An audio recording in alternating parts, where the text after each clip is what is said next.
Feel comfortable and drift into the paradoxes of thought with me. Get ready to challenge your assumptions while exploring unraveling philosophy and psychology. Is it better to be loved or to be feared? This is the question that begins our journey. A question that has echoed for centuries. A question that seems simple at first, but grows heavier the longer we sit with it. Pause for a moment and reflect. If you were in a position of power, which would you choose? Love with all its warmth and loyalty, or fear with all its force and reliability? Niccolo Machiavelli forces us to face this dilemma without comfort. He does not allow us to hide behind ideals. He does not let us escape into fantasy. He pushes us to stare directly at the mechanics of power in all their beauty, in all their brutality. Who was Machiavelli?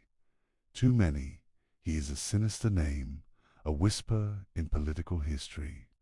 To others, he is a genius, a man who saw the truth of politics more clearly than anyone before him.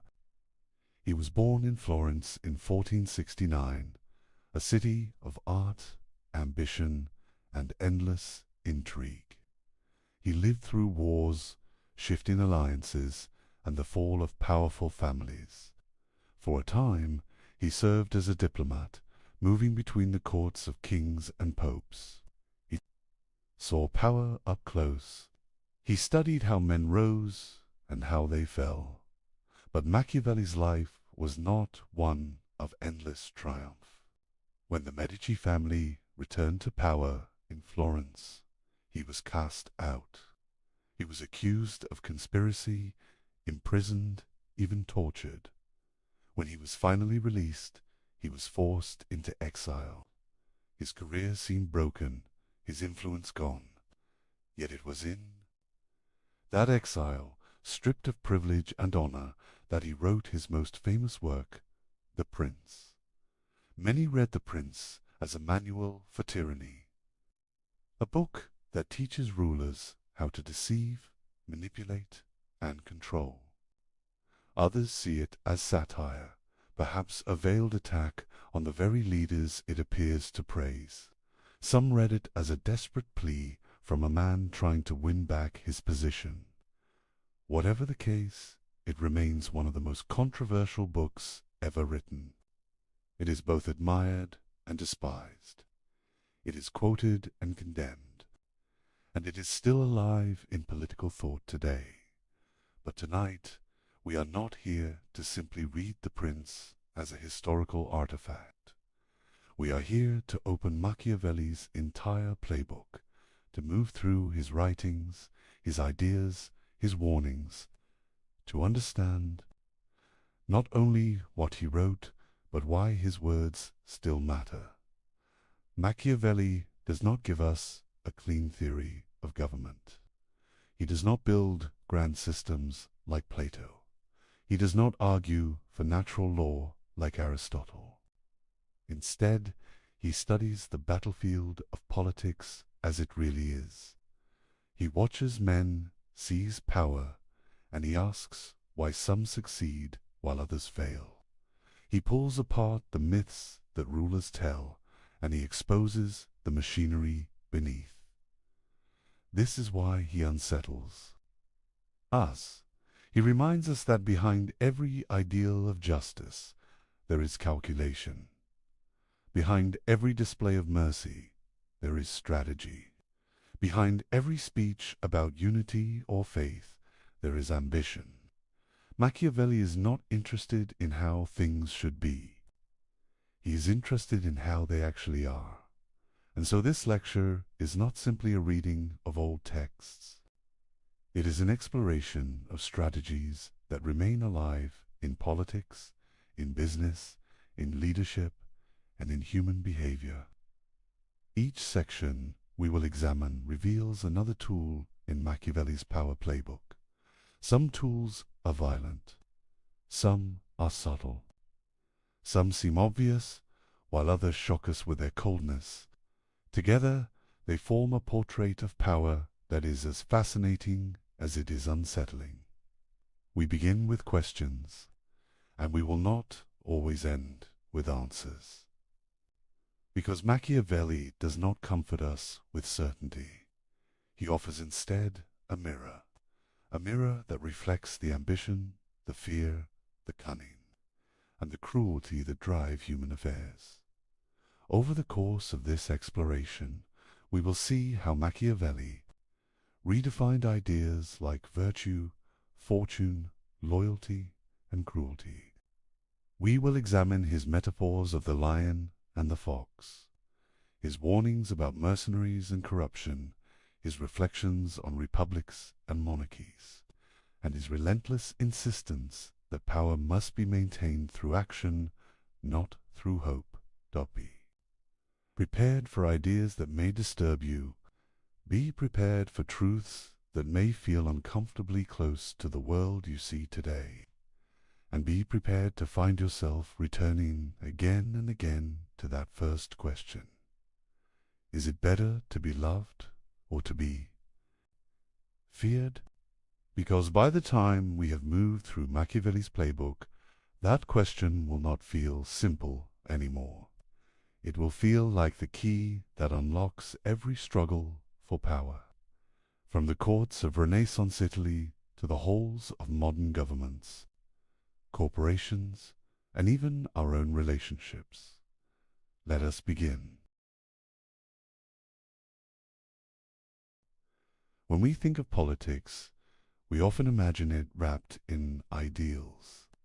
We picture justice, fairness, or virtue as the guiding lights of rulers. From Plato to Augustine, philosophers before Machiavelli told us that politics should aim at the highest good. They taught that leaders must embody wisdom, courage, and morality. They drew images of republics ruled by reason, kingdoms guided by divine law, and communities built upon virtue. Machiavelli cuts through these illusions with a single stroke. He says, in effect, that politics is not about what should be. It is about what is. The ideals may look beautiful, but they are fragile masks. Behind them lies the raw struggle for survival, dominance, and control. In The Prince, Machiavelli writes that a ruler who tries to live up to ideals will be ruined among men who are not ideal. He insists that leaders must be prepared to act against faith, against charity, against humanity, even against religion, if that is what their survival requires. This is not because he rejects morality outright.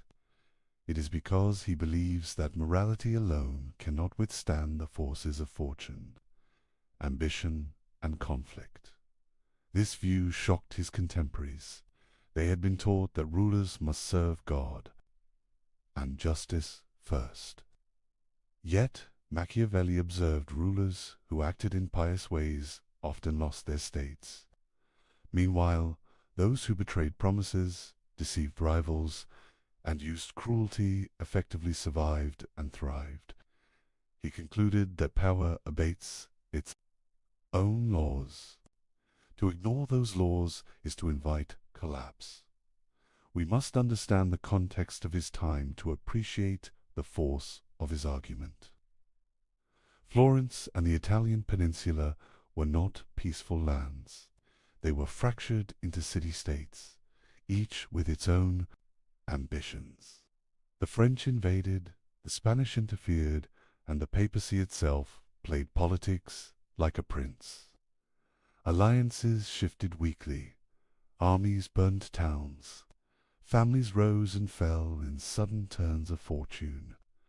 In this setting, a ruler who clung to ideals without flexibility was not admired.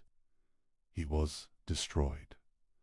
Machiavelli observed that men judge more by appearances than by reality. People will believe a ruler is good if he appears to act morally, even if he is ruthless behind the scenes. This creates a tension. The illusion of morality can be useful, even necessary. But the pursuit of morality itself, without calculation, can be fatal. Here we see the first layer of Machiavelli's power playbook. Do not confuse appearance with reality. Appearances must be carefully managed, but the reality of decision-making must remain grounded in necessity. If mercy preserves stability, then mercy is chosen. If cruelty is required, then cruelty must be applied.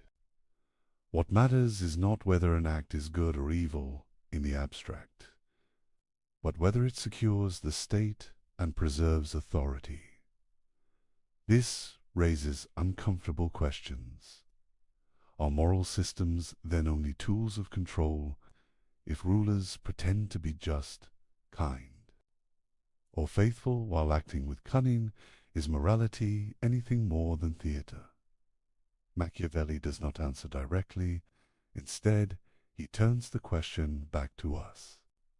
Do we prefer a ruler who clings to ideals and loses the kingdom, or a ruler who bends morality and keeps the kingdom alive? He points to history for answers. Consider the Roman Republic, which he admired in his discourses on Livy. Rome expanded, not by living as a model of peace and charity, but through discipline, cunning, and often harsh measures. Its leaders pretended to honor traditions and gods, but behind that veil they made ruthless decisions for survival. Machiavelli's lesson is clear. Stability requires more than ideals. It requires cold, practical calculation. Let us pause and reflect. Imagine two leaders facing the same crisis. One refuses to break his promises because he believes in absolute honesty. The other breaks his word when it serves his interest. Who survives? Machiavelli would say the second. Why? Because men are fickle, promises are fragile, and power rests on force and cunning more than on trust. This does not mean Machiavelli denies all value in morality. He sees its utility.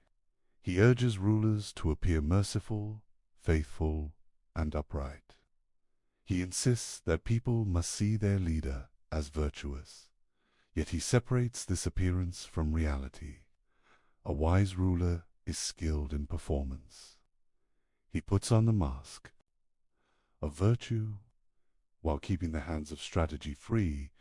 This duality between appearance and reality is one of Machiavelli's most unsettling contributions to philosophy. It strips away comforting illusions. It tells us that rulers succeed not because they are moral, but because they understand when to use morality and when to discard it. Think again of Plato. In the Republic, Plato describes the philosopher king as one who rules with wisdom and justice, guided by eternal truth. Machiavelli turns this image upside down. For him, the successful ruler is not the philosopher who contemplates ideals. It is the strategist who adapts, deceives, and seizes opportunity. Where Plato sought harmony between justice and power, Machiavelli separates them. The contrast extends further. Christian thinkers taught that rulers must be shepherds of their people, accountable to divine law. Machiavelli does not dismiss religion entirely, but he treats it as another instrument. A ruler may use religion to inspire loyalty or to justify decisions, but he must never allow religious ideals to dictate choices that threaten survival. Here again, the reality of power trumps the illusion of morality. What does this mean for us? It means that when we look at history, we should ask whether the actions of rulers were driven by ideals, or whether ideals were used as masks for pragmatic calculation.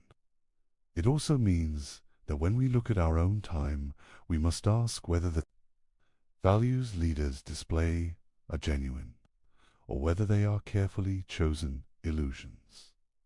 Machiavelli offers no comfort in these questions. He offers only clarity. He tells us that power, stripped of illusions, is not gentle. It is harsh, competitive, and endlessly unstable. If rulers refuse to face this reality, their states collapse. If rulers embrace it too openly, they risk hatred and rebellion. The art lies in walking the fine line between appearance and necessity. As we move deeper into Machiavelli's playbook, we must hold on to this tension. The illusions of morality are powerful, but the reality of power cannot be ignored. In his writings, Machiavelli shows us again and again how rulers who fail to balance these forces are destroyed. Some cling too tightly to virtue and fall to cunning enemies. Others display cruelty without restraint and provoke hatred. The survivors are those who master the balance, who act without hesitation, yet who know how to clothe their actions in the garments of morality. This is why Machiavelli's work endures. It is not a celebration of evil, but a study of necessity. He strips away the comforting myths of political philosophy and forces us to confront the engine that drives human affairs. And once we see it, the illusions of morality can never fully shield us again. In Machiavelli's writings, two concepts dominate the landscape of power. These are fortuna and virtue. To understand his playbook, we must first understand them. Fortuna is often translated as fortune or luck. It represents the unpredictable elements of life. It is the flood that can sweep away kingdoms. It is the sudden death of a prince. It is the betrayal of allies, the revolt of citizens, the invasion of foreign armies. Fortuna is chaos made tangible virtue. On the other hand, is not morality. It is not virtue in the sense of goodness or justice. It is a kind of strength, skill, and decisiveness. It is the ability to shape circumstances. It is a capacity to act boldly, to plan wisely, and to respond quickly. Virtue allows a ruler to confront fortune and, when possible, to bend it to his will. Machiavelli presents these two forces as intertwined. Fortune is like a river that rises and falls without warning. Virtue is the dam, the levee, or the engineer who redirects the waters. Without virtue, fortuna will destroy even the strongest ruler. Without fortuna, virtue has no challenges to overcome, but its presence is constant. It tests leaders, punishes hesitation, and rewards audacity. Consider his famous river metaphor. Machiavelli describes fortune as a river that floods suddenly. The flood destroys villages, drowns cattle, and scatters crops. Those who prepare levees, who build channels, who anticipate the rising waters, survive. Those who do not are swept away. In human affairs, fortune functions in the same way. Wars, betrayals, deaths, and revolutions can overwhelm a state in an instant. Virtue is the preparation, the adaptability, and the courage to confront these forces. This does not mean that fortune can be fully controlled. Machiavelli is clear. Fortune is unpredictable and often cruel, but it can be mitigated. A prince who acts boldly, decisively, and with cunning can reduce the power of fortune. He can turn its unpredictability into opportunity. History is full of examples. Leaders who hesitated in crises perished. Leaders who seized the moment thrived. Machiavelli observes that fortune favors the bold vertic also requires knowledge and action. It is not enough to be courageous. A ruler must understand the world in which he lives. He must study the patterns of human behavior, the weaknesses of rivals, and the strengths of allies. Virtue is intelligence applied to power. It is flexibility combined with decisiveness. It is the ability to act swiftly when opportunity appears and to recover quickly when disaster strikes. Machiavelli repeatedly emphasizes that virtue must be practicable. A prince cannot rely on ideals alone. He must take risks, sometimes calculated, sometimes bold, to secure his position. He must not wait for luck or hope for fortune to protect him. Fortune may knock on the door, but only Vert can open it. The interplay of fortune and virtue appears in Machiavelli's historical examples. Consider Cesare Borgia. He inherited a position of power and expanded it through audacity and strategy. He knew when to use force, when to deceive, and when to negotiate. He acted decisively against enemies, and fortune, in some measure, favored him. Yet Borgia's success was not guaranteed. When his father, Pope Alexander VI, died, fortune turned. Borgia's enemies struck, and his state collapsed. This demonstrates the limits of virtue when fortune is overwhelming. Machiavelli also examines the role of timing in virtue. Acting too soon can provoke resistance before power is secure. Acting too late can allow enemies to consolidate their strength. A wise ruler observes carefully, prepares meticulously, and strikes with precision. Virtue is the skill of timing. It is the combination of preparation, courage, and intelligence. We must also consider the human dimension. Virtue is not only strategic, it is psychological.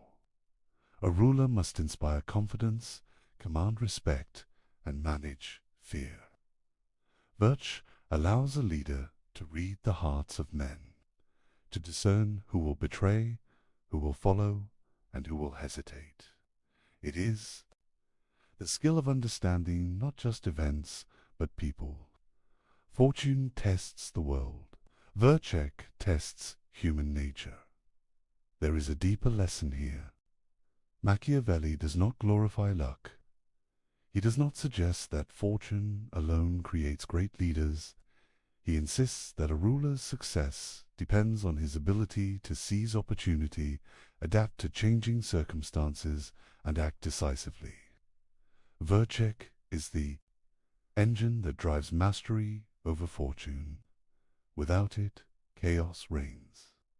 With it, a skilled prince can turn crises into triumphs. This interplay explains why Machiavelli values preparation.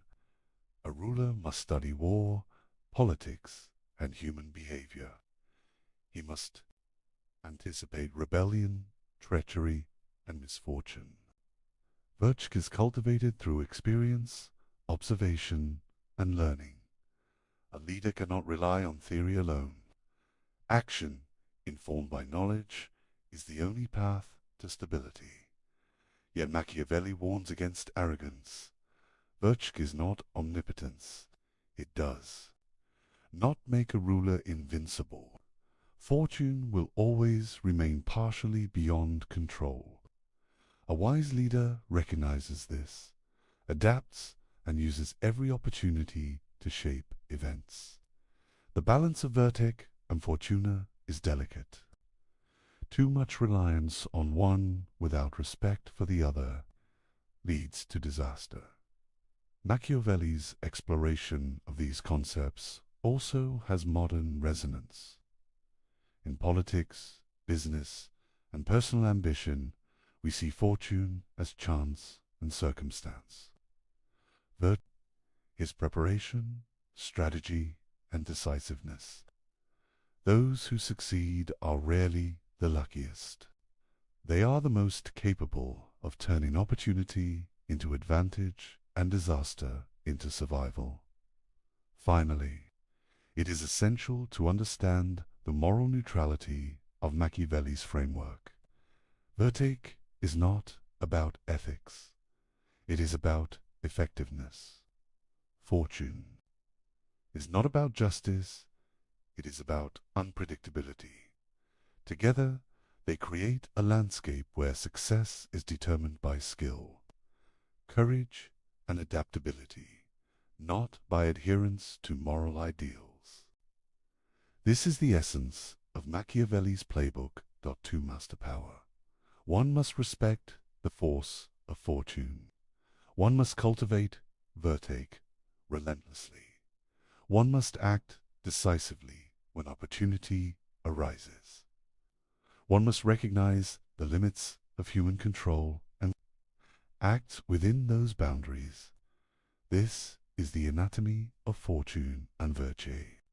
It is the foundation upon which all other strategies of Machiavelli will build. By understanding this, we begin to see how a ruler can survive in a world that is uncertain, dangerous, and ever-changing. Fortune will challenge him. Virtue will guide him. The wise prince knows when to bend, when to strike, and when to appear steady. This is the essence of the strategy that underlies every decision in Machiavelli's writings. Machiavelli confronts one of the most enduring questions of power. Is it better for a ruler to be loved or to be feared? This is not a question of morality. It is a question of survival. Leaders throughout history have struggled with it. The answer, according to Machiavelli, is complex, but it carries a clear warning. He begins by observing human nature. Men are generally self-interested. They will break promises, betray allies, and abandon leaders if it suits their advantage. They are fickle and changeable. Their loyalty is often dependent on circumstances rather than conviction. A ruler who relies solely on love risks being abandoned when it is inconvenient. Fear, in contrast, is more reliable. When men fear the consequences of disloyalty, they are less likely to act against a ruler. Fear can be controlled, punishments can be applied consistently. Laws and consequences create order. In Machiavelli's view, fear provides stability in a way that love cannot always guarantee. Yet Machiavelli does not advocate cruelty for its own sake. He warns against excessive cruelty that provokes hatred. Hatred is dangerous. It can unite enemies, inspire rebellion, and destroy a ruler. The wise leader uses fear strategically. He applies it decisively and at the right time. Fear must be measured and directed at threats, not at loyal subjects. Love, however, cannot be ignored entirely. People prefer to follow a leader who is respected and admired.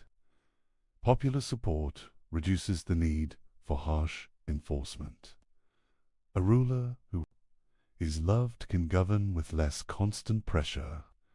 The ideal balance, according to Machiavelli, is to be feared without being hated. This requires skill, judgment, and careful management of perception. He illustrates this with historical examples. Consider Cesare Borgia. He was feared by his enemies and respected by his allies. He applied cruelty swiftly and decisively, eliminating threats before they could grow.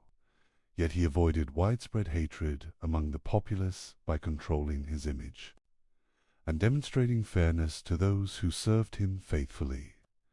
Borgia's ability to combine fear with calculated generosity allowed him to maintain power effectively.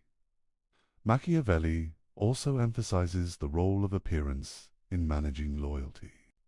A ruler must cultivate the perception of virtue, kindness, and justice. People must believe in his good intentions even if they know he acts with calculation. This combination of fear and the appearance of love creates a form of control that is both effective and sustainable. He cautions against relying solely on love. History is full of rulers who were adored but who fell because their followers placed personal interest above loyalty. Affection alone cannot ensure obedience. Love is fragile, easily broken by greed, ambition, or external pressure. Fear, however, can endure because it is grounded in consequences. The management of fear and love also requires understanding of human psychology. Machiavelli notes that men forgive injury quickly if they benefit from the ruler. They remember cruelty longer if it threatens them personally. A wise leader uses this knowledge to act decisively against enemies while reassuring allies. This creates a hierarchy of loyalty based on both respect and self-interest. Timing is essential. Fear applied too early can provoke resistance. Fear applied too late may allow threats to grow unchecked. Love applied indiscriminately may encourage complacency. Machiavelli teaches that the ruler must act like a conductor, orchestrating both fear and affection to maintain harmony in the state. He also addresses the relationship between fear, love, and reputation. A ruler's name is powerful. If people believe he is just, merciful, and strong, his authority is reinforced. Reputation amplifies both fear and love.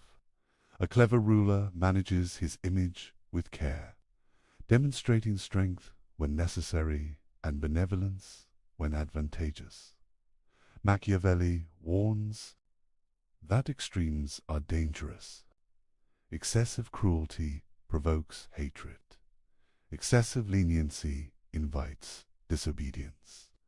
Excessive reliance on affection leaves the ruler vulnerable to betrayal.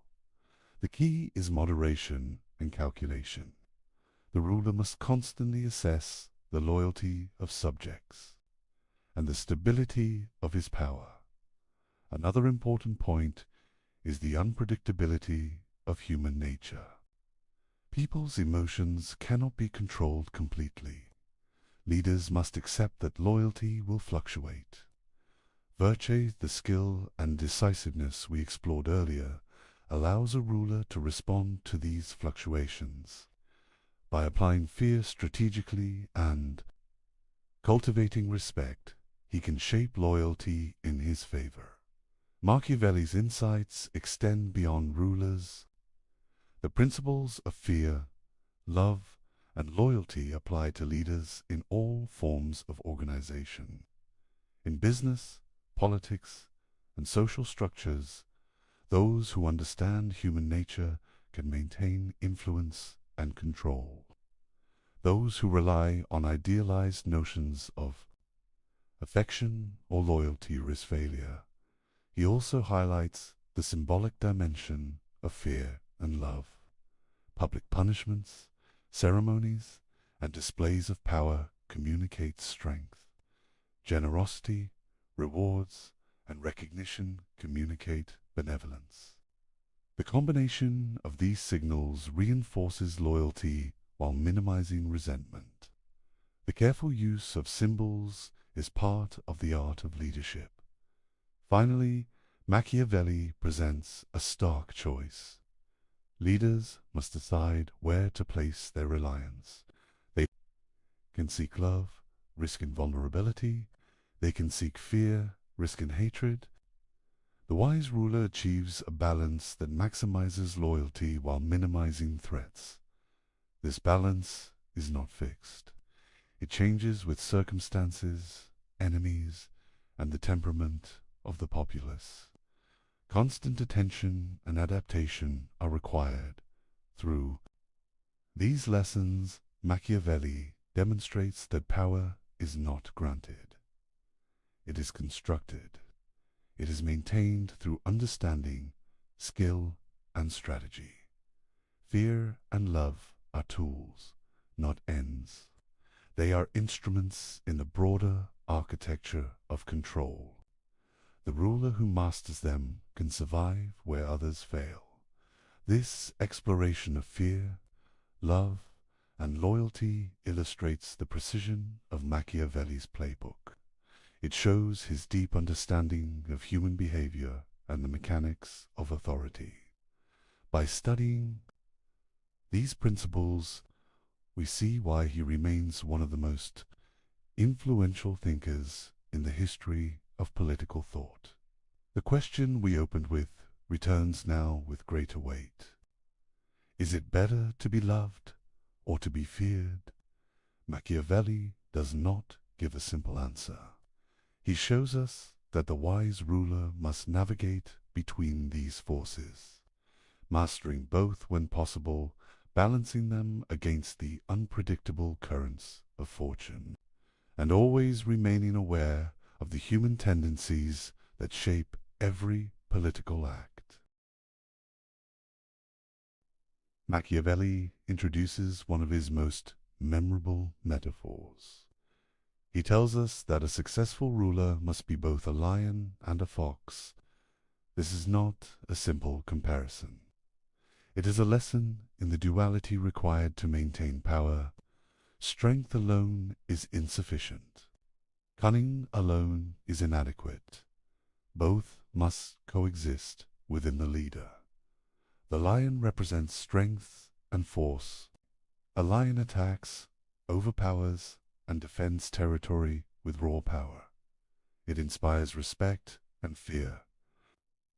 In human affairs, this symbolizes the use of direct action, military might, and authority to overcome obstacles.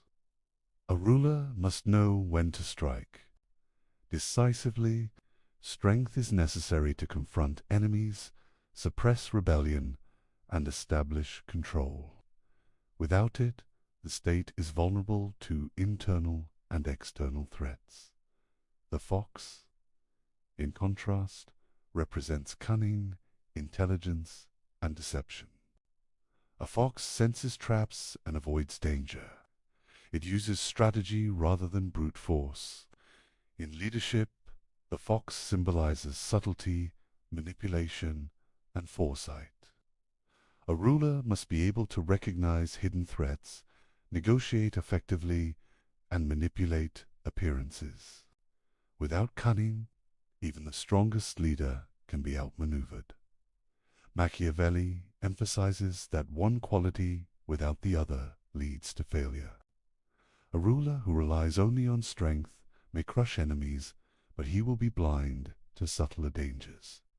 He may be betrayed by those he trusted or undermined by those he underestimated.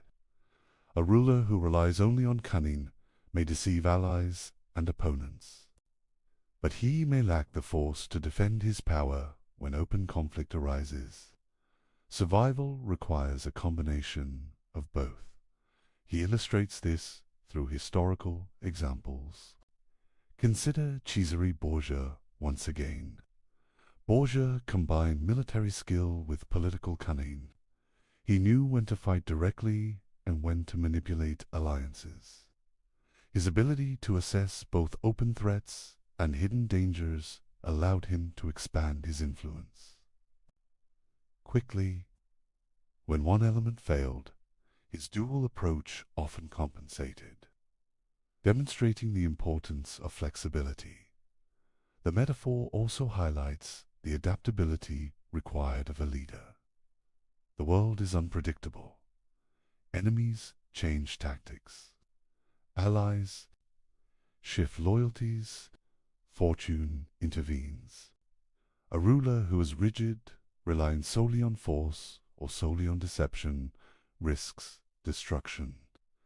The lion and the fox symbolize the capacity to switch strategies depending on circumstances. This adaptability is a cornerstone of Machiavelli's philosophy. Machiavelli warns that deception is often necessary. The fox allows the ruler to recognize traps, to anticipate betrayal, and to use appearances to maintain stability. A ruler may need to present mercy while acting ruthlessly, or appear weak while preparing to strike. The cunning use of perception enables a leader to shape events before they become crises. Strength, however, cannot be neglected.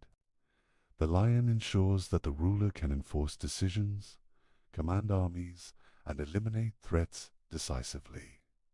Without strength, cunning alone cannot secure power. A deceptive strategy without the capacity to enforce it fails. The world tests the ruler physically, and he must respond with force when required. This duality is not only practical, it is psychological. Subjects respond differently to strength and cunning.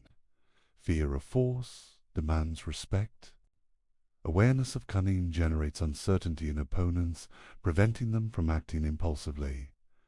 Loyalty, obedience, and alliance are shaped by both elements. The ruler who embodies both is unpredictable and therefore secure. Machiavelli also considers timing. The lion and the fox must be deployed according to circumstances.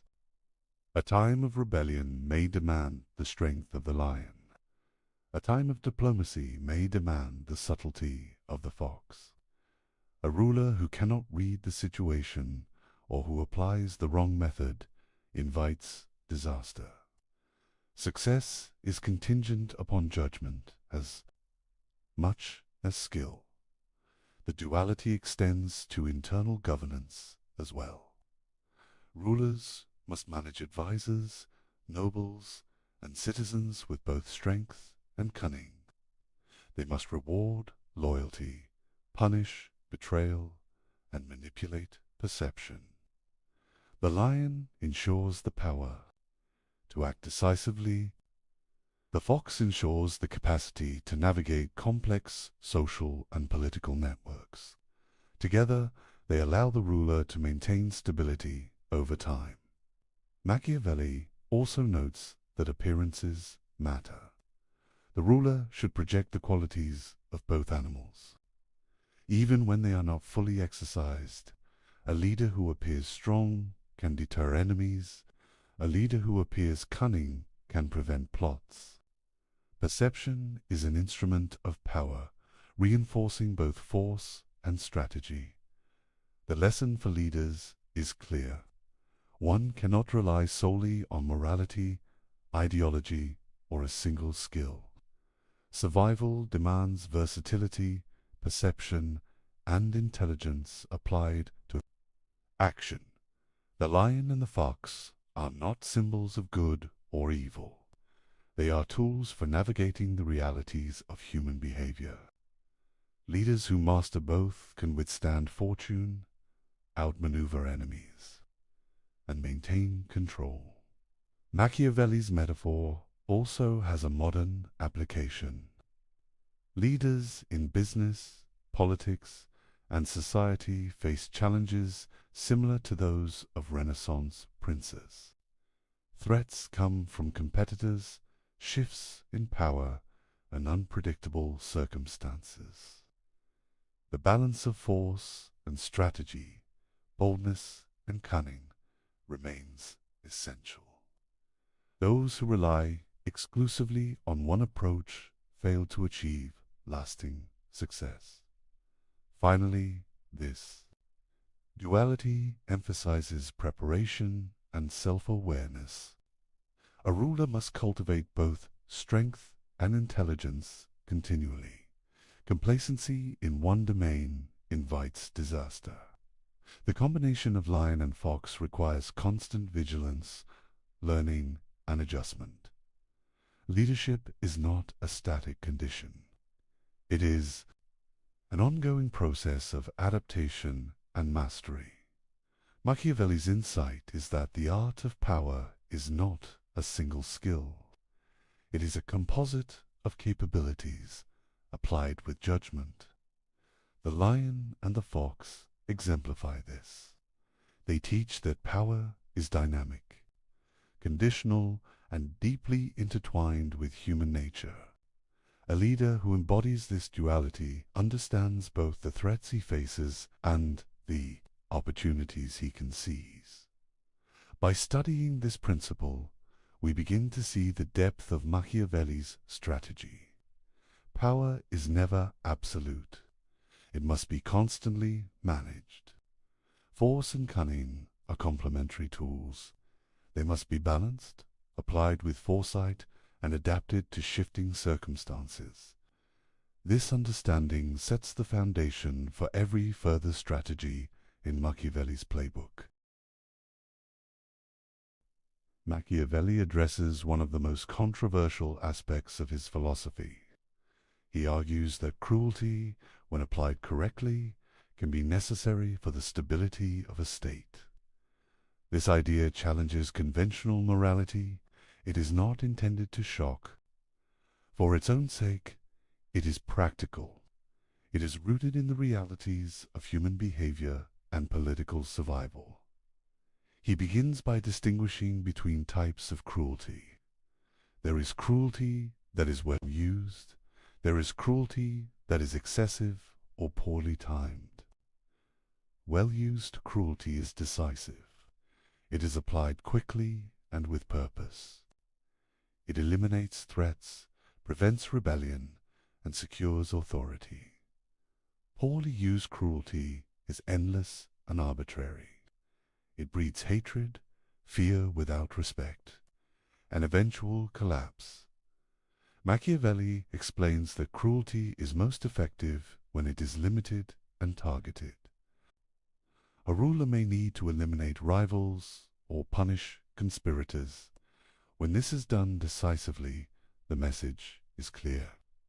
Potential enemies understand the consequences of opposition.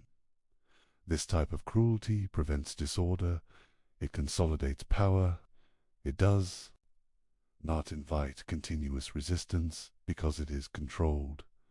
Historical examples illustrate his point. Consider Cesare Borgia. Borgia faced a fragmented state and rebellious subjects.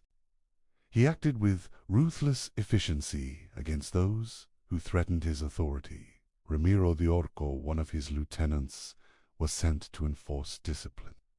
The people initially resented the actions, but Borgia quickly executed de Orco, presenting himself as just. The cruelty served a purpose, and then it ended. This calculated approach stabilized the region. Machiavelli emphasizes that cruelty must be applied at the beginning of a ruler's tenure. Early decisive actions prevent prolonged unrest. Hesitation allows enemies to grow stronger and emboldens conspirators. Once a ruler establishes control through measured force, ongoing cruelty becomes less necessary. The goal is to secure loyalty, not to perpetuate fear indefinitely. He also warns against arbitrary cruelty. Violence without purpose undermines authority. It creates resentment. It destabilizes rather than strengthens. The wise leader uses cruelty as a tool, not as an expression of personal anger. Decisions must be calculated and disciplined. Emotion alone is insufficient and dangerous. Machiavelli extends his analysis to the broader principle of necessity. Rulers exist in a world of danger. Enemies plot, allies betray, and fortune is unpredictable. In this context, cruelty is often unavoidable. It is the means by which order is maintained and the state preserved. Without it, instability spreads. Without it, even the most virtuous ruler can be overthrown. The psychological dimension is important. People fear what is visible and immediate. When a ruler applies force decisively, the population learns the consequences of disobedience. This fear can be controlled and focused. In contrast, excessive leniency or delayed punishment allows resentment to fester. Threats multiply when cruelty is inconsistent or unclear. Machiavelli also highlights the perception of cruelty. A ruler should not appear cruel for its own sake. Actions should be framed as necessary for the common good or for the security of the state. Public perception shapes loyalty. People tolerate force if it is justified and purposeful. They rebel when cruelty seems arbitrary or self-serving. Timing, again, is essential.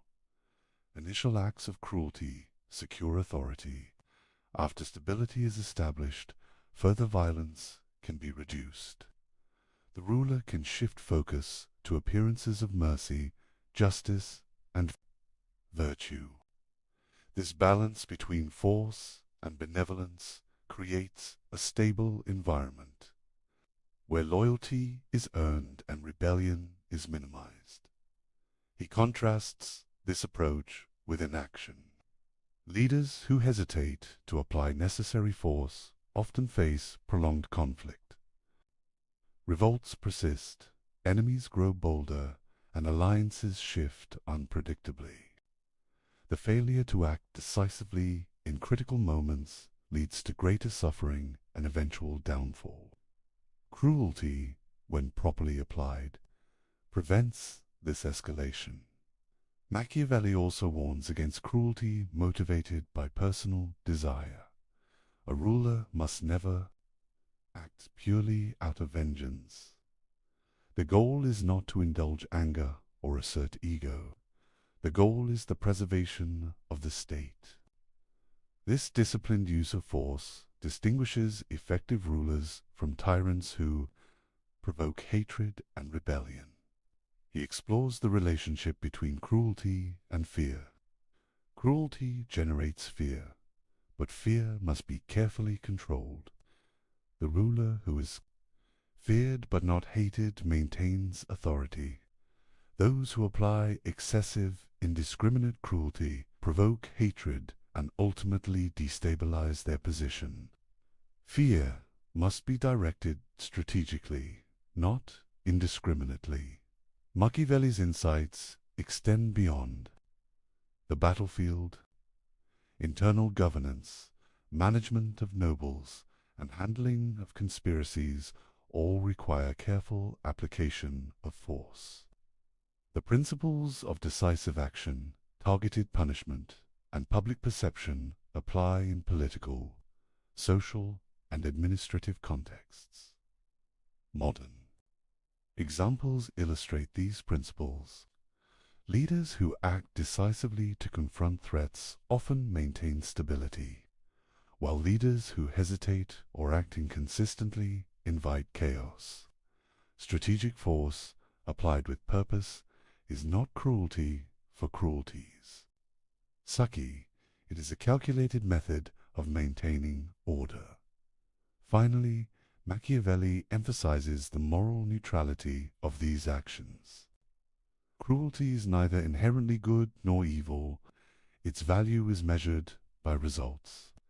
The wise ruler considers the long-term stability of the state. He acts decisively when necessary, restrains force when possible, and manages perception carefully. Through this lens, cruelty becomes a tool, a necessary instrument for survival. It is not arbitrary, it is not personal, it is part of the disciplined exercise of power. To ignore this principle is to misunderstand the realities of governance. To apply it without judgment is to invite destruction. The balance, timing, and purpose of cruelty determine the ruler's success. By understanding the necessity of cruelty, we begin to see how Machiavelli redefines power. He strips away comforting illusions. He shows that stability requires action, decisiveness, and control. Leaders must confront danger, manage perception, and use force strategically. This principle underpins much of the remaining strategies in his playbook. Machiavelli understood that power is not only about force or cunning, it is also about perception. How a ruler is seen can determine whether he succeeds or falls. Reputation is a currency of authority. Image shapes loyalty. The theater of power is the stage on which a ruler performs to maintain control. He begins by emphasizing that appearances matter more than reality in the eyes of the public. People judge leaders based on what they see, not always on what they know. A ruler may act with calculation, manipulation, or even deception, but the perception of virtue, justice, and courage solidifies authority. Maintaining this perception is essential to survival. Machiavelli notes that a ruler must project qualities that inspire both respect and admiration. He should appear merciful, faithful, humane, and religious. Yet he should also demonstrate strength, decisiveness, and strategic intelligence.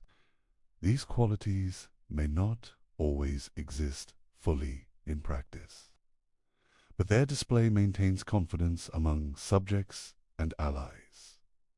He illustrates this through historical examples. Consider the Medici family in Florence. Their authority relied heavily on appearances.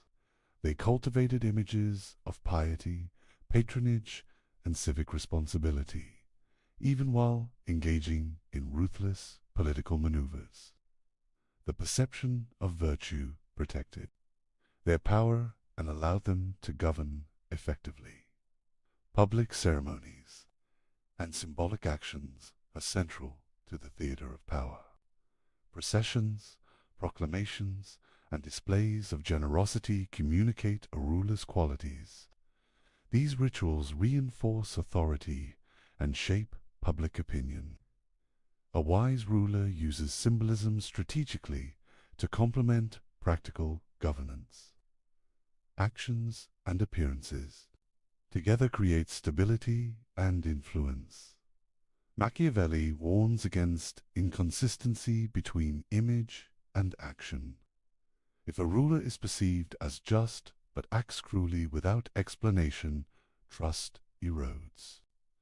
If he appears merciful but fails to act decisively when necessary, fear and respect diminish.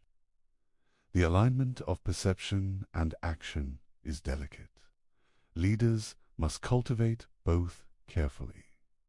He also emphasizes that reputation affects both allies and enemies.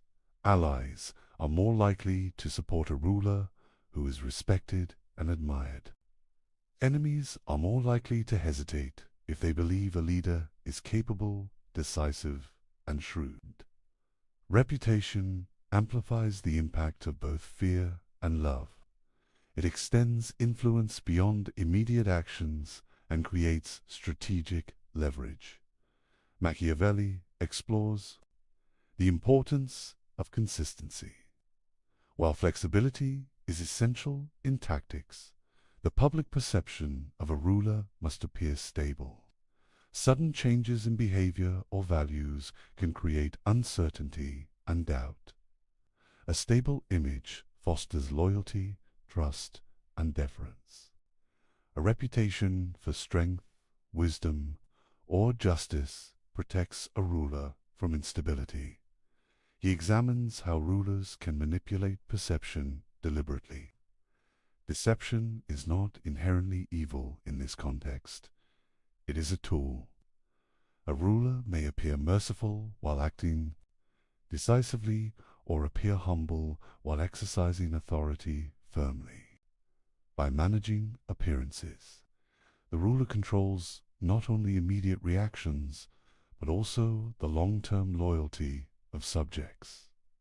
Machiavelli also highlights the interplay of private action and public display. A ruler may act ruthlessly in private to secure control while presenting fairness publicly. The effectiveness of power often depends on this duality. The public cannot witness every act. What they perceive shapes their behavior. Clever leaders leverage this to maintain order. Historical examples extend to military leaders as well. A general who appears disciplined, courageous, and strategic inspires confidence among troops. Soldiers follow not only because of orders, but also because of belief in competence.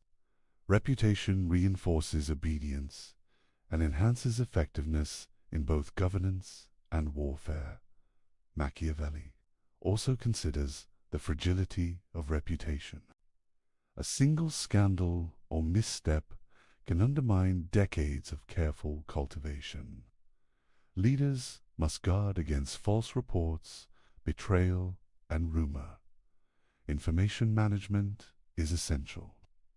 The theater of power includes not only actions, but the narrative that surrounds them.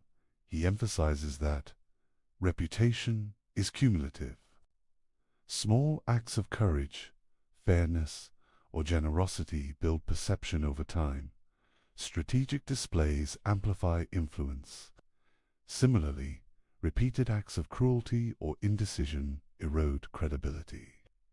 The ruler must understand the long-term effects of each decision. On public perception, Machiavelli also examines the use of storytelling and legacy. Leaders often shape their image through narratives that highlight successes and obscure failures. Propaganda, public records, and controlled accounts of events all contribute to the theater of power. The ruler who controls the story controls the memory of his rule. He warns that relying solely on appearances without substance is dangerous. A ruler may deceive temporarily, but if underlying weaknesses exist, fortune will expose them. Strength, cunning, and decisiveness must underpin image.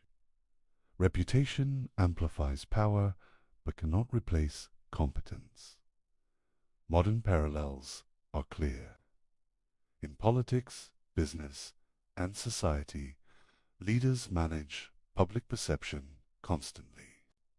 Media, communication, and symbolic actions influence loyalty, respect, and obedience. The principles Machiavelli outlined centuries ago remain relevant. Reputation shapes decisions, alliances, and opportunities. Finally, Machiavelli emphasizes the integration of all elements of power: reputation, force, cunning, cruelty, and appearance are not separate. They interact.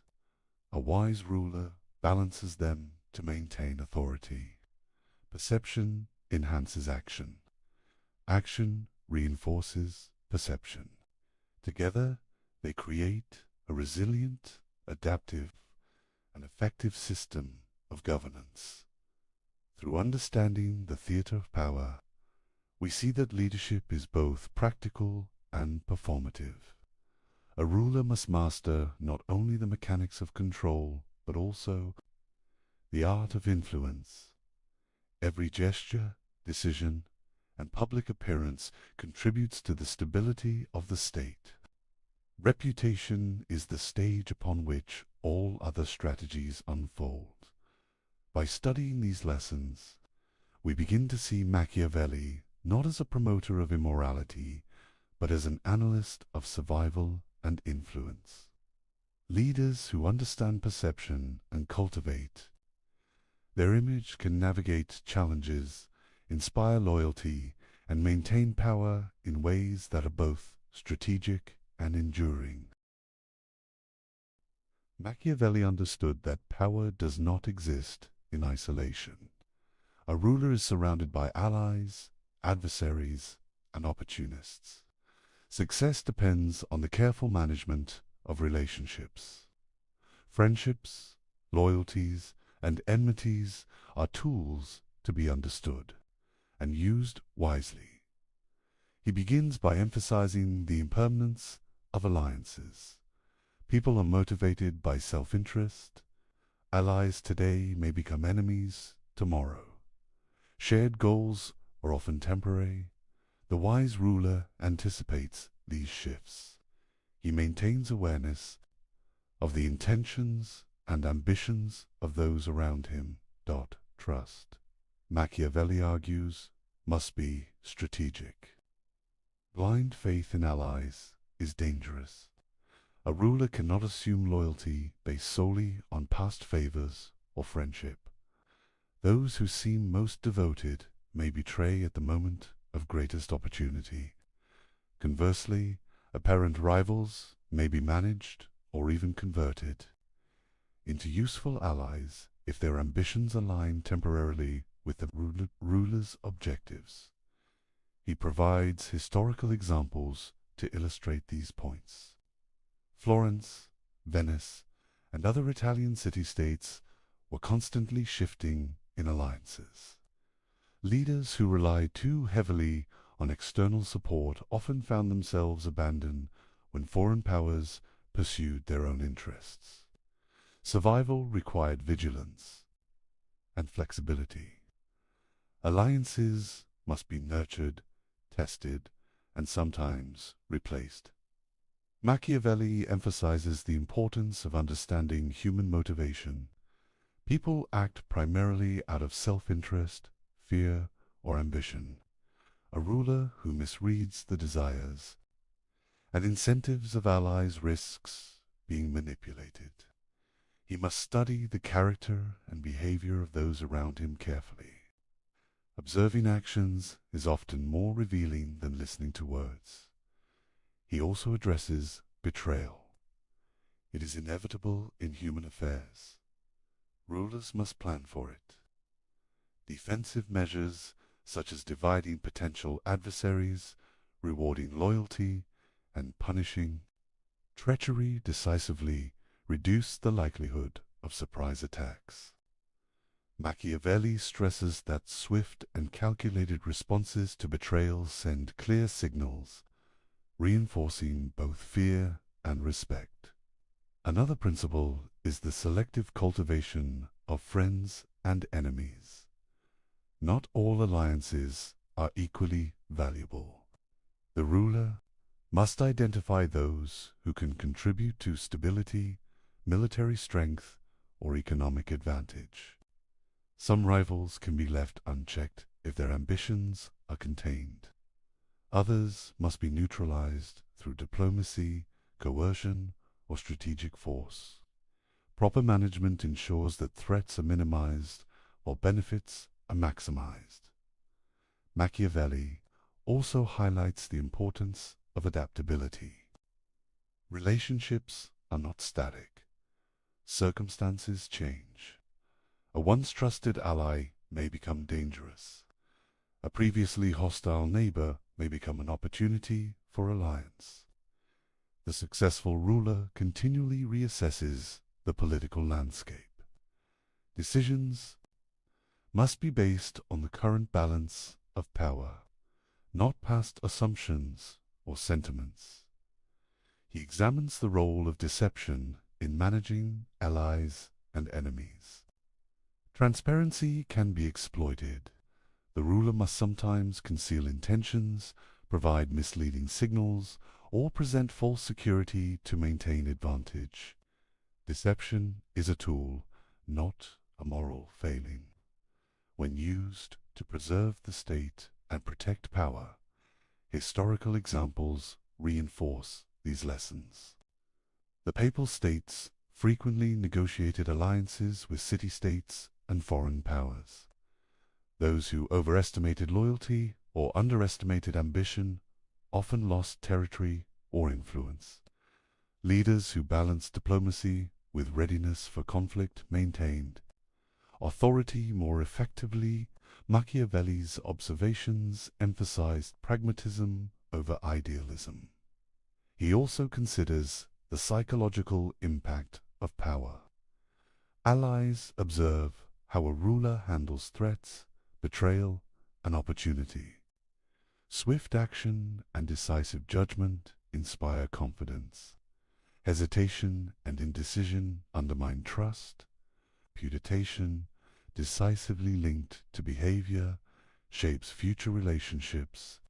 Allies and enemies alike adjust their strategies based on perceived strength and intelligence.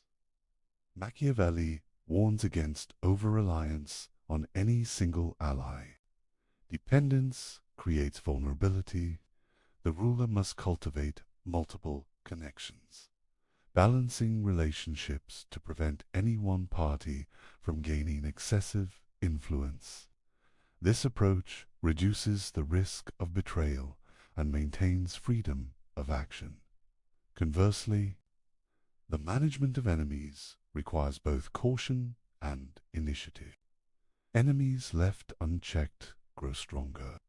They form alliances, exploit weaknesses, and may strike unexpectedly. A prudent ruler observes potential adversaries, predicts their moves, and acts preemptively when necessary. Timing and decisiveness are essential. He further distinguishes between permanent and temporary alliances. Temporary alliances serve immediate goals. Permanent alliances require trust, compatibility, and ongoing management. A ruler must recognize the difference and treat each relationship accordingly. Mismanaging this distinction can lead to catastrophic failures. Machiavelli also emphasizes the value of balance. The ruler must reward loyalty, punish betrayal, and maintain the perception of fairness. Allies who feel secure are more likely to support the ruler. Enemies who see strength may hesitate or retreat. The art of maintaining equilibrium between friends and foes is central to stability. The chapter also explores contingency planning. The ruler must anticipate shifts in loyalty and the emergence of new threats. By preparing for multiple scenarios, he ensures that betrayal or unexpected opposition does not lead to collapse. Flexibility and foresight are the hallmarks of skillful leadership. Machiavelli concludes that the management of relationships is an ongoing task. Power is dynamic, and human behavior is unpredictable. The ruler's survival depends on vigilance, judgment, and adaptability. Understanding human ambition, fear, and self-interest allows the ruler to navigate complex networks of friends and enemies. Finally, these lessons have modern relevance. Corporate leaders, politicians, and social strategists face analogous challenges. Alliances form and dissolve. Rivals emerge unpredictably. Understanding motivations, maintaining reputation, and managing perception remain critical. Machiavelli's analysis of friends and enemies provides insight into human behavior and the dynamics of influence. By mastering alliances, anticipating betrayal, and managing relationships with skill and judgment. The ruler secures stability and extends authority. This is the essence of Machiavelli's guidance. Power is relational, adaptive, and dependent on understanding the currents of human nature. Machiavelli presents a paradoxical view of religion. He does not dismiss faith entirely, yet he emphasizes its utility as a tool for rulers. Religion, in his eyes, is a mechanism for shaping human behavior. It unifies, motivates, and controls populations. He admires its practical effects rather than its spiritual truths. He begins by examining the role of religion in society. Religion establishes rules and moral codes. It encourages obedience to laws. It provides a shared framework of values. Citizens are guided by fear of divine punishment as well as social expectation. This shared belief system strengthens social cohesion. A ruler who harnesses this can govern more effectively. Machiavelli admires Roman religion for its practical virtues. The ancient Romans used rituals, festivals, and public devotion to unify the state. Religion reinforced loyalty to the republic. Citizens internalized the values necessary for civic duty. The gods themselves, in Roman practice, were instruments of order. This example demonstrates how faith can stabilize power. He emphasizes the distinction between personal belief and public utility. A ruler may or may not be devout. What matters is the appearance of piety. Public displays of religious devotion create trust and legitimacy. Citizens are reassured when their leader observes sacred customs. This perception reinforces authority. Faith becomes a political instrument, independent of private conviction. Machiavelli warns against neglecting religion entirely. A state that appears irreligious or dismissive of sacred traditions risks alienating its people. Citizens may interpret this as moral weakness or disrespect for communal norms. Revolts, disobedience, and factionalism become more likely. Leaders must manage perception as carefully as they manage armies. He explores the paradox of morality in leadership. Ethical behavior is valuable when it supports stability. Rulers should maintain the appearance of virtue, honesty, and justice. Yet personal morality is secondary to effectiveness. Actions are justified by results rather than abstract principles. Religion helps bridge the gap between moral expectation and practical governance. Machiavelli introduces a suspenseful question.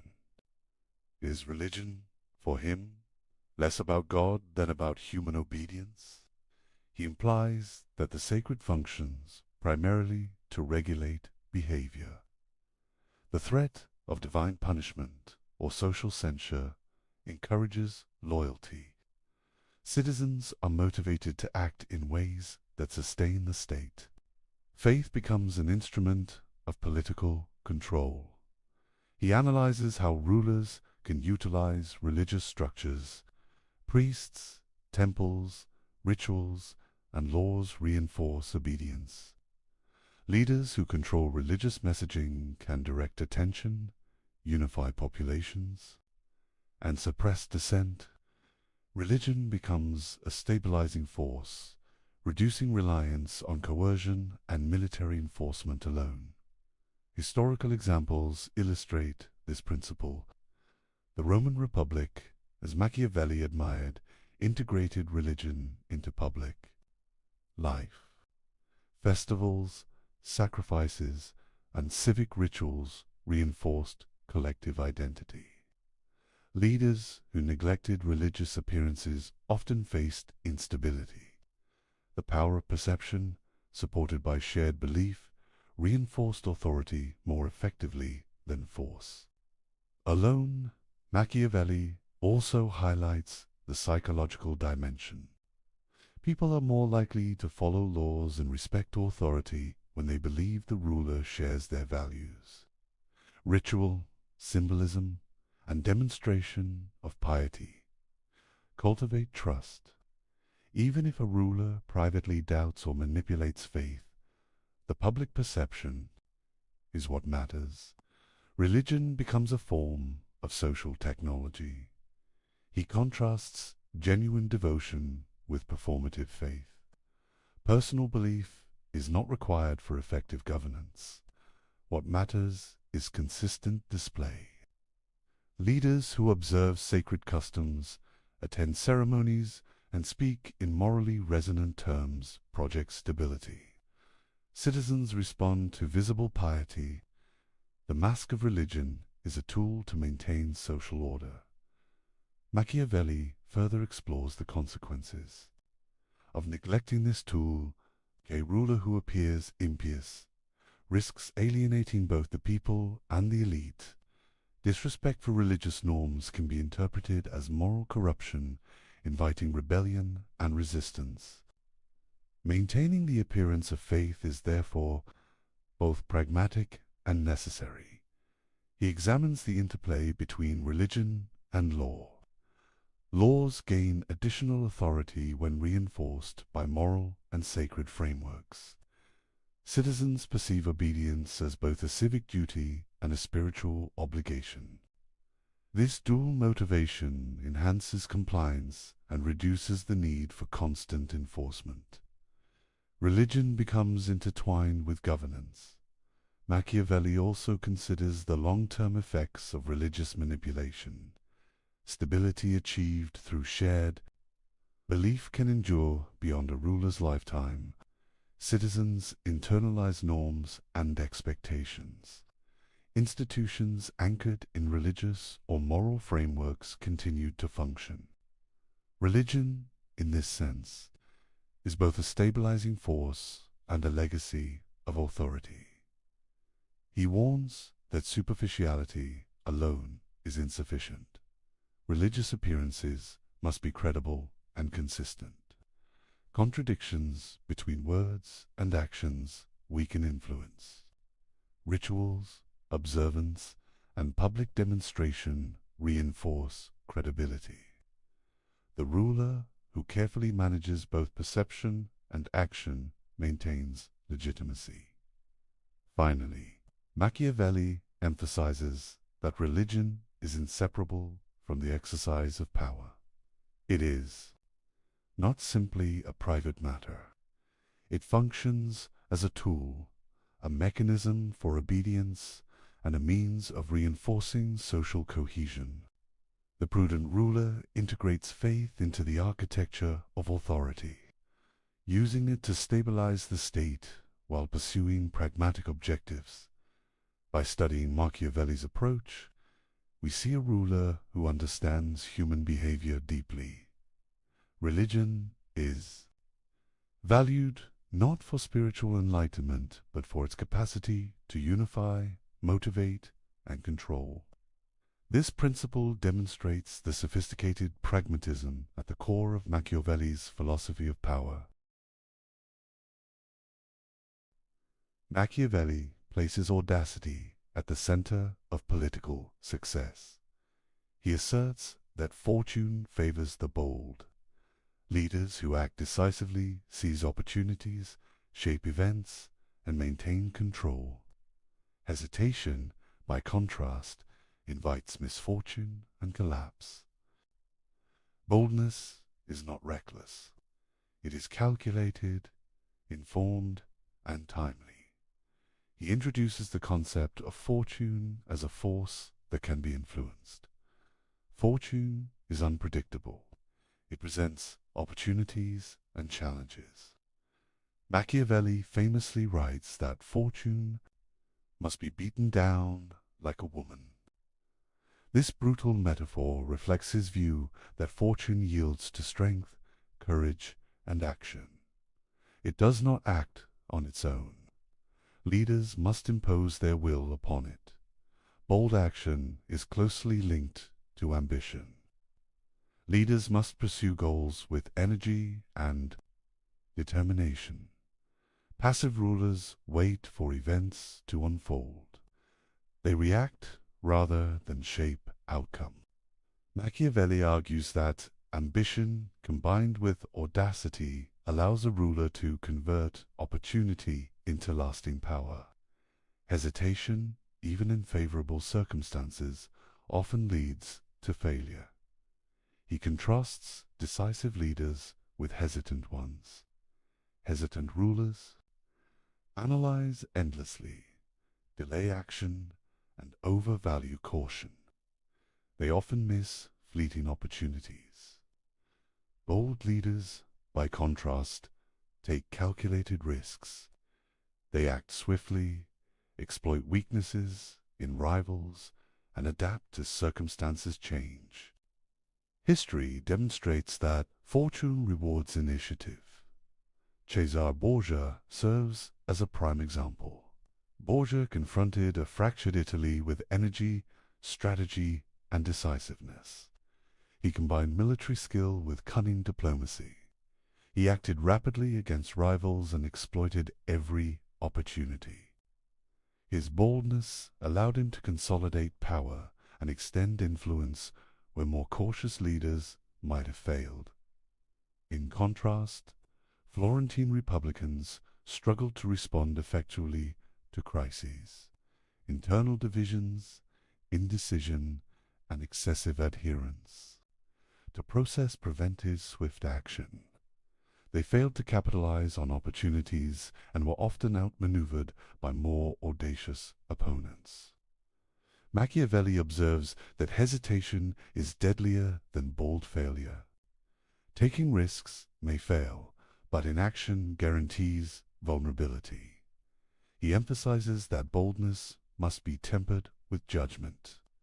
Reckless action without strategy is dangerous. Audacity is effective only when informed by knowledge, observation, and assessment. Of risks, leaders must weigh consequences, anticipate responses, and act with precision. Boldness without direction can provoke disaster. Machiavelli also discusses the timing of action. Fortune rewards those who strike at the right moment. Hesitation allows rivals to strengthen, alliances to shift, and opportunities to vanish. Bold action involves both speed and discernment.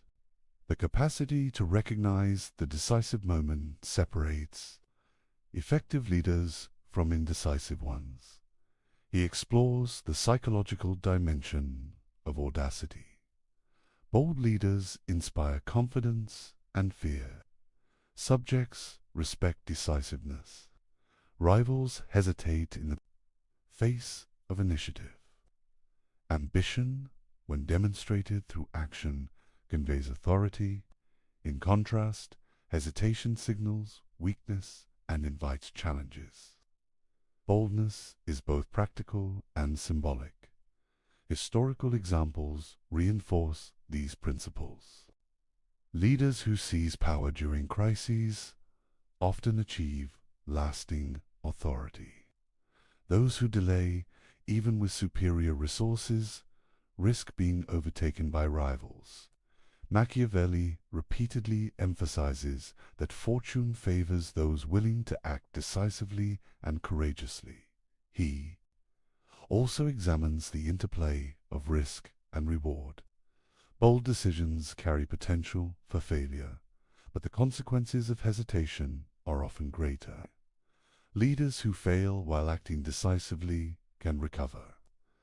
Leaders who hesitate frequently lose control entirely. Risk, when calculated and embraced, becomes a tool for power. Machiavelli stresses that audacity affects both internal and external politics. Domestically, decisive action quells dissent and inspires loyalty. Externally, it deters aggression and exploits weaknesses in rivals. Boldness establishes initiative. Hesitation surrenders it. Maintaining momentum is central to sustaining authority. The metaphor of fortune as a woman underscores the active role leaders must play. Fortune does not yield passively. It responds to courage, energy, and assertive effort. Leaders shape their destiny by imposing their will upon circumstances. This principle highlights the dynamic relationship between human action and unpredictable events. He further explores the cumulative effect of boldness. A leader who consistently acts decisively builds reputation and credibility. Subjects and allies observe audacity as competence. Rivals perceive a pattern of strength and initiative. Over time, bold action creates a self-reinforcing cycle of authority and influence. Machiavelli also examines failures of audacity. Leaders who act boldly without preparation, intelligence, or strategy invite disaster. Success requires both courage and competence. Boldness is a necessary condition for power, but it is not sufficient alone. Knowledge, skill, and foresight are equally essential. He concludes with the central lesson: hesitation is deadlier than bold failure. Inaction allows rivals to advance, fortune to shift, and opportunities to disappear.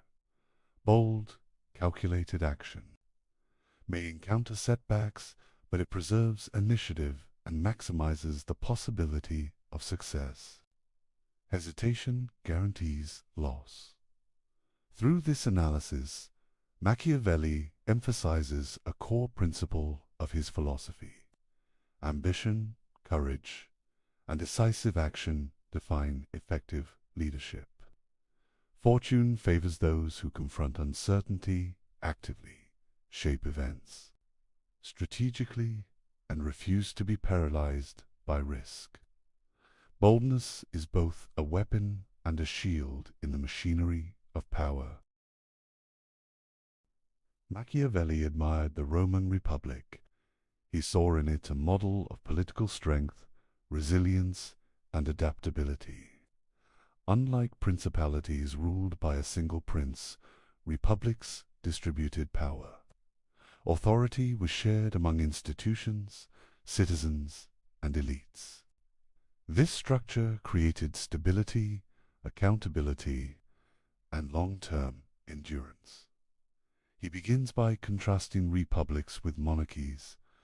Principalities concentrate power in one individual. Decision-making is rapid but highly dependent on the ruler's abilities. The state is vulnerable if the prince is weak, indecisive, or corrupt. Republics, by contrast, distribute authority across councils, assemblies, and magistrates. This diffusion limits the impact of individual failings and strengthens institutions. Machiavelli praises the capacity of republics to harness civic virtue. Citizens are motivated to participate in governance because they have a stake in the states. Survival, engagement fosters loyalty, accountability, and shared responsibility. By contrast, subjects of principalities often lack initiative or investment in the welfare of the state. Civic participation strengthens resilience. He emphasizes that republics are not without challenges.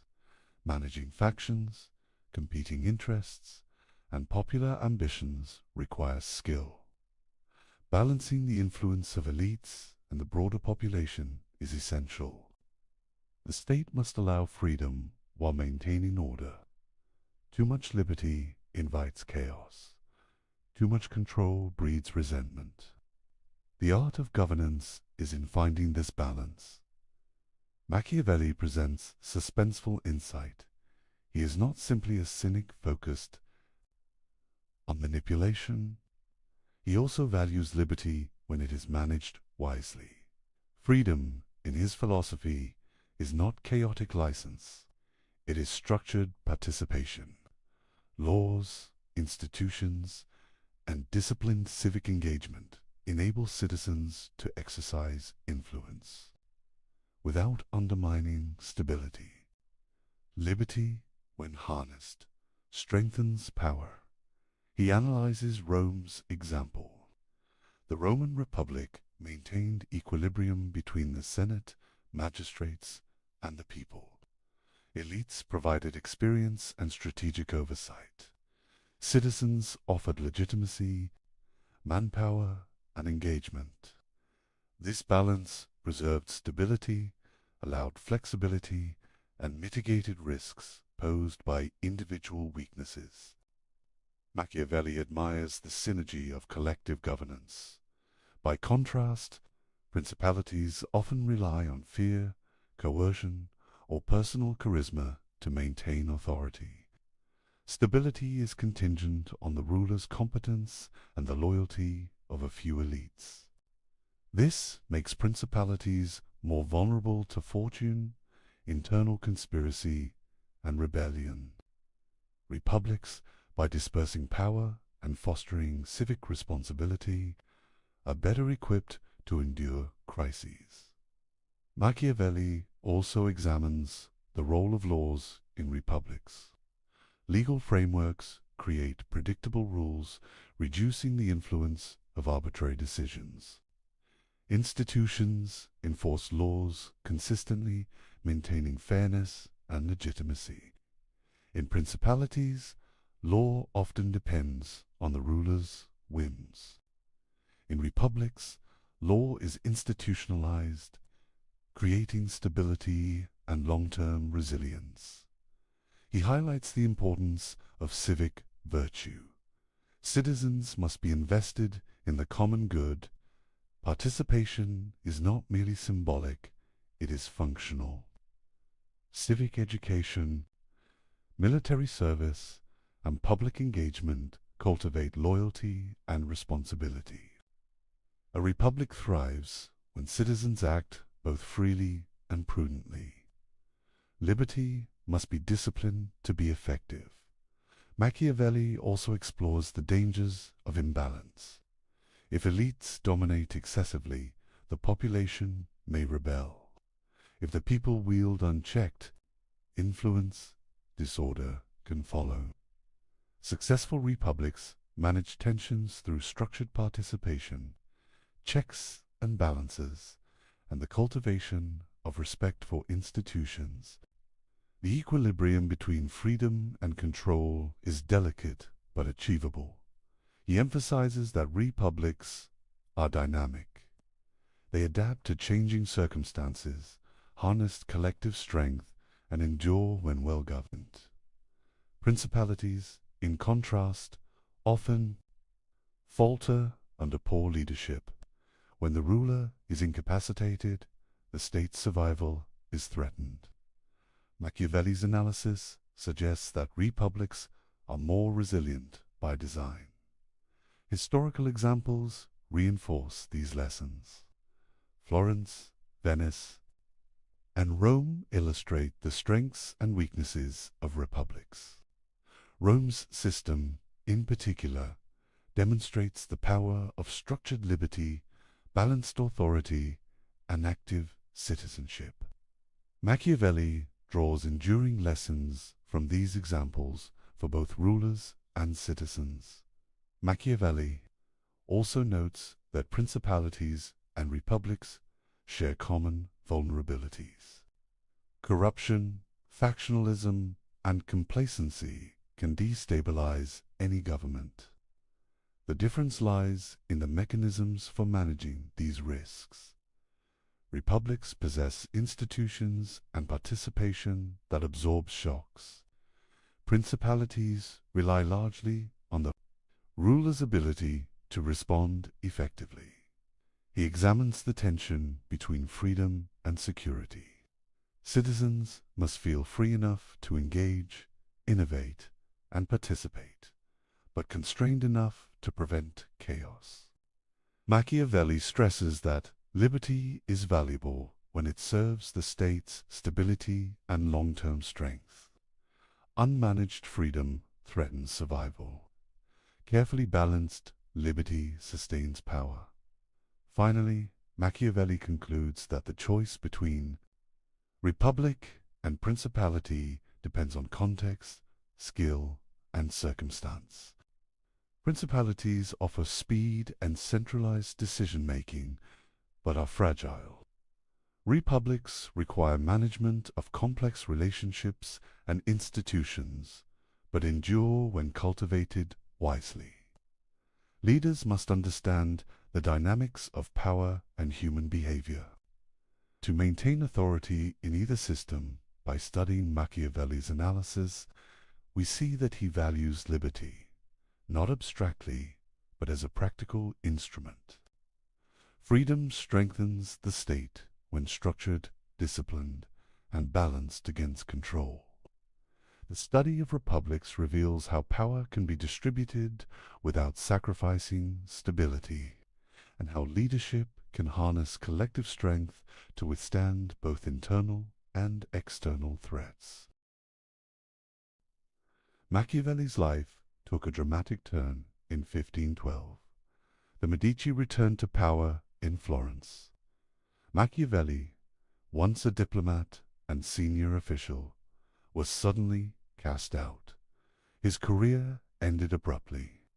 He was accused of conspiracy, imprisoned, and subjected to torture. The physical pain was brief, but the humiliation and desperation lingered. Exile followed. He retreated to his family estate in the countryside.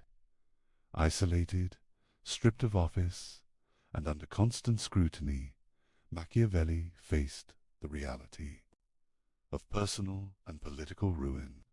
This period of displacement, however, became fertile ground for his ideas. In solitude, he turned experience, observation, and reflection into a framework for understanding power. It is in this context that he began writing The Prince. The text is more than a treatise. It is a calculated communication. Machiavelli presents his most daring insights on leadership, manipulation, and survival. Yet there is an underlying tension.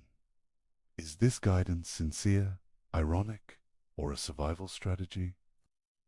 The uncertainty itself adds to the drama of the work. The Prince can also be seen as a job application to the Medici. Machiavelli presents himself as a thinker capable of advising rulers, particularly Lorenzo de' Medici. Every paragraph balances demonstration of knowledge with subtle flattery. It is strategic, persuasive, and highly personal. He seeks to regain influence and relevance through the written word. Suspense is central to understanding this moment. Imagine Machiavelli seated at his desk, quill in hand, contemplating the boldest ideas he has ever conceived. He writes of cruelty, deception, and manipulation, fully aware of the dangers these thoughts carry if misinterpreted. Every sentence is calculated, every example carefully chosen. He is both fearless and cunning. Machiavelli's writing reflects a mind sharpened by adversity. Exile forced him to analyze politics with clarity and detachment. Personal experience, observation of leaders, and historical case studies converge in his analyses. The Prince emerges as a concentrated playbook of power distilled from the turbulence of Italian politics. He also reflects on the morality of rulers. In exile, he confronts the paradox of ethics in governance. Leaders must act decisively and sometimes ruthlessly. Yet the survival of the state often demands choices that defy conventional morality. Machiavelli writes, not as a moralist, but as a realist. The prince is a mirror reflecting the world as it is, not as it should be. Historical examples animate the text. Cesare Borgia, notorious for cunning and decisiveness, embodies the lessons. Machiavelli admired the strategies he describes are drawn from observation, not imagination. Each case illustrates the consequences of action or inaction, courage or hesitation, loyalty or betrayal. The examples lend urgency and credibility to his argument. The writing process itself is dramatic. Exile breeds tension, reflection, and intensity. Machiavelli composes a work that is audacious in content and form. He imagines the Medici reading his words, evaluating his intellect, and judging his insight. The stakes are personal and political. The Prince is a performance as much as a treatise. Suspense continues in the interpretation of the Prince. Scholars debate its intent. Was it sincere advice intended to guide rulers toward effective governance? Was it satire exposing the brutality of politics through exaggeration? Or was it itself a mask, concealing Machiavelli's personal vulnerabilities and ambitions? The ambiguity enhances the text's power and intrigue. He also reflects on exile as a catalyst for intellectual creation. Removed from office, Machiavelli gains the freedom to think without constraint. Observations of power, human ambition, and political dynamics crystallize into concise, radical insights. Exile transforms adversity into opportunity, misfortune, into intellectual productivity. The text combines theory and practice. Machiavelli does not write abstractly. He examines practical methods to acquire, consolidate, and maintain power. Each chapter addresses real threats, human weaknesses, and strategic possibilities. The Prince is simultaneously a manual, a demonstration of expertise, and a calculated appeal to potential patrons. He illustrates the tension between fear and love, fortune and audacity, cruelty and mercy. Each paradox is heightened by his own precarious situation. Writing from exile, Machiavelli confronts the realities he himself has endured, the dangers of fortune, the fragility of position, and the necessity of decisive action. Finally, he confronts his own legacy within the Prince. By distilling his observations into a coherent guide, Machiavelli ensures that his ideas endure beyond personal misfortune. Exile, pain, and political ruin become a backdrop for intellectual immortality. His analysis of power, paradoxical as it may be, survives as a testament to the synthesis of experience, reflection, and daring thought. Through this chapter, we understand the Prince not merely as a book, but as a dramatic act of survival, strategy, and insight. Machiavelli transforms personal catastrophe into a timeless exploration of power, human nature, and the enduring dynamics of politics. Machiavelli's influence extends far beyond his lifetime. His observations on power, human nature, and governance shaped political philosophy for centuries. From the Renaissance to the Enlightenment and into modern politics, his ideas continue to resonate. His work challenges leaders, theorists, and citizens to confront the realities of power without illusions. He begins by examining Machiavelli's immediate impact. During the Renaissance, rulers and thinkers studied his writings with keen interest. The prince became a reference point for understanding strategy, diplomacy, and authority. Machiavelli's clarity in analyzing human behavior and political dynamics set him apart from moralistic or idealistic treatises of his time. Enlightenment thinkers engaged deeply with his ideas. Figures like Rousseau and Montesquieu read Machiavelli as both a caution and a guide. His emphasis on observation, pragmatism, and the mechanics of power influenced debates about liberty.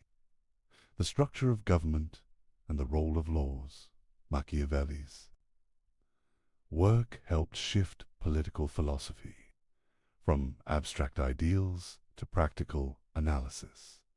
He also examines the adoption of his concepts by modern leaders.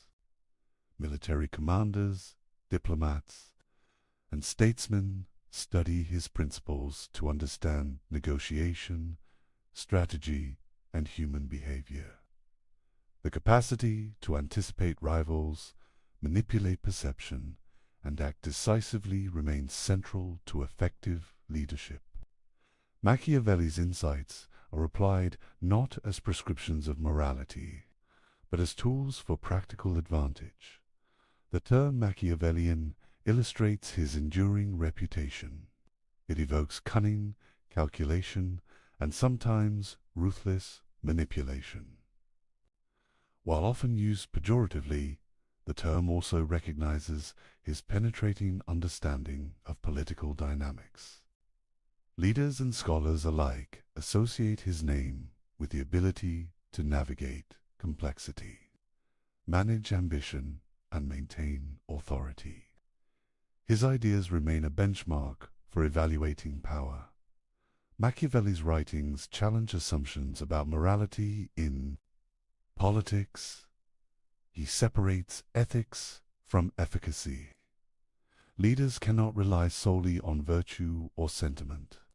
Success depends on understanding human nature, anticipating behavior, and taking decisive action. This stark realism transformed political thought and remains relevant in contemporary analyses. He traces the influence on Republican theory. Discourses on Livy inspired debates about civic virtue, balance of power, and the role of citizens. His analysis of Rome shaped modern conceptions of liberty, checks and balances, and institutional resilience. Machiavelli demonstrated how historical examples inform the design of governance. Machiavelli's influence extends to strategy and military theory. His insistence on preparedness, citizen militias, and decisive action informs modern military doctrine. The principle that fortune favors the bold continues to guide leaders in contexts ranging from warfare to diplomacy. Action, timing, and audacity remain critical. He also explores the cultural and intellectual dimension. Machiavelli's work provoked controversy precisely because it forced readers to confront uncomfortable truths. He challenged idealistic notions of leadership, morality, and human nature. By framing power as a dynamic, often ruthless interaction, he encouraged critical thinking and realistic assessment of political life. Suspense builds as he considers the duality of his legacy. Some interpret Machiavelli as a teacher of cynicism, revealing the darker side of politics. Others see him as a realist, exposing truths that leaders must understand to govern effectively. His writings provoke reflection on whether morality is subordinate to survival. strategy, and practical wisdom. He examines how his ideas endure in modern political analysis. Political scientists, historians, and strategists draw on Machiavelli to understand negotiation, influence, and institutional dynamics. Concepts such as manipulation of perception, the balance of fear and love, and the management of alliances remain central in the study of governance. Machiavelli also shaped debates about liberty and authority. His distinction between republics and principalities informs discussions about democracy, centralized power, and citizen participation. Leaders and theorists continue to grapple with questions of freedom, control, and institutional balance, echoing his analyses from centuries ago. He highlights that his enduring influence is not merely theoretical. The real-world application of his principles demonstrates their practical value. Leaders who understand human ambition, fortune, and the dynamics of power are better equipped to maintain authority, anticipate threats, and shape events. Machiavelli provides tools for navigating the complexities of political life. Finally, Machiavelli leaves us with a profound question. Did he reveal the truth of politics, stripped of illusion and idealism? Or did he invent a darker lens, teaching leaders to view human nature through suspicion, fear, and manipulation?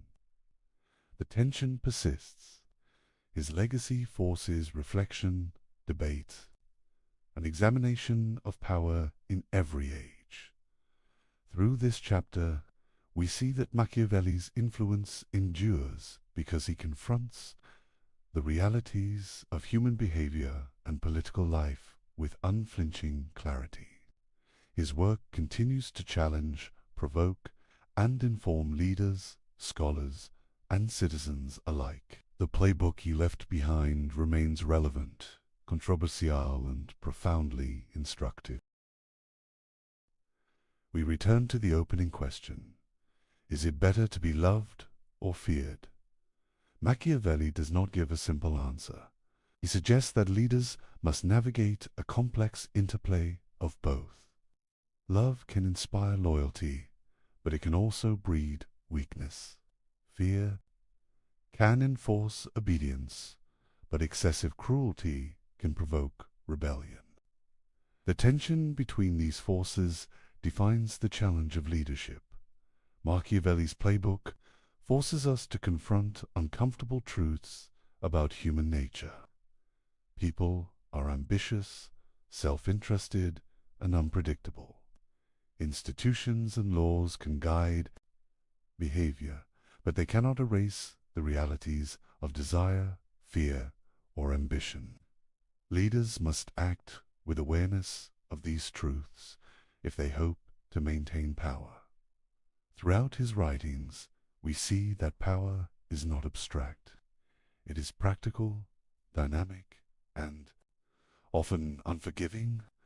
Leadership requires courage, decisiveness, and sometimes ruthlessness.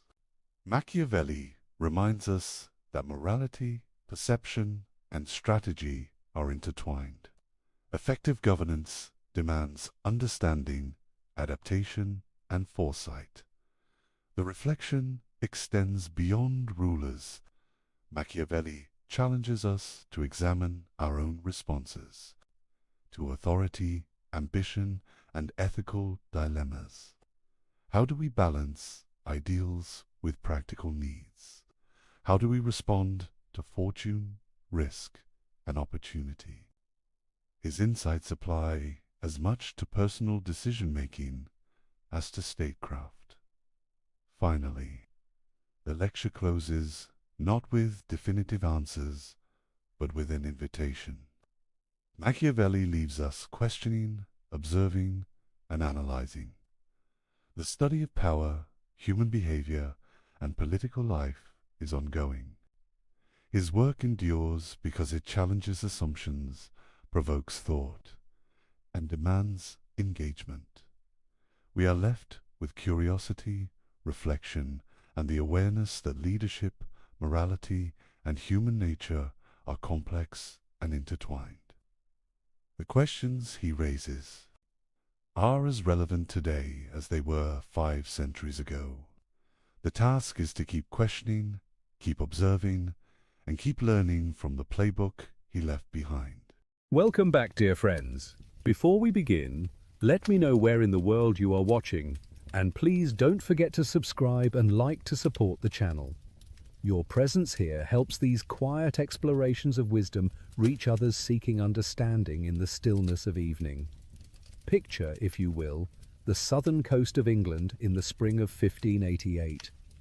The Spanish Armada approaches across dark waters, the greatest invasion fleet the world has ever seen. Rumours race through villages faster than horses can carry them. War is coming. Terror grips the hearts of common folk who know their homes lie in the path of empires at war. In a small parish near Malmesbury, a vicar's wife goes into labour 2 months early, her body responding to the fear that saturates the very air she breathes.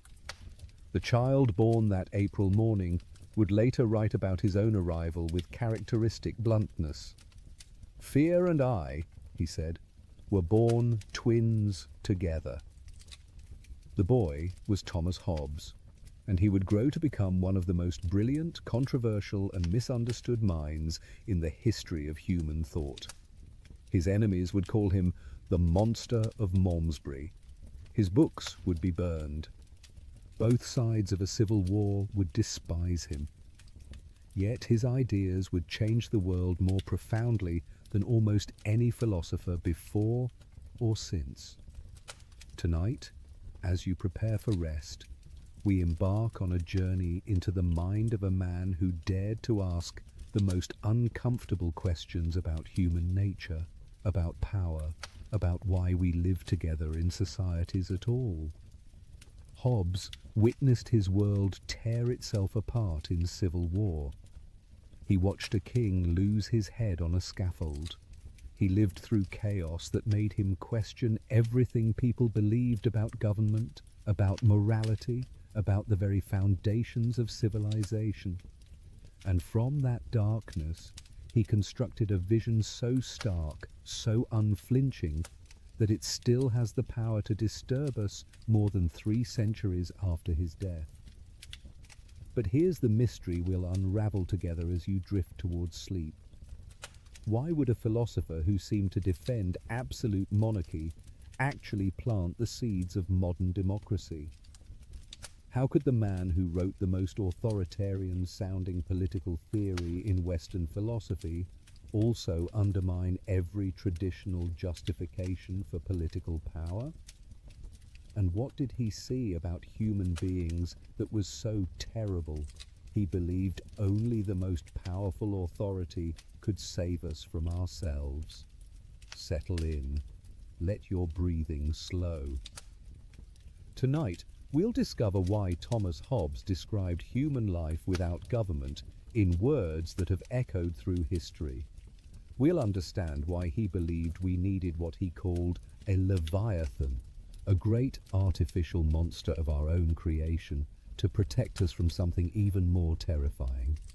And perhaps, as you rest in the safety of your home tonight, doors locked, protected by laws you barely think about, you'll recognize that you're living proof of Hobbes's most controversial claim about what human beings truly need to survive. The story begins not with grand philosophy, but with disgrace and abandonment. Thomas Hobbes's father was a vicar, but not the sort of gentle shepherd of souls you might imagine. Thomas Hobbes Sr. was what people in Elizabethan England called a man of the cloth, only in the most technical sense. He was quick-tempered, uneducated beyond the basics required for his position, and apparently more comfortable with playing cards than with prayer. The biographical details that survive paint a portrait of a man fundamentally unsuited to the pastoral care of human souls.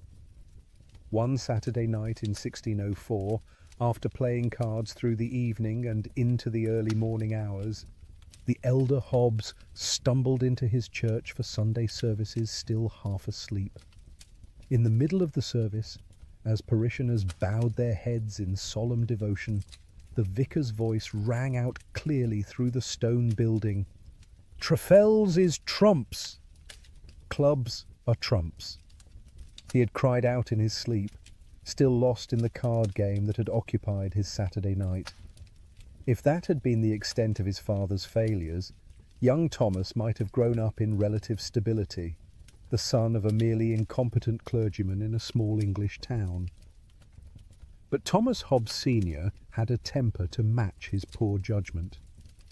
When another local clergyman, Richard Jean, criticised him, or perhaps simply crossed him in some way the details are lost to history, the vicar's response was not prayer or reasoned argument, but violence. In the churchyard itself, in sight of God and congregation, Thomas Hobbes Sr. struck Richard Jean, and then, realising the magnitude of what he had done, fled. He abandoned everything: his position, his home, his reputation, and most significantly, his 3 children. Thomas was 16 years old when his father disappeared from his life forever. The scandal, the whispers, the sudden poverty, the shame of being associated with a man who had brawled at the church door and then run away rather than face consequences, all of this marked young Thomas in ways that would echo through his later philosophy. But young Thomas was fortunate in one respect. His uncle, Francis Hobbes, was a wealthy glover in Malmesbury, a man who had done well in the emerging commercial economy of late Elizabethan England. Francis had no children of his own, and he recognized something in his disgraced brother's son: intelligence, a hunger for learning, a mind that could perhaps transcend the circumstances of birth and scandal. He paid for Thomas's education, first at a small school in Westport, then at a private school where the boys showed remarkable aptitude for languages, and finally, at age 15, at Magdalen Hall in Oxford. Oxford in the early 1600s was still dominated by scholastic philosophy, the elaborate system built over centuries by medieval thinkers who attempted to reconcile Aristotle's ancient wisdom with Christian theology. Students spent years learning to make fine distinctions between different types of causes, different categories of being, different modes of existence. They memorized authorities and learned to cite them in disputes that often seemed to have little connection to the actual world beyond the university walls. Young Thomas Hobbes was brilliant at this game. He mastered Latin and Greek. He could parse arguments and spot logical fallacies. But something in him rebelled against what he was learning. It all felt so empty, so divorced from reality, so useless for understanding the world he actually inhabited. Years later, he would write with barely concealed contempt about the philosophy he'd been taught, calling it little more than insignificant speech, and dismissing whole libraries of medieval thought as exercises in saying nothing with great elaboration. But if Oxford taught him what he didn't believe, it also gave him the tools he would later use to construct his own vision. The logical rigor, the attention to definitions, the systematic approach to questions, all of these he absorbed and would later deploy in service of a radically different kind of philosophy. Upon graduating in 1608, Hobbes entered the service of the Cavendish family, one of the wealthiest and most powerful noble families in England. He was hired as a tutor and companion to William Cavendish, who would later become the second Earl of Devonshire. This position changed everything. Suddenly, the son of a disgraced vicar was living among the aristocracy, traveling in their circles, observing how power actually worked rather than how philosophers said it should work. The Cavendish connection gave Hobbes something else invaluable: the opportunity for the grand tour of Europe. In the early 1600s, wealthy young Englishmen completed their education by travelling through France and Italy, visiting great cities, meeting scholars, seeing art and architecture that existed nowhere in England. Hobbes accompanied his student on these journeys, and they opened his eyes to a world far larger than provincial England. In Italy, Hobbes met Galileo Galilei, the brilliant scientist who was revolutionizing humanity's understanding of the cosmos. Galileo was using mathematics and observation to overturn beliefs that had stood for thousands of years. He was looking at the world not through the lens of ancient authorities, but through telescopes and careful measurement. He was discovering that the universe operated according to laws, mathematical relationships, mechanical principles that could be understood if one simply looked carefully enough and thought clearly enough. This encounter planted a seed in Hobbes's mind. What if human society could be understood the same way? What if politics and ethics weren't matters of interpreting ancient texts or appealing to divine will, but were instead subject to natural laws that reason could discover? What if you could study human beings the way Galileo studied falling bodies and planetary motion, finding the principles that governed behavior with the same mathematical certainty? Hobbes also traveled in France, where he encountered a very different tradition of thought. French intellectuals were grappling with religious wars that had torn their country apart for decades. They were asking urgent questions about authority, about sovereignty, about what held a society together when people couldn't agree on fundamental questions of faith. These weren't abstract philosophical puzzles, but matters of life and death, questions that determined whether cities burned and whether neighbors slaughtered each other in the streets. Through all these experiences, Hobbes was developing a peculiar way of seeing the world. He noticed the gap between what people said and what they did. He observed that everyone claimed to seek justice and the common good, but somehow this seeking always seemed to align remarkably well with their own interests. He watched aristocrats maneuver for power while speaking of duty. He saw churchmen pursue wealth while preaching poverty. He witnessed scholars defend ideas not because they were true, but because their positions and reputations depended on those ideas being accepted. Hobbes was developing the cold eye of the observer who stands slightly outside the system he studies. The abandoned son of a disgraced father, the scholarship boy among aristocrats, the English scholar in continental courts, he was always positioned to see things others missed because they were too embedded in the structures they inhabited. This outsider's perspective would become one of his greatest philosophical assets. It would allow him to ask questions that seemed obvious once stated, but that most people never thought to ask because the answers seemed too settled, too natural, too much a part of the assumed background of life. What holds society together? Why do people obey laws? What makes one person's commands into legitimate authority rather than mere force?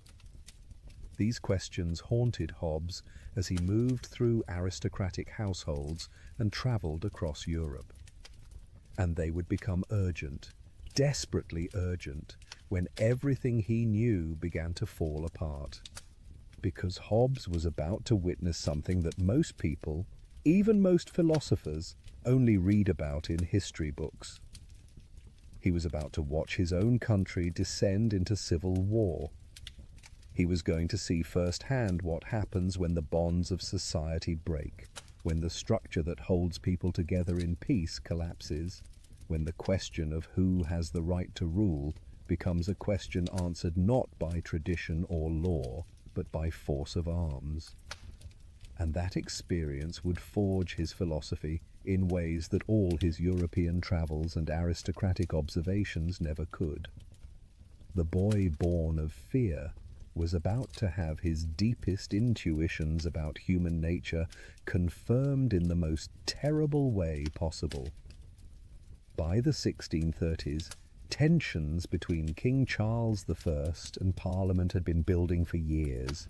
The issues were complex, tangled, webs of religious disagreement, constitutional principle, and simple struggles for power.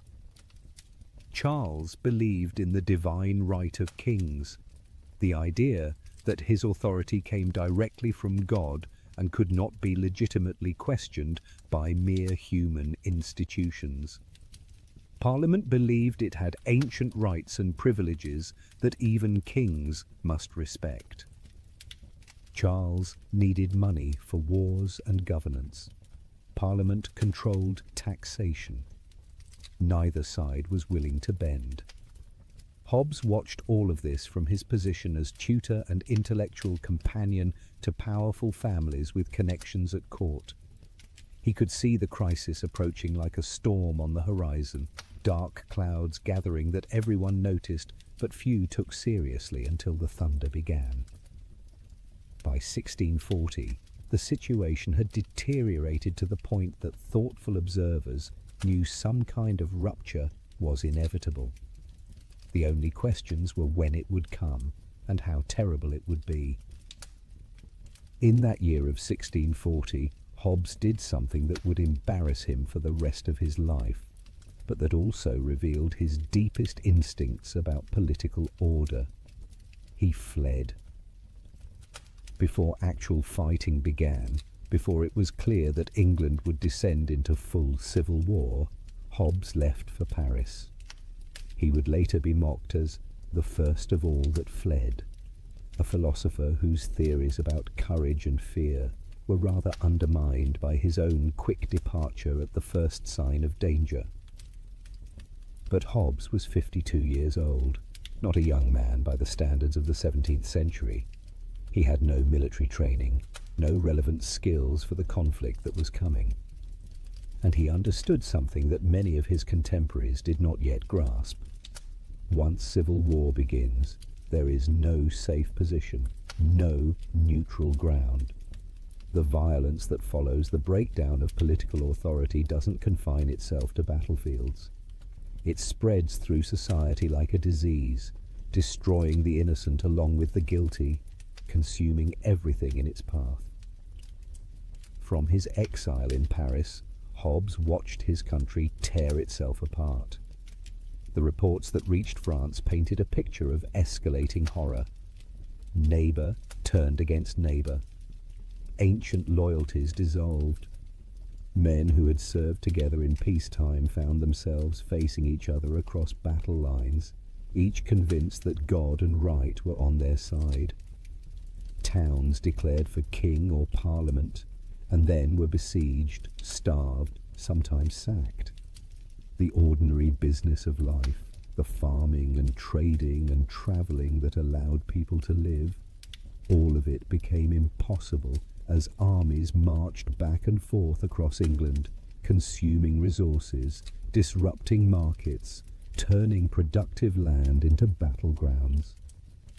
In Paris, Hobbes lived among other royalist exiles, men and women who had fled the conflict, leaving behind estates and positions and lives they had expected to pass on to their children. These were people who had never imagined that their world could collapse. They came from families that had held land for centuries, from positions that seemed as permanent as the stones of England itself. Now they were refugees, dependent on the hospitality of the French court, watching from across the Channel as everything they had known burned. Hobbes used these years in exile to write. In 1642, he published De Kiev, which translates as On the Citizen. It was his first systematic treatment of political philosophy, written in Latin for an educated European audience. In this work, Hobbes began to develop the ideas that would later shock England and Europe. He argued that political authority doesn't come from God or from ancient tradition, but from the consent of the governed. He suggested that without government, human life would be unbearable, a condition of constant warfare. And he concluded that only absolute sovereignty could maintain peace. But De Kiev was just a preliminary sketch. As the English Civil War ground on, as reports of new battles and atrocities reached Paris, as the initial shock gave way to the grim realization that this conflict would not be resolved quickly, Hobbes worked on something more comprehensive, more systematic, more radical. He was writing Leviathan. Then came January 30th, 1649. King Charles I was led to a scaffold in London. In front of a crowd of thousands, the king who claimed to rule by divine right was executed by his own subjects. His head was severed from his body with a single blow of the axe. The monarchy, the institution that had ruled England for as long as anyone could remember, was abolished.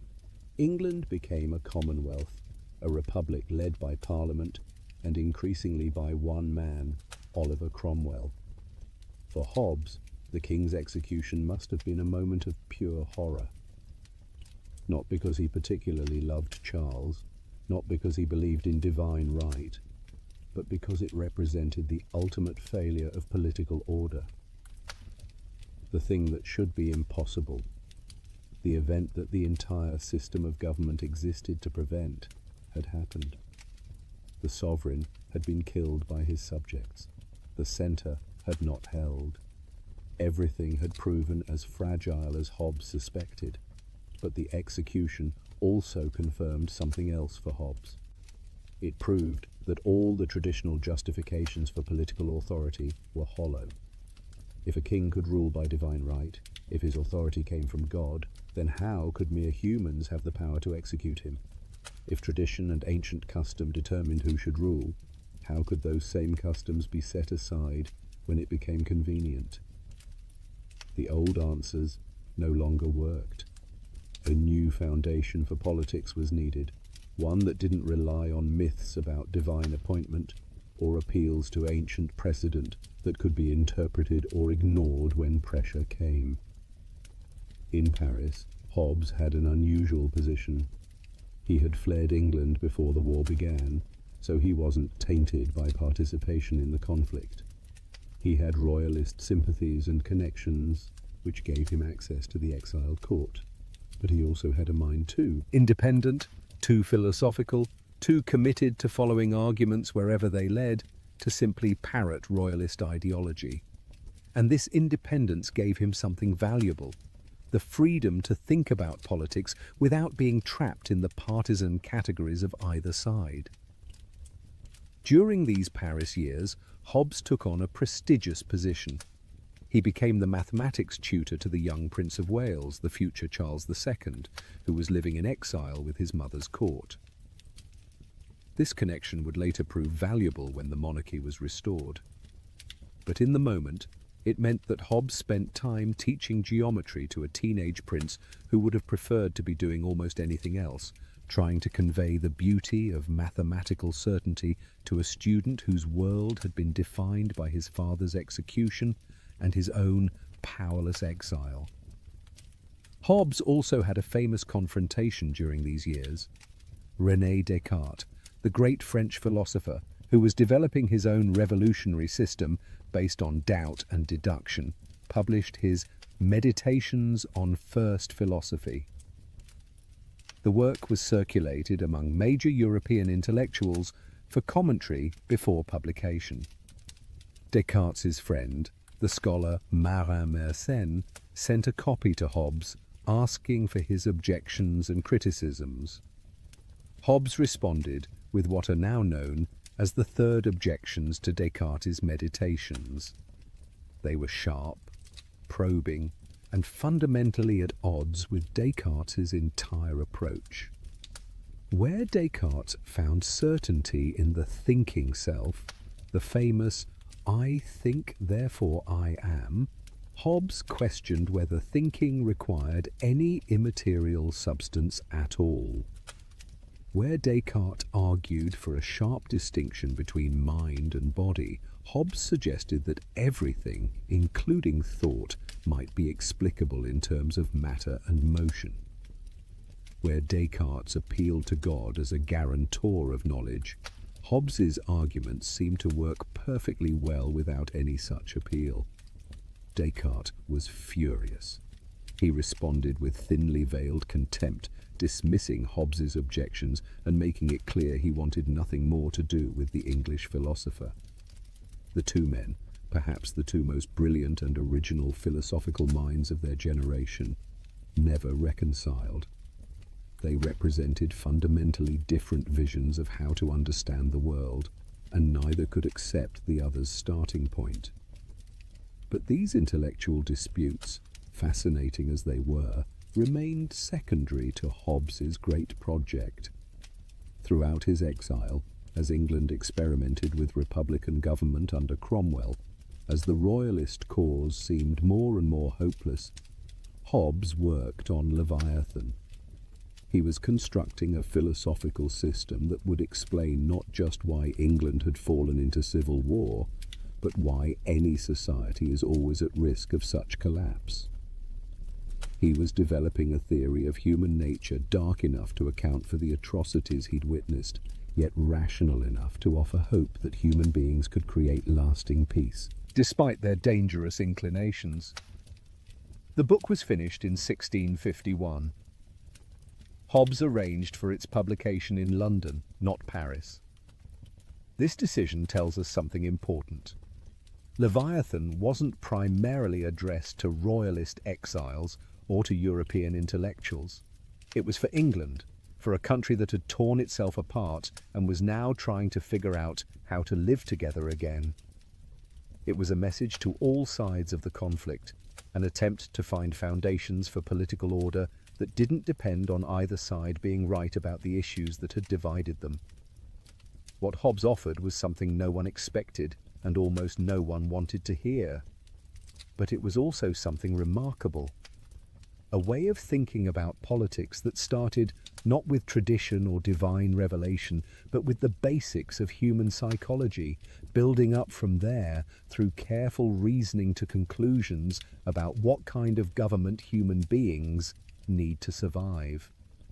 It was philosophy attempting to solve the most urgent, practical problem of its time, the problem of how to prevent societies from destroying themselves. As you rest tonight, imagine Hobbes in his Parisian exile, writing by candlelight, working through the implications of his dark vision of human nature. Outside, the world is at war. His country is torn apart. A king has been executed. Everything that seemed solid has revealed itself to be breakable. And in response, this brilliant, frightened, determined man is constructing a theory that will outlive him by centuries, that will shape how future generations think about power and politics, and the eternal question of how human beings can live together in peace. The stage is now set. We've seen the man and the crisis that formed him. Now we turn to the heart of his philosophy, to his shocking claims about what human beings really are beneath the veneer of civilization. To understand Hobbes's political philosophy, we must first understand his psychology, his theory of what makes human beings tick. And that understanding begins with a radical claim that offended almost everyone who read it. Everything is matter in motion. That's it. The entire universe, including human beings, including human minds, can be understood in terms of physical objects moving according to natural laws. This was not what people in the 17th century wanted to hear. The dominant view, inherited from centuries of Christian philosophy drawing on ancient Greek thought, was that human beings were special. We had immortal souls, immaterial minds that transcended the merely physical world. Our ability to reason, to choose freely, to know truth and pursue goodness, all of this seemed to require something more than just matter pushing against matter. We weren't machines. We weren't just complex animals. We were created in God's image, rational souls inhabiting physical bodies, but not reducible to them. Hobbes rejected all of this. Not out of atheism exactly, though many accused him of it, but out of his conviction that philosophy must build on the same foundations as the new science he'd encountered in Galileo and others. If we want to understand the world, we should look at what we can actually observe, not at what ancient authorities tell us must be true. And what we observe, Hobbes argued, is matter and motion. Consider what happens when you see something. Light, which is matter in motion, strikes an object. That creates more motion that travels to your eye.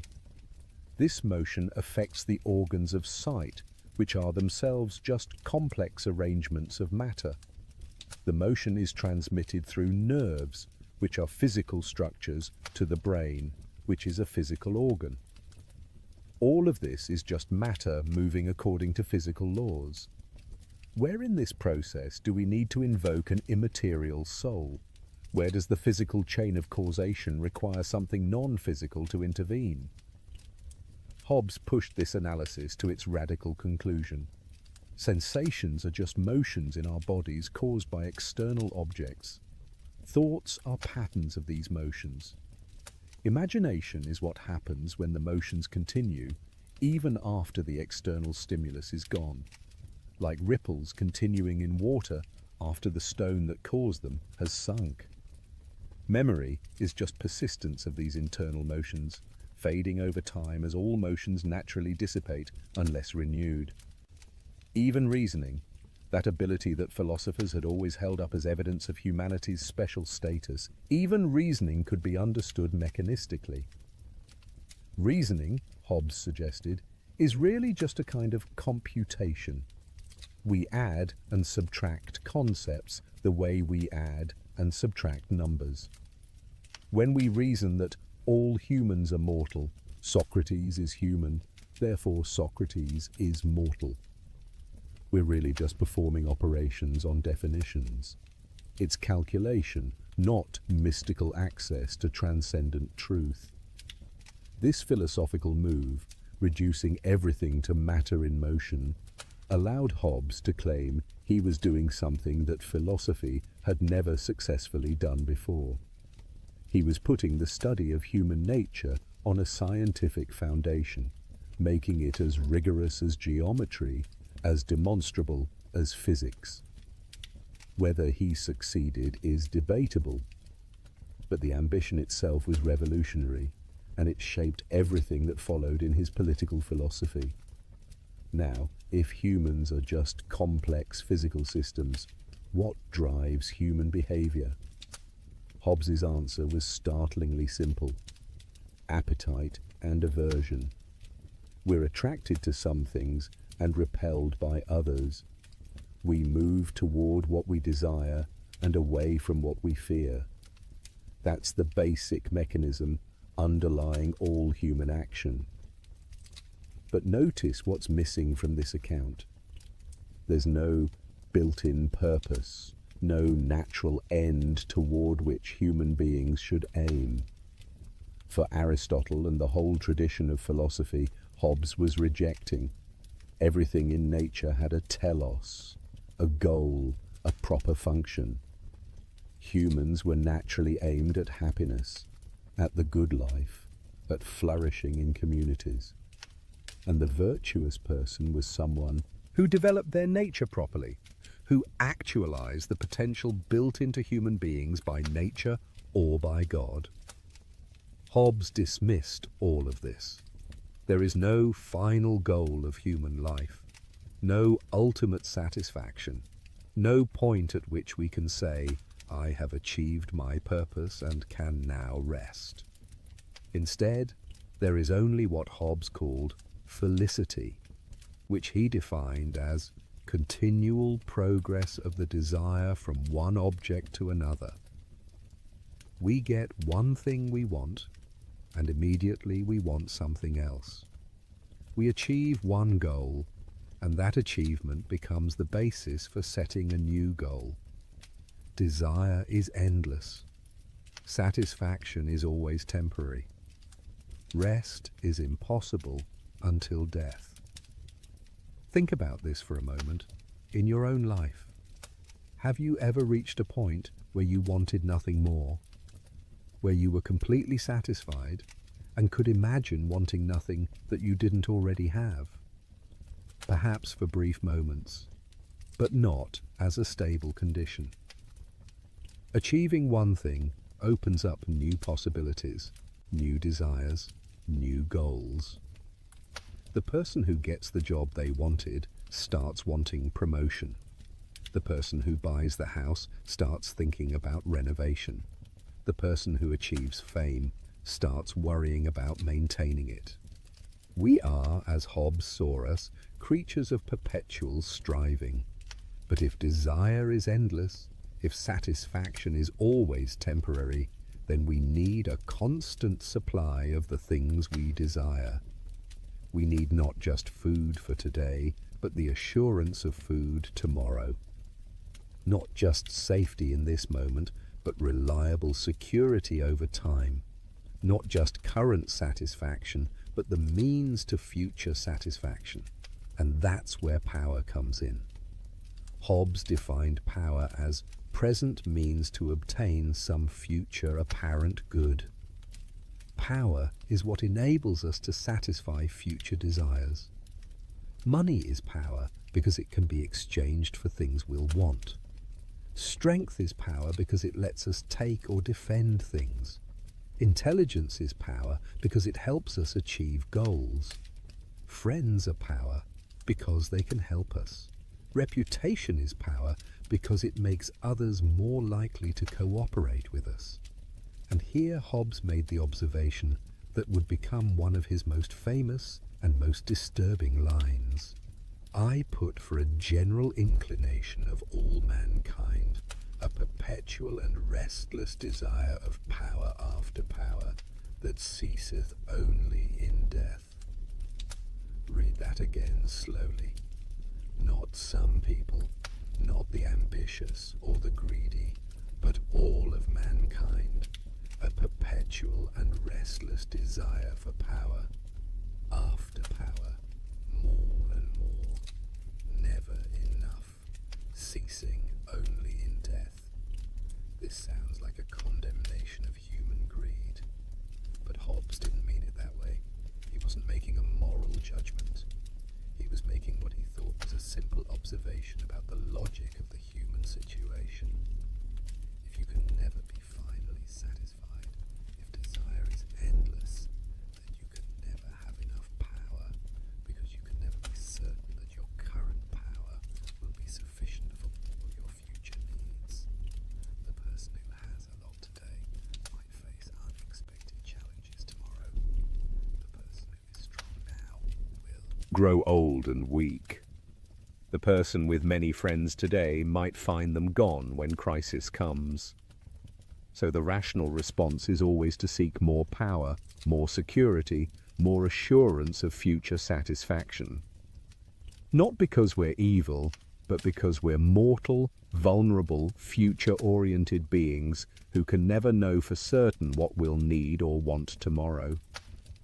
The desire for power is just the flip side of perpetual desire itself, combined with the rational recognition of our own vulnerability. Now we get to what Hobbes identified as the three principal causes of conflict among human beings. He was very systematic about this. laying out three distinct sources of quarrel built into human nature itself. First, competition. When two people desire the same thing, and that thing cannot be shared or divided, they become enemies. This is simple scarcity. If there's only one piece of food and two hungry people, they will compete for it. If there's one position of power and two ambitious people, they will struggle for it. Competition is the most obvious source of conflict, the one that anyone can recognize. Second, diffidence. Hobbes's word for what we might call distrust or insecurity. Even if there's no immediate competition over resources, people have reason to fear each other. If I have something valuable, I must worry that you might try to take it. If I'm not trying to harm you, I can't be sure you're not trying to harm me. And knowing that you're probably worried about me, I have even more reason to worry about you. This creates what we now call a security dilemma. Everyone takes defensive measures to protect themselves, but these defensive measures look like threats to others, who then take their own defensive measures, which look like threats to me, and so on. Distrust breeds more distrust in a self-reinforcing cycle. Third, glory.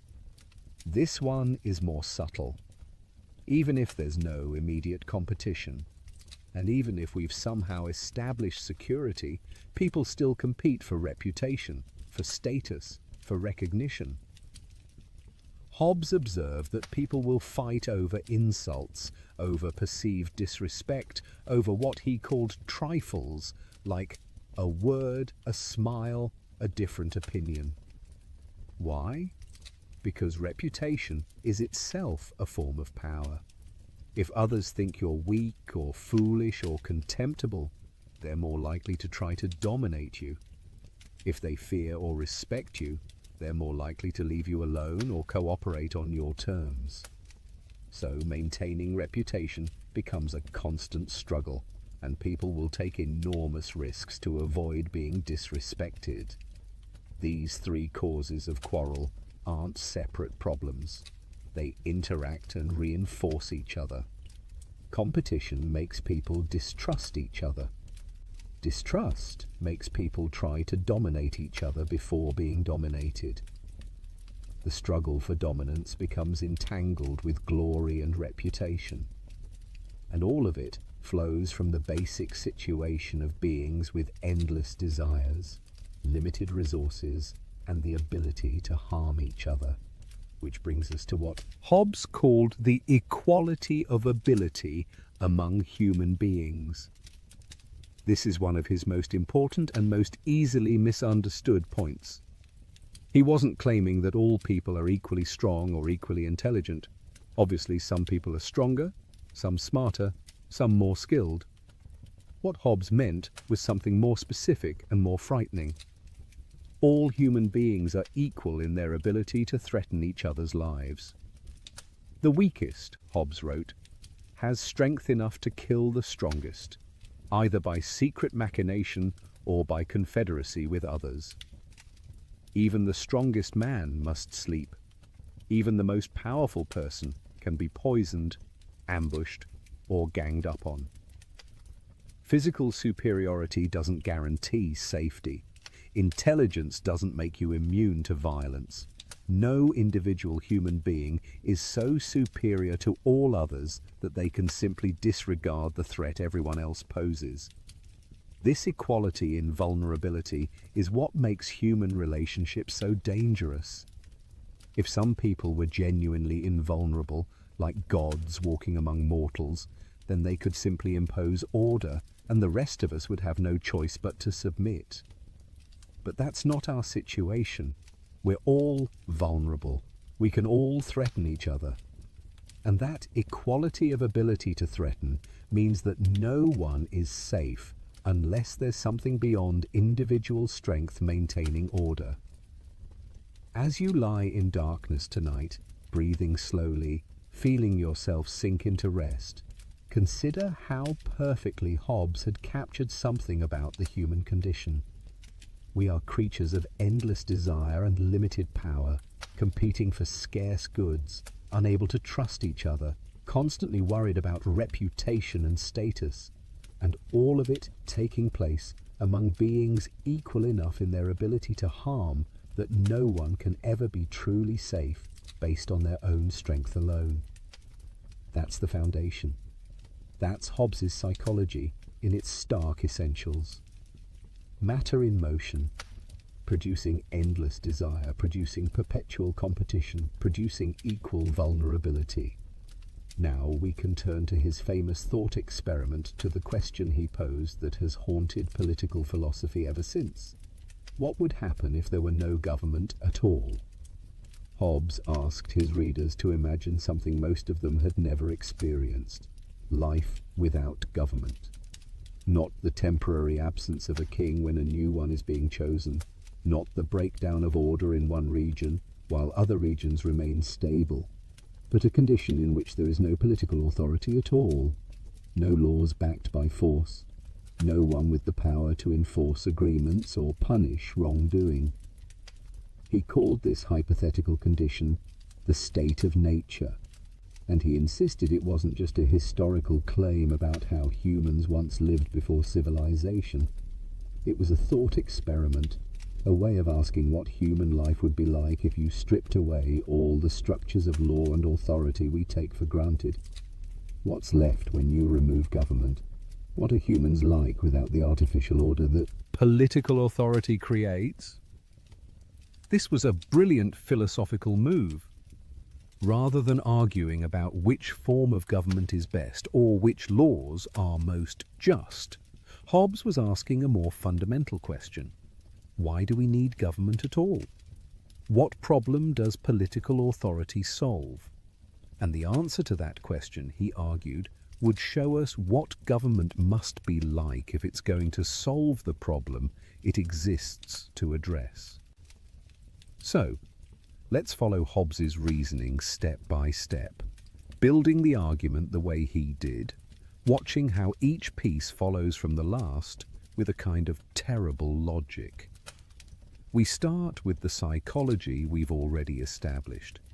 Humans have endless desires. We seek power after power. We compete for scarce resources. We distrust each other. We fight over glory and reputation. And we're all equal enough in our ability to harm each other that no one is naturally safe. Now imagine that situation without any authority to enforce rules, without any laws that actually constrain behavior, without any punishment for violence or theft or breach of contract. What would rational people do in that situation? Hobbes's answer was chilling. Each person would pursue their own interests as best they could. And given the three causes of quarrel, given the equality of ability, given the absence of any authority to enforce agreements, the result would be inevitable: war. Not necessarily constant fighting every moment, but a condition in which everyone is ready to fight, where violence is always an option, where there's no security, no ability to plan for the future, no basis for trust. Think carefully about why this follows. If there's no authority to punish theft, then taking what I want by force becomes a rational strategy whenever I'm strong enough to do it. But that means you can't trust me not to take your things.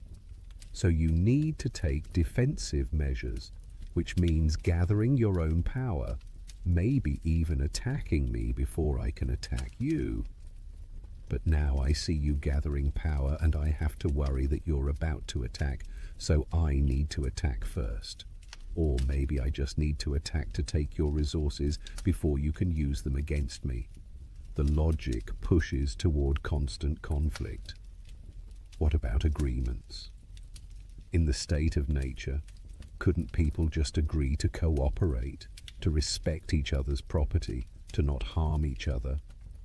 The problem is that without an authority to enforce agreements, there's no guarantee anyone will keep their word. If I agree not to harm you, and you agree not to harm me, but then you see an opportunity to benefit by breaking that agreement, what's to stop you? Your conscience? Your sense of honor? Perhaps. But can I rely on that? Can I stake my life on your virtue when breaking the agreement might save your life or make you rich? And knowing that you're thinking the same way about me, knowing that you can't fully trust me to keep my word, why wouldn't you break the agreement first when it's convenient? The rational thing, in the absence of enforcement, is to break agreements whenever keeping them becomes costly and you think you can get away with it.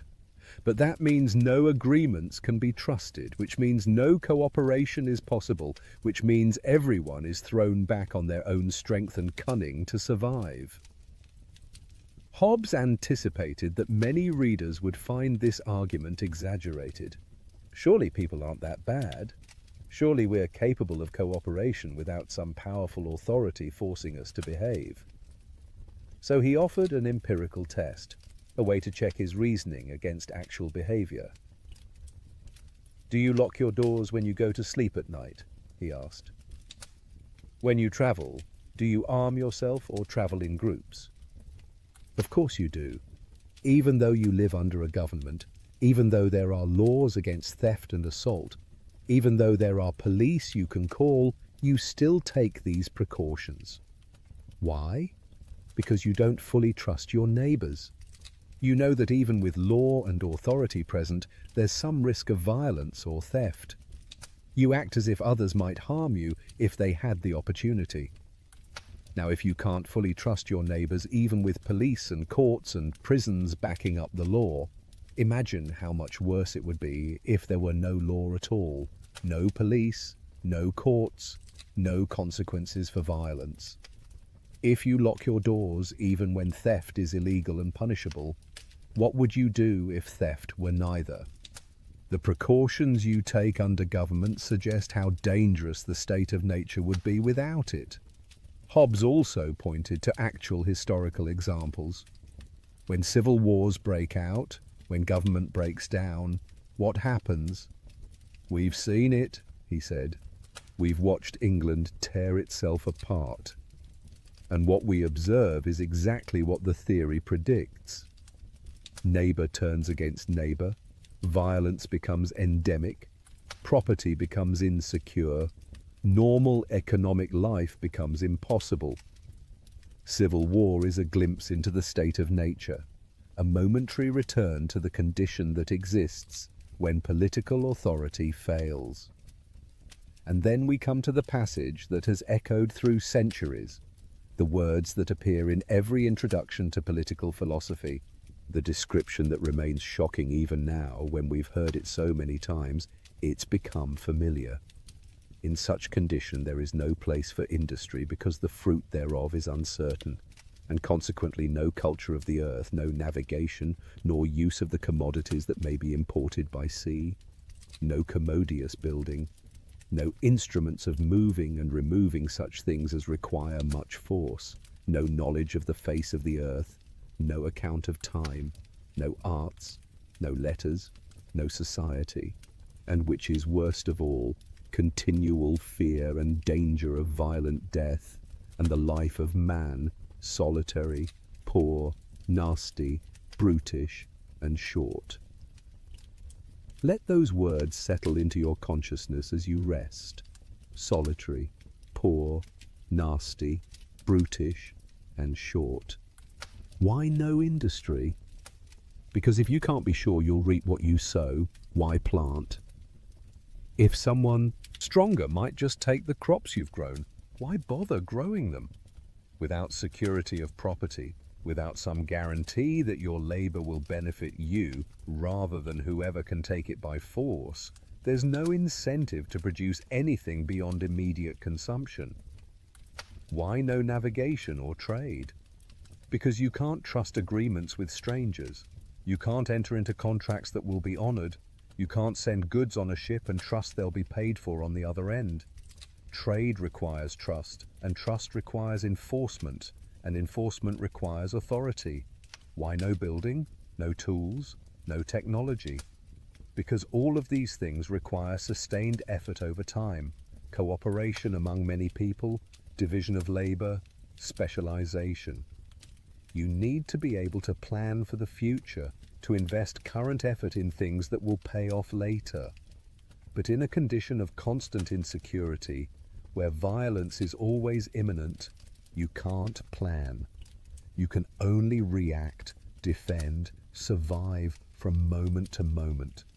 Why no knowledge, no arts, no letters? Because these refined activities require leisure, security, institutions that preserve and transmit learning over generations. A person constantly worried about violent death has no time for philosophy or poetry. A society that cannot maintain order, cannot maintain universities or libraries, or any of the infrastructure that makes intellectual and artistic life possible. And notice Hobbes's phrase, no society. In the state of nature, there aren't even stable social relationships. You can't have families that last, communities that endure, friendships that transcend immediate advantage. Everything is provisional, temporary, always ready to dissolve when interests diverge. The word solitary is key. We are, each of us, alone in the state of nature, unable to form genuine bonds with others because we can never fully trust them and they can never fully trust us. This is Hobbes's vision of freedom without government, of the natural condition of humankind when stripped of political authority. And it's important to understand what he's not saying. He's not saying that human beings are naturally evil. He's not claiming that we enjoy violence or take pleasure in others' suffering. Some people might, but that's not necessary for his argument. What Hobbes is saying is that the situation itself, the structure of interaction among beings with our characteristics, necessarily produces conflict. Put self-interested creatures with endless desires and limited power together in a condition where there's no authority to enforce rules, and they will come into conflict regardless of whether they're virtuous or vicious. The problem isn't human nature in a moral sense. The problem is the logic of the situation.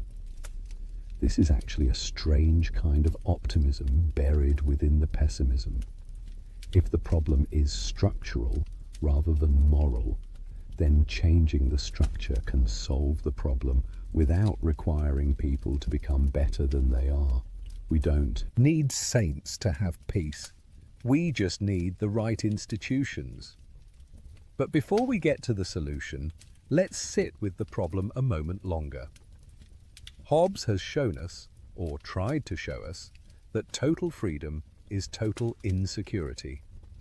That natural liberty, the right to do whatever we think necessary for our survival, becomes the right to nothing because everyone else has the same right and will exercise it against us. That equality of power among vulnerable beings creates not mutual respect, but mutual threat. The state of nature is Hobbes's answer to anyone who romanticizes the past, who imagines that humans were once free and happy before governments constrained them. He's also answering anyone who thinks we could just dispense with political authority and live by voluntary cooperation alone. The state of nature is what happens when there's no Leviathan, no common power to keep everyone in awe, and it's unbearable. As you sink deeper into rest tonight, protected by walls and locks and laws you barely think about, consider how radical Hobbes's insight was. He saw that the freedom to do anything is the freedom to be secure in nothing. He understood that rights without enforcement are just words. He grasped that the absence of authority doesn't produce liberty, but chaos. And from that dark vision, he was going to construct an argument for political obligation that would change how we think about government forever. But that comes next. For now, rest with the problem clearly in view. Humans, as Hobbes described them, rational enough to see what they need, but not powerful enough to secure it alone, social enough to benefit from cooperation, but self-interested enough to betray it, equal enough to threaten each other, but not equal enough to trust. In the state of nature, there is no peace, only fear, only insecurity, only the grim struggle for survival that consumes everything human beings might otherwise be or create. And the question that will occupy us next is this: how do we escape? What could possibly convince rational, self-interested people to give up their natural liberty and accept constraints on their behavior? What kind of authority could maintain peace among beings so dangerous to each other? Hobbes has shown us the disease. Now we'll examine his cure, which many have found as disturbing as the disease itself. Hobbes has painted a grim picture. Life in the state of nature is unbearable, a condition of constant fear and insecurity that makes everything we value about human existence impossible. But here's the remarkable thing. Hobbes believed that human reason itself could show us the way out. The same rational capacity that lets us see how terrible the state of nature would be also shows us how to escape it. He called these rational principles the laws of nature, though it's crucial to understand what he meant by that phrase. These aren't laws in the sense of commands issued by a lawgiver. They're not moral obligations in any traditional sense. They're what Hobbes called theorems, or precepts of reason, rational conclusions about what conduces to self-preservation. They're discovered by thinking clearly about what rational self-interest requires in the human situation. The first law of nature is the most fundamental. Seek peace, if you have hope of obtaining it. If you can't obtain peace, then you may use all the advantages of war to defend yourself. This makes perfect sense once you understand the state of nature. War is terrible, as we've seen. It makes all human achievement impossible. So if there's any way to secure peace, any possibility of escaping the state of nature's violence, reason tells us to pursue it. But reason also tells us not to be naive. If others aren't willing to pursue peace, if we're stuck in the state of nature whether we like it or not, then we need to do whatever it takes to survive. The second law of nature follows from the first. Be willing to lay down your right to all things when others are willing to do the same, to the degree necessary for peace. This is the key move, the beginning of the escape from natural liberty into civil society. In the state of nature, everyone has a right to everything. I have a right to take your food if I need it to survive. You have a right to kill me if you perceive me as a threat. These unlimited rights make peace impossible because my exercising my rights threatens you, and your exercising your rights threatens me. But what if we could make a deal? What if I agreed to give up my unlimited right to harm you, and you agreed to give up your unlimited right to harm me? Then we'd both be safer. We'd both gain security by mutually limiting our freedom. The second law of nature tells us that this trade is rational, that giving up dangerous liberties in exchange for security is the smart move, as long as, and this is crucial, others are making the same trade. Notice that qualification, when others are willing to do the same. This isn't naive pacifism. Hobbes isn't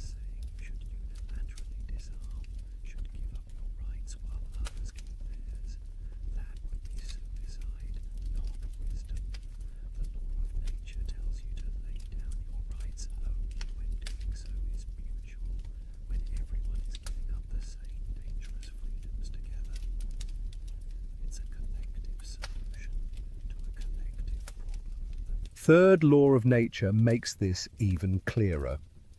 Keep covenants that you've made. A covenant is an agreement to do something in the future. I promise to deliver goods next week. You promise to pay when you receive them. This kind of agreement is essential for cooperation. But as we've seen, in the state of nature, covenants are just words. There's no guarantee anyone will keep their promise when the time comes. Hobbes saw this as the fundamental problem. Even if people rationally understand that mutual cooperation would benefit everyone, even if they're willing in principle to constrain their behavior for mutual advantage, they can't trust each other to actually follow through. And without trust, no cooperation is possible. Each person knows that if they keep their promise while others break theirs, they'll be exploited. So the rational thing seems to be to break promises whenever convenient. But if everyone reasons that way, no promises are credible, and we're stuck in the state of nature, despite everyone being worse off for it. This is what we now call a collective action problem, or a prisoner's dilemma. Everyone can see that cooperation would benefit all, but individual rationality pushes toward defection, toward breaking agreements. And because everyone knows everyone else is tempted to defect, no one trusts the agreements, and cooperation collapses before it begins. Hobbes's solution to this problem is both brilliant and disturbing. If the difficulty is that agreements aren't trustworthy because there's no enforcement, then create an enforcement mechanism. If the problem is that everyone is tempted to break covenants when convenient, then create a power that makes breaking covenants inconvenient. Make someone or some group strong enough to punish covenant breakers so effectively that keeping promises becomes the rational choice even for selfish people. This is where the social contract comes in, though it's important to understand that Hobbes's version is quite different from what many later philosophers would develop. The contract isn't between rulers and ruled. It's not an agreement where the sovereign promises to rule well in exchange for obedience. That kind of mutual contract would just recreate the problem at a higher level, because who would enforce the contract between sovereign and subjects?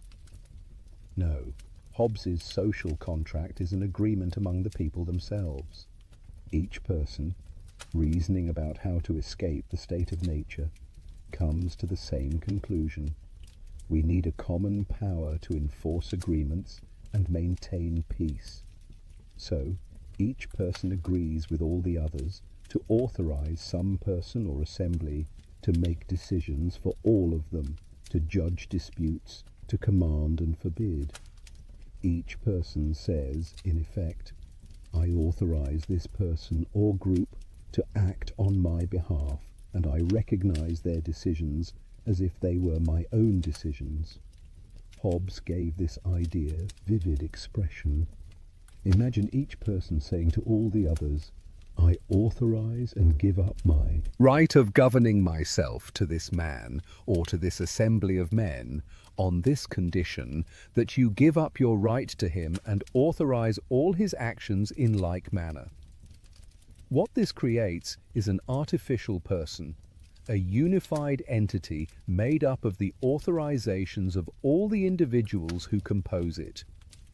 Hobbes called this artificial person the Leviathan, or the Commonwealth, or simply the Sovereign. It's artificial because it doesn't exist naturally, but is created by human agreement. It's a person because it acts as a unity, making decisions, issuing commands, enforcing rules. And it's sovereign because there is no higher authority that judges or constrains it. This sovereign power, once created, has to be absolute. And here's where Hobbes's argument becomes uncomfortable for almost everyone who reads it. He insisted that the sovereign cannot be limited, cannot be divided, cannot be held accountable by the subjects who created it. Why? because any limitation on sovereign power recreates the state of nature at some level. Think about it this way. Suppose we say the sovereign can rule, but only within certain limits, only on certain topics, only in ways that respect certain rights. Who decides whether the sovereign has exceeded those limits? If individual subjects can decide for themselves when the sovereign has overstepped, then we're back to everyone being their own judge, which is just the state of nature again. Each person deciding what the law allows is no different from no law at all. What if we say there should be another authority that checks the sovereign, some other body that can veto or override the sovereign's decisions? Then that checking authority is the real sovereign, and the same problem arises at that level. Either authority is divided, in which case we have potential conflict between authorities and no clear answer to who wins, or authority is unified in whoever has the final say. You can't escape the logic. Either someone or some body has ultimate final authority, or you don't really have authority at all. Hobbes worked through various attempts to limit or divide sovereignty and showed why each fails. Separation of powers. Then the different powers can come into conflict with no way to resolve the dispute except by force, which is civil war. Constitutional limits. Who enforces them when the sovereign violates them? Another authority. Then that's the real sovereign. The subjects themselves. Then each subject is judge in their own case, and we're back to the state of nature. Rights that subjects retain against the sovereign. Rights without enforcement are meaningless, as we've seen. And if subjects can enforce their rights against the sovereign, then the sovereign isn't really sovereign. The only right Hobbes recognized that subjects never give up is the right of self-preservation. If the sovereign commands you to kill yourself or refuses to defend you against immediate threats, you can resist because the whole point of creating The sovereign was to secure your life. But beyond that narrow exception, the sovereign's authority must be unlimited if it's to do the job it was created to do. The implications are stark. The sovereign defines what is just and unjust, right and wrong, legal and illegal. Not because the sovereign is necessarily wise or good, but because that's what sovereignty means. Having an authority means having someone whose word on these matters is final. The sovereign can't commit injustice in the legal sense because justice is defined by the sovereign's commands. Religious authority must be subordinate to political authority. This was especially controversial in Hobbes's time, when religious disputes were tearing Europe apart, but Hobbes was adamant. The sovereign must have the power to determine religious practices, to settle religious disputes, to prevent religious disagreement from destroying civil peace. The alternative is to have multiple authorities claiming ultimate allegiance, which inevitably produces conflict. Subjects generally cannot rebel against the sovereign. This might seem to contradict everything about social contract theory, which we associate with ideas about consent of the governed and right of revolution. But Hobbes's logic is clear. If subjects could legitimately rebel whenever they thought the sovereign was governing badly, then the sovereign wouldn't really have authority.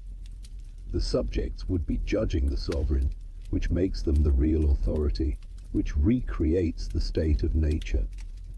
As you rest tonight, feel the tension in Hobbes's position. On one hand, he's given us a strangely democratic foundation for politics. All authority comes from the consent of the governed. The sovereign is created by agreement among equals. There's no divine right, no natural hierarchy, no appeal to tradition. Political authority is artificial, conventional, created by human beings for human purposes. That's radically modern, even revolutionary. On the other hand, the conclusion seems authoritarian, even tyrannical. Absolute power with no accountability, no right to rebel except in extreme circumstances, no check on the sovereign beyond the sovereign's own judgment. How can these two aspects fit together? How can democratic premises lead to authoritarian conclusions? The answer lies in Hobbes's unflinching focus on the problem he's trying to solve. The problem is civil war, is breakdown of order, is the constant threat that society will slide back into the state of nature. Everything Hobbes argues for is designed to prevent that catastrophe. The sovereign must be absolute because anything less than absolute leaves room for the conflicts that destroy peace.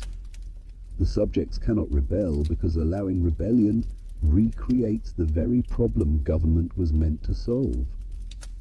Whether you find this convincing likely depends on how seriously you take the threat Hobbes was addressing. If you've lived through civil war, if you've watched society collapse, if You've experienced the breakdown of order firsthand. Hobbes's willingness to accept almost any government rather than risk returning to chaos might seem reasonable. If you've been fortunate enough to live under stable government most of your life, his arguments for absolute sovereignty might seem like the cure being worse than the disease. But either way, Hobbes has transformed the question. He's forced us to confront the foundations of political obligation, to ask why we should obey government at all, to recognize that the alternative to authority isn't freedom, but chaos. And he's done it without appealing to God or tradition or nature in any traditional sense. He's built a theory of politics on the minimal foundations of rational self-interest and mutual agreement.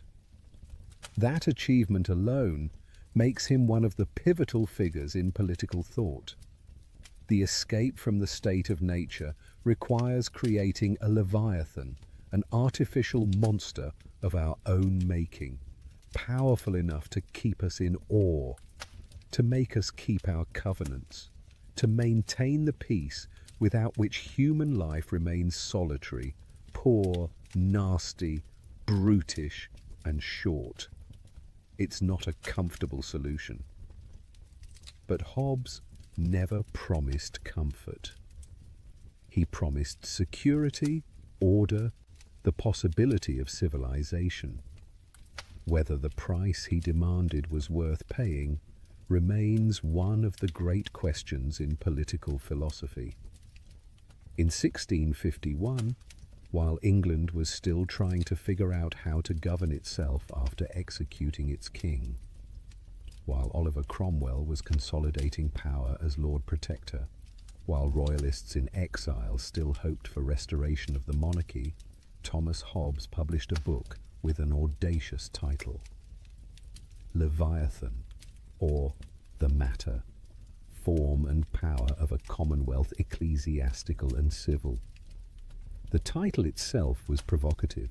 Leviathan appears in the Bible as a terrifying sea monster, a creature of chaos that only God can tame. In the book of Job, God describes the Leviathan to humble Job, to remind him of powers beyond human comprehension or control. It was an image of primordial danger, of forces that threaten to overwhelm human order. But Hobbes transformed the Leviathan into something else entirely. Look at the famous frontispiece of the book, the illustration that appeared on early editions. You see a giant crowned figure rising above a landscape, towering over cities and countryside.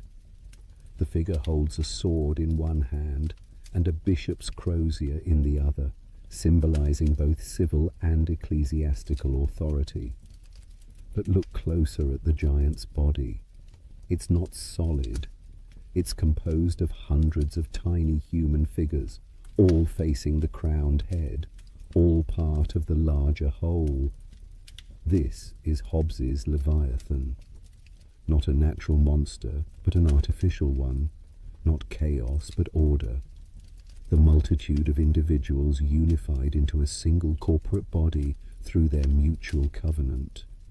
The sovereign as the authorized representative of all, wielding power not against the people, but as the people, or at least as the artificial person created by their agreement. The monster is us, or rather, it's what we become when we successfully escape the state of nature by creating common power. The book itself was a masterpiece of systematic thinking, laying out Hobbes's entire philosophy from his materialism through human psychology, to the state of nature, to the social contract, to the powers of the sovereign, to the relationship between church and state, to the nature of Christian commonwealth. It was comprehensive, rigorous, and written in English prose that was alternately elegant and brutally direct. This last point mattered enormously. Hobbes's earlier work, Deceive, had been written in Latin for an educated European audience.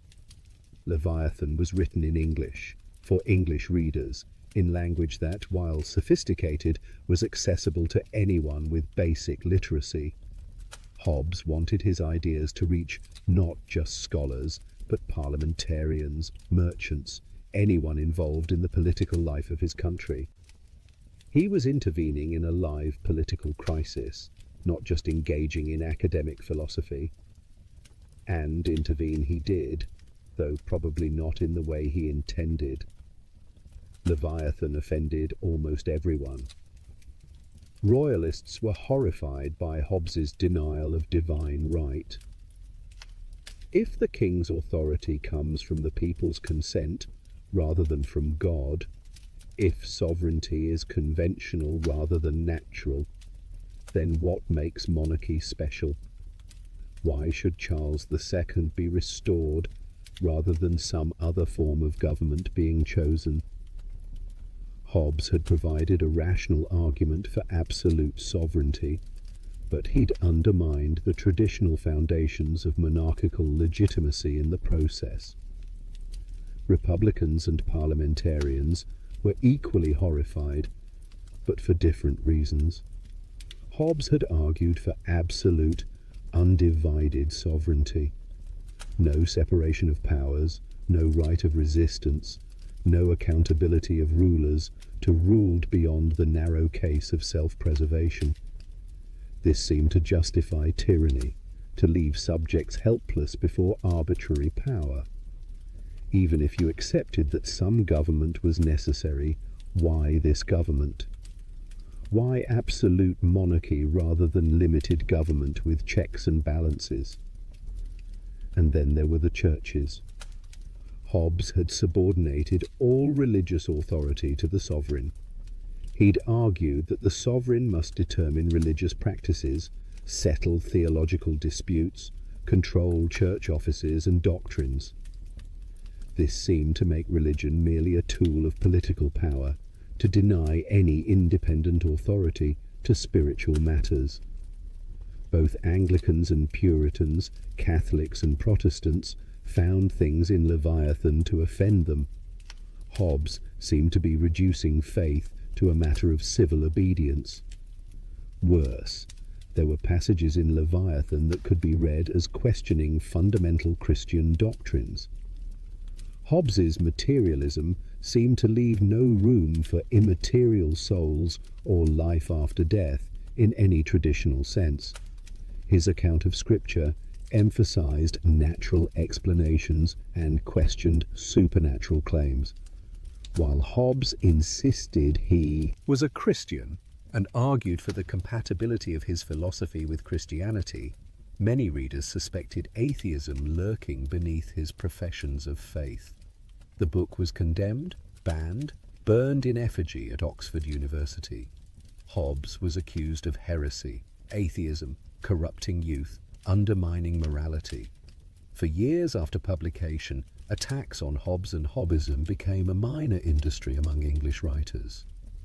To call someone a Hobbist was to accuse them of denying God, morality, and decency itself.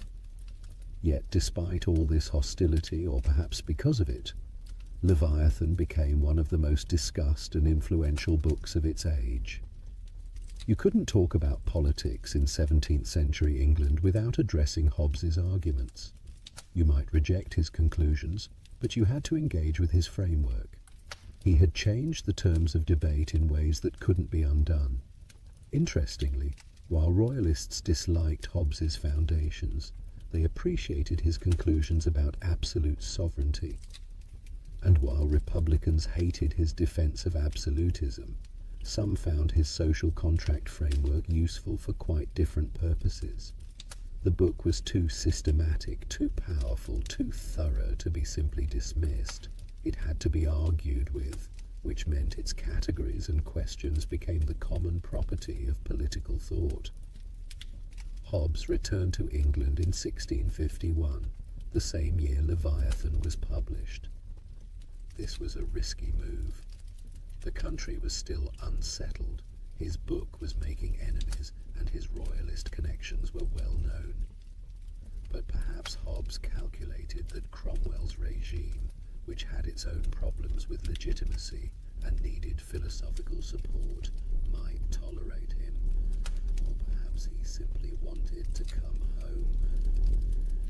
He spent the Commonwealth years mostly quiet, writing but not publishing on controversial topics, meeting with intellectuals, enjoying whatever protection his former students' affection provided. When Charles II was restored to the throne in 1660, Hobbes might have expected favour. After all, he'd been the king's mathematics tutor during exile. He'd written a defence of absolute monarchy, even if the foundation for that defence was unconventional. Charles did grant Hobbes a pension and received him at court. But the king also made clear that Hobbes must not publish anything more on politics or religion. Too many powerful people wanted Hobbes silenced. The churches, the universities, Parliament, all saw him as dangerous. Charles protected Hobbes from worse persecution, but that protection came with restrictions. The most brilliant political philosopher in England was forbidden to publish philosophy. Imagine the frustration. Hobbes had more to say, more arguments to make, responses to critics to publish. He'd spent years developing his system, and now he was told to be quiet. He did write more, including Behemoth, a history of the English Civil War that applied his political philosophy to recent events, but it couldn't be published during his lifetime. His ideas would have to wait for future generations to be fully heard. The irony is rich. Hobbes wrote Leviathan to prevent civil war, to provide a rational foundation for stable government, to show why absolute sovereignty was necessary for peace. The book succeeded in changing how people thought about politics, but it also made its author too dangerous to be fully heard. The monster of Malmesbury had created a monster of a book, and both were too threatening to be tolerated by the authorities whose power they theoretically defended. As you drift towards sleep tonight, consider how ideas can be more dangerous than armies. Hobbes never led soldiers or held political office. He was a scholar, a tutor, a writer. Yet his arguments threatened kings and churches, changed political discourse, influenced generations of thinkers. The Leviathan he described, that artificial person created by social contract, was matched by another creation, the book itself, an artifact of thought that lived on beyond its author's control, generating controversy and insight in equal measure. The ideas Hobbes published in 1651 are still with us. We still argue about the foundations of political obligation, about the balance between security and liberty, about what legitimates government authority. The terms have changed, the conclusions we draw may differ from Hobbes's, but the questions he forced us to confront remain alive. That's the real power of Leviathan, not its specific doctrines, but its transformation of how we think about politics itself. A generation after Hobbes published Leviathan, another English philosopher took up the same questions but reached strikingly different conclusions. John Locke, writing in the 1680s during another period of political crisis in England, accepted much of Hobbes's framework while rejecting his absolutist conclusions.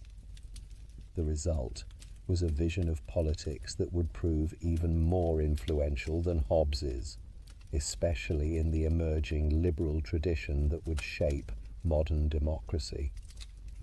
Locke's second treatise of government, published in 1689, begins with the state of nature, just as Hobbes did. This wasn't coincidence. By Locke's time, the social contract framework Hobbes had developed had become the standard way of thinking about political legitimacy. If you wanted to argue about politics, you started with the state of nature and built up from there. Hobbes had set the terms of debate so effectively that even his critics had to work within the structure he'd created. But Locke's state of nature was fundamentally different from Hobbes's vision of war and chaos.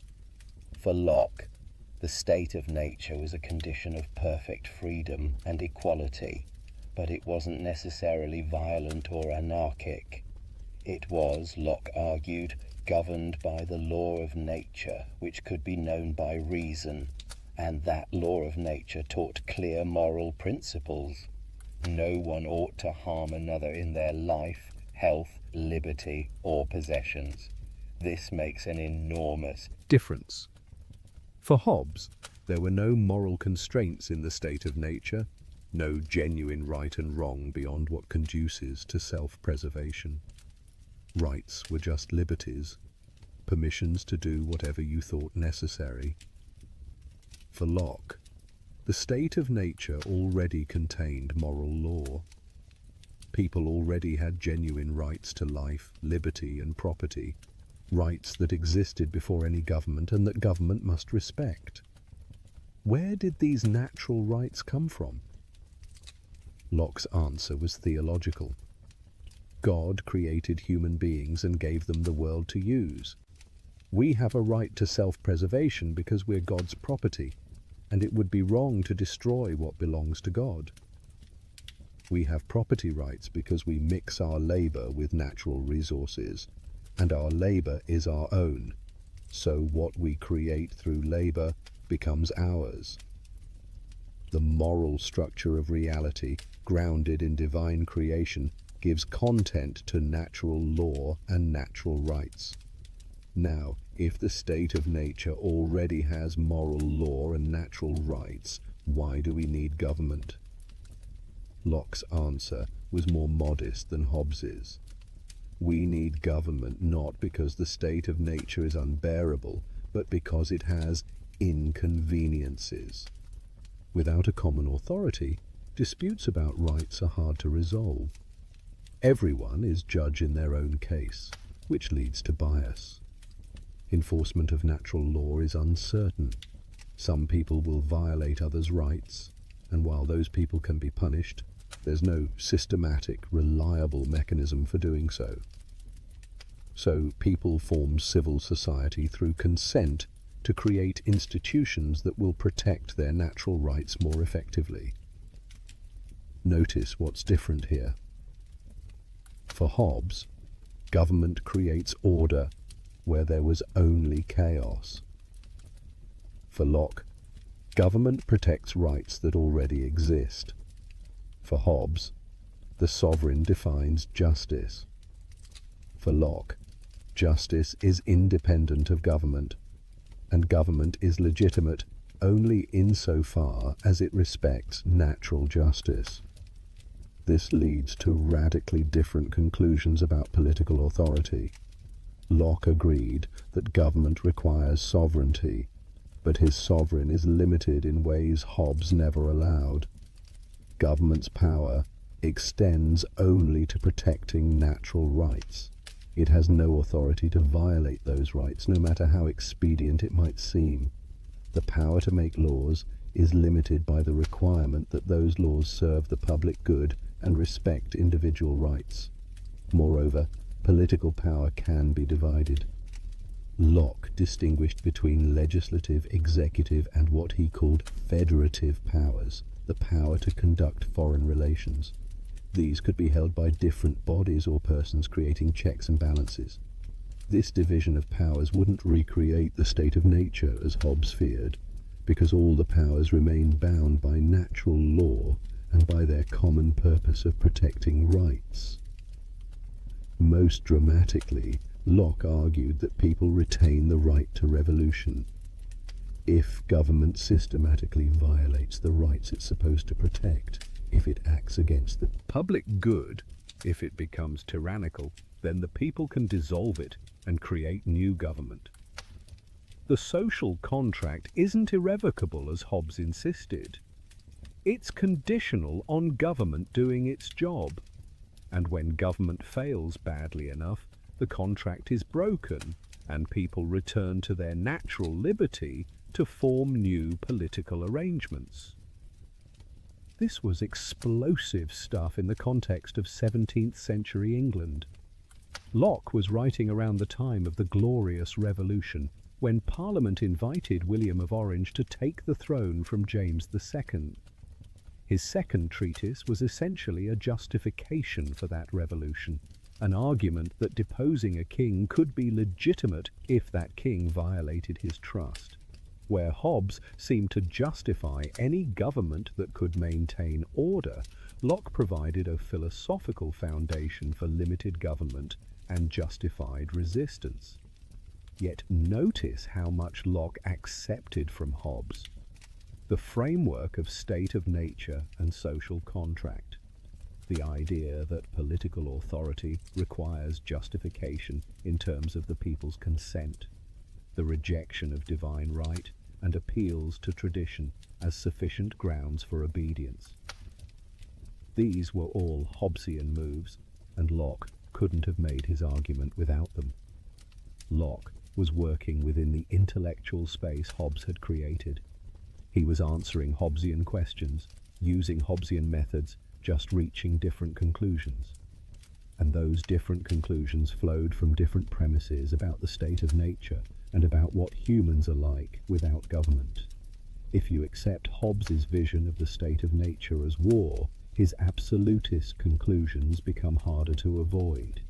If you accept Locke's gentler vision of the state of nature as imperfect but not unbearable, his liberal conclusions follow more naturally. Who was right about human nature? That question has occupied political philosophers ever since. Are humans as dangerous to each other as Hobbes believed? Or are we capable of the kind of moral restraint and cooperation Locke described? The answer probably varies with circumstances. In conditions of extreme scarcity and insecurity, Hobbes's vision seems grimly accurate. In conditions of relative abundance and security, Locke's optimism seems more justified. Neither captured the whole truth, but together they mapped the space within which much later political thought would develop. The American founders wrestled with exactly this tension. Thomas Jefferson's famous phrase in the Declaration of Independence, "Life, liberty, and the pursuit of happiness," echoes Locke's trinity of life, liberty, and property. The idea that governments derive their just powers from the consent of the governed is pure social contract theory, developed by Hobbes and Locke. The right to revolution when government becomes destructive of these ends is Lockean. But the American Constitution also reflects Hobbesian concerns. The separation of powers that Locke endorsed is built into the structure, but so is the creation of a strong central government powerful enough to maintain order. The Federalist Papers, written to support ratification of the Constitution, often sound Hobbesian themes about the dangers of faction and the need for effective authority. The founders were trying to balance Lockean liberty with Hobbesian security, and the American experiment can be seen as an attempt to synthesize these rival visions. As you settle deeper into rest, consider how these old debates remain alive. When we argue about how much power government should have, whether authority should be centralized or divided, when we can legitimately resist or disobey laws, we are still working through questions Hobbes and Locke posed. Their specific answers may not satisfy us, but their questions endure because they're asking about permanent features of political life, how to balance order and liberty, security and freedom, common good and individual rights. Hobbes saw the danger of chaos and prioritized order above almost everything else. Locke saw the danger of tyranny and prioritized liberty and rights. Both dangers are real. Both concerns are legitimate. And no political system has perfectly solved the problem of achieving security without sacrificing too much freedom or protecting liberty without risking too much instability. We're still, in a sense, trying to navigate between Hobbes and Locke, trying to get enough of each without the excesses of either. The conversation they began continues, and that, perhaps more than any specific doctrine either taught, is their greatest legacy. Transforming political philosophy into a systematic inquiry into the foundations of legitimate authority, an inquiry that takes seriously both the necessity and the dangers of power. Throughout his life, Hobbes held a peculiar conviction. Philosophy could be made as certain as mathematics.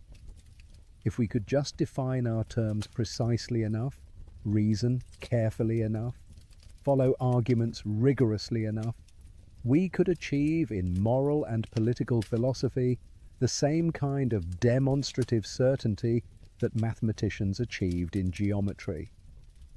This belief shaped how Hobbes approached philosophy and led him into both brilliant insights and embarrassing failures. Hobbes first encountered Euclidean geometry in his 40s, relatively late in life for a scholar. The story goes that he was in a gentleman's library and saw a copy of Euclid's Elements lying open. His eye fell on a proposition, a theorem about triangles. At first, he couldn't believe it. He looked at the proof, which referred back to earlier propositions.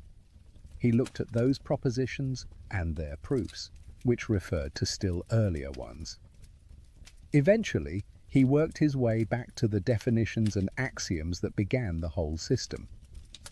And he was amazed. From a handful of simple definitions and self-evident principles, Euclid had constructed an entire edifice of geometric knowledge, each theorem following necessarily from what came before. There was no appeal to authority, no reliance on observation, just pure reason working out the implications of clear concepts. This was certainty, real knowledge, not the endless disputation of traditional philosophy that never seemed to settle anything. Hobbes became convinced that this method could be applied to philosophy. If you could define basic concepts clearly, if you could identify the fundamental principles of human nature and social interaction, then you could deduce how politics must work with the same certainty that geometry could deduce the properties of triangles. This is why Leviathan begins with meticulous definitions of sensation, imagination, memory, reason. Hobbes was trying to build a philosophical system the way Euclid built geometry, from clear foundations through careful deduction to necessary conclusions.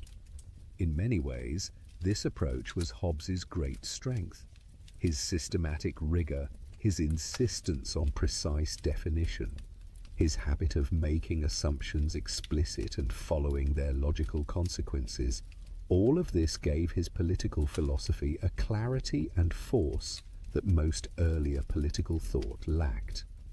When you read Leviathan, you can see each step of the argument, understand how later conclusions depend on earlier premises, trace the logical structure that holds the whole system together. But the geometric ideal also led Hobbes into his most famous failure. If philosophy could be like mathematics, if reasoning was really a kind of calculation, then perhaps he could contribute to mathematics itself. And so Hobbes, brilliant as he was in many domains, spent years of his later life working on a problem that had stumped mathematicians for centuries: squaring the circle. The problem is simple to state. Can you construct a square with the same area as a given circle using only compass and straight edge? Ancient mathematicians had tried and failed. The problem seemed simple but proved remarkably resistant to solution, and Hobbes became convinced he'd solved it. He published his solution. Mathematicians pointed out errors. Hobbes revised and republished. The errors were pointed out again, more sharply this time.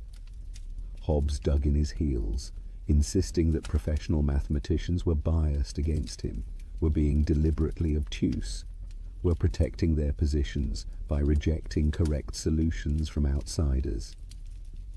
The controversy dragged on for years, becoming increasingly bitter and increasingly embarrassing for Hobbes. The tragedy was that Hobbes was simply wrong, and the mathematicians were right. He'd made basic errors that any competent geometer could spot. Worse, he was arguing about mathematics with people who understood it far better than he did, yet he couldn't admit his mistakes. The same man who could dissect political philosophy with brilliant clarity became obstinate and unreasonable when confronted with his mathematical errors. Why did this happen? Perhaps because Hobbes had invested so much in the idea. That reasoning was calculation, that philosophy was geometric. If he couldn't even do basic geometry correctly, what did that say about his grand systematic philosophy? He couldn't afford to admit mathematical error without seeming to undermine his whole project. So he doubled down, defended his mistakes, alienated the mathematical community, and damaged his reputation in ways that his political writings alone never would have. Yet the failure in mathematics doesn't actually undermine Hobbes's political philosophy. The geometric ideal was a guiding metaphor, an aspiration, not a literal claim that politics is mathematics. What Hobbes really achieved was something different from and more valuable than geometric proof. He created a systematic framework for thinking about politics, one that made assumptions explicit, followed implications carefully, and offered testable claims about how humans behave and what forms of government can succeed. This systematic approach was revolutionary. Before Hobbes, political philosophy was largely a matter of citing ancient authorities, appealing to tradition, invoking divine will, or making ad hoc arguments about specific situations. Hobbes offered something new, a general theory of politics built from first principles about human nature. You might disagree with his premises or his conclusions, but you had to engage with the systematic structure of his thought. You couldn't just cite Aristotle or appeal to custom. You had to show where Hobbes's reasoning went wrong, which meant reasoning at the same level of generality and rigor. The mechanistic worldview that underlay Hobbes's approach was part of a larger scientific revolution transforming 17th century thought. Galileo, Descartes, and others were showing that nature could be understood through mathematics and mechanics, that complicated phenomena could be explained in terms of matter in motion following natural laws. Hobbes tried to extend this approach to human society to show that politics too could be understood scientifically. In this, he was ahead of his time. The idea that human behavior follows patterns that can be studied systematically, that society operates according to principles we can discover through careful analysis, This idea would eventually develop into social science. Hobbes didn't create sociology or political science in their modern forms, but he gestured toward them, showed that such disciplines were possible in principle. His claim that reasoning is computation is particularly interesting in light of modern cognitive science and artificial intelligence. When Hobbes suggested that thinking is just adding and subtracting concepts, his contemporaries found it reductive and absurd. But in our age of computers, when we've built machines that manipulate symbols according to rules and thereby achieve something that looks like reasoning, Hobbes's idea seems less strange. We still debate whether artificial intelligence really thinks or just simulates thinking. But the very fact that the question arises shows that Hobbes touched on something deep about the nature of cognition. As you drift toward sleep tonight, consider the beautiful ambition in Hobbes's geometric ideal, even if the ideal was never fully realized. He wanted certainty in a domain where certainty seems impossible. He wanted to find principles of politics as clear and compelling as the Pythagorean theorem. He wanted to lift political discourse out of partisan squabbling and into the realm of demonstrative knowledge where rational people would have to agree. He failed, of course. Politics remains contested, uncertain, irreducibly plural in ways that geometry is not. But the attempt itself was noble, and the systematic approach he pioneered became the standard for serious political philosophy. After Hobbes, you couldn't just assert political claims. You had to argue for them, systematically, from defensible premises through logical steps that others could examine. That expectation of rigor is part of his legacy. The stubborn old man trying to square the circle, refusing to admit his mathematical incompetence, cuts a somewhat comic figure. But the brilliant philosopher who transformed how we think about political authority, who forced us to confront uncomfortable truths about human nature and power, who built a system of thought so comprehensive and rigorous that we're still working through its implications, that figure commands respect. The geometric ideal inspired the achievement even if the achievement didn't live up to the ideal. Rest now in the knowledge that human understanding has limits, that our grandest ambitions often exceed our reach, but that even failed aspirations can produce valuable insights along the way.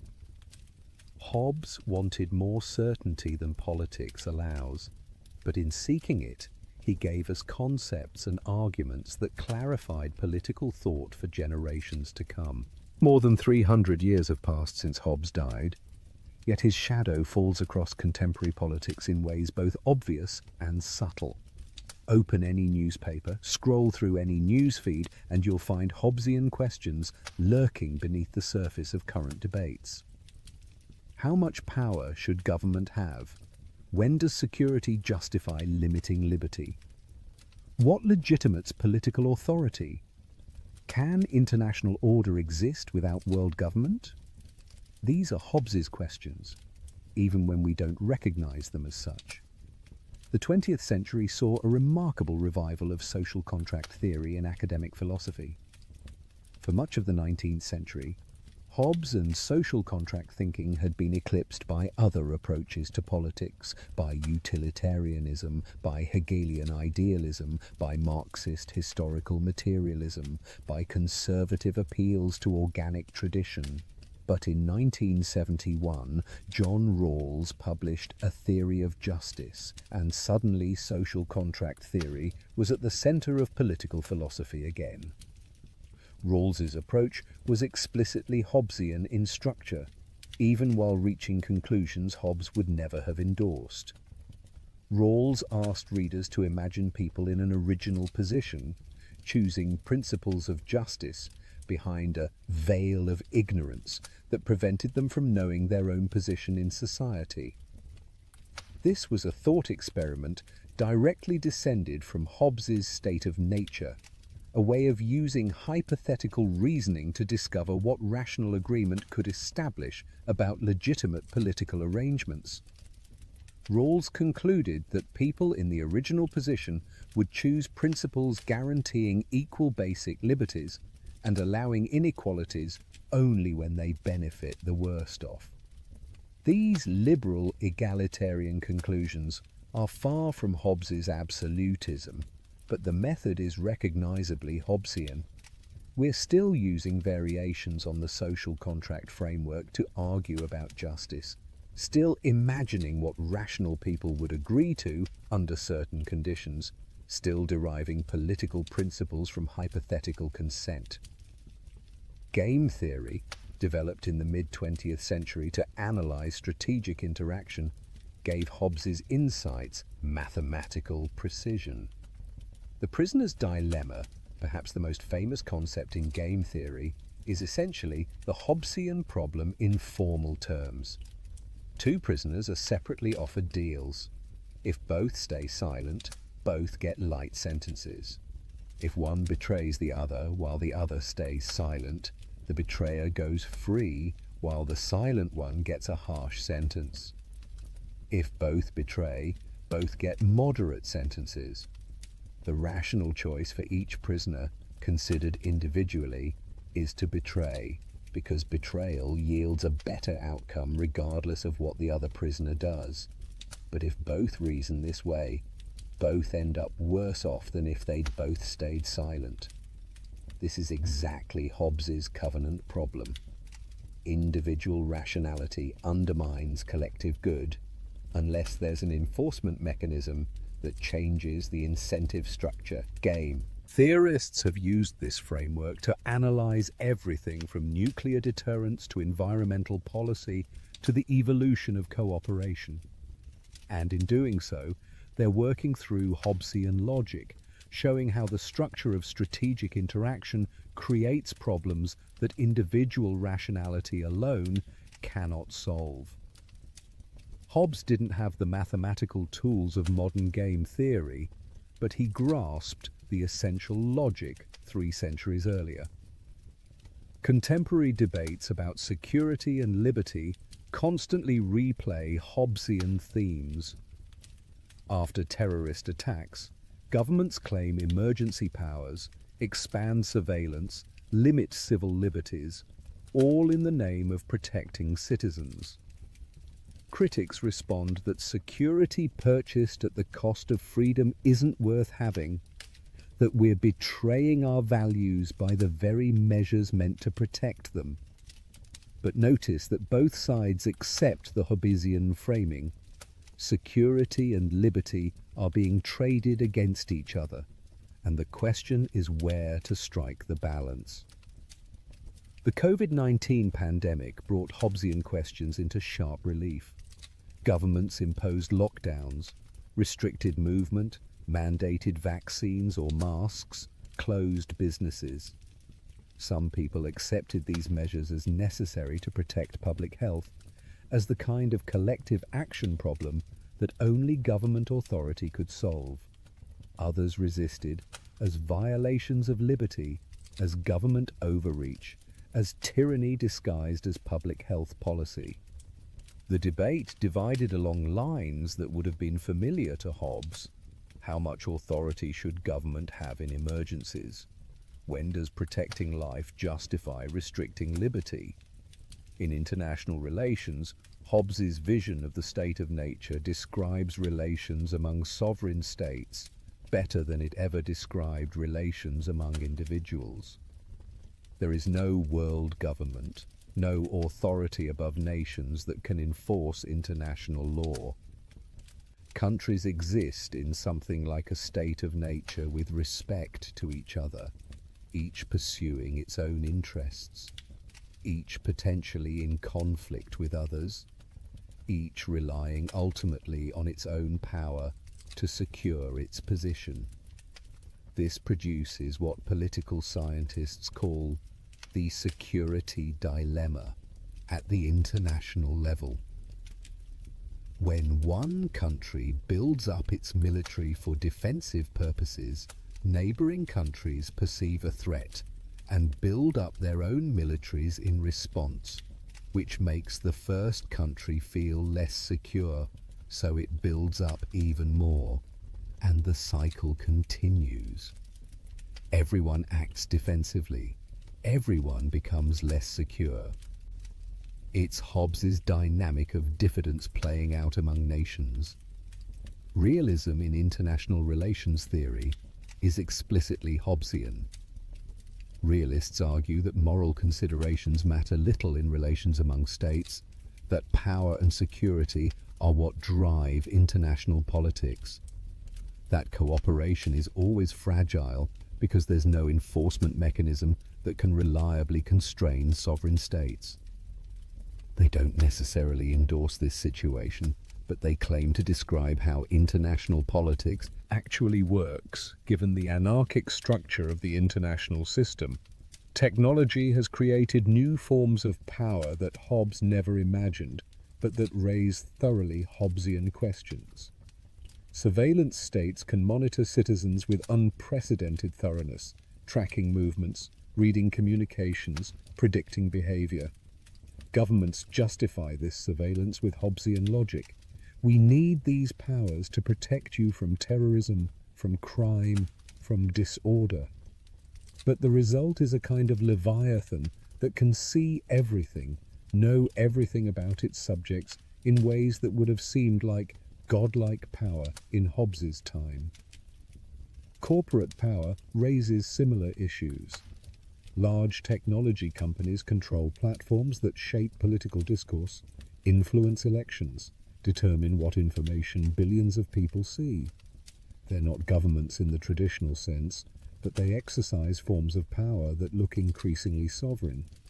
Do we need a leviathan to control these corporate leviathans? Or are we creating new forms of authority that don't fit Hobbes's categories? Climate change presents perhaps the most purely Hobbesian problem of our era.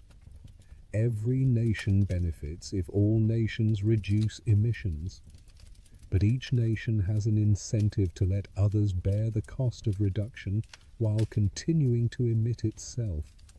This is a global collective action problem, a tragedy of the commons on a planetary scale. The Hobbesian solution would be world government powerful enough to enforce emissions limits.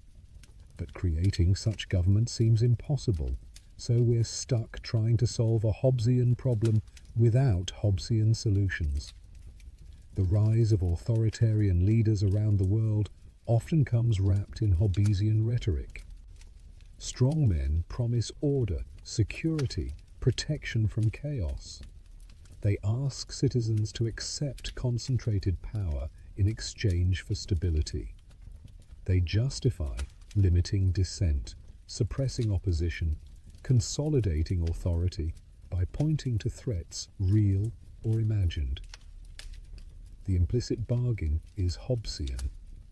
Give me absolute power and I'll protect you. Whether citizens are actually safer under such arrangements is questionable, but the rhetorical appeal remains powerful. Yet Hobbes also helps us critique authoritarianism. Remember that Hobbes's sovereign gains authority through consent of the governed, through the rational agreement of equals who create common power for their mutual benefit. A leader who seizes power through force hasn't created legitimate sovereignty in Hobbesian terms.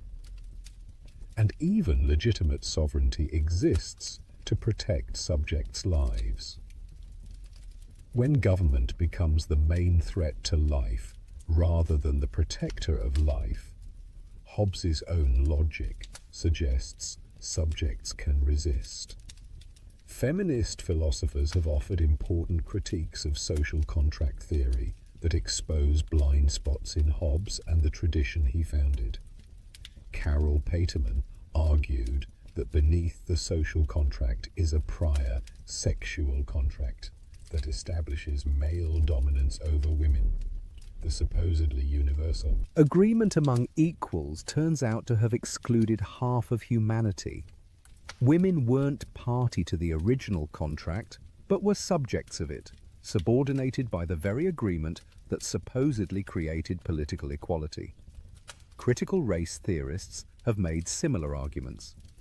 Charles Mills wrote of a racial contract that established white supremacy while claiming to establish equality.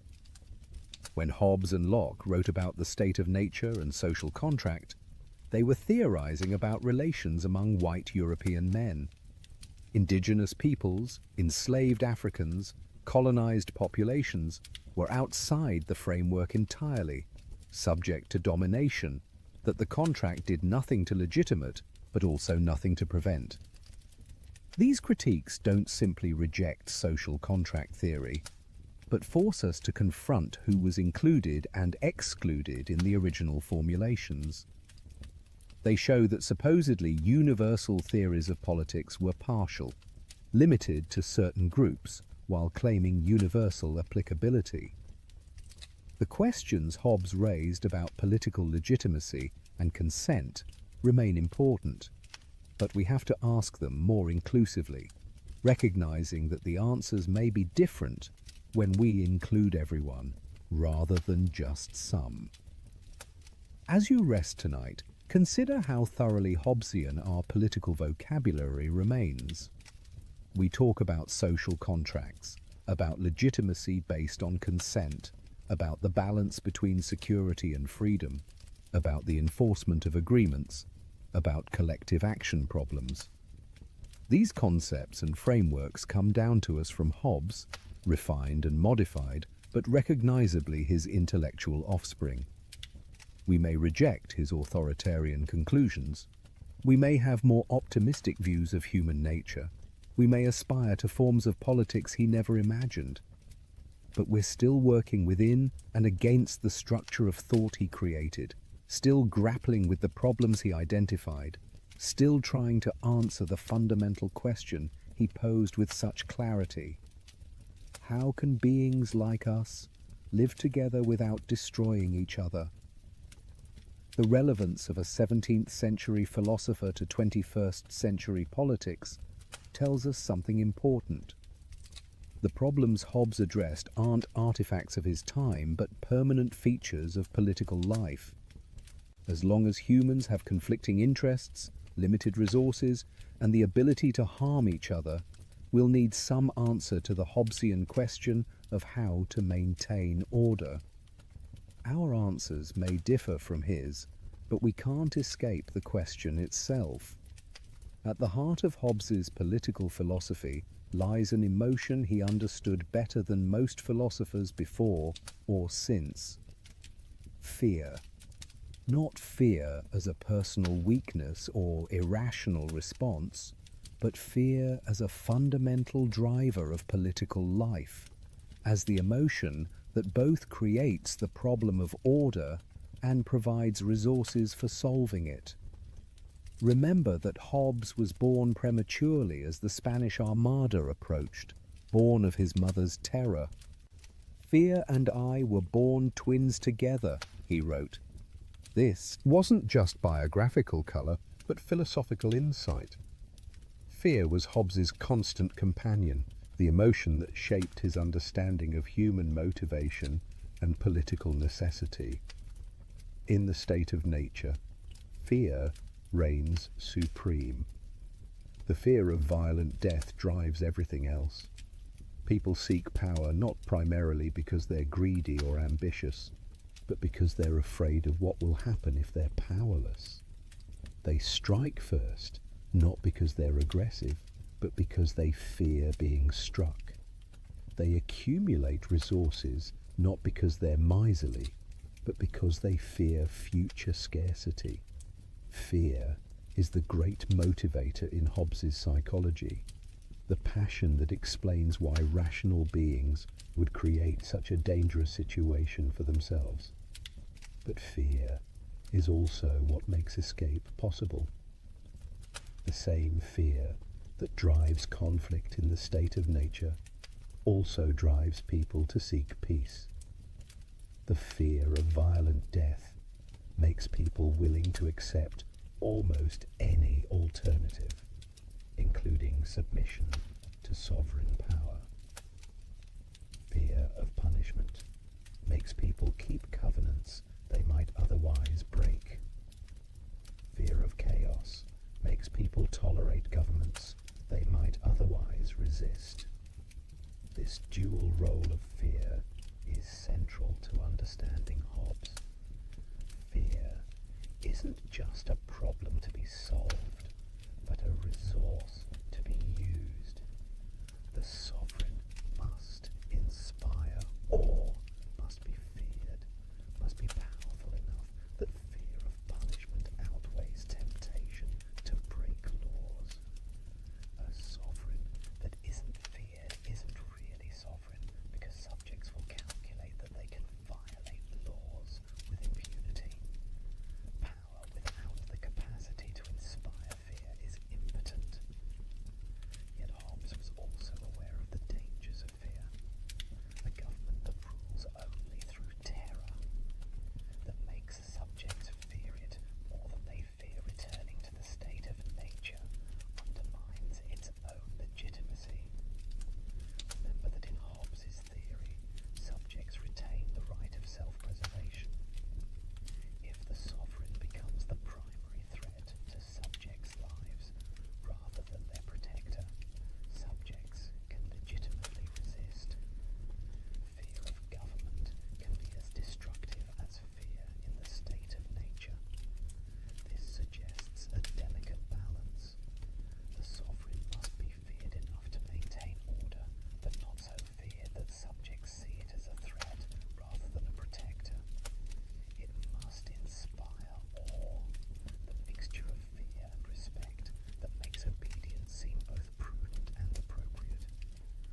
Too little fear and laws aren't enforced. Too much fear and government becomes tyranny that subjects have reason to resist. Modern psychology has confirmed much of what Hobbes intuitively grasped about fear's role in social life. We know that fear is one of the most powerful motivators of human behavior, that threatened people seek security even at the cost of freedom, that fear can override other concerns and narrow our focus to immediate self-preservation. We also know that fear can be manipulated, that authorities can use threat exaggeration to gain power, that the politics of fear can undermine the very freedoms it claims to Protect. Consider how often governments invoke fear to justify their actions. After the September 11th attacks, the US government launched a war on terror that led to expanded surveillance, military interventions, detention without trial, and torture. Much of this was justified by the claim that extraordinary threats require extraordinary powers. Fear of terrorism made citizens willing to accept measures they would have rejected in calmer times. Was this Hobbesian sovereignty in action? Government doing what's necessary to protect subjects from violent death? Or was it manipulation of fear to accumulate power beyond what's actually needed for security? Hobbes would say that depends on whether the measures genuinely served the purpose of protection or whether they served other interests under cover of necessity. But he'd also recognize that making this judgment is difficult, that subjects aren't always in a position to know what's genuinely necessary, and that government has both motive and opportunity to exaggerate threats. The politics of fear isn't unique to our time. Hobbes lived through an era when religious fear was used to justify persecution, when fear of heresy and witchcraft led to torture and execution, when fear of political disorder was invoked to suppress dissent. He recognized that fear could be instrumentalized, used by those in power to maintain control. Yet he also believed that some fear was appropriate, that recognizing our vulnerability and the dangers around us was rational rather than paranoid. This raises profound questions about how we should respond to fear in political life. Should we resist fear, refuse to let it guide our decisions, insist on maintaining liberty even when threatened? That's one response, the one that says those who would give up essential liberty to purchase a little temporary safety deserve neither. It's a noble sentiment, but Hobbes would ask whether it's realistic. Can people really maintain their commitment to liberty when they're genuinely terrified? And if fear does drive political decisions, shouldn't we think carefully about how to channel it productively rather than simply declaring it inadmissible? Or should we accept fear as a legitimate factor in political reasoning, acknowledge that security is a genuine good that sometimes requires limiting freedom? That's closer to Hobbes's position, but it opens the door to the very manipulation he worried about. Once we accept that fear justifies expanded power, authorities have strong incentives to keep us afraid, to magnify threats, to ensure that the emergency never quite ends. Perhaps the wisest response is neither to reject fear entirely, nor to let it dominate, but to think carefully about what we're afraid of and whether proposed responses genuinely address those fears.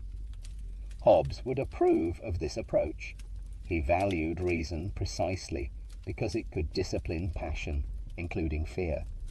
The fear that drives us to seek security should be guided by rational calculation about what genuinely serves self-preservation, not by panic or manipulation.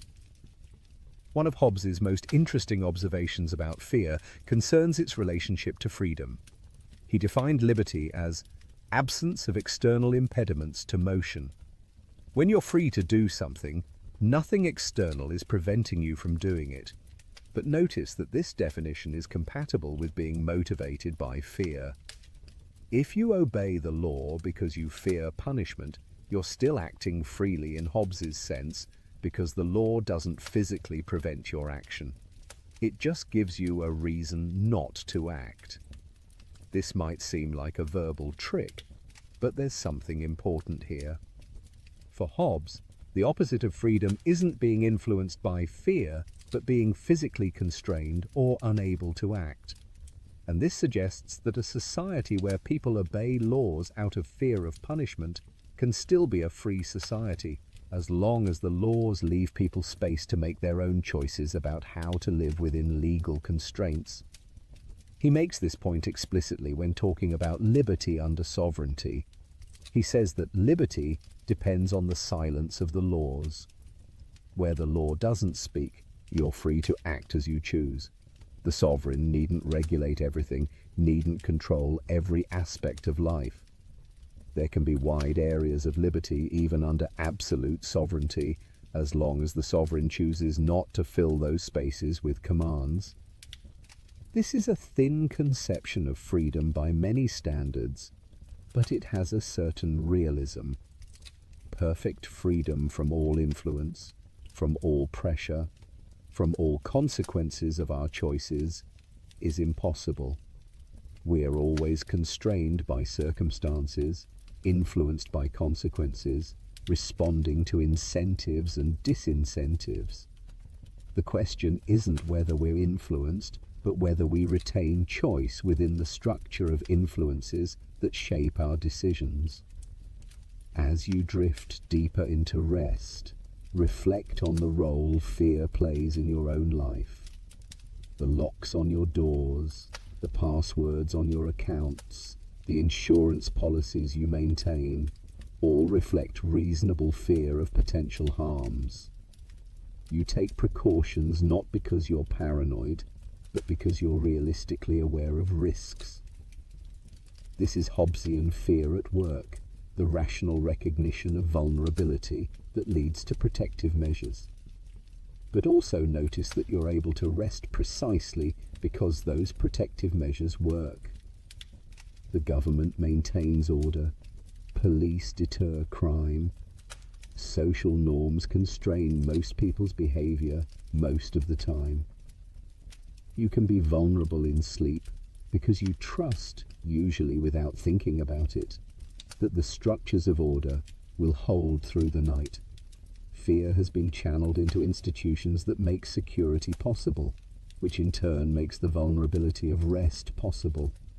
Hobbes understood this paradox. We need fear to motivate the creation of order, but successful order lets us mostly forget our fear. A well-functioning Leviathan fades into the background. Its Power so reliable that we rarely think about the violence it prevents or the chaos it holds at bay. Only when order breaks down, when we get glimpses of the state of nature that always lurks beneath civilization's surface, do we remember why we need the Leviathan at all. Thomas Hobbes lived to the remarkable age of 91, surviving well into the Restoration period that followed Cromwell's Commonwealth. The final 2 decades of his life were lived under the protection and constraint we've already mentioned. Charles II granted him a pension and forbade him to publish on politics or religion. The monster of Malmesbury was neutralized, kept as a kind of intellectual pet at court, but prevented from further stirring up controversy. These years must have been frustrating for a mind as active and combative as Hobbes's. He had more to say, more arguments to make, more responses to critics who had attacked Leviathan and his earlier works. But silence had been imposed as the price of safety. So Hobbes turned his energies elsewhere, to pursuits that wouldn't directly challenge church or state. He continued his mathematical work, despite, or perhaps because of his earlier humiliations over circle squaring. The man who had been so brilliant in political philosophy showed remarkable stubbornness in mathematics, continuing to publish claims that professional mathematicians could easily refute. These late mathematical works added nothing to his reputation, and provided ammunition for critics who wanted to dismiss his entire philosophical system. Yet Hobbes persisted, convinced that the mathematicians were wrong, even when they could demonstrate his errors step by step. There's something both admirable and sad about this stubbornness. Admirable because Hobbes refused to simply accept authority, maintained intellectual independence even when it made him look foolish. Sad because he was wasting his brilliance on a field where he lacked the necessary rigor, defending errors that a more humble person would have acknowledged. The same quality that made him willing to challenge centuries of political philosophy, the same intellectual courage that let him publish Leviathan, despite knowing it would make enemies, became a liability when directed at mathematics. He did write one more major political work, though it couldn't be published during his lifetime. Behemoth, or The Long Parliament, was Hobbes's history of the English Civil War, applying his political philosophy to recent events. The book examined how religious enthusiasm, constitutional disputes, and competing authorities had combined to destroy civil peace. It was, in effect, a sustained argument that everything Leviathan had warned against had happened in England, proving the necessity of the absolute sovereignty Hobbes had defended. Charles II read Behemoth in manuscript and forbade its publication. Even a historical analysis of the Civil War was too controversial, too likely to reopen wounds that the Restoration was trying to heal. The book circulated in manuscript among scholars and was only published after Hobbes's death, when it could no longer cause immediate political problems. Hobbes also produced translations in his final years, rendering Homer's Iliad and Odyssey into English verse. This was work he'd loved as a young scholar, returning to the classics that had first inspired his intellectual life. The translations were competent but not brilliant, the work of an old man staying active rather than breaking new ground. But they gave Hobbes satisfaction and kept his mind engaged when he could no longer pursue philosophy directly. In 1675, at age 87, Hobbes left London for the last time.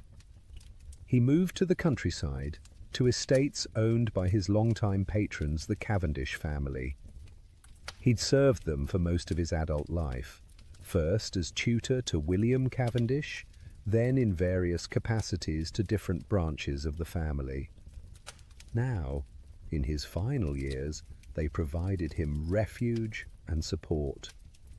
He spent his last years at Hardwicke Hall in Derbyshire, living quietly, writing occasionally, receiving visitors who wanted to meet the famous philosopher.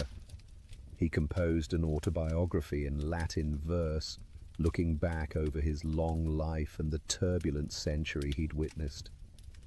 Born under the shadow of the Spanish Armada, living through civil war and revolution, surviving into the Restoration, he'd seen England transform repeatedly, seen his philosophical landscape shift from scholasticism to early modern rationalism.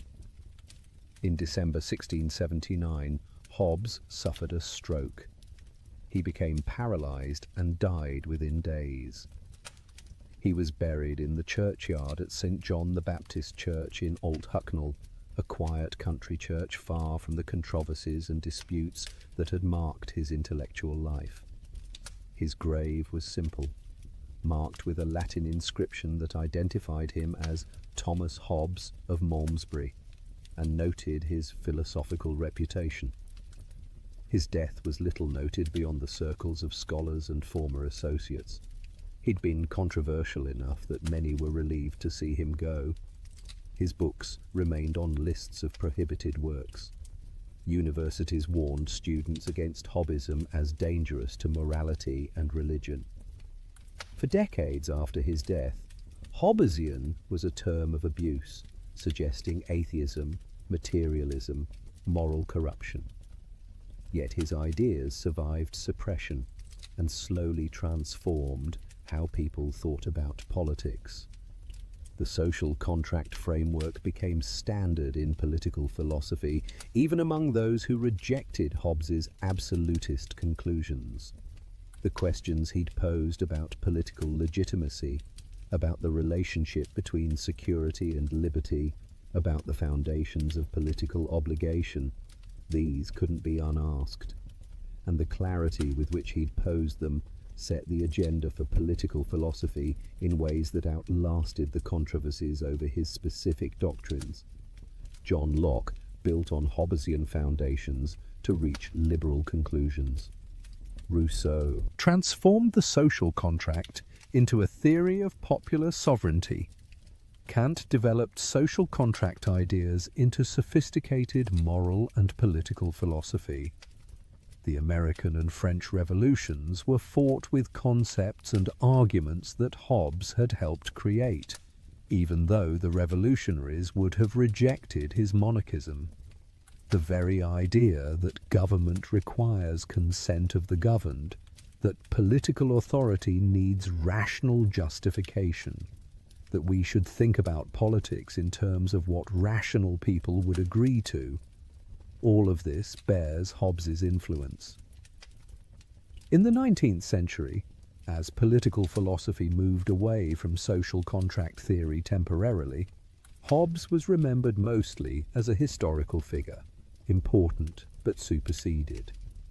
But the 20th century brought renewed appreciation for his systematic approach and his unflinching realism about power and conflict. After 2 world wars and countless revolutions, after witnessing how quickly civilization could collapse into barbarism, Hobbes's dark vision of human nature seemed less like pessimistic exaggeration and more like cold-eyed truth. Contemporary political philosophers might reject Hobbes's absolutism, but they recognize his genius in framing questions. When we argue about justice, about rights, about legitimate authority, we're working within intellectual space that Hobbes helped create. He made political philosophy systematic, rigorous, focused on fundamental questions rather than surface disputes. That methodological achievement matters as much as any specific doctrine he taught. As you rest tonight, imagine Hobbes in his final years at Hardwick Hall, an old man looking back over 9 decades of life. He'd been present at the birth of modern political philosophy. He'd witnessed the collapse of the old certainties about authority and tradition. He'd tried to build new foundations, to show how rational beings could create order without appealing to divine right or ancient custom. He'd made enemies, been condemned and banned and burned in effigy, and he'd survived it all, outliving most critics, seeing his ideas spread despite opposition. There's a certain peace in that image. The fierce controversialist made quiet in age. The bold, systematic thinker returned to classical translation, the man who'd tried to reduce human nature to geometry, finally accepting the limits of his ambitions. He'd done what he set out to do, changed how we think about politics. Whether people accepted his conclusions mattered less than that they had to engage with his arguments. The Leviathan he'd described lived on in the institutions and concepts that structured political life. And the book called Leviathan lived on to be read, argued with, and built upon by generation after generation. As we near the end of our journey through Hobbes's thought, it's worth stepping back to ask what he ultimately teaches us. Not whether his specific conclusions are correct, not whether we should accept absolute sovereignty or reject it, but what we learn about ourselves and political life from engaging seriously with his arguments. First, Hobbes teaches us to look unflinchingly at the foundations of social order. We live in societies held together by laws and institutions that we largely take for granted. Most of the time, we don't think about why people obey laws or what prevents society from dissolving into chaos. Hobbes forces us to think about these foundations, to recognize that social order is an achievement rather than a given, something that must be continually maintained rather than something we can simply assume.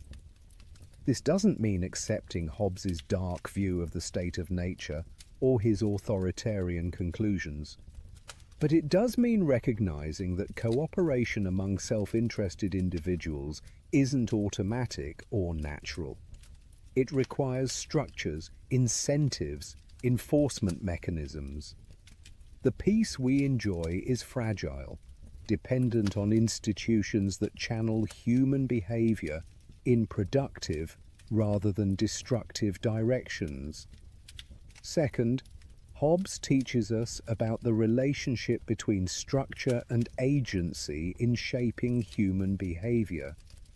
He's often accused of having a dim view of human nature, of thinking people are inherently selfish or vicious, but that misreads him. Hobbes's point is more subtle. The situation people find themselves in shapes how they act more than their individual character does.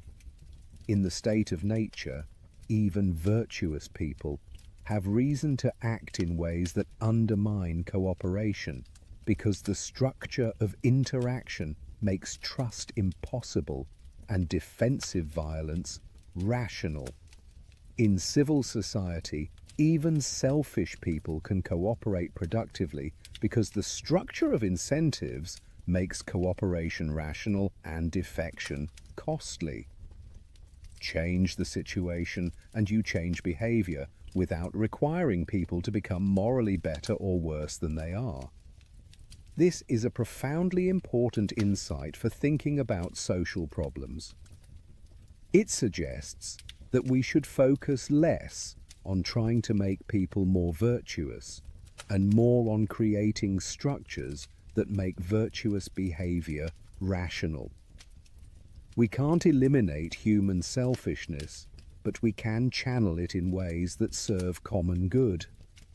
We can't guarantee that everyone will keep promises, but we can create enforcement mechanisms that make promise breaking costly enough that most people keep their word most of the time. Third, Hobbes teaches us to think clearly about the distinction between what we'd like to be true and what actually is true. He was willing to follow arguments wherever they led, even when the conclusions were uncomfortable. He didn't let wishful thinking about human nature or appeals to what would be nice cloud his analysis of what human beings are actually like and how they actually behave. This kind of realism is rare and valuable. Most of us prefer comforting illusions to harsh truths. We like to think that people are basically good, that cooperation comes naturally, that we could get along fine without coercive authority, if only we'd tried harder. Hobbes asks whether these beliefs can withstand scrutiny, whether they accurately describe how people behave when structures of authority break down. Fourth, Hobbes teaches us about the necessity of power. Many strands of political thought try to imagine politics without power, or at least try to minimize power's role. Anarchist traditions dream of societies with no coercive authority. Liberal traditions try to constrain and limit power. But Hobbes insists that power is necessary, that without it we cannot have rights or justice or any of the things we value about civilized life. This doesn't mean celebrating power or accepting its abuse. It means recognizing that rights without enforcement are just words, that agreements without sanctions are unreliable, that order requires authority. The question isn't whether to have power, but how to structure it, how to ensure it serves the purposes for which it exists, rather than becoming an end in itself. Fifth, Hobbes teaches us to think about legitimacy in terms of purpose and consent rather than tradition or divine right. Government isn't legitimate because it's ancient or because God appointed rulers. It's legitimate to the extent that it serves the purpose for which rational people would create government, protecting life, securing peace, enabling cooperation. This is a revolutionary idea, even if we've become so used to it that we don't recognize its radicalism. It makes all political authority conditional, subject to justification in terms of human purposes. It denies that anyone has a natural right to rule others. It insists that political power requires justification that those subject to it can understand and accept. Sixth, Hobbes teaches us about the permanent tension between security and liberty. We want both, but they can conflict. More security often means more constraint, more surveillance, more power given to authorities. More liberty means less security, more risk, more uncertainty about how others will behave. This tension can't be perfectly resolved, only navigated with constant attention to how much of each we're getting and whether the balance is right. Different people will strike this balance differently, depending on their circumstances and values. Those who've lived through chaos will prioritize order. Those who've lived under tyranny will prioritize freedom.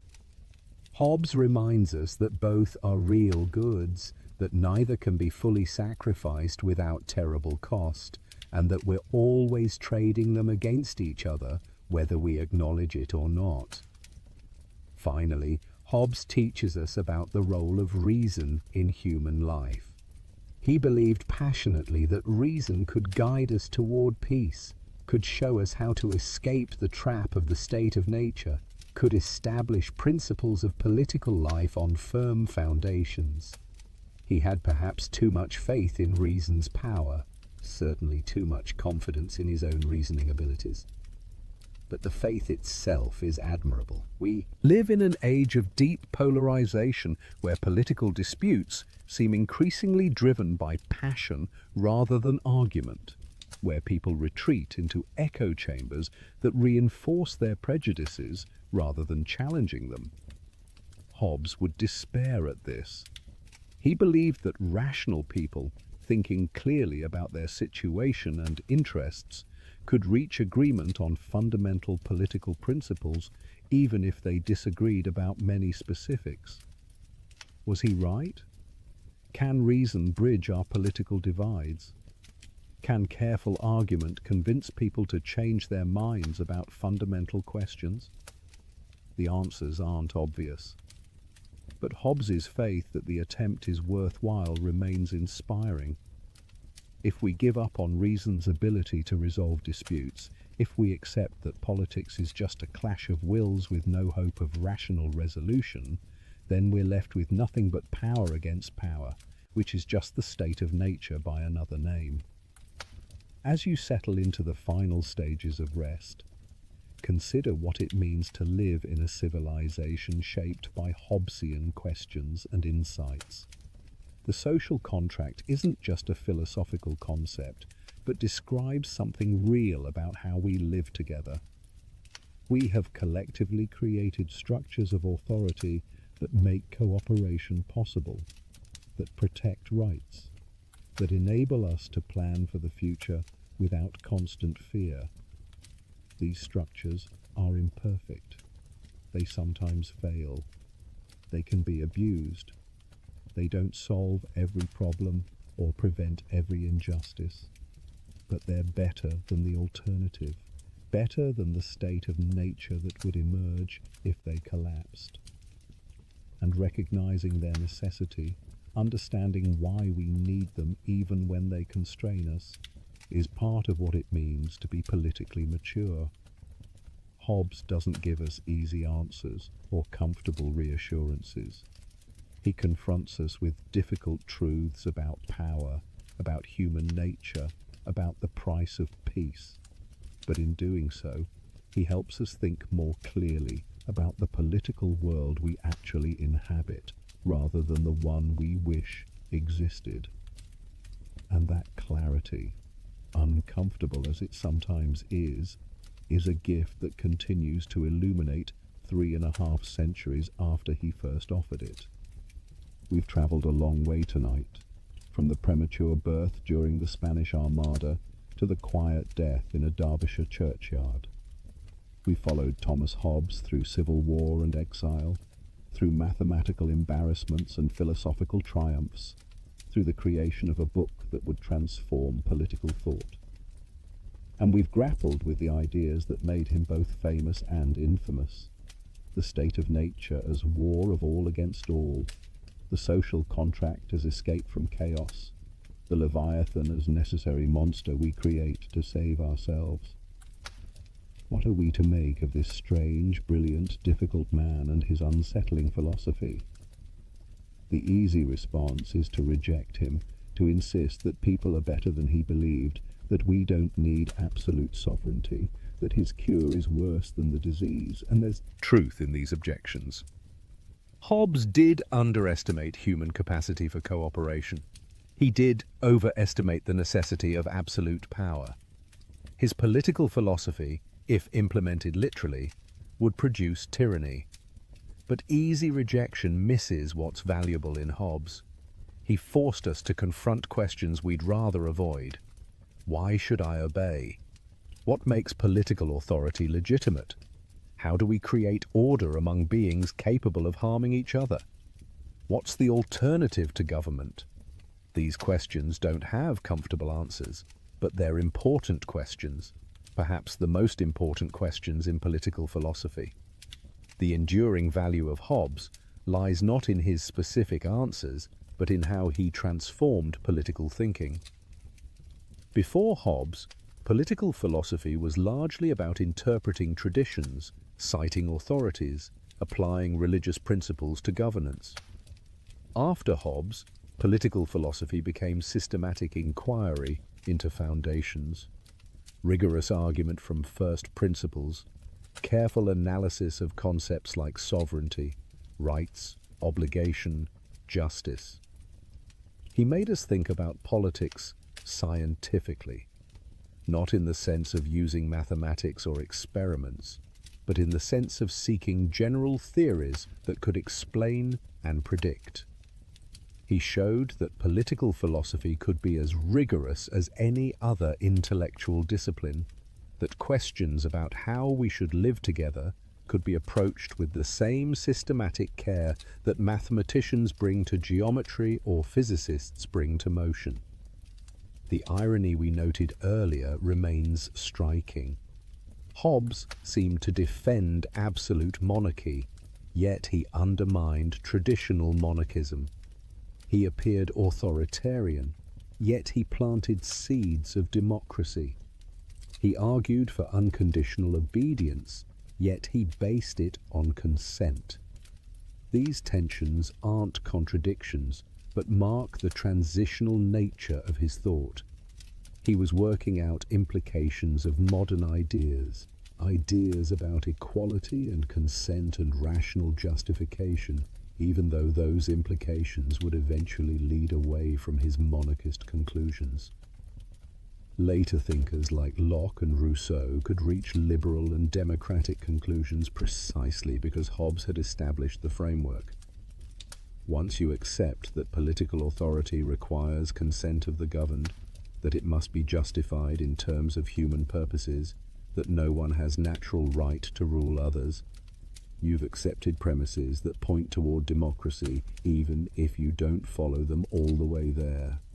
Hobbes opened doors he didn't intend to walk through, created possibilities he didn't fully recognize. The warning Hobbes offers remains relevant. Civilization is fragile. Order is not guaranteed. The peace and security we enjoy depend on institutions and practices that must be maintained. When we take these things for granted, when we assume that cooperation will continue without attention to the structures that make it possible, we risk sliding back towards something resembling the state of nature. This doesn't mean accepting authoritarianism. It means taking seriously the work of maintaining democratic institutions, of building trust, of creating and enforcing rules that enable cooperation. It means recognizing that liberty requires structure, that rights require enforcement, that the absence of authority isn't freedom, but chaos. But Hobbes also offers comfort, though perhaps not the kind most philosophers offer. He shows us that despite our flaws, despite our selfishness and fear and propensity for conflict, we're capable of creating order. We can use reason to escape traps that passion creates. We can build institutions that channel self-interest toward common good. We can live together peacefully, despite being dangerous to each other, can create civilization despite our limitations. This is a modest hope, but a real one. We don't need to become angels to live together well. We just need to be smart enough to create structures that make cooperation rational and maintain them with enough vigilance that they don't decay. That's achievable. Difficult, requiring constant attention, never perfectly successful, but achievable. And achieving it is the work of politics, the great collective enterprise of building and maintaining the Leviathan that protects us from each other and ourselves. Tonight, as you finally release yourself into sleep, consider where you are and how you got here. You lie in a bed in a home that's yours under law. You're protected by walls and locks that work because most people respect property rights most of the time. You're surrounded by a society that functions because people generally follow rules, keep agreements, refrain from violence. Tomorrow you'll wake and go about your business in a world where cooperation is normal, where strangers can interact without constant fear, where long-term projects are possible because we can trust that basic order will persist. All of this, Hobbes would say, depends on the Leviathan, not necessarily a king or dictator, but common power that enforces law and maintains peace. The specific form matters less than the function. creating conditions where human beings can live together without constant fear of returning to the state of nature. This common power exists in the background of your life, so reliable that you barely notice it, making possible the security in which you rest.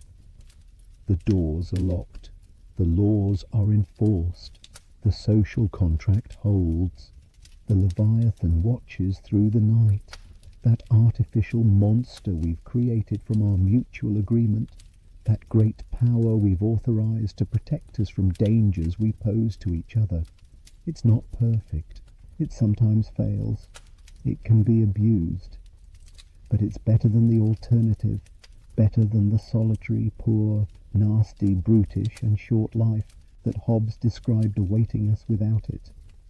Thank you for joining me on this journey through the thought of Thomas Hobbes, the monster of Malmesbury, the philosopher who dared to look at human nature without flinching, and who tried to build a science of politics on the foundations of fear and reason. If you found value in these explorations, please like and subscribe.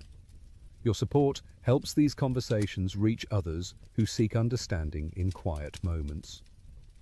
Sleep well tonight, protected by institutions and agreements, resting in the peace that countless generations have worked to maintain, secure in the knowledge that the Leviathan keeps its vigil while you dream. The social contract that Hobbes described isn't just philosophical theory, but describes something real about how we live. And in that reality, in the order we've collectively created and maintained, you can safely surrender to rest. The monster watches, the covenant holds, peace prevails, and you, dear listener, can sleep. A simple question exposes every lie you've ever been told, every manipulation, every excuse for cruelty dressed up as necessity. The question is 300 years old, but the powerful still fear it. Because once you learn to ask it, you become impossible to deceive. This is the story of Immanuel Kant's categorical imperative, and why it remains the most dangerous idea in philosophy. For centuries, human beings have justified terrible actions with reasonable-sounding explanations. Everyone does it. The ends justify the means. It's just business. You have to break a few eggs to make an omelette. These phrases roll off tongues in boardrooms, courtrooms, and living rooms around the world. They sound pragmatic, sophisticated, realistic. But in 1785, a German philosopher in the small city of Kingsburg discovered something extraordinary. He found a test that exposes every one of these justifications as empty rationalization. A single principle that reveals why certain actions are wrong, not because they produce bad outcomes, not because society disapproves, but because they violate something fundamental about what it means to be human. Before we understand why Kant's principle is so powerful, we need to understand the problem it solves. And that problem is as old as human civilization itself. Imagine a world where everyone truly believed that morality was simply a matter of personal opinion, where right and wrong carried no more weight than preferences about food or music, where murder is wrong had the same logical status as I don't like cilantro. This might sound liberating, at first complete moral freedom. No judgments, everyone doing their own thing, but think it through. Really think it through. In such a world, when someone steals from you, you cannot say they did something wrong. You can only say you didn't like it. When they respond, well, I believe stealing is fine, you have no ground to stand on. Your dislike of theft is just your opinion. Their approval of theft is just theirs. There's no fact of the matter, no truth to discover. Just competing preferences with equal validity, the same logic. applies to everything. Deception, betrayal, violence, cruelty. If morality is merely subjective, then the person who enjoys inflicting suffering is not mistaken about anything. They simply have different tastes than you do. Calling them immoral would be like a person who enjoys spicy food telling someone who prefers mild food that they're wrong. It's a category error. This isn't a hypothetical problem. Throughout history, this view, call it moral relativism or moral subjectivism, has tempted thoughtful people precisely because it seems to avoid dogmatism and allow for tolerance. Who are we to impose our values on others? Shouldn't everyone be free to choose their own moral framework? But notice what happens when you actually try to live this way. You cannot.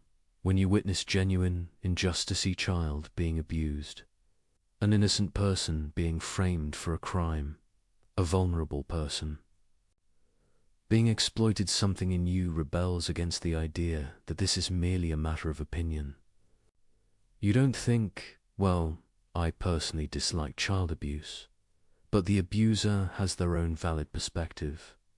You recognize immediately and with certainty that something objectively wrong is occurring, that the perpetrator is not simply expressing a different preference, but violating something real.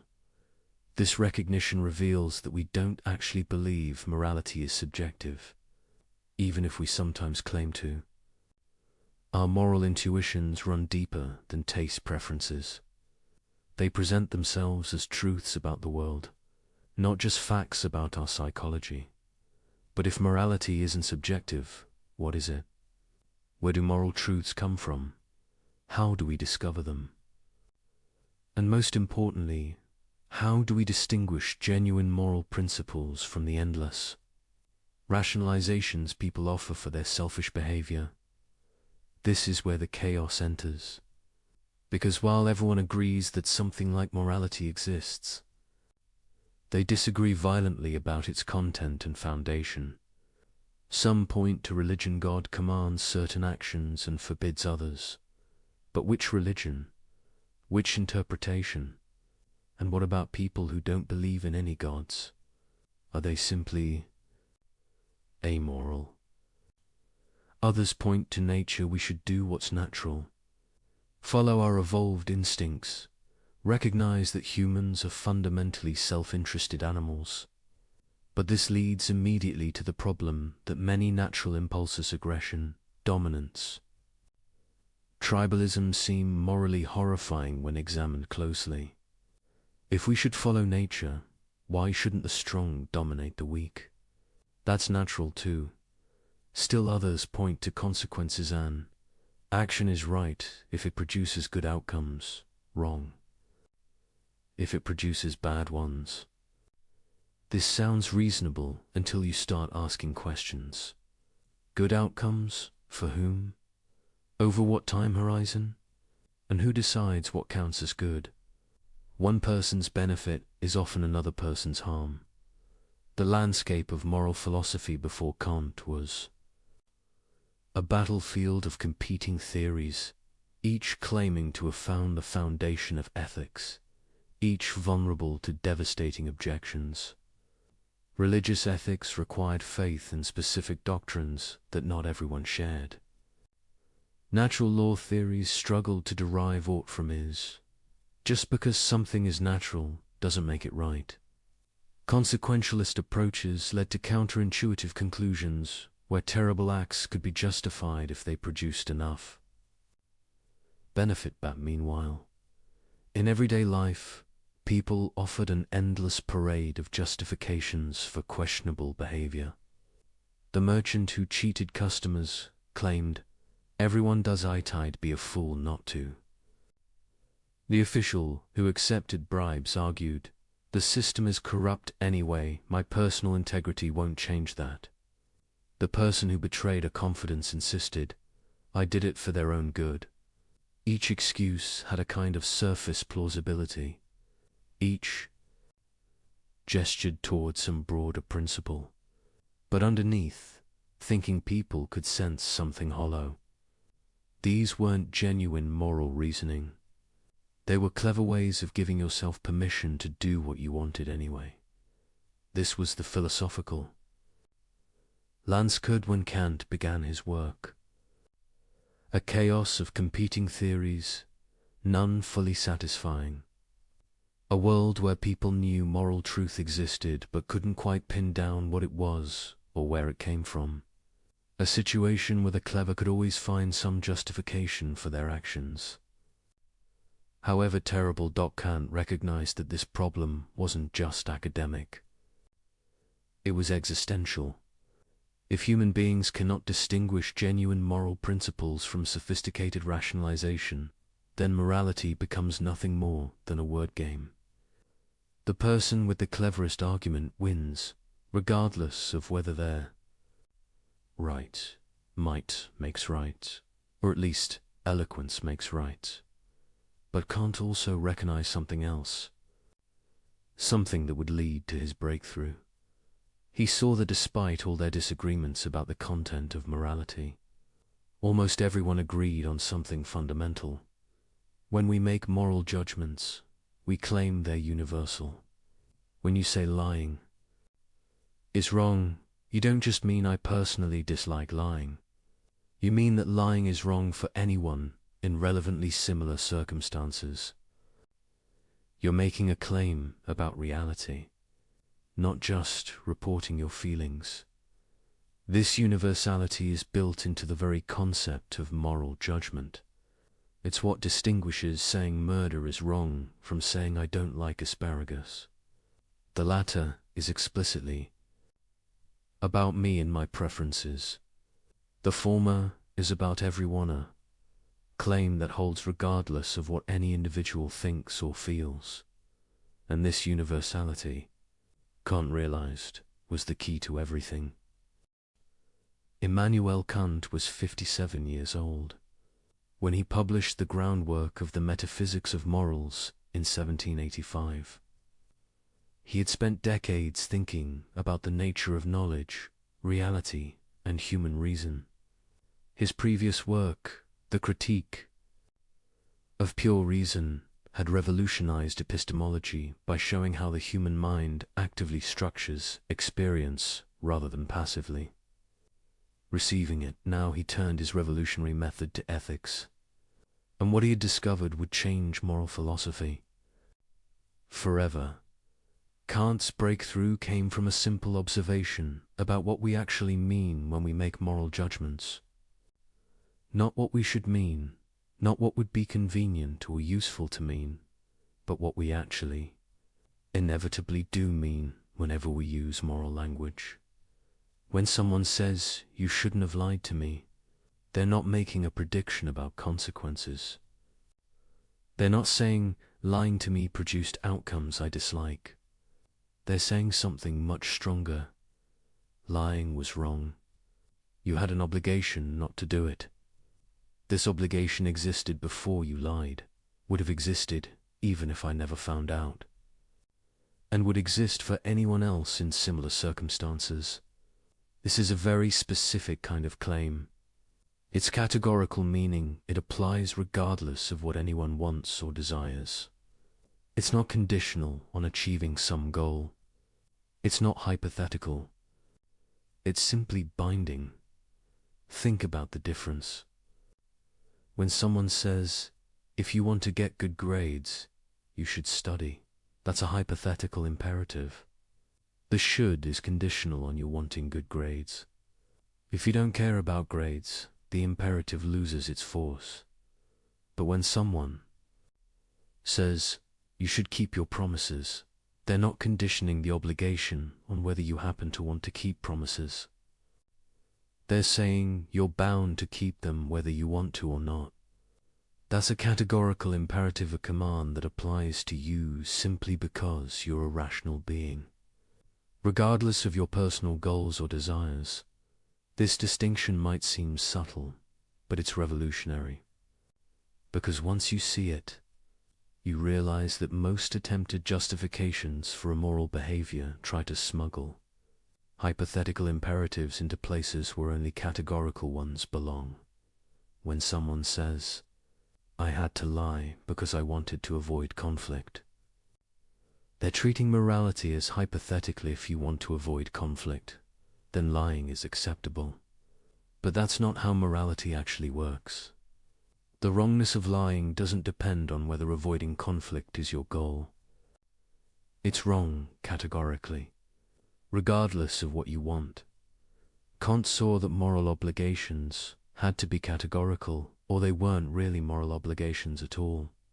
They would just be strategic advice, dressed up in ethical language.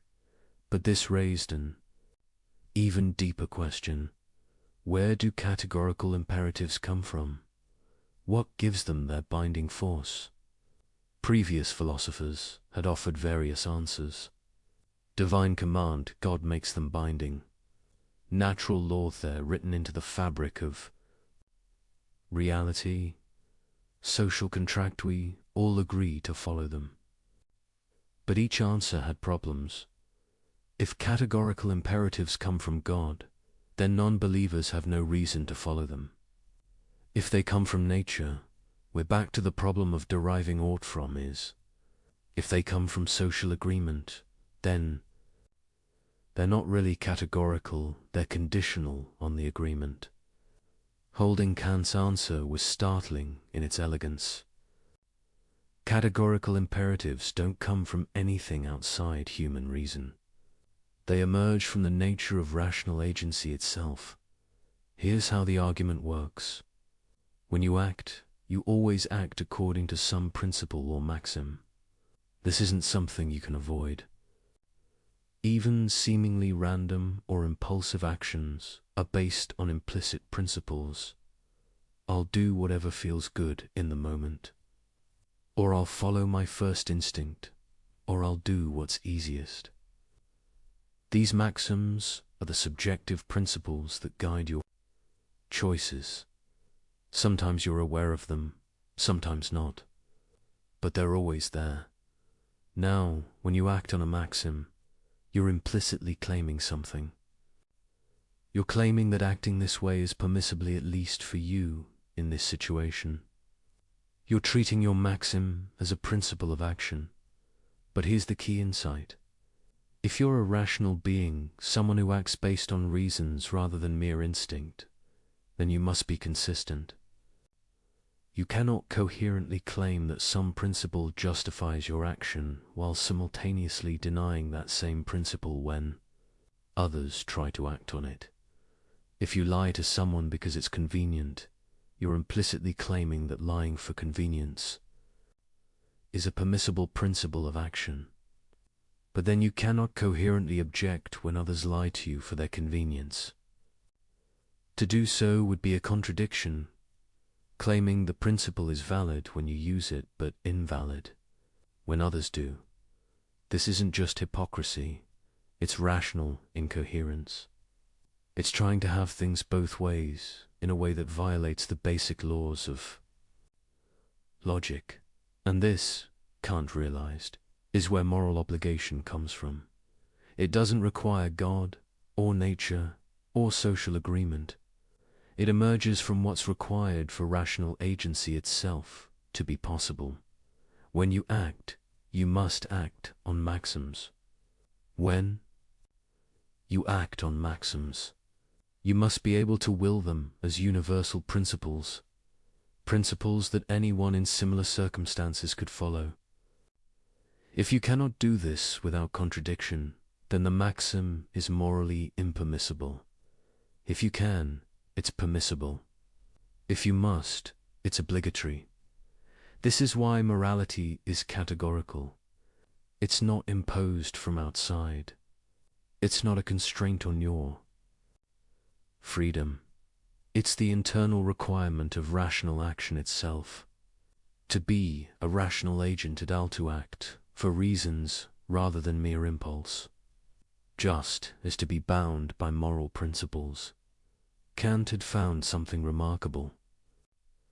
He'd shown that morality isn't arbitrary, isn't culturally relative, isn't dependent on what anyone happens to want.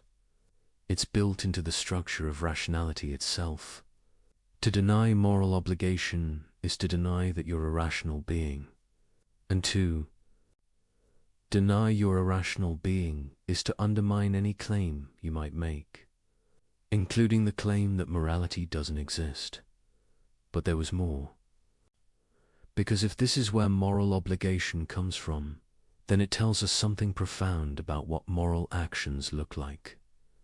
Most people, when asked why they do the right thing, will point to something outside themselves, because God commands it, because society expects it, because I'll be punished otherwise, because it benefits me in the long run. These might all be good motivations in their own way, but can't realize they're not truly moral motivations. Why? Because they make morality conditional. They reduce it to a means to some other end. And whenever you treat morality as a means to something else, you open the door to abandoning it when it no longer serves that end. If you're honest because honesty benefits you, then you'll be dishonest when dishonesty benefits you more.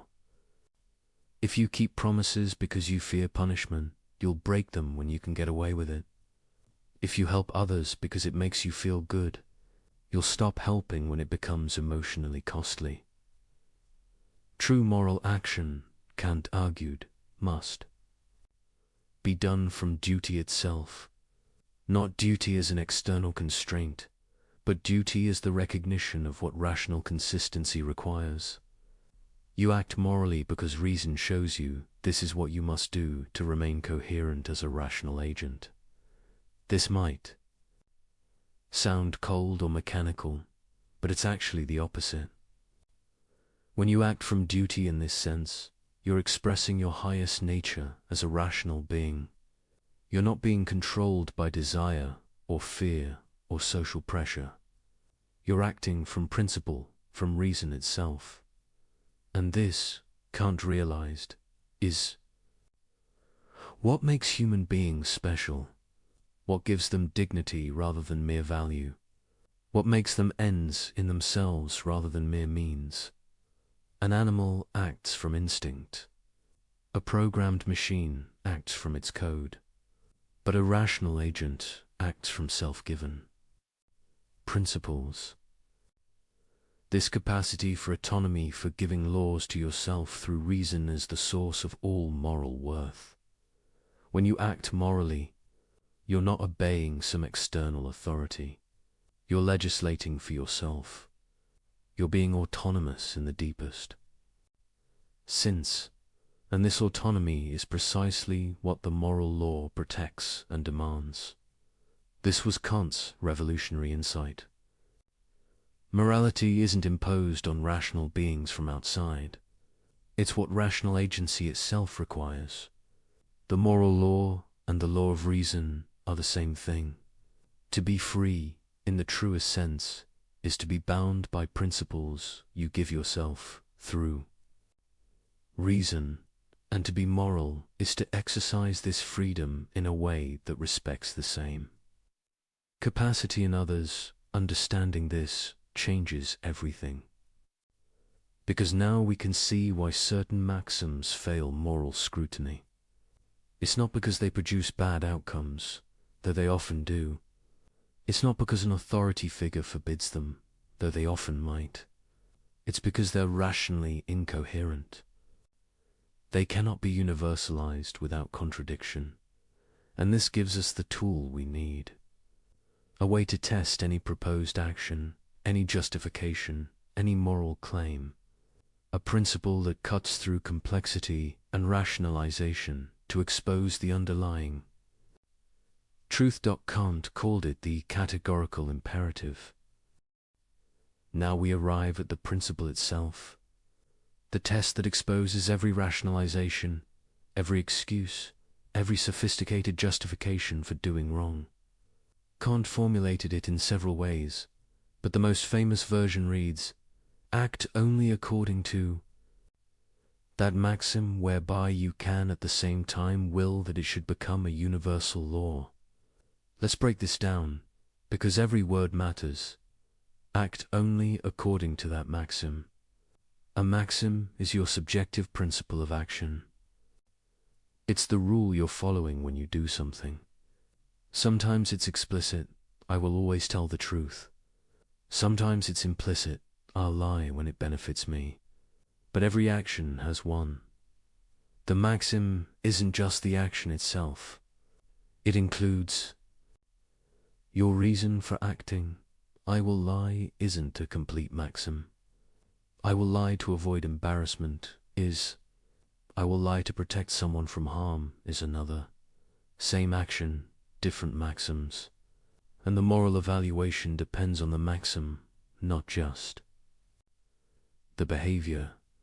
This is crucial, because it means you can't game the system by describing your action in favorable terms while ignoring your actual motivation. The maxim captures what you're really doing and why. ... whereby you can, at the same time will... This is where it gets interesting. Kant isn't asking whether you do will it, or whether you'd like to will it. He's asking whether you can will it without contradiction, whether it's rationally possible. Think of it like a logical consistency test. Can this principle operate in all cases without undermining itself? Or does it depend on others not following it? ... that it should become a universal law. Universal means applying to everyone in relevantly similar circumstances. A law means a principle that holds necessarily, not just contingently. So the test asks, can you coherently will that everyone, when in circumstances like yours, acts according to the same principle you're following? Not would you prefer they did, but can you rationally will it without contradiction? Let's see how this works with concrete examples. Consider lying. Suppose your maxim is, I will make false promises when it helps me get what I want. Now apply the universalization test. Can you will that everyone follows this maxim? That whenever someone wants something, they can make promises they have no intention of keeping? Here's where it breaks down.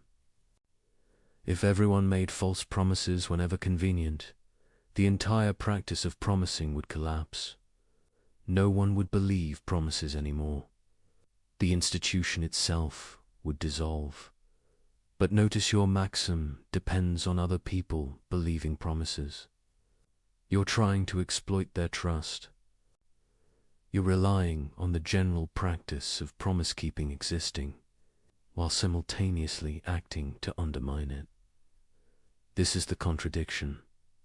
You cannot coherently will your maxim as universal law, because doing so would destroy the very conditions that make your maxim effective. You're trying to make an exception for yourself, while depending on others not making exceptions for themselves. This isn't a contradiction in consequences, though those would be bad. It's a contradiction in conception. The maxim, when universalized, undermines its own possibility. It's like sawing off the branch you're sitting on. Kant called this a contradiction in conception, and it marks actions that are strictly forbidden. You cannot universalize the maxim even in thought without logical incoherence. But there's another type of failure, more subtle. Consider refusing to help others in distress. Your maxim might be, I will never help anyone who needs assistance, and I will rely entirely on my own resources. Can you universalize this? Unlike the lying case, there's no logical contradiction in everyone following this principle. It's conceivable that people could live this way, everyone completely self-reliant, no one helping anyone. But here's the problem. Can you will it? Can you rationally choose for this to be universal law? As a finite, vulnerable human being, you know you will face situations where you need help. Illness, accident, bad luck, circumstances beyond your control, these are inevitable. Parts of human existence.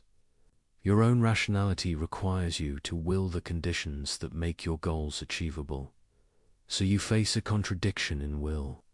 You cannot coherently will both that you pursue your rational ends as a finite being, and that no one ever helps anyone. To will the second is to will the frustration of the first. This isn't about predicting consequences or calculating benefits.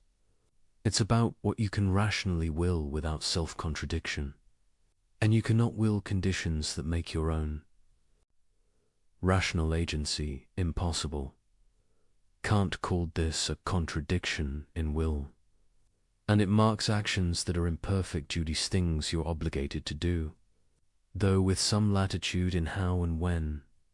The beauty of this test is its simplicity and power. You don't need to calculate outcomes, consult religious texts, or survey what society approves. You just need to think clearly about whether you can universalize your maxim without contradiction. But people often try to evade the test through clever reformulation of their maxims. They make them so specific that they don't seem to apply to anyone else. I will lie when my name is John and it's raining on a Tuesday in March and I'm wearing blue socks. Well, that's so specific it only applies to me right now. Surely I can universalize it. But this is cheating. The maxim must include genuinely relevant features of your situation, not arbitrary details designed to make it unique. What makes your circumstances different isn't your name or the whether it's morally relevant factors. Like whether you're protecting someone from harm or just avoiding embarrassment. The test requires honesty with yourself. You have to formulate your maxim in terms of features that actually matter to your moral reasoning, not accidental details that make your case seem special. Another evasion, but everyone does it. The fact that many people violate a moral principle doesn't make the principle invalid. It just means many people are acting wrongly. Universalization isn't about what people actually do. It's about what can be rationally willed as a universal law. Still another, what if I'm in an unusual situation? Kant isn't naive. He knows life presents complex cases. But complexity doesn't eliminate obligation. It just makes discernment more difficult. The categorical imperative doesn't provide automatic answers to every dilemma. It provides a test for evaluating your reasoning. And here's something crucial that people often miss. The categorical imperative isn't about predicting what would happen if everyone acted that way. It's about whether you can rationally will it. Suppose I want to become a concert pianist. Can I will that everyone becomes a concert pianist? Well, if everyone did, there'd be no farmers, doctors, builders. Society would collapse. So does this mean pursuing music is immoral? No, because the maxim isn't everyone should be a pianist. It's I will develop my talents in ways that contribute to human flourishing. That's perfectly universalizable.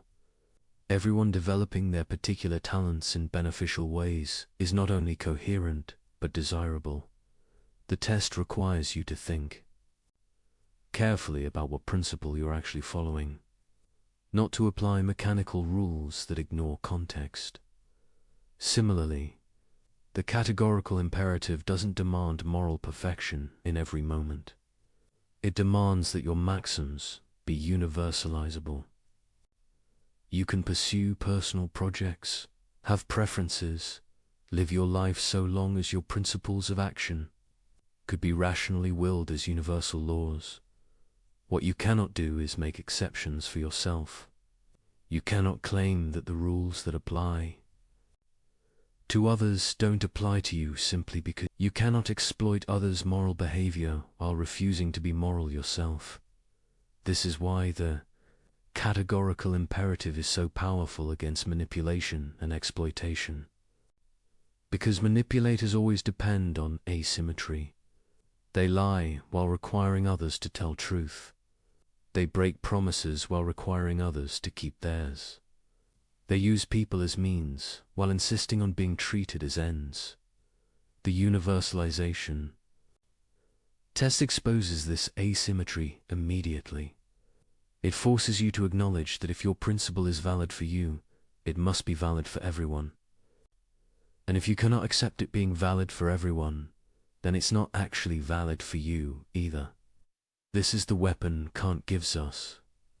Not a list of rules to memorize, but a test for evaluating any proposed action.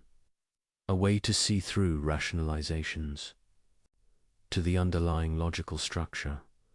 When someone tells you why their questionable behavior is justified, translate it into a maxim. Then ask, can this be universalized? Can everyone in similar circumstances follow this principle without contradiction? If not, you've found the flaw. Not because you disagree with their values, not because you have different preferences, but because they're being rationally incoherent. They're claiming an exception for themselves, while depending on others not claiming the same exception. And once you see this, you cannot unsee it. Every excuse, every justification, every sophistication, argument for doing wrong reveals itself as an attempt to have things both ways, to enjoy the benefits of a moral order while refusing to be bound by it yourself.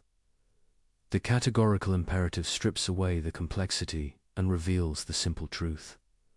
Either your principle can apply to everyone, or it cannot apply to you. There is no middle ground, no special pleading, no exceptions. This is why Kant believed morality could be based on reason alone. Because the categorical imperative doesn't depend on what anyone desires, believes, or values. It's a test of logical consistency, and logical consistency is binding on all rational beings, regardless of their particular commitments. You might not want to be moral. You might wish you could lie, cheat, and exploit with impunity. But if you're rational, you cannot coherently claim the right to do so. Because to claim that right is to grant it to everyone, which destroys the very conditions that make your actions effective. This is the trap that catches all moral violators. They want the benefits of a moral order trust, cooperation, stable expectations while refusing its burdens. But they cannot have both. The moment they claim the right to violate moral principles for their benefit, they grant that same right to everyone else. And in doing so, they destroy the very order they depend on. The first formulation of the categorical imperative gives us a test for evaluating maxims. But Kant offered a second formulation that goes deeper, revealing what's at stake in moral action. He called it the formula of humanity, and it reads, act in such a way that you treat humanity, whether in your own person or in the person of another, always at the same time as an end and never simply as a means. This formulation shifts focus from the logical structure of maxims to the fundamental value that makes morality possible. And in doing so, it reveals something profound about human dignity. Let's unpack it carefully. Treat humanity ... Not just human beings as biological organisms, but humanity the rational nature that makes us moral agents. The capacity for setting ends, making choices, legislating principles for ourselves. Double quotes ... whether in your own person or in the person of another ... This is crucial. You can violate humanity in yourself as much as in others.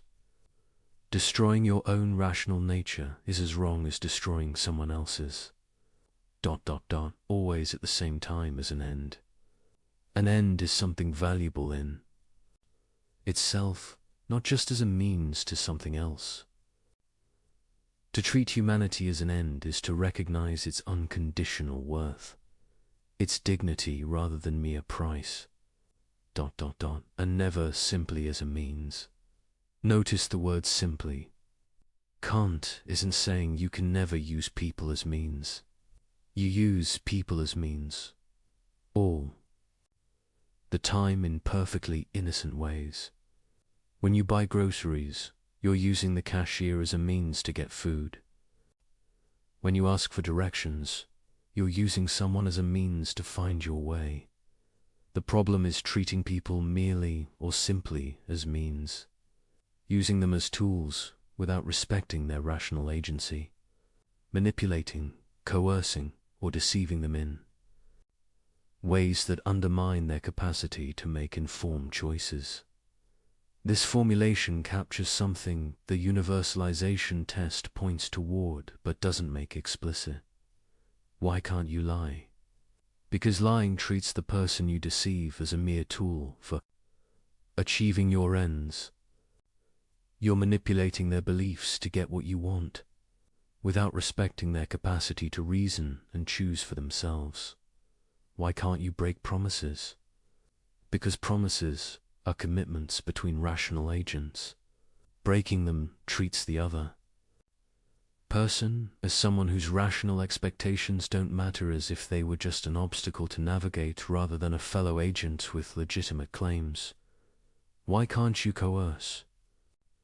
Because coercion overrides someone's will, treating them as an object to be controlled rather than a person whose choices deserve. Respect, the formula of humanity, reveals that all moral violations share a common structure. They all involve treating rational nature in yourself or others as if it had only instrumental value, as if it could be used, manipulated, or destroyed for the sake of other goals. But rational nature isn't valuable because it's useful. It's valuable in itself. It's the source of all value. Without rational beings who can recognize value, judge worth, and set ends, nothing would have value at all. Think about it. Why is gold valuable? Because rational beings desire it and use it. Why is health valuable? Because rational beings pursue it as an end. Everything else in the universe has value only in relation to rational beings who can care about it, pursue it, use it for purposes. But rational nature itself is different. It's not valuable because it serves some further end. It's valuable because it's the condition of anything having value at all. It's what Kant called an end in itself, something with absolute rather than conditional worth. This is why human dignity is unconditional, not because humans are more intelligent than other animals, or more capable, or more anything, but because humans are rational agents, beings who can recognize value, legislate principles, and hold themselves and others accountable. This rational agency is what makes moral law possible, and recognizing it in all human beings is what morality requires now. The formula of humanity and the universalization test are meant to be equivalent. Two ways of expressing the same fundamental principle. And we can see why.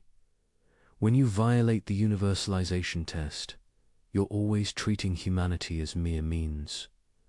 The liar uses others' rationality against them, manipulating their beliefs. The promise breaker treats others' rational expectations as inconveniences. The person who refuses all help treats their own rational nature as dispensable in times of need. Conversely, When you follow the universalization test, you'll necessarily respect humanity as an end, because universalization means treating all rational agents symmetrically, acknowledging that what makes your claims valid, your rational nature, makes their claims valid too. But the formula of humanity brings something into sharper focus. It emphasizes that morality isn't just about following rules. It's about recognizing and respecting value, the unconditional worth of rational agency. This has practical implications. It means moral action isn't about grudging compliance with obligations. It's about appreciating what's genuinely precious and acting accordingly. When you keep a promise, you're not just following a rule. You're respecting the rational nature of the person you made the promise to, acknowledging that their plans and expectations matter because they're a rational agent. When you tell the truth, you're not just avoiding lying. You're respecting others' capacity to reason and choose for themselves based on accurate information.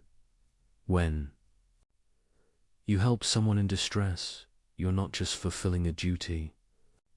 You're recognizing that their rational agency, their capacity to pursue ends, deserves support when it's threatened. The formula of humanity also explains why certain acts seem especially heinous. Torture, slavery, rape, these aren't just violations of the universalization test. They're profound assaults on human dignity itself. Torture treats a person as nothing but a source of information, denying their status as an end in themselves. Slavery treats a person as property, as if rational agency could be owned. Rape treats a person as an object for sexual gratification, completely overriding their will and agency. These acts don't just break moral rules, they attack the very thing that makes morality possible, the rational nature that gives humans their dignity. And notice, the formula of humanity protects you as much as others. You cannot treat your own humanity as mere means either. This rules out self-destructive behavior that damages your rational capacities, addiction that undermines your ability to choose freely, degradation that corrupts your moral judgment. Even suicide, in Kant's view, treats your rational nature as dispensable, as if it could be destroyed for the sake of escaping suffering. You might disagree with some of Kant's specific conclusions here. The point isn't that his every application was perfect. The point is the principle. Your rational nature is precious. You owe it respect. You cannot justifiably destroy or corrupt it, any more than you can destroy or corrupt someone else's. This creates duties to yourself as well as others. Duties to develop your capacities, maintain your integrity, resist corruption of your character. Not because self-improvement is nice, but because your rational agency deserves respect even from you. The formula of humanity also suggests something about what a truly moral community would look like. Kant called it the kingdom of Enza. Systematic union of rational beings under common moral laws. In such a community, everyone recognizes everyone else's dignity. Everyone treats everyone else as an end, never merely as means. Everyone acknowledges that the same rational nature that makes their own claims valid makes others' claims valid too. This isn't just a utopian fantasy. It's what morality aims toward. The ideal that guides moral action even when we fall short. When you act from the categorical imperative, you're helping to realize this kingdom. You're treating people as they deserve to be treated with the respect due to rational beings. And here's the remarkable thing. When you really grasp this, when you truly understand that every human being possesses rational nature that gives them unconditional worth. It changes how you see everything. That person who annoyed you in traffic, rational agent. That customer service representative you're frustrated with, rational agent. That political opponent whose views you despise, rational agent. That criminal, that addict, that person society has written off, rational agent. They all possess the same thing you possess, the capacity that makes morality possible, that gives rise to all value, that deserves unconditional respect. This doesn't mean you have to agree with them, or like them, or approve of their choices. It means you cannot treat them as mere obstacles, tools, or objects. You must engage with them as fellow, rational beings, even when correcting or constraining their behavior. The formula of humanity is demanding, far more demanding than simple rule following, because it requires you to maintain constant awareness of the dignity in every person you encounter, to never slip into treating people as mere functions, the person who brings your food, the person who cleans your office, the person who processes your paperwork. But it's also liberating, because once you see human dignity clearly, you cannot unsee it, and seeing it makes moral action natural rather than forced. You don't help others because some rule demands it. You help them because you recognize what they are beings with, the same rational nature you possess, deserving the same respect you claim for yourself. This is why Kant thought the formula of humanity and the universalization test were equivalent. They're two ways of expressing one truth. Rational nature is the source and limit of all moral claims. To be rational is to recognize this truth. To be moral is to act on it, and to fail to act on it, to treat people as mere means, to violate their dignity. To claim exceptions for yourself is not just to break rules. It's to deny the very thing that makes you valuable, to saw through the branch you're sitting on, to destroy the foundation of your own worth while claiming that worth. For yourself, this is the deeper reason why immoral action is irrational. Not just because it fails the universalization test, but because it violates what you implicitly affirm every time you claim your own dignity, assert your own rights, or demand respect from others. You cannot coherently claim dignity for yourself while denying it to others. You cannot demand to be treated as an end while treating others as mere means. The rational nature that gives you worth is the same rational nature that gives them worth. And recognizing this, truly recognizing it, changes everything. Now we turn to application. Armed with the categorical imperative, we can examine the most common justifications people offer for questionable behavior. And we begin with perhaps the most universal: lying. It's just a white lie. It doesn't hurt anyone. You've heard this. You've probably said it. We all have. Someone asks if you like their haircut. You think it's terrible, but you say it looks great. What's the harm? You spared their feelings. You avoided awkwardness. Everyone does it. But let's apply Kant's test. What's the maxim here? I will deceive others when telling the truth would cause minor discomfort or social awkwardness. Can this be universalized? Can you will that everyone follows this principle? At first glance, it seems fine. If everyone told white lies to spare feelings, wouldn't that make social life smoother? Less conflict, less hurt, more harmony. But look closer. If everyone lies to avoid discomfort, what happens to communication itself? When someone compliments you, you can no longer trust it. Maybe they mean it, maybe they're just being polite. When someone agrees with you, you don't know if they actually agree or are avoiding disagreement. When someone says they'll do something, you can't be certain they actually intend to. The entire fabric of linguistic trust begins to unravel. And notice your white lie only works because most people still generally tell the truth. You're exploiting their honesty. You're depending on others maintaining the practice of truthful communication while you make an exception for yourself. This is the characteristic structure of moral failure.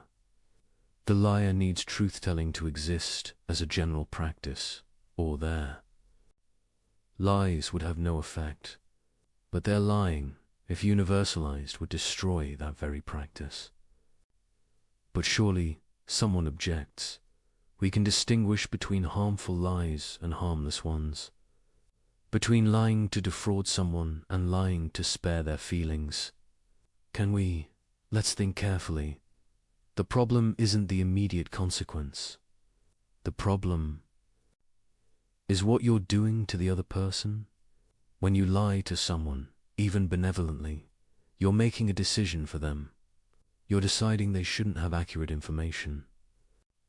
You're treating them as someone whose rational judgment can be manipulated for their own good. But who are you to make that decision? If you respect them as a rational agent, as an end in themselves, you must allow them to form judgments based on truth, even uncomfortable truth, even truth that might lead them to choices you wouldn't prefer.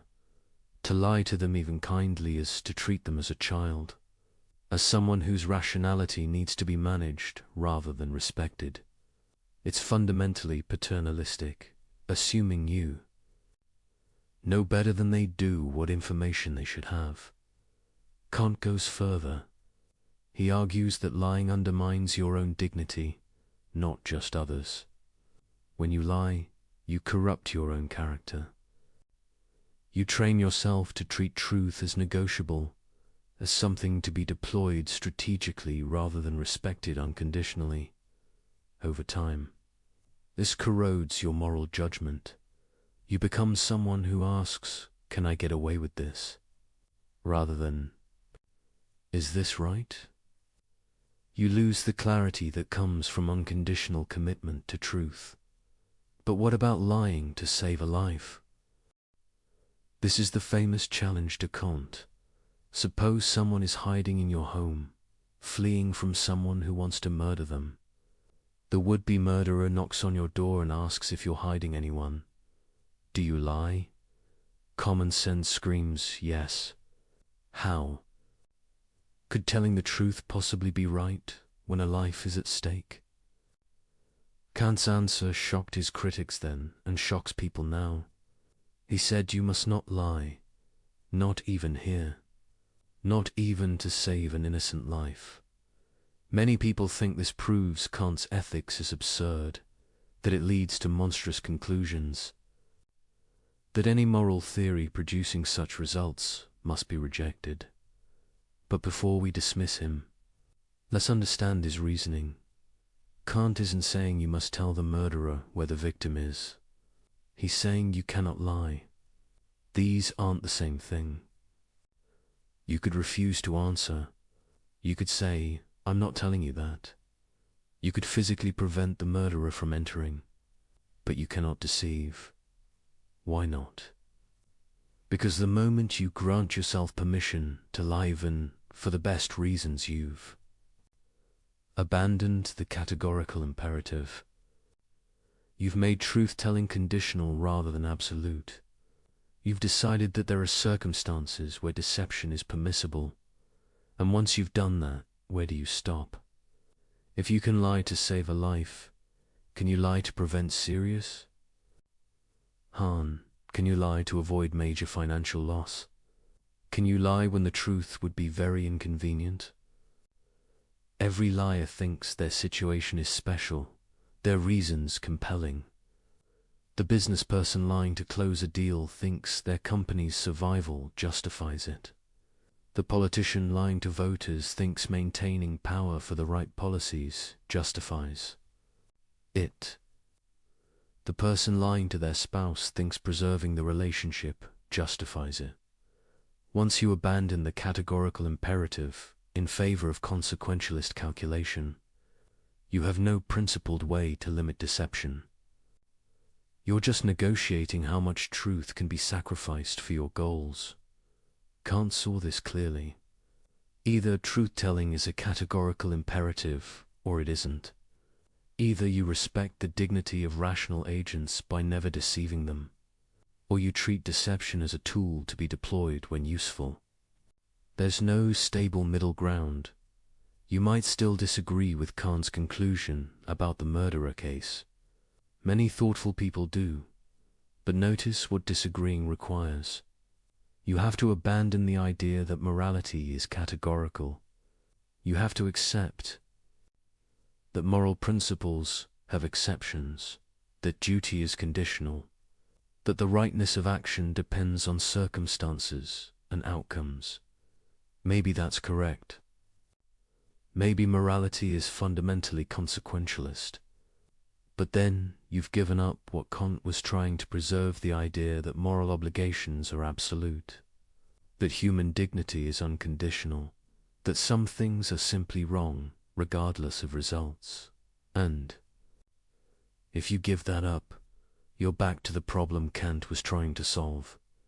Because now every moral claim is just a prediction about consequences. Every principle is just a rule of thumb. Every obligation is just a suggestion that holds until circumstances change. The liar's excuse in all its forms, from white lies to strategic deceptions, rests on making truth conditional, on deciding that honesty matters except when it doesn't, that you should tell truth unless you have good enough reason not to, but good enough according to whom, judged by what standard. If you allow exceptions, you allow everyone to judge their own case. And humans are remarkably good at convincing themselves their situation is exceptional. Kant's absolutism about truth-telling isn't arbitrary rigidity. It's the recognition that once you start making exceptions, you've lost the categorical imperative entirely. You've reduced morality to sophisticated rationalization, where the clever can always find some justification for doing what they wanted anyway. The test is simple. When you're considering lying, ask yourself, can I will that everyone in my situation would lie? Can I will that deception is permissible whenever someone judges truth would produce bad results? If you answer honestly, you'll see the problem. You're claiming a right you cannot universalize. You're treating your judgment as special, your situation as uniquely deserving of exception. You're doing exactly what the categorical imperative forbids, making yourself the exception to rules that apply to everyone else. And this is why lying, even kind lying, even life-saving lying, violates human dignity. Because it asserts that you can override others' rational agency when you judge it necessary, that you can manipulate their beliefs, control their choices, treat them as objects to be managed rather than agents to be respected.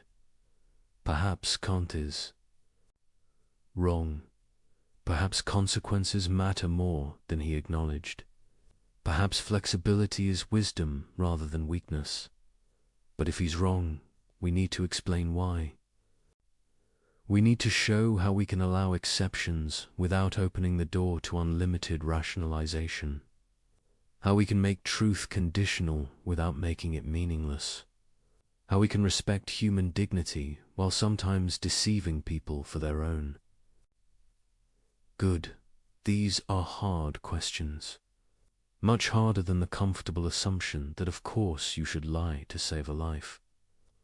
Suggests Kant forces us to think carefully about what we're really doing when we lie, about what we're claiming about ourselves and others. about whether our reasons are genuinely exceptional or just conveniently self-serving. And once you start thinking this way, you can't stop. Every easy excuse becomes suspect. Every comfortable rationalization reveals itself as exactly what can't. Warned against an attempt to have things both ways, to enjoy moral status while avoiding moral obligation. Lying is straightforward deception, but manipulation is more subtle. The manipulator doesn't necessarily lie. They just arrange circumstances, frame choices, and craft messages in ways that lead people to do what the manipulator wants. "I'm not forcing anyone," the manipulator says. "I'm just being persuasive, influencing, presenting things in a favorable light. If people make bad choices, that's on them." This excuse appears everywhere. In marketing campaigns that exploit psychological vulnerabilities, in personal relationships where one person constantly maneuvers the other, in institutions that design systems to nudge people toward profitable behaviors, in conversations where someone uses emotional pressure to get their way, the manipulator always has the same defense. "I didn't force them. They chose freely. I just made my case effectively." But let's examine this through Kant's lens. What is manipulation exactly? It's getting someone to do what you want by methods that bypass or compromise their rational judgment. You're not presenting reasons that would appeal to a fully informed, clear-thinking person. You're exploiting biases, triggering emotions, creating false urgency, or otherwise interfering with rational deliberation. Consider a simple example. A salesperson is trying to sell you something you don't need. They know you don't need it, but they've studied techniques to overcome objections. They create artificial scarcity only to left in stock. They trigger social pressure. Everyone in your neighborhood has one. They use subtle flattery to build rapport. They time their pitch for when you're tired and your judgment is weakened. Have they lied? Not necessarily. There might be only 2 in stock. Others might have bought one. The compliments might be sincere, but they're not engaged in rational persuasion. They're engaged in psychological manipulation. They're treating you as a system to be gamed, rather than a rational agent to be respected. They're finding your buttons and pushing them, without regard for whether this serves your genuine interests or rational judgment. Apply the formula of humanity. Are they treating you as an end in yourself? Are they respecting your rational agency? No. They're treating you as a means to their end, making a sale. Your rational judgment is an obstacle to overcome rather than something to be engaged with honestly. They're using techniques specifically designed to compromise your ability to think clearly about whether this purchase serves your goals. This violates your dignity as a rational being. Even if you freely choose to buy, your choice isn't genuinely free if it's the product of systematic manipulation. You're being treated as an object to be worked on, rather than a person to be reasoned with. But someone objects, isn't all persuasion somewhat manipulative? Don't we all frame things too? Our advantage? Where's the line? The line is rational engagement. When you present genuine reasons for your position, explain their logic, provide accurate information, and allow someone to make up their own mind based on their jaw, respecting their agency. You're treating them as a rational being capable of judgment. When you exploit psychological vulnerabilities, hide relevant information, create false impressions, or use emotional pressure instead of rational argument, you're manipulating. You're bypassing their rational judgment rather than engaging it. The difference isn't always sharp, but it's real. And you can usually tell which side you're on by asking, would my approach work on a perfectly rational person who had complete information? Or does it depend on them being confused, emotional, pressured, or ignorant of relevant facts? If the latter, you're manipulating. This applies to personal relationships as much as commercial ones. Perhaps more. Consider someone who wants their partner to do something. Instead of asking directly and respecting whatever answer they get, they create situations where saying no would be awkward. They make the person feel guilty about past refusals. They alternate between affection and withdrawal to condition the desired behavior. They frame the request in ways that make it seem unreasonable to refuse. This might be effective. It might even be unconscious. But it's manipulation. It treats the partner as someone to be controlled rather than respected. It undermines their capacity to make genuine choices based on their own values and judgment. The manipulator might say, "But I know what's good for them better than they do." This is the paternalistic defense. I'm manipulating them for their own benefit. But this misses the fundamental point. Even if you're right about what's good for them, and you usually aren't, you have no right to override their agency. They're not children. They're rational beings capable of making their own mistakes and learning their own lessons. To manipulate them, even benevolently, is to deny them the respect their rational nature deserves. It's to assert that your judgment of their good matters more than their own judgment, that you're entitled to control their choices when you think you know better. This is precisely what the formula of humanity forbids. You cannot treat someone as mere means to an end, Devon, if that end is their own welfare. You must respect their capacity to set their own ends, make their own choices, live their own life. The universalization test makes this clearer. What's your maxim? I will manipulate others when I believe it will lead them to choices I think are better for them. Can you universalize this?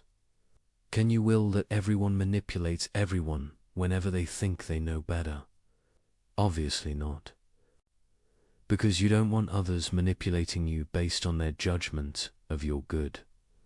You want them to respect your autonomy, present you with accurate information and genuine reasons, and allow you to decide for yourself. But if you claim that right for yourself while denying it to others, you're making the classic exception. You're saying your judgment is special, your manipulation justified, your paternalism warranted, while everyone else must respect your autonomy. You can override theirs when you see fit. This is the fundamental incoherence in all manipulation. The manipulator depends on others not manipulating them. They require a baseline of honest communication, rational engagement, and respect for agency in order to function. But they refuse to provide that baseline themselves when it's inconvenient. Consider advertising and marketing, an entire industry built on studying how to influence behavior through means other than rational persuasion, finding the triggers that bypass critical thinking, creating needs that didn't exist, exploiting insecurities to sell products. The defense is always, we're just competing for attention, presenting our products attractively, giving people what they want. But look at the methods, associating products with unrelated positive feelings, creating artificial social pressure, targeting children before they develop critical thinking skills, using subliminal techniques, exploiting psychological biases. These methods don't respect rational agency. They treat human minds as machines to be programmed, not persons to be reasoned with. The entire premise is, how can we get people to buy without appealing to their rational judgment of whether the product serves their genuine interests? Can this be universalized? Can you will that everyone treats everyone else as a psychological system to be hacked? You cannot, because you don't want to be treated that way. You want honest information, rational arguments, and the freedom to judge for yourself what serves your interests. You want to be treated as an end, not as a means to others' commercial goals. But marketers claim this right for themselves, while depending on most people maintaining basic honesty and trust. They exploit the fact that people generally believe what they're told, generally assume good faith, generally don't expect systematic manipulation.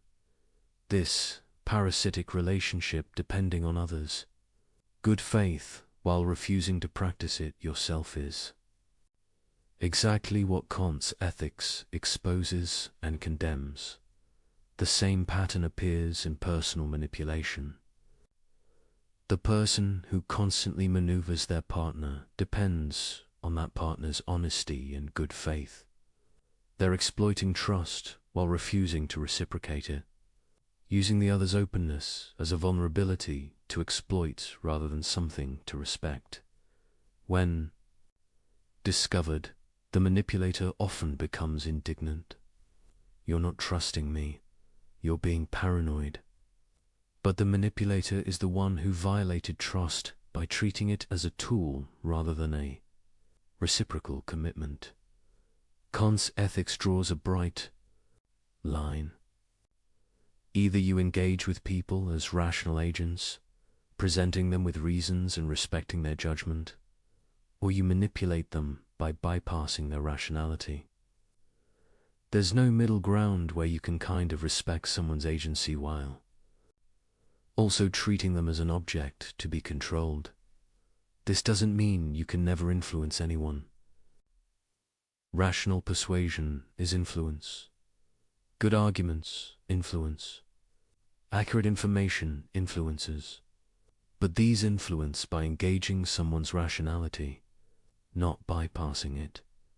The test is whether you're willing to explain your methods. Can you tell the person, here are the reasons I think you should do this, and here are the psychological techniques I'm using to make you more receptive to those reasons? If revealing your methods would undermine their effectiveness, you're manipulating, because you're depending on the person not recognizing what you're doing. You're treating their ignorance as a resource to exploit. Genuine persuasion doesn't need to hide its methods. Here are the facts. Here's the logic.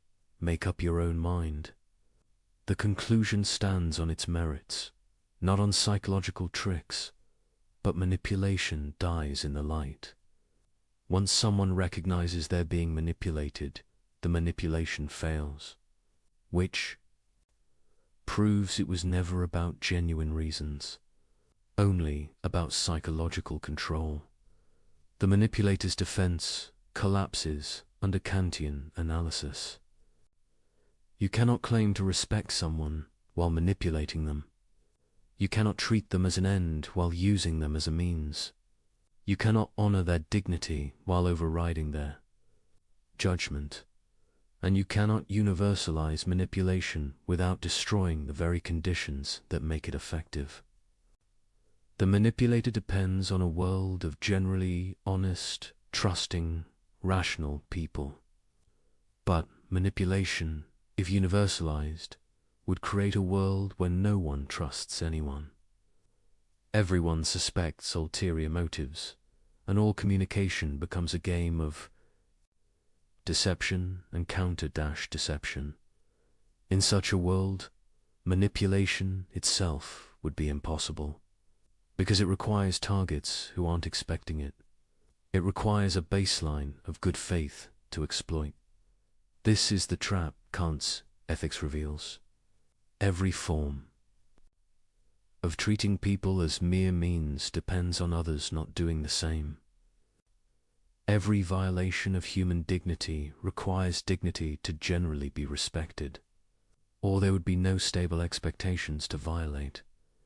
The manipulator wants to have it both ways, to enjoy the benefits of a world built on mutual respect while refusing to provide that respect themselves, to use others as tools while insisting on being treated as an end. But they cannot have both. The universalization test forces the choice. Either everyone can manipulate everyone, in which case manipulation becomes impossible, or no one can, in which case you must stop. There is no exception for when you think you know better, no justification based on good intentions, no excuse that your manipulation is sophisticated or subtle or for the right reasons. To be a rational being is to respect rational beings. To claim dignity for yourself is to grant it to others, and to grant it truly is to engage with them as agents, never as mere objects of manipulation. We have a fiduciary duty to maximize shareholder value.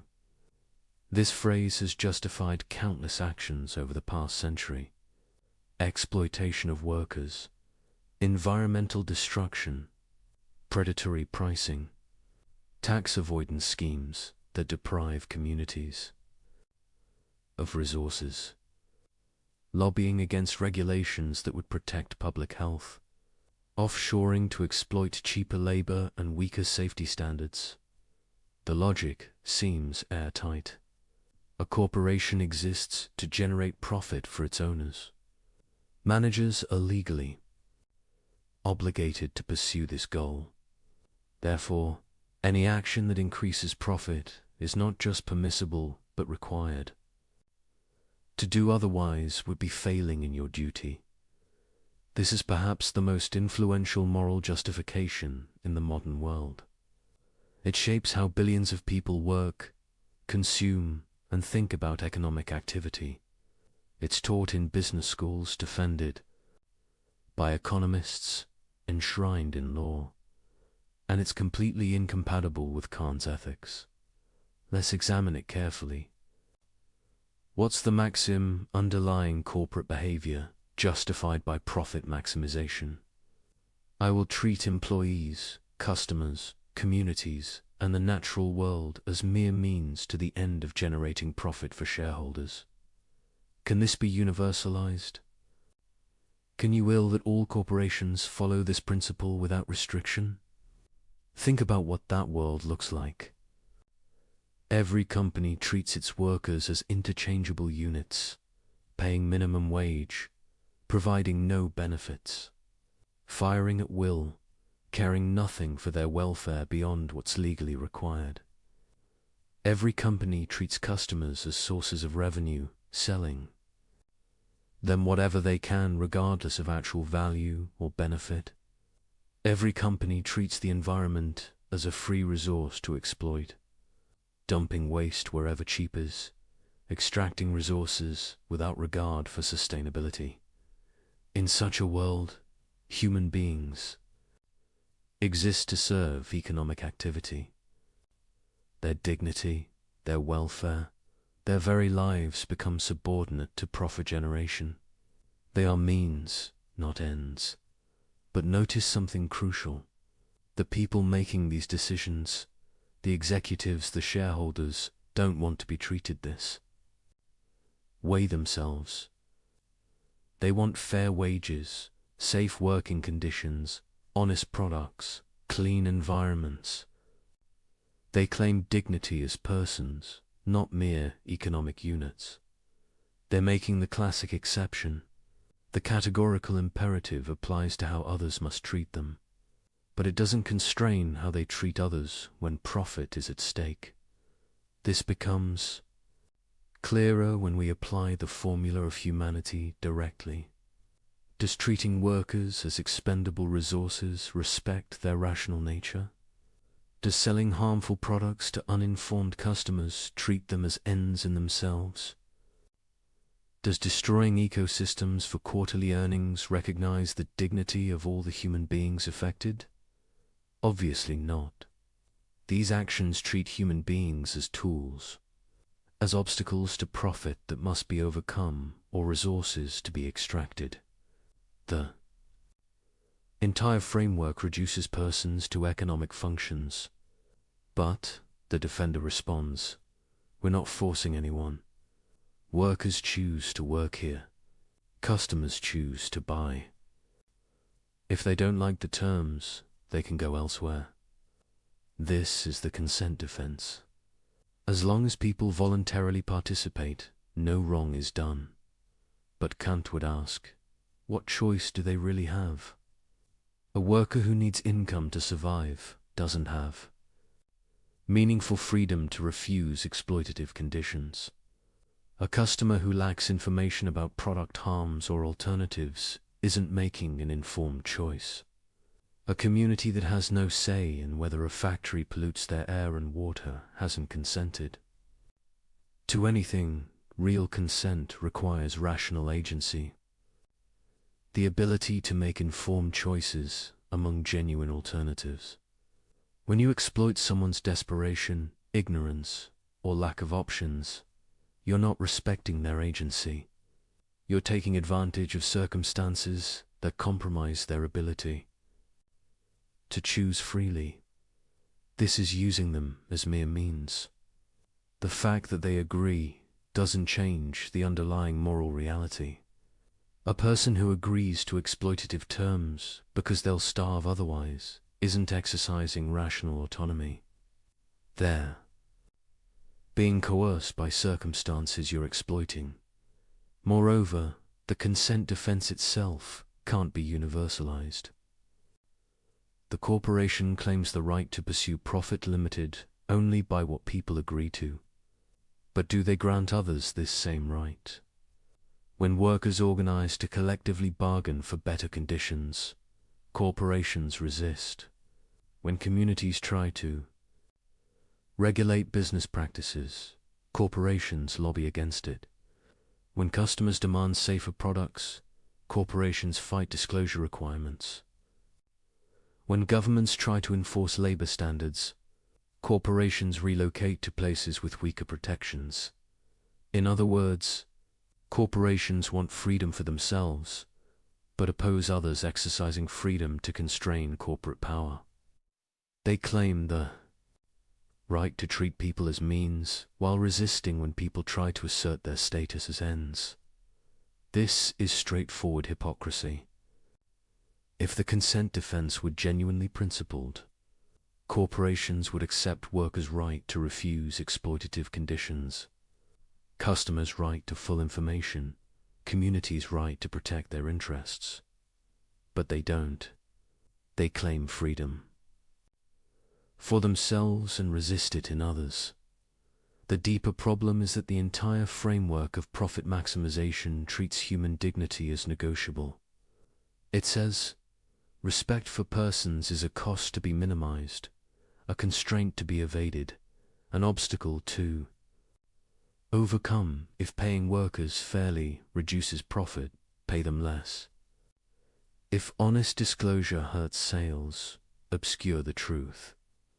If environmental protection costs money, fight the regulations. Always, always. The question is, how little can we respect human dignity while remaining legal and profitable? This inverts the proper relationship. Human dignity isn't a cost. It's the foundation of all value. Rational beings aren't resources for economic activity. Economic activity is supposed to serve rational beings. When you make profit the ultimate goal and treat everything else, including human welfare, as mere means to that goal, you've created a system fundamentally at odds with Kantian ethics. Kant would ask, what is profit for? Why does it matter? The only answer that makes sense is, because it serves human ends. People need resources to live well, pursue their goals, develop their capacities. Economic activity has value because it helps rational beings flourish. But if you organize economic activity to maximize profit without regard for human flourishing, you've made the means more important than the end. You've created a system where rational beings serve the economy rather than the economy serving rational beings. This is treating humanity as mere means on a massive, systemic scale. But capitalism has lifted millions out of poverty, the defender argues. Profit-seeking creates innovation, efficiency, growth. The system works. This is the consequentialist defense. Whatever the moral problems, the results justify the system. But, remember, Kant rejects consequentialism. Good outcomes don't justify treating people as mere means. You cannot violate human dignity and then claim the violation was worthwhile because it produced benefits. Moreover, this defense assumes the benefits couldn't have been achieved while respecting human dignity. But that's not obvious. Maybe we could have innovation and efficiency and growth while also treating workers fairly, being honest with customers, and protecting the environment. The fact that we've organized things one way doesn't prove it's the only way. It might just prove we've chosen to prioritize profit over dignity. And notice what the consequentialist defense reveals. If you're justifying corporate behavior by pointing to good outcomes, you're admitting the behavior itself is morally problematic. You're saying, yes, we treat people as mere means, but it's worth it because of the results. This is exactly what Kantian ethics forbids. The moment you start weighing good outcomes against violations of human dignity, you've abandoned the categorical imperative. You've made respect for persons conditional rather than absolute. There's also a deeper issue with the fiduciary duty justification. It assumes shareholders' interests override all other considerations. But why? Shareholders are rational beings. But so are workers, customers, community members, and everyone affected by corporate decisions. What gives shareholders rational agency priority over everyone else's? The answer is usually because they own the company. But ownership is illegal. Fiction, a social construct. It doesn't give shareholders metaphysical priority as rational beings. Their dignity isn't greater just because they hold stock certificates. From a Kantian perspective, all stakeholders are rational beings whose dignity must be respected. You cannot treat workers, customers, and communities as mere means just because. Shareholders have a different legal relationship to the corporation. The corporation itself isn't a rational being. It's a too illegal structure humans created to organize economic activity. And tools should serve human ends. All human ends, not just shareholders. When we organize corporations to maximize shareholder value while treating everyone else as mere means, we've created an institution fundamentally at odds with human dignity. We've built exploitation into the system's basic logic. Kant would say this is irrational. Not just morally wrong, but actually incoherent. Because the corporation depends on all those people it treats as mere means. It needs workers who show up, customers who buy, communities that provide infrastructure. It operates within a social order built on mutual respect and cooperation, but it's parasitic on that order. It takes the benefits while refusing the obligations. It depends on others acting morally while claiming exemption from morality itself. This can't be universalized. If every institution treated human dignity as subordinate to its organizational goals, society would collapse. There would be no stable expectations, no trust, no cooperation. The very conditions that make corporate activity possible would be destroyed. The corporation succeeds by treating people as means while depending on most of society continuing to treat people as ends. It's making an exception for itself that cannot be generalized. Some defenders try a different approach. They argue that corporations can pursue profit while also respecting human dignity. That good corporate citizenship is compatible with profit maximization, that the two goals align more than they conflict. Perhaps sometimes they do, but structural incentives matter. When quarterly earnings drive decisions, when executives are compensated based on stock price, when competition rewards whoever can cut costs most aggressively, the system pushes toward treating dignity as expendable. You see this in how corporations behave when they think no one is watching. When oversight is weak, when regulations are unenforced, when consumers can't easily tell the difference between ethical and unethical practices, corners get cut, people get exploited, communities get harmed. This reveals the underlying logic. Respect for human dignity happens when it's profitable or required, not because it's recognized as unconditionally binding. A genuinely Kantian corporation would be different. It would start from the premise that all stakeholders are rational, beings whose dignity must be respected. Profit would be pursued only within constraints set by this fundamental commitment. That might mean lower returns for shareholders. It might mean slower growth. It might mean competitive disadvantages against less scrupulous rivals. But that's the point. Moral obligations aren't conditional on convenience. You don't get to violate human dignity because respecting it is costly. The categorical imperative doesn't have an exception for but profit. The uncomfortable truth is that much of modern corporate behavior is simply incompatible with treating people as ends in themselves. The entire structure is built on the premise that profit justifies treating human beings as resources to be exploited rather than persons to be respected. This doesn't mean all business is immoral. It means we need to rethink how we organize economic activity, to ask whether the institutions we've created truly serve human flourishing or whether they've made humans serve institutions. From a Kantian perspective, the answer is clear.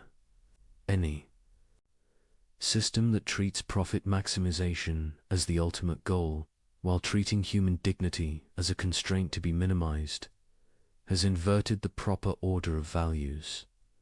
Rational beings are ends. Economic systems are means. When we organize things the other way around, we've committed a fundamental moral error, one that corrupts everything built on that foundation. The greatest good for the greatest number. This principle sounds obviously right. Who could object to maximizing overall welfare? Isn't that what morality should aim for, making the world as good as possible for as many people as possible? This is utilitarianism, and is probably the most intuitively appealing alternative to Kantian ethics. While Kant focuses on duty and principle, utilitarians focus on outcomes and consequences.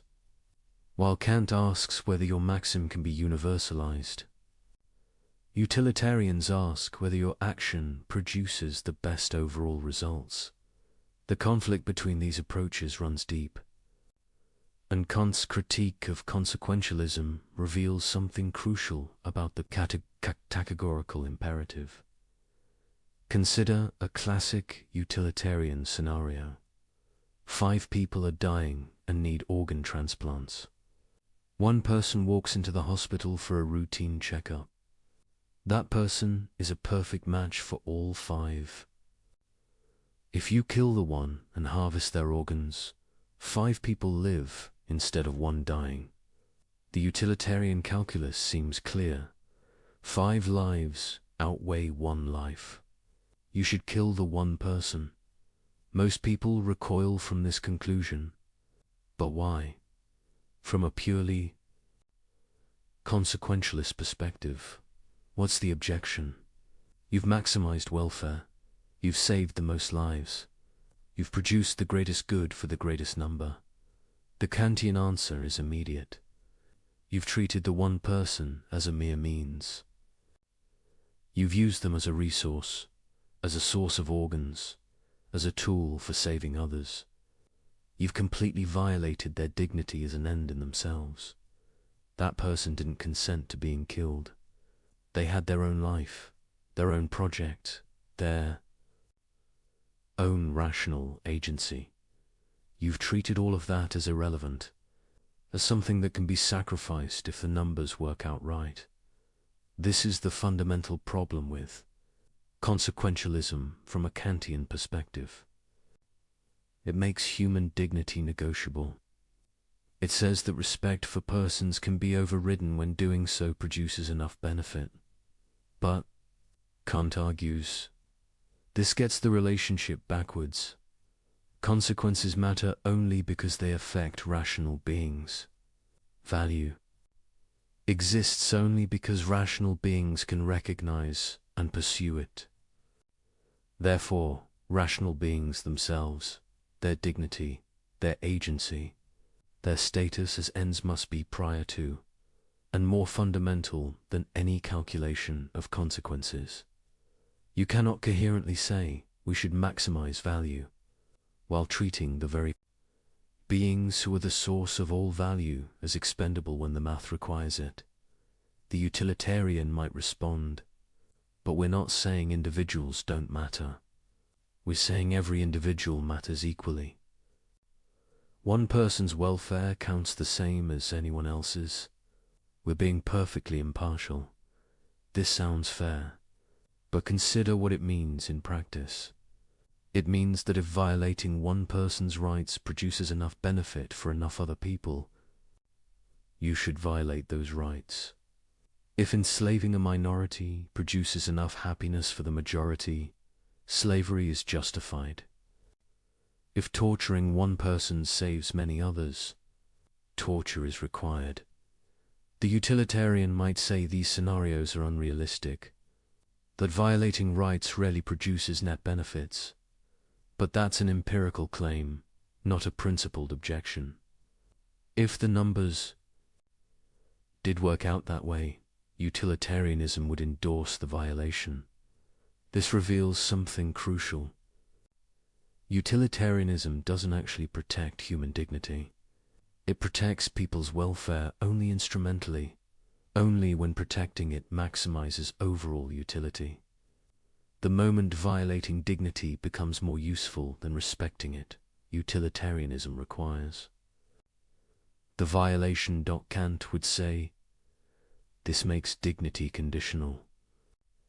And if dignity is conditional, it's not really dignity at all. It's just another value to be weighed against other values. But the whole point of dignity is that it's unconditional. Rational beings have worth that doesn't depend on consequences, on utility calculations, on whether respecting them produces good outcomes. They have worth simply because they're rational agents capable of setting ends. To treat this worth as negotiable, as something that can be sacrificed for sufficiently good consequences, is to deny what makes human beings different from objects. It's to treat persons as if they were just a very complicated source of utility rather than beings with intrinsic value. The deeper problem is that utilitarianism can't be universalized in the Kantian sense. What's the maxim of utilitarian action? Something like, I will do whatever produces the greatest total utility, even if it requires treating some people as mere means. Can everyone follow this maxim? Can it be willed as universal law?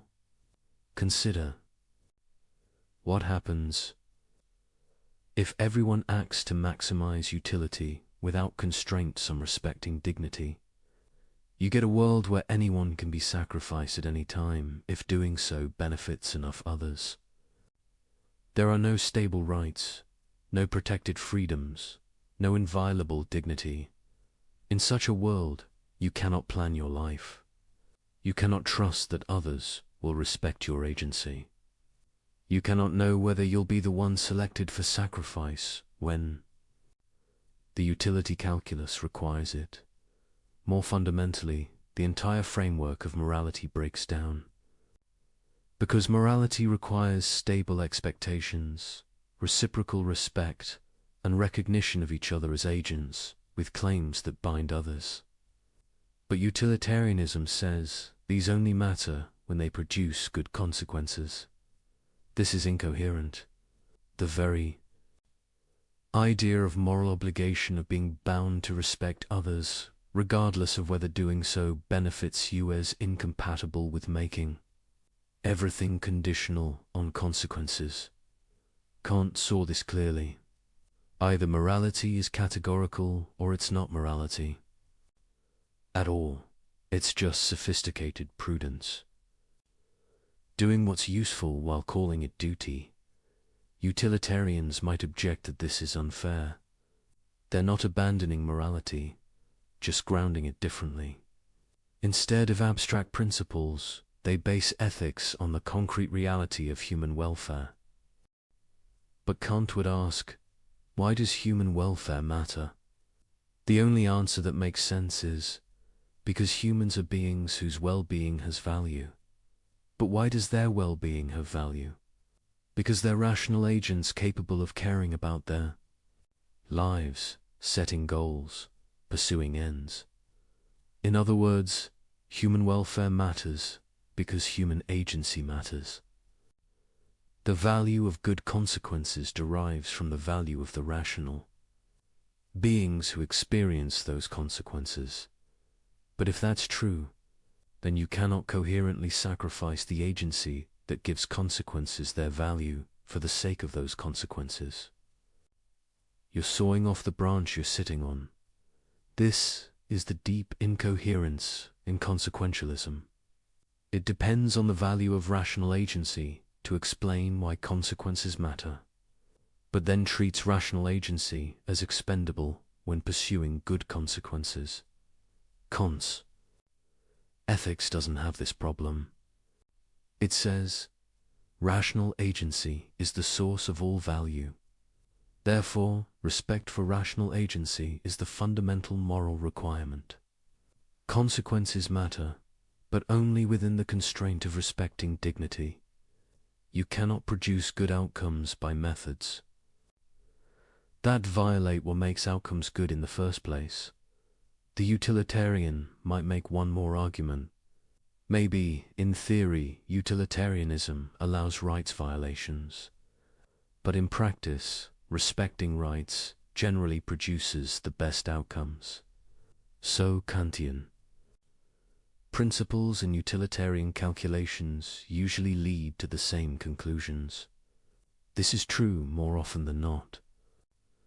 But it's a contingent coincidence, not a principled convergence. Kant would say, if you're following moral principles only because they produce good outcomes, you're not actually following them morally, you're using them instrumentally. And the moment you encounter a case where violating principles produces better outcomes, you'll violate them. True moral action requires acting from duty itself, not from calculation of consequences. It requires recognizing moral principles as categorically binding, not as useful rules of thumb. This matters because humans are very good at convincing themselves that their rule violations will produce good outcomes. The person who betrays a confidence tells themselves it's for the best. The official who takes a bribe tells themselves they'll do more good with power than without it.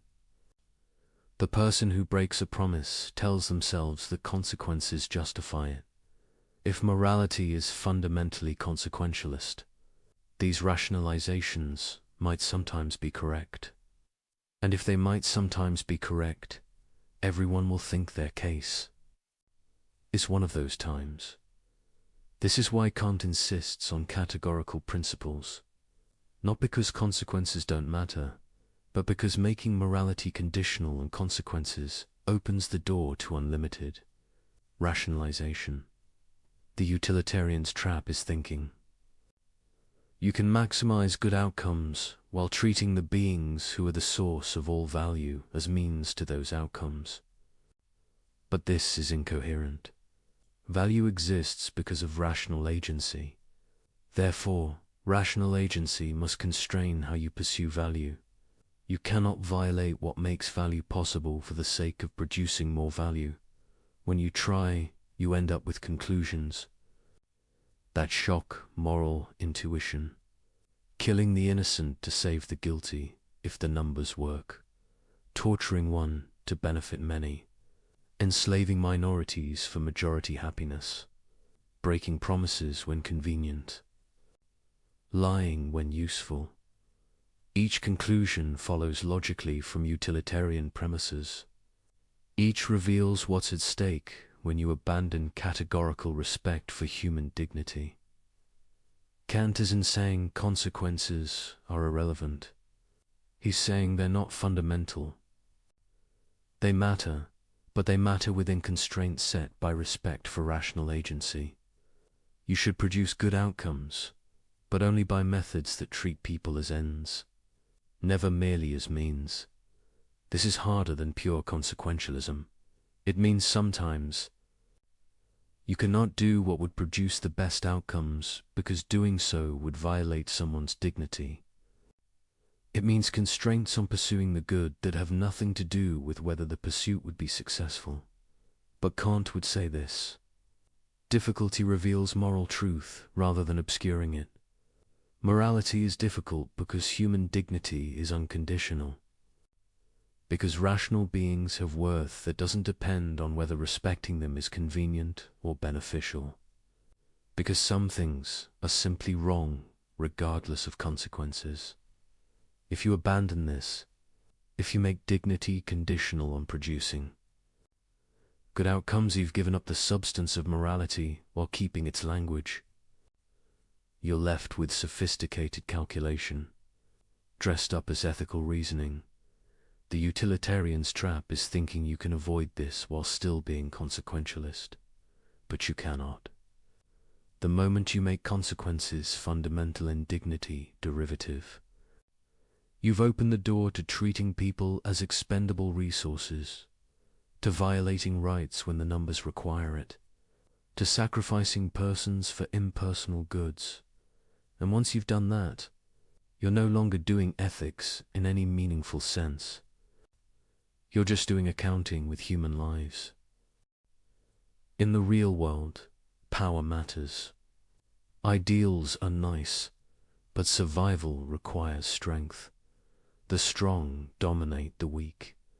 That's just how things are. This is perhaps the oldest justification for a moral behavior, before sophisticated philosophical systems, before appeals to greater goods, before elaborate rationalizations. There was simply power. The assertion that might makes right, that winners write the rules, that morality is just a story the strong tell to control the weak. This view has enormous, intuitive appeal. Look at history, look at nature.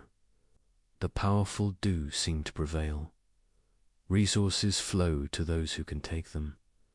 Those with strength impose their will on those without it. Why shouldn't we acknowledge this reality? Why pretend otherwise with talk of dignity and moral obligation?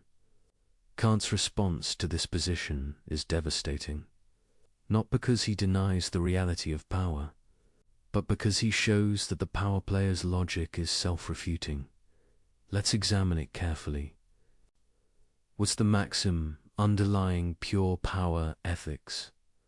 I will take whatever I can get through superior force, and others have no legitimate claim against me except their own power to resist.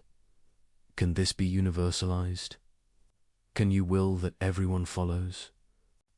This principle, the power player might say yes. That's exactly what I'm saying. Let everyone exercise whatever power they have. May the best survive. But notice what this actually means. If everyone follows this maxim, you live in a world of pure conflict, a war of all against all, where every interaction is a test of force, where no commitments bind, where cooperation is impossible except as temporary alliance based on mutual threat. In such a world, you cannot sleep safely, cannot trust anyone, cannot plan beyond immediate survival, cannot develop anything requiring time and cooperation, cannot build, create, or achieve anything complex. More fundamentally, you cannot even assert claims. When you say this is mine, you're making a claim that goes beyond mere physical possession. You're asserting a right that should bind others, even when you're not actively defending the resource. But if might makes right, there are no such rights. There's only current ability to control. The moment you turn your back, lose your strength, or face superior force, you lose everything. Can you will this? Can you rationally choose a world where you have no stable claims, no protected space, no security beyond immediate force?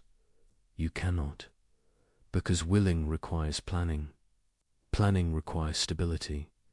Stability requires that others respect claims. You're not currently enforcing with power. In other words, the power player depends on others not following the power maxim.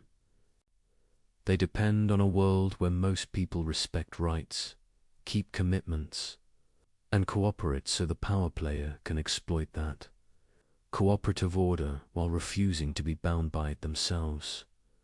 This is the classic exception cancer ethics exposes. The power player wants the benefits of a moral, order-stable property, honored agreements, predictable behavior while claiming exemption from moral constraints themselves. But they cannot have both. If power is really the only reality, then their own claims based on power have no more validity than anyone else's.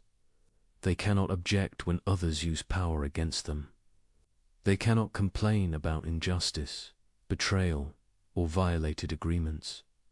Because, in a world of pure power, there is no justice. There is only force and counterforce. The formula of humanity reveals another dimension of this failure. When you treat others based solely on power relations, you're not engaging with them as rational agents. You're treating them as obstacles to overcome or resources to exploit. But you don't treat yourself this way. You regard yourself as an agent with legitimate projects, justified claims, and reasonable expectations. You think others should respect your interests, honor their commitments to you, and recognize your autonomy. This is inconsistent. Either rational agency creates legitimate claims, or it doesn't. If it does, then others' rational agency creates claims on you. If it doesn't, then your own rational agency creates no claims on others. You cannot coherently assert your own dignity while denying others. Because the same rational nature that grounds your claims grounds theirs. The power player might respond, I'm not making moral claims, I'm just taking what I can. I don't ask others to respect my rights, I defend them with power. But this is self-deception. The moment the power player expects others to honor agreements, the moment they object to theft or betrayal, the moment they appeal to any principle beyond immediate force, they're making moral claims. And they do this constantly. When someone steals from them, they don't just physically resist. They claim it was wrong. When someone breaks an agreement with them, they don't just shrug. They assert betrayal. When someone challenges their authority, they don't just apply force. They justify their position. All of this reveals that even the pure power player doesn't actually believe might makes right. They believe it when they're exercising power over others. But when others exercise power over them, suddenly principles matter. Justice matters. Rights matter. This hypocrisy is built into the power position, because power by itself cannot justify anything. It's just a fact about who can do what. To move from "I can do this" to "I should be able to do this," or others should not interfere requires normative claims that go beyond power. And once you're making normative claims, you're in the moral domain. You're implicitly asserting principles that should bind others, regardless of their power to resist you. But if those principles bind others, they bind you. You cannot claim rights for yourself while denying them to others based solely on power. Differential. Kant saw that power ethics is fundamentally incoherent. It tries to assert claims while denying the basis of all claims. It depends on moral concepts while rejecting morality itself. There's also a practical problem. The power player assumes they'll always have power, but power is unstable. Fortunes change. Today's dominant become tomorrow's vulnerable. Age weakens. Circumstances shift. Allies become enemies. When you've built your position on pure power, you have no recourse when power fails. You've granted everyone the right to dominate you if they can. You've eliminated any basis for appealing to their restraint, compassion, or sense of justice. This is profoundly irrational. You're willing a world where you have no protection except strength, knowing that you will inevitably experience weakness. A rational person would want principles that bind others even when you lack power to enforce them. Principles that protect you when vulnerable, constrain you when strong, and create stable expectations for everyone. But these are precisely the principles the power player rejects. They want freedom when strong and protection when weak. But they cannot have both without accepting moral constraints that operate independently of power. The categorical imperative forces consistency. If you claim others should respect you regardless of whether you can force them to, you must respect others regardless of whether they can force you to. If you think there are constraints on what stronger parties can do to weaker ones, you must accept those constraints when you're stronger. There's no middle ground where power justifies your actions, but not others. Where might makes right when you're wielding it, but wrongs you when others wield it. The power player's logic collapses into either pure nihilism, nothing matters. There are no legitimate claims, force is the only reality, or concealed moralism, where they make exception for themselves while denying others the same claims. If they choose nihilism, they've given up any grounds for objecting to anything. They cannot complain about injustice, betrayal, cruelty. They can only resist or submit. This makes rational agency impossible, because agency requires being able to make and receive claims. If they choose concealed moralism, they're admitting that moral principles exist and bind others. But then why don't those same principles bind them? What makes them special? Usually the answer is, because I'm stronger, because I can, because I have the power to make exceptions for myself. But this is circular. You're using power to justify claiming exemption from moral principles, while depending on those principles to constrain others' use of power against you. this doesn't work. Either moral principles are binding regardless of power, or they're not binding at all. You cannot have it both ways. Kant would say, the power player's mistake is treating power as if it were a source of normativity, as if being able to do something gave you the right to do it, as if superior force made your claims more valid than others. But power is normatively neutral. It's just a capacity. What matters morally is how you use that capacity, whether you exercise it in ways that respect the rational nature of those affected. When you have power over others, you have greater responsibility, not greater permission. Because you can do more harm, can violate dignity more extensively, can create more suffering through careless exercise of strength. The person with power who uses it purely for self-interest, while disregarding others' dignity, is acting worse than the powerless person who would do the same. Because they're doing more damage to the moral order, treating more people as mere means, causing more violation of rational agency. This is the opposite of what power ethics claims. It says power gives you a pass from moral constraints. Kant says power gives you greater obligations precisely because you can do more harm. The fundamental insight is this: rational agency is what grounds moral claims. Power has nothing to do with it. The weakest person has the same dignity as the strongest, the same status as an end in themselves, the same right to respect. Power can't change this. It can only create temptations to violate it and opportunities to uphold it. When the powerful respect the weak, despite having no external compulsion to do so, they demonstrate genuine moral character.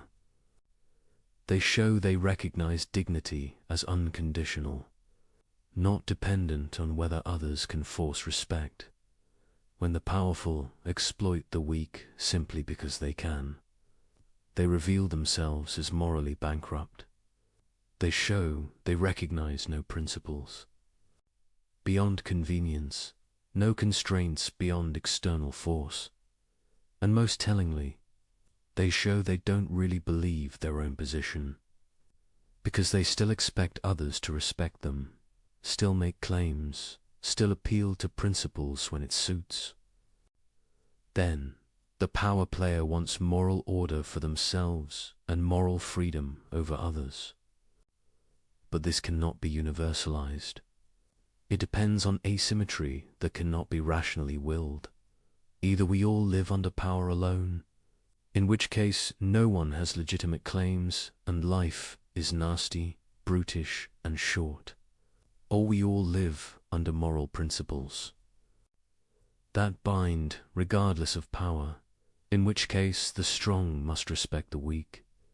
There is no coherent middle position where power justifies the strong dominating the weak, while moral principles protect the strong from each other. Kant's ethics reveals that might doesn't make right. It only makes might. And if that's all it makes, then the mighty have no more justified claims than anyone else. Their power is just a fact, not a justification.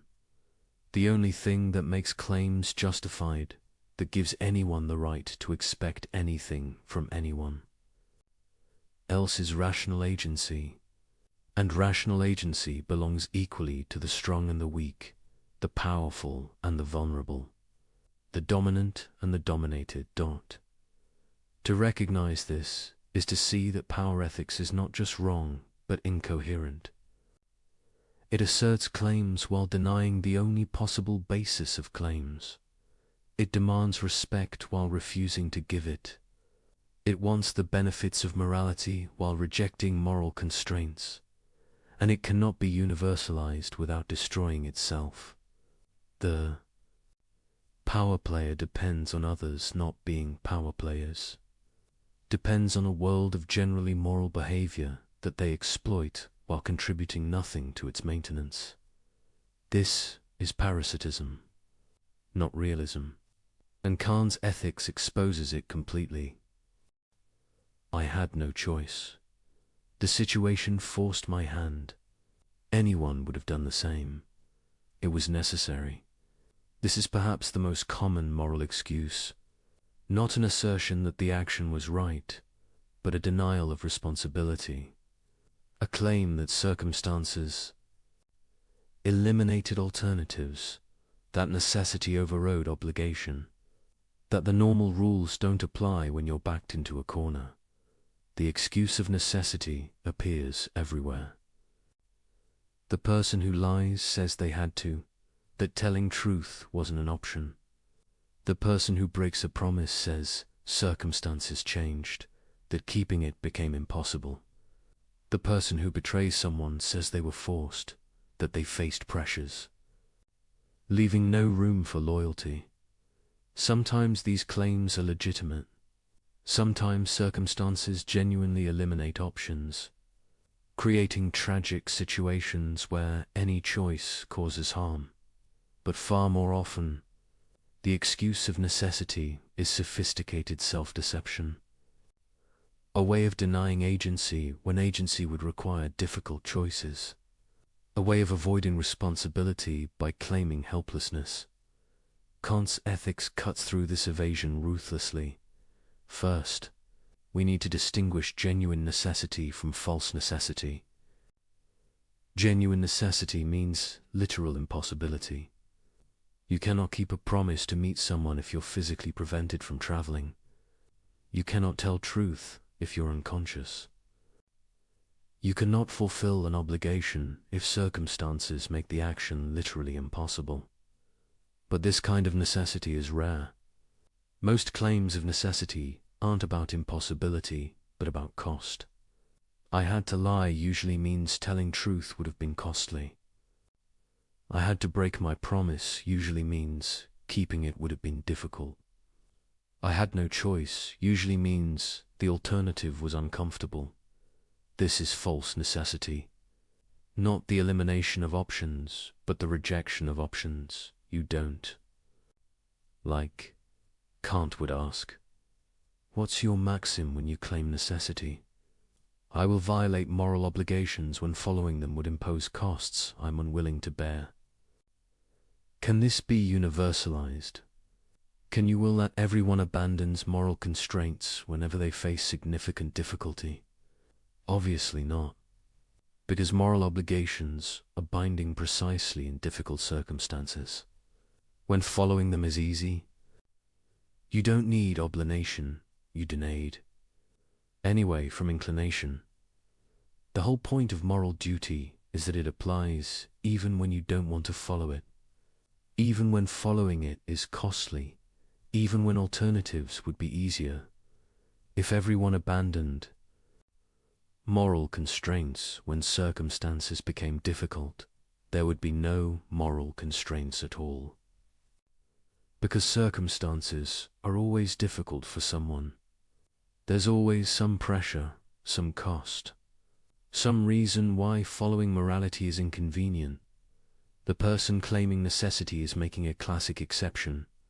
They want others to follow moral obligations even when difficult, but they claim exemption when facing their own difficulties. This is the familiar pattern. Universalization exposes asymmetry. You're asserting a right you cannot grant to others without destroying the very moral order you depend on. But there's a deeper issue. The claim of necessity often reflects confusion about what moral obligation requires. Kant distinguishes between perfect and imperfect duties. Perfect duties are strict and allow no exceptions. You must never lie, must never treat someone merely as means, must never violate the categorical imperative. Imperfect duties allow latitude in how and when you fulfill them. You should help others, should develop your talents, should promote your own happiness. But you have discretion about specific applications when people claim necessity. They're usually trying to turn perfect duties into imperfect ones. They want discretion when none exists. They want to weigh costs and benefits when the obligation is categorical. I had to lie because telling truth would have been too costly. But truth-telling is a perfect duty. Cost is irrelevant. You're obligated to tell truth regardless of consequences to yourself. I had to break my promise because circumstances changed. But promise-keeping is a perfect duty. Changed circumstances don't eliminate obligations, though they might make them more difficult to fulfill. The excuse of necessity tries to smuggle consequentialist reasoning into a deontological framework. It says this particular instance of following duty would produce bad results, so I don't have to follow it. But this contradicts the categorical nature of moral obligation. Duties are binding regardless of consequences. That's what makes them categorical rather than hypothetical. You might disagree with this. You might think consequences matter enough to override obligations.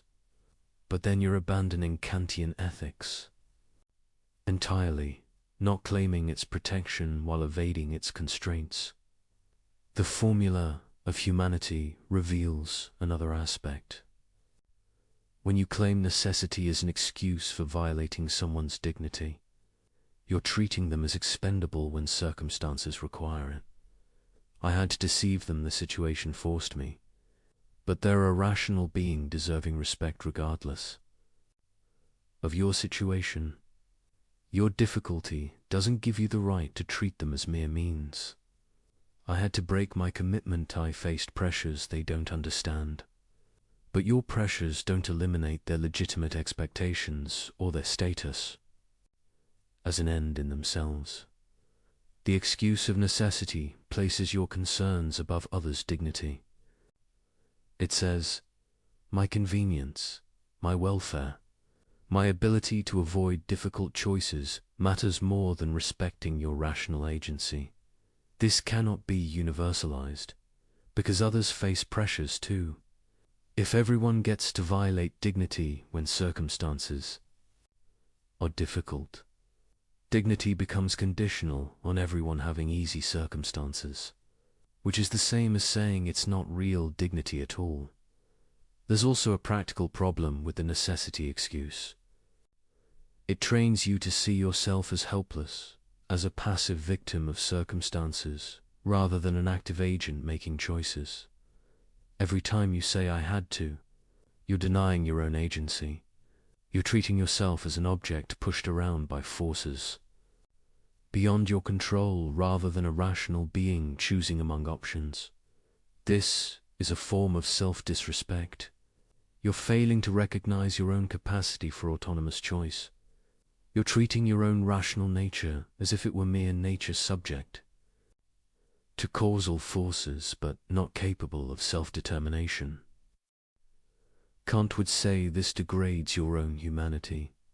When you claim helplessness where you actually had choice, you're treating yourself as less than what you are, being capable of acting from principle regardless of pressure. Moreover, the necessity excuse becomes a habit. The more you invoke it, the more you train yourself to see obligations as optional when difficult. You develop character structured around avoiding responsibility rather than accepting it. This corrupts moral judgment. You lose the ability to distinguish genuine impossibility from mere difficulty. You lose the clarity that comes from unconditional commitment to principle. Over time, you become someone who always finds reasons why normal rules don't apply to you, why your situation is special, why circumstances justified the exception. But, of course, everyone's situation feels special to them. Everyone faces pressures they think others don't understand. Everyone encounters circumstances that make morality inconvenient. If necessity excuses everyone, it excuses no one. because the excuse eliminates the very concept of obligation. Kant saw this clearly. Either moral obligations or categorical binding, regardless of cost, regardless of difficulty, regardless of what you'd prefer, they're not really obligations at all. They're just suggestions that apply when convenient. Guidelines that hold unless following them is hard. Ideals you nod toward while acting on entirely different principles. This doesn't mean Kant was naive about difficulty. He recognized that humans are finite beings with real limitations. That circumstances sometimes genuinely constrain options. That moral life involves genuine dilemmas. But he insisted on distinguishing genuine constraints from self-serving excuses. Real impossibility from unwillingness to pay costs. Tragic circumstances from convenient rationalizations. The test is simple.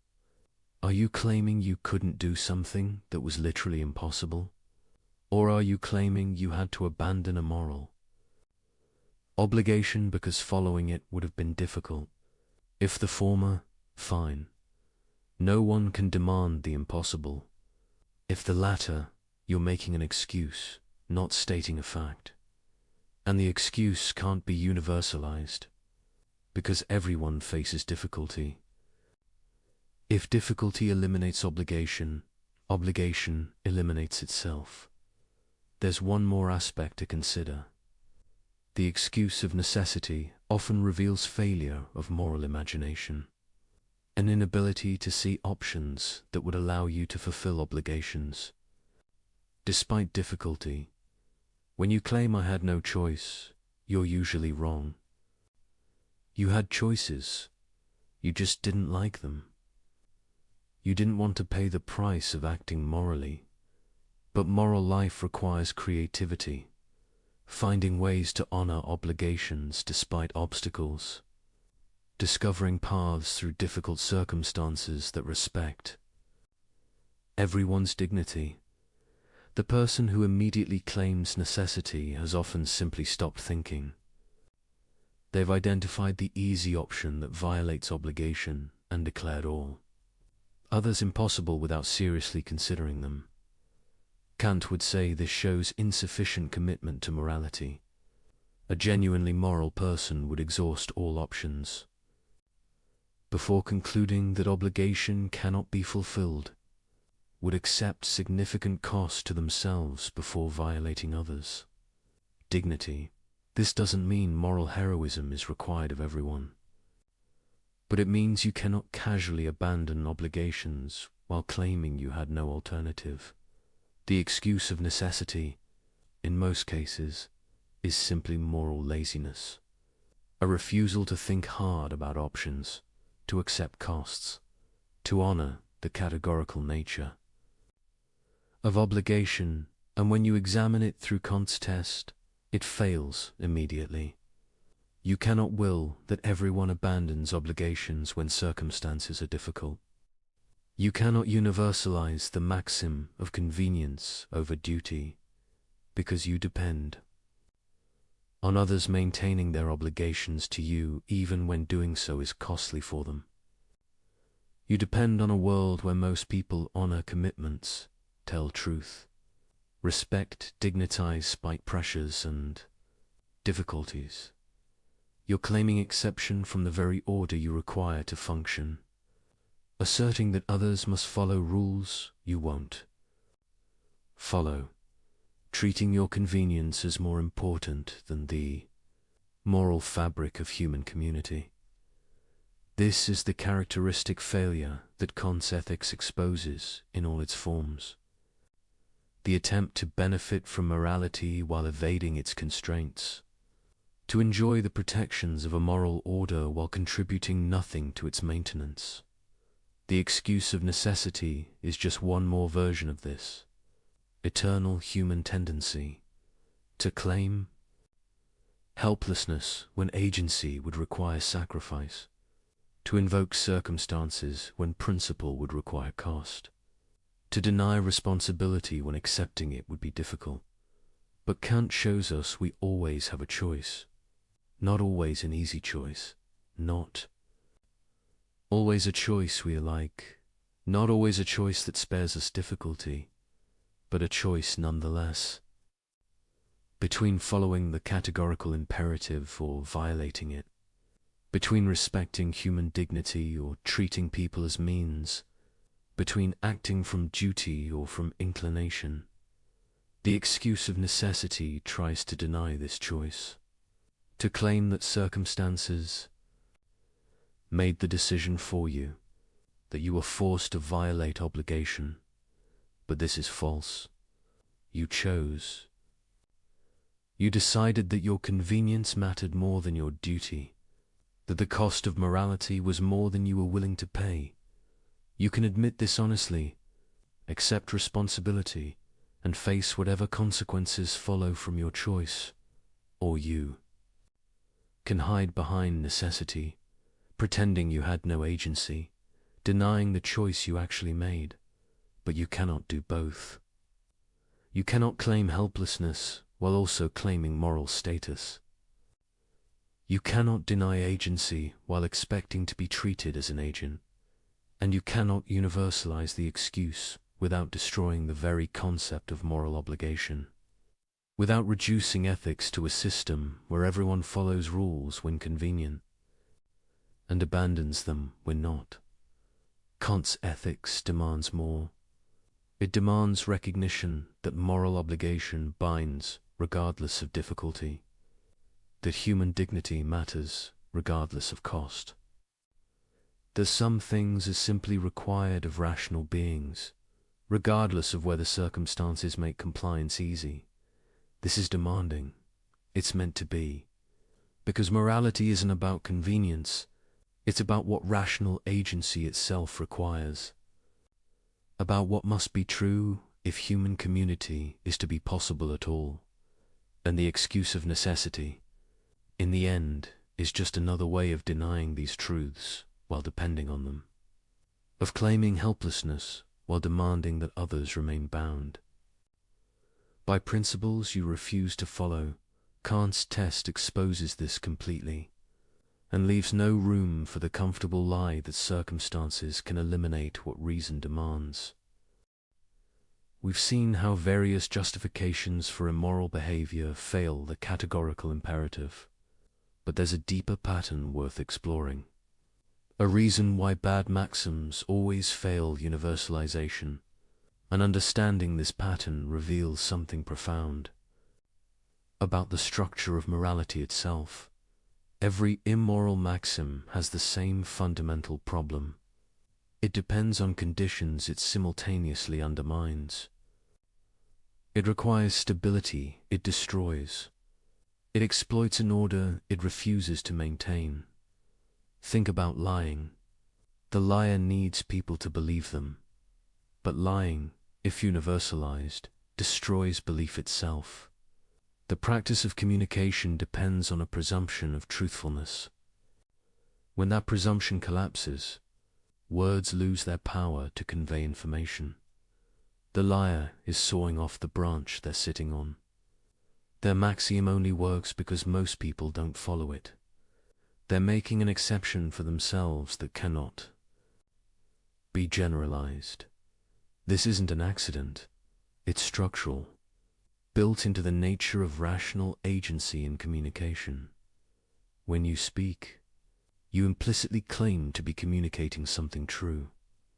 Not necessarily that your statement corresponds to reality, but that you believe what you're saying. You're presenting your words as expressions of your actual thoughts. Lying violates this implicit claim. You're using the communication system while refusing to play by its rules. You're exploiting others' assumption of good faith while acting in bad faith yourself. This is why the contradiction isn't just about consequences. It's about the internal coherence of the maxim itself. You cannot universalize lying because doing so destroys the very practice that makes lying possible. The same pattern appears in promise breaking. Promises work because people generally keep them. They create expectations that guide planning and enable cooperation.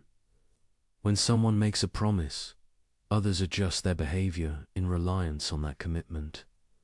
The promise breaker exploits this system. They gain the benefits of being trusted, without bearing the costs of being trustworthy. They want others to treat their promises as binding while treating those same promises as optional for themselves. But if everyone broke promises when convenient, the institution of promising would dissolve. No one would adjust their behavior based on commitments. Promises would become mere predictions, not obligations. The promise breaker, like the liar, depends on others maintaining what they refuse to maintain. They're parasitic on a practice they're undermining. This reveals something important about why Kant's ethics works. It's not imposing arbitrary constraints from outside. It's showing what rational agency itself requires. To be a rational agent is to act for reasons, to claim that your actions are justified. And to claim justification is to assert principles that apply beyond your particular case. When you act, you're implicitly saying, this type of action, in these types of circumstances, is permissible. You're making a universal claim, whether you realize it or not. The categorical imperative simply makes this implicit universality explicit. It asks, can your maxim actually function as a universal principle, or does it depend on others not following it? If the latter, you're being incoherent. You're claiming a justification that undermines itself when universalized. You're trying to have things both ways to benefit from a practice while refusing to maintain it. This is why bad maxims always self-destruct, not because God punishes them, not because society disapproves, not because they produce bad consequences, though they often do, but because they're rationally incoherent. They cannot survive their own universalization. Consider manipulation.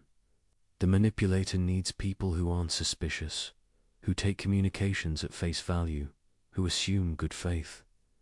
Manipulation works by exploiting trust.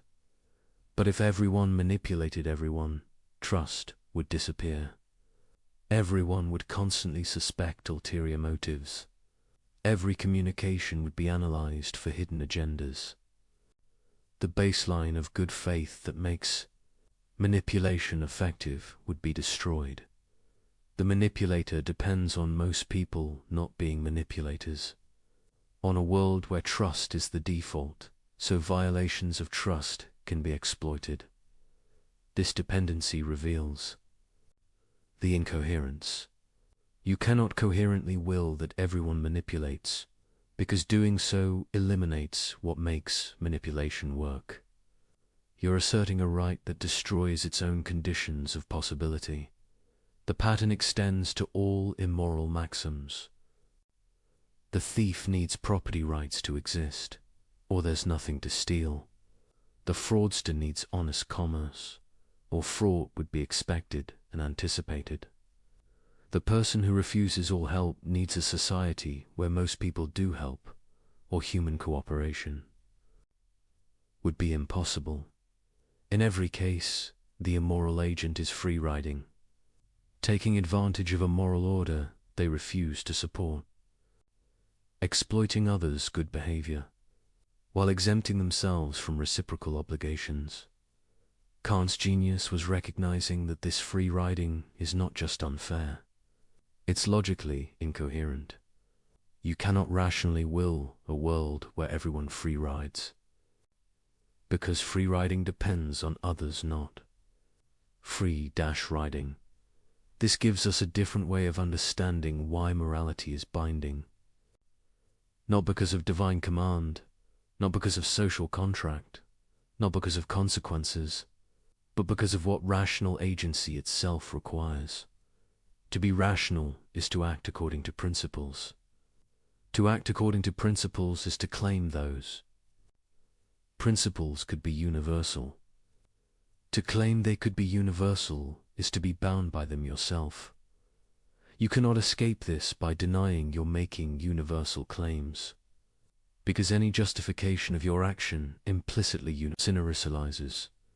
When you say, "It was okay for me to do this because of these reasons," you're saying these reasons justify this type of action, and that's a universal claim.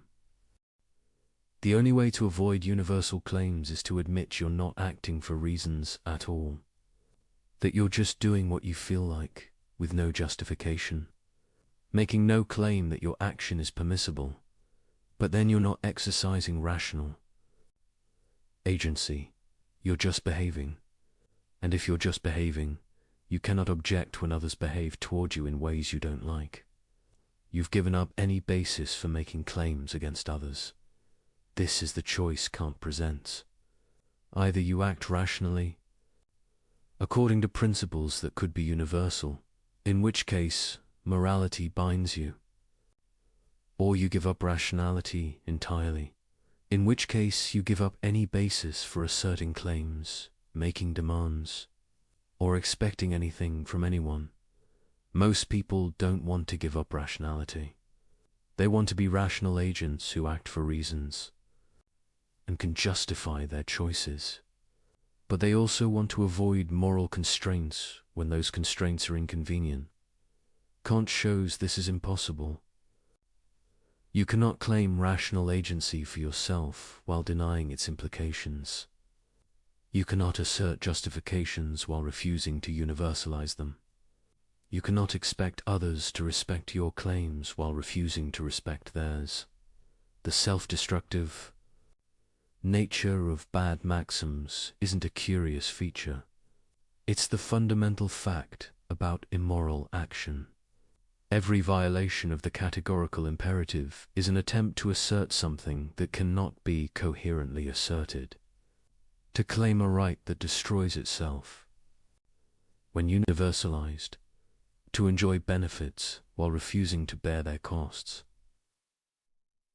This is why you can always tell when someone's reasoning is bad. Not because you have moral intuitions that disagree, not because you calculate different consequences, but because their maxim, when made explicit and universal, reveals its own incoherence. They want special treatment they cannot justify, exceptions. They cannot universalize, rights they cannot grant to others without undermining their own position.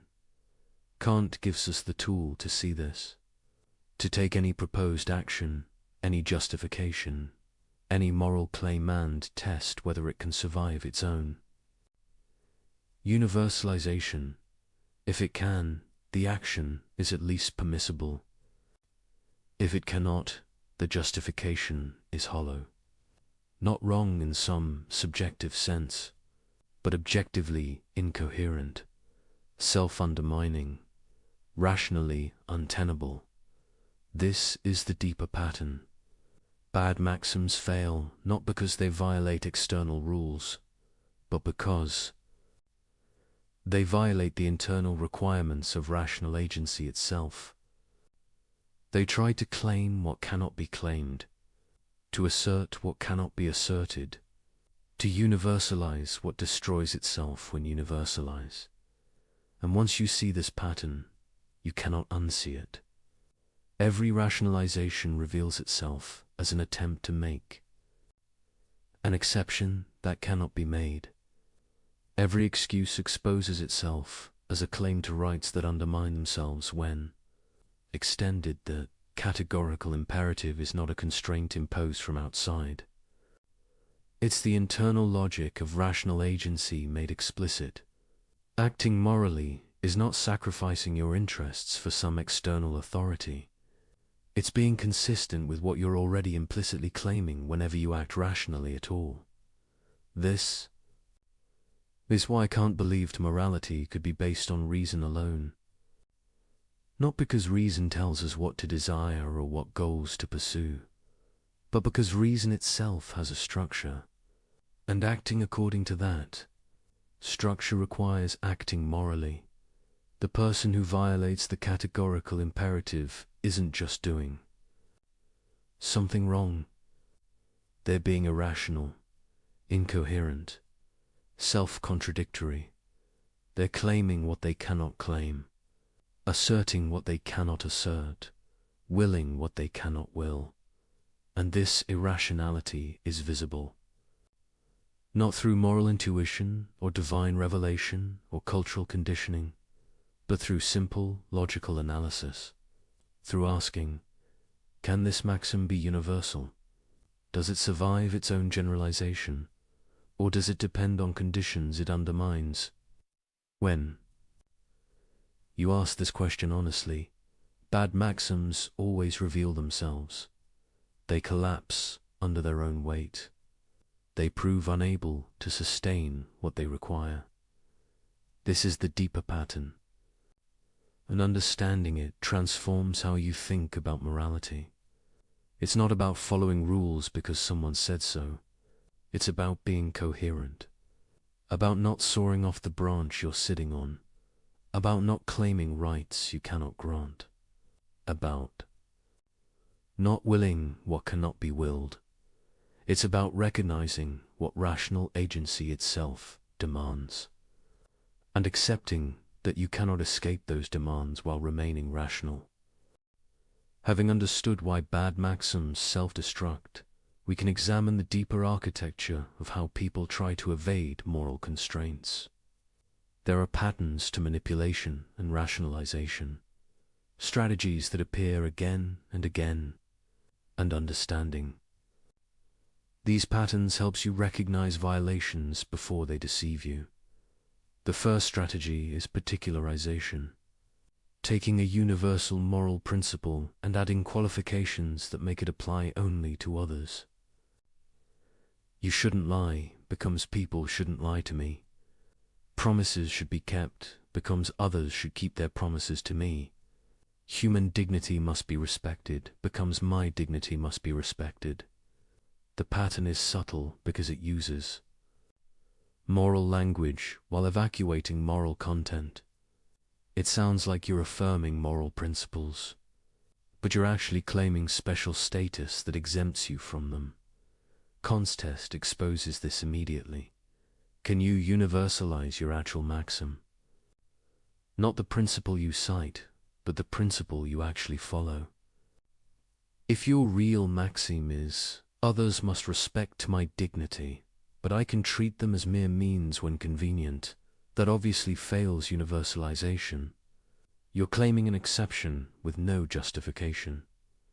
The second strategy is false equivalence, treating fundamentally different situations as if they raise the same moral issues, then using one to justify the other. Everyone lies sometimes, so my lies are no different. But your lies and white lies about someone's haircut are categorically different. One manipulates someone for your benefit. The other spares minor hurt feelings. The maxims are completely different. All business involves some exploitation, so my exploitation is normal.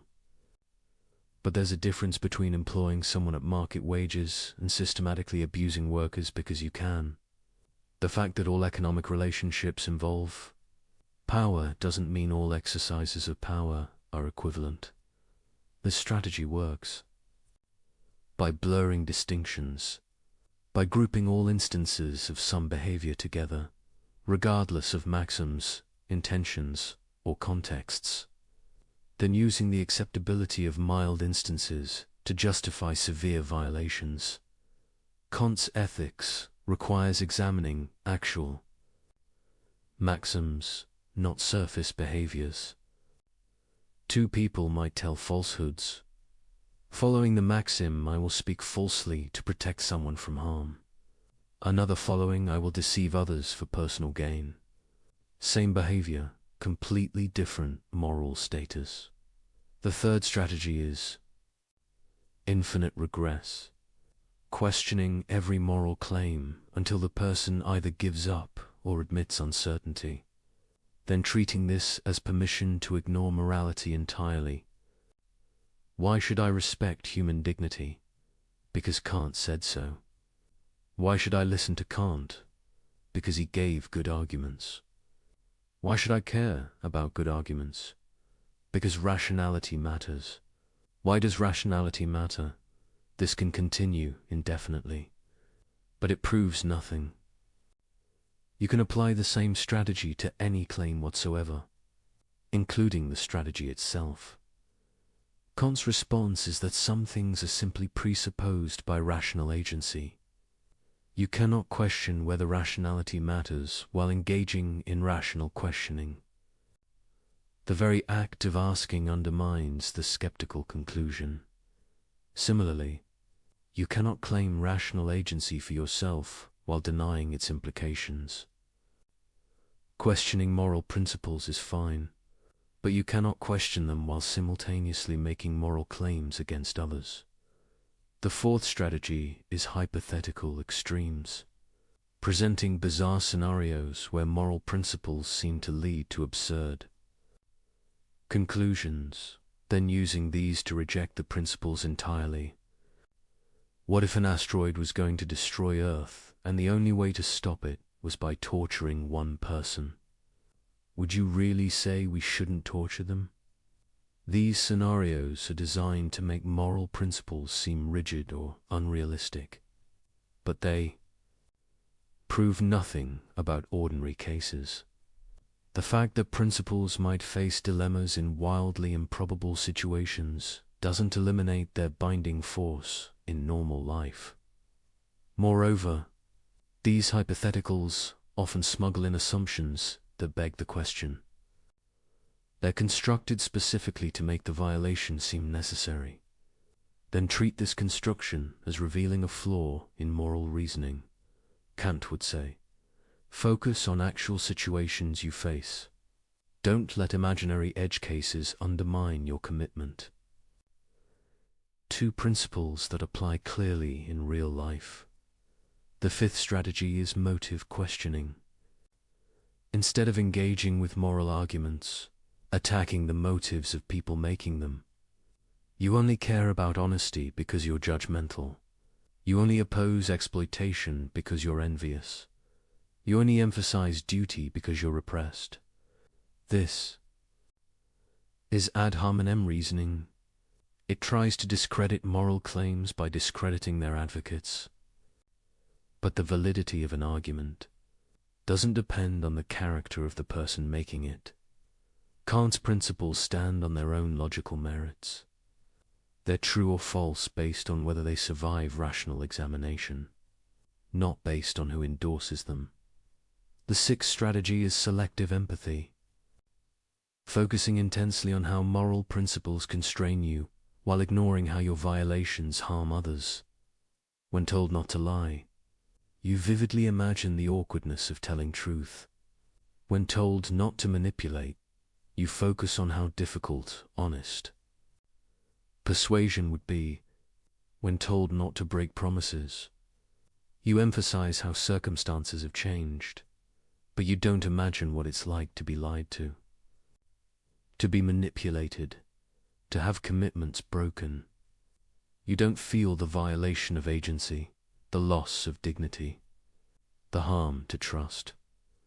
This asymmetry allows you to see moral constraints as unreasonable impositions, while not seeing your violations as significant. Wrongs. Kant would say, apply the formula of humanity consistently. Imagine yourself in the position of those affected by your actions. Ask whether you're treating them as you'd want to be treated, as an end, not merely as a means. The seventh strategy is moral diffusion, spreading responsibility so widely that no one feels personally accountable. Everyone else is doing it. The system is corrupt anyway. My individual action doesn't matter. I'm just following orders. It's not my decision alone. Each statement might be factually true. Others might be doing it. The system might be corrupt. Your individual action might have small impact. You might be following orders. But none of this eliminates your personal responsibility for your own maxims. You choose what principles to act on. That choice is yours, regardless of what others do or what systems you operate within. Kant's ethics is radically personal. You're responsible for your maxims. You must ask whether you can universalize them. You cannot evade this by pointing to others' behavior or institutional structures. The eighth strategy is temporal compartmentalization, treating past actions as irrelevant to present identity and future actions as too uncertain to constrain present choice. Yes, I lied before, but I've changed. I might need to lie in the future, so I can't commit to never lying. The present moment becomes the only reality. Past patterns don't reveal character. Future implications don't constrain choice. This allows you to repeatedly violate principles while claiming each instance is an exception, not a pattern. To avoid accountability for establishing habits and corrupting character, Kant would emphasize that moral development matters. Each choice shapes who you become. Each exception makes the next exception easier. Character is built through consistent commitment, not through treating each situation as isolated. The ninth strategy is emotional override, using intense feelings to bypass rational evaluation. I was so angry. I was terrified. I was desperate. The emotion becomes both explanation and justification, as if feeling something strongly makes acting on it permissible. But emotions don't suspend the categorical imperative. They explain why you violated it, showing you acted from inclination rather than duty. But they don't justify the violation. Kant isn't saying emotions are bad. He's saying they can't override moral obligation. When duty and inclination conflict, duty must prevail if you're to be genuinely moral rather than merely following your feelings. The 10th strategy is definitional games, redefining terms to make violations seem like compliance. I'm not lying, I'm being strategic with information. I'm not manipulating, I'm influencing. I'm not exploiting. I'm engaging in mutually beneficial exchange. I'm not violating dignity. I'm being realistic about human nature. The words change, but the underlying maxims remain the same. You're still deceiving, still treating people as mere means, still making exceptions for yourself. Kant would focus on the actual maxim you're acting on, regardless of how you label it. What principle are you really following? Can that principle be universalized? Understanding these strategies reveals something important.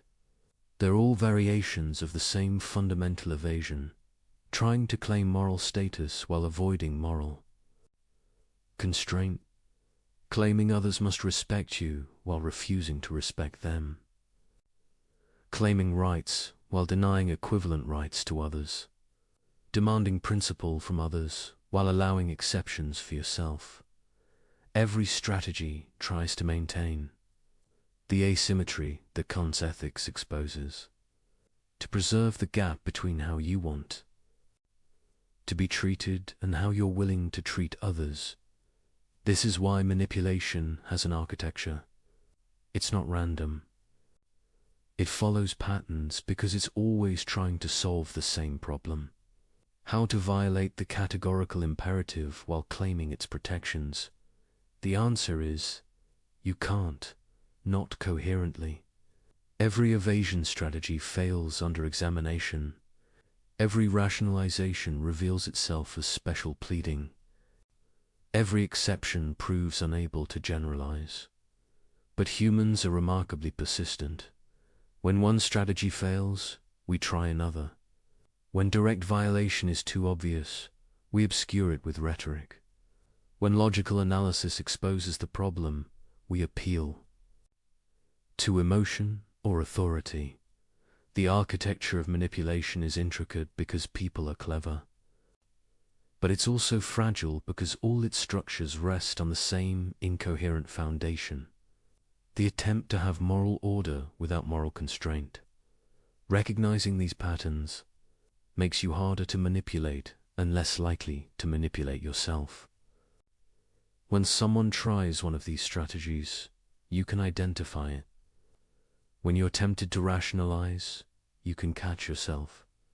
The categorical imperative, once truly understood, acts like a philosophical immune system. It recognizes attempts to evade it, rejects sophistical reasoning, and maintains clarity about what rational consistency requires. This doesn't make moral life easy. Recognizing manipulation doesn't eliminate temptation. Understanding doesn't automatically produce right action, but it does strip away comforting illusions. It makes self-deception harder. It exposes the architecture of rationalization so you can see it operating in yourself and others. And seeing clearly is the first step toward acting well. Throughout our exploration, one concept has appeared again and again: autonomy. It's time to understand why this concept is so central to Kant's ethics and why it unlocks everything else. The word autonomy literally means self-law. Auto, self. Nomos, law. A being who gives laws to themselves rather than receiving them from outside. This might sound like moral relativism, everyone making up their own rules. But Kant means something entirely different. Something profound about what it means to be rational. To see this, we need to distinguish autonomy from mere independence. Independence is simply doing what you want without external constraint. A person stranded alone on an island is independent in this sense. But they're not autonomous in Kant's sense. Autonomy isn't about absence of constraint. It's about the source of constraint. An autonomous being is constrained by principles, by laws, by obligations. But these constraints are self-imposed. They come from the rational nature of the being itself, not from external forces. Think about mathematics. When you recognize that 2 + 2 = 4, you're constrained. You can't rationally believe that 2 + 2 = 5. But this constraint isn't imposed from outside. It comes from the nature of rational thought itself. You give this law to yourself through your own reason. Moral autonomy works similarly. When you recognize that the categorical imperative binds you, you're constrained. You can't rationally will maxims that can't be basalized. But this constraint isn't imposed by God, society, or nature. It comes from your own rational nature. This is why Kant says that autonomy is the foundation of human dignity, because to be autonomous is to be the source of your own laws, to be self-determining rather than determined by outside forces. An animal acts from instinct. It's not autonomous because its behavior is determined by natural drives. It doesn't choose. A programmed machine acts from its code. It's not autonomous because its behavior is determined by external programming. But a rational being can step back from any particular drive or desire and ask, should I act on this? Is this consistent with principles I can will as universal law? This capacity for critical reflection, for self-legislation, is what makes rational beings special. and it's what gives them dignity rather than mere value. Things with value can be traded, replaced, or sacrificed for something of greater value. But beings with dignity are priceless. They cannot be traded or replaced because their worth is unconditional. Why? Because they're the source of all valuing. They're what makes value possible in the first place. Without autonomous, rational beings, nothing would have value because there would be no one to recognize it, pursue it, or care about it. This is why the formula of humanity commands treating rational beings as ends in themselves. Not because they're useful, though they often are. Not because they produce good outcomes, though they often do. But because they have the capacity for autonomy, for giving laws to themselves through reason. When you respect someone's autonomy, you're acknowledging their capacity to set their own ends, make their own choices, determine their own life through reason. You're recognizing them as a fellow legislator in the kingdom of ends. When you violate someone's autonomy by lying, manipulating, coercing, or otherwise treating them as mere means, denying this capacity, you're treating them as if they were an object to be used rather than an agent to be respected. This is why all moral violations involve treating rational nature as mere means. Because all moral violations override autonomy. They substitute your judgment for someone else's, your ends for theirs, your will for their self-legislation. But here's the key insight. You cannot coherently deny autonomy in others while claiming it for yourself. Because the same rational capacity that grounds your autonomy grounds theirs. When you assert your own dignity, make claims against others, demand respect for your choices, sure, implicitly affirming that rational nature deserves respect. But rational nature is universal. It's not something you uniquely possess. It's what makes any being capable of moral status. So to claim autonomy for yourself while denying it to others is incoherent. You're asserting that rational nature deserves respect when it's yours, but not when it's theirs. You're making an exception that cannot be justified. The categorical imperative simply makes this explicit. It says, if you're going to act as an autonomous being setting ends, making choices, following principle Zen, you must recognize autonomy in others. You must act only on maxims you could will as universal law. This isn't an external constraint on your autonomy. It's what autonomy itself requires. Because to be truly autonomous isn't to do whatever you happen to want. It's to act according to principles that reason can endorse. And reason can only endorse principles that respect rational nature wherever it appears. Principles that could serve as universal laws for all autonomous beings. This is why Kant says that autonomy is both the ground and the goal of morality. It's the ground because rational beings' capacity for self-legislation is what makes moral law possible. It's the goal because moral action aims to respect and promote autonomy in all rational beings. When you act morally, you're exercising your own autonomy, giving law to yourself through reason, and you're respecting others, autonomy treating them as self-legislating beings rather than mere objects. This creates a beautiful symmetry. Moral action expresses what you are, an autonomous being, while recognizing what others are equally autonomous beings.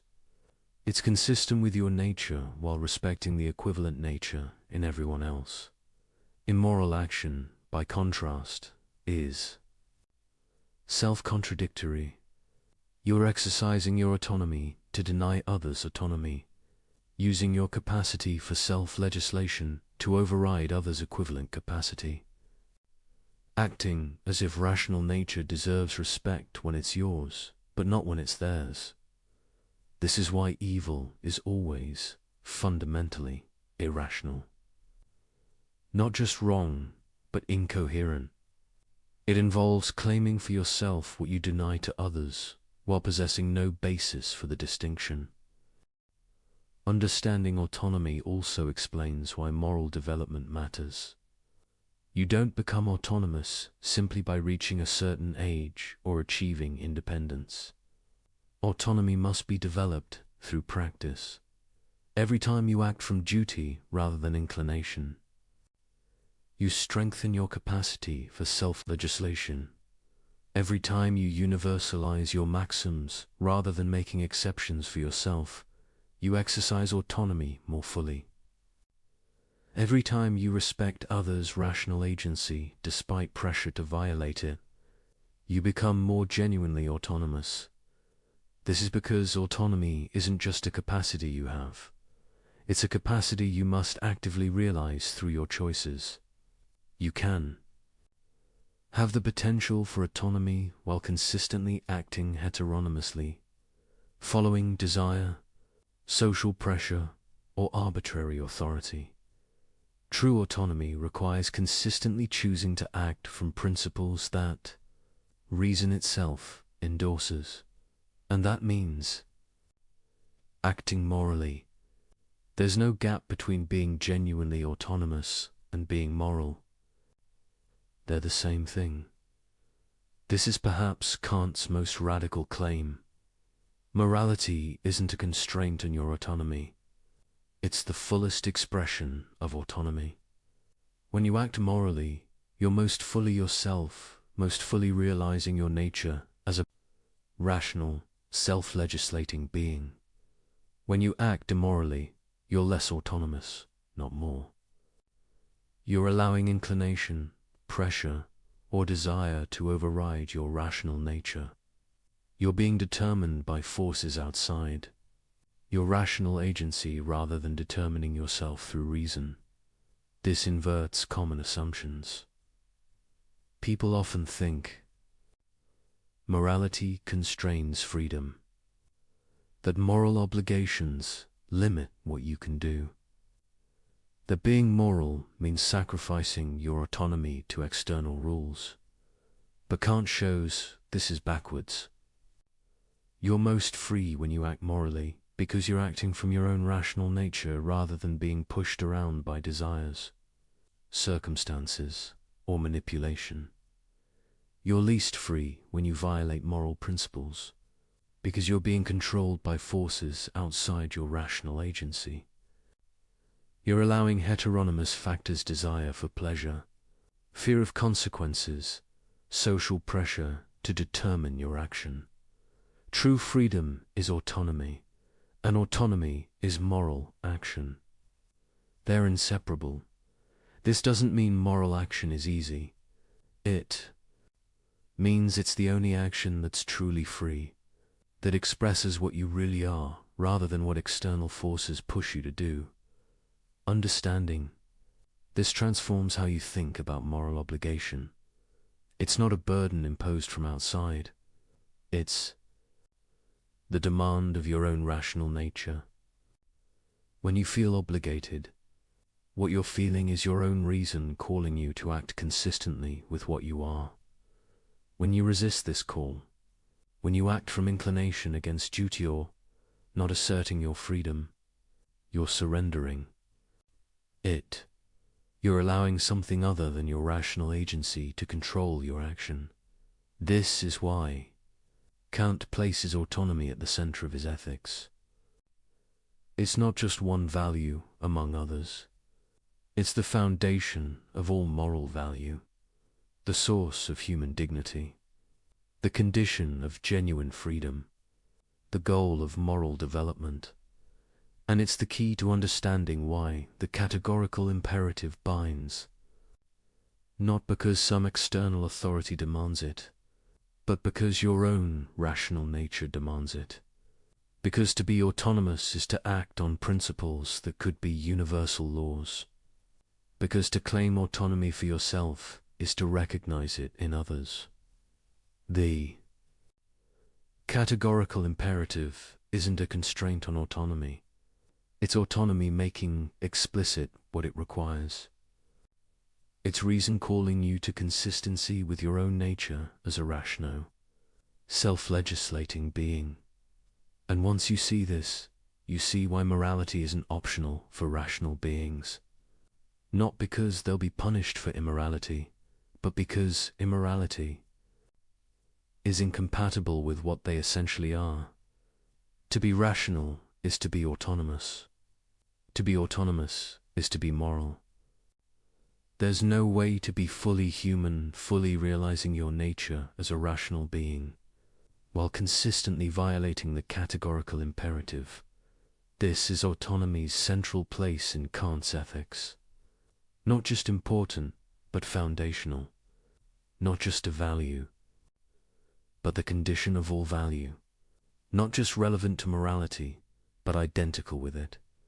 Understanding this unlocks everything else we've explored.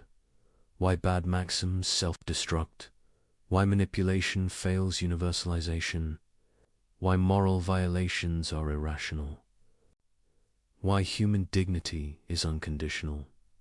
All of it flows from the nature of autonomy, from what it means to be a rational being capable of giving law to yourself through reason, from the recognition that this capacity is what makes morality possible and what morality must protect.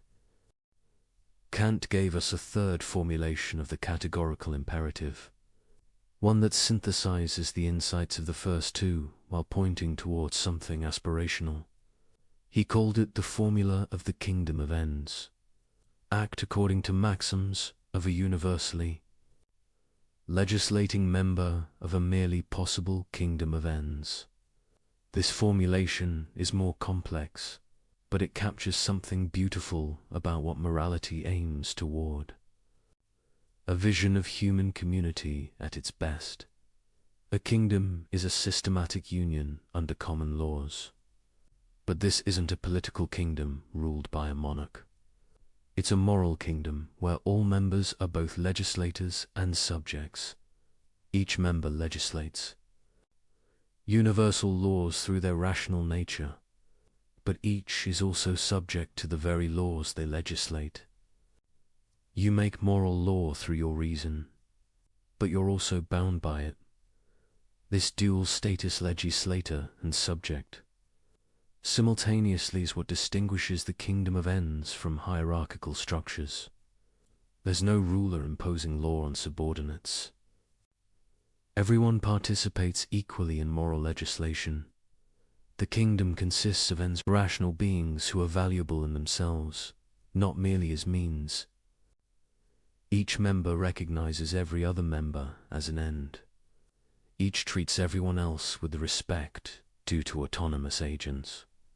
This creates a moral community, where everyone relates to everyone else as fellow rational beings, where no one is used as a mere tool, where each person's dignity is recognized and respected by all.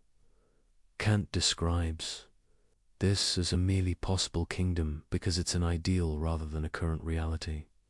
No actual human society fully realizes it, but it represents the goal toward which moral action tends when you act according to the categorical imperative. You're legislating for this kingdom. You're acting as if it already existed. You're treating others as ends, following only maxims.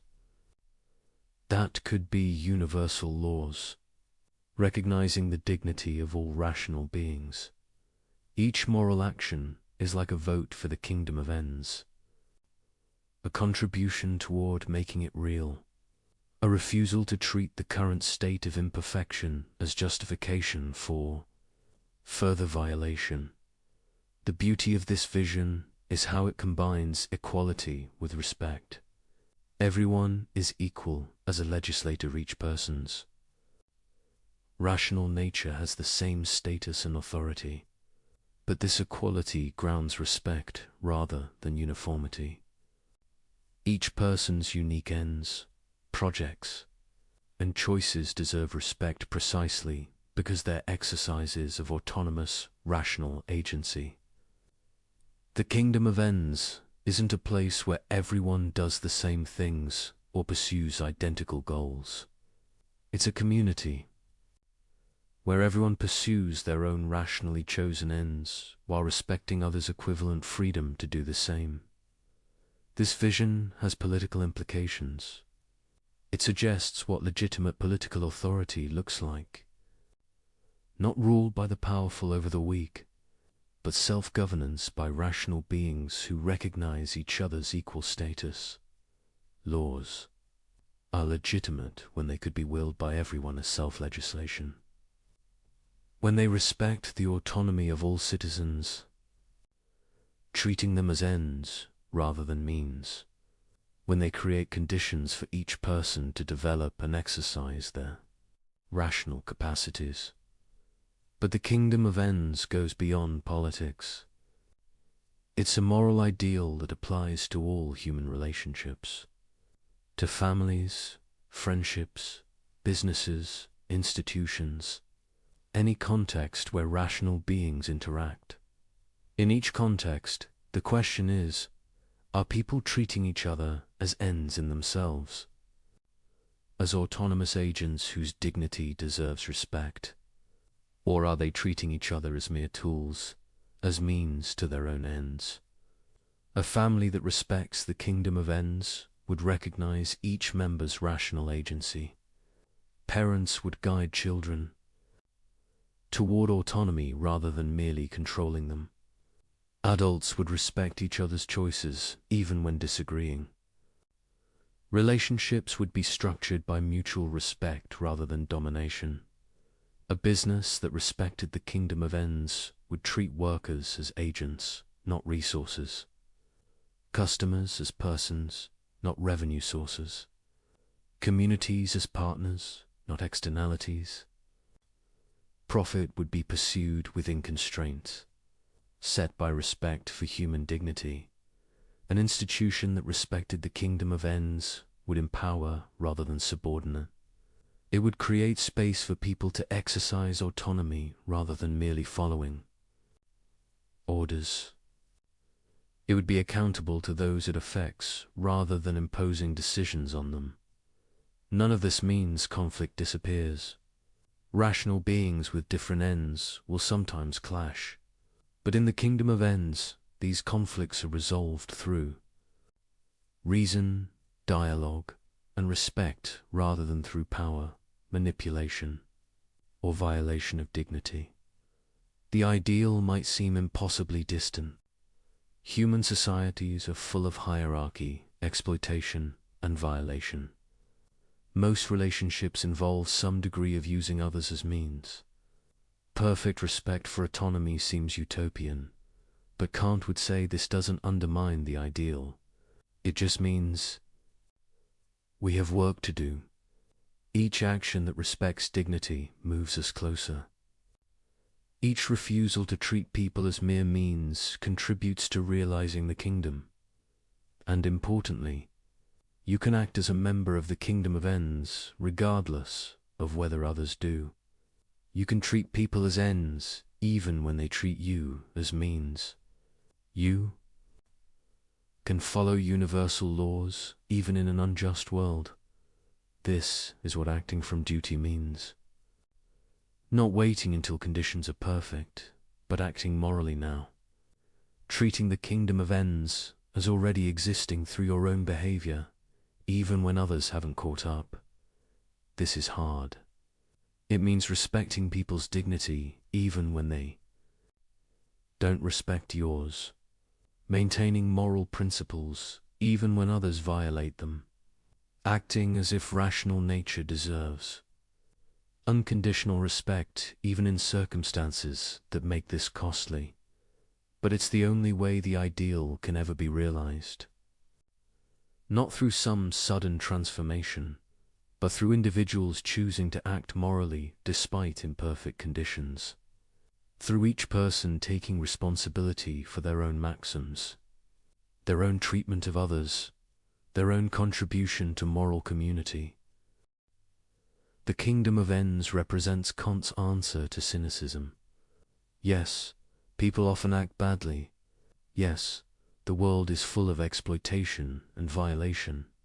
Yes, perfect justice seems impossibly distant.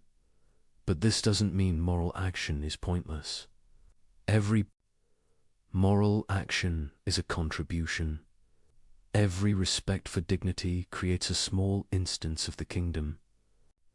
Every universalizable maxim legislates for the ideal, and gradually, through accumulation of individual moral choices, human community can approximate the ideal more closely. Not perfectly. Human nature is flawed, circumstances are difficult, conflicts are inevitable, but better than before, more respectful of dignity, more consistent with what rational beings deserve. This is Kant's vision. Not naive optimism about human goodness, but realistic hope based on what autonomy makes possible. Not fantasy about perfection, but commitment to progress through moral action. The kingdom of ends is the goal. The categorical imperative is the path. Each individual's choice to act morally is a step forward. And while no one can create the kingdom alone, everyone can refuse to act as if dignity doesn't matter. This refusal, this commitment to treating rational nature as an end regardless of circumstances is what moral action means. And it's available to everyone, always, regardless of what others do. You cannot create the kingdom of ends by yourself, but you can be its representative in every action. You can legislate its laws through your maxims. You can treat everyone you encounter as the fellow member of a moral community. They deserve to be recognized as. This is what the formula of the kingdom of ends asks. Not that you wait for perfect conditions, but that you act now as if those conditions existed. Not that you create utopia, but that you refuse to let imperfection justify violations. It's demanding, but it's also liberating, because it means your moral action always matters, always contributes, always makes the world slightly more like what it should be. The kingdom of ends is possible, precisely because each rational being can choose to realize it in their own actions, can treat others as ends, can follow universal laws, can recognize dignity regardless of what others do, and through these individual choices, the merely possible becomes increasingly real. Kant's ethics has faced serious objections since its inception. Understanding these challenges helps us appreciate both the theory's strengths and its genuine difficulties. Let's examine the most important criticisms honestly. The first major objection is rigidity. Critics argue that Kant's categorical imperatives allow no exceptions, even when exceptions seem obviously right. The murderer at the door case is the classic example. Surely you should lie to save an innocent life. Kant's response seems heartless to many. He insists you cannot lie even here. This leads critics to say his ethics is too rigid for real life, that it produces counterintuitive conclusions, that flexibility matters. But defenders point out that Kant offers options besides lying. You can refuse to answer. You can physically prevent the murderer from entering. You can do many things. The prohibition is specifically against lying, not against protecting the innocent. Moreover, if we allow exceptions for good consequences, where do we stop? Once we say lying is acceptable when it produces good outcomes, we've abandoned the categorical nature of moral obligation. We're back to consequentialism with all its problems. The deeper response is that Kant's ethics isn't about maximizing good outcomes. It's about respecting human dignity regardless of consequences. If this sometimes requires accepting worse outcomes, that's the price of treating moral principles as truly categorical. You might still disagree, but the disagreement is about whether morality is fundamentally deontological or consequentialist, not about whether Kant is consistent within his framework. The second objection concerns conflicts of duty. What happens when two perfect duties conflict? When keeping one promise requires breaking another? When telling truth to one person means violating confidentiality to another? Kant has no clear procedure for resolving these conflicts. He tends to deny they can genuinely occur, to suggest that careful analysis will reveal one duty takes priority, or that there's a creative solution respecting both. But critics say this is unrealistic. Real life does present tragic choices where any option violates some duty. Kant's ethics seems to break down here. Defenders argue this objection misunderstands the theory. Kant isn't claiming moral life is easy or that dilemmas never occur. He's claiming that moral principles are categorical. When you face a genuine dilemma, you do your best to reason through which obligation is stronger, then accept responsibility for the choice. The theory doesn't provide mechanical answers, but it does provide a framework for thinking through difficult cases. And it prohibits certain easy outs like sacrificing others' dignity for your convenience. The third objection involves moral motivation. Kant says actions have moral worth only when done from duty rather than inclination. But this seems to devalue natural sympathy, love, and compassion. Surely the person who helps others from genuine care is more praiseworthy than someone who helps grudgingly from duty alone. Doesn't Kant's ethics make morality cold and mechanical?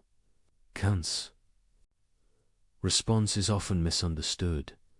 He's not saying emotions are bad or that you should help people without caring about them.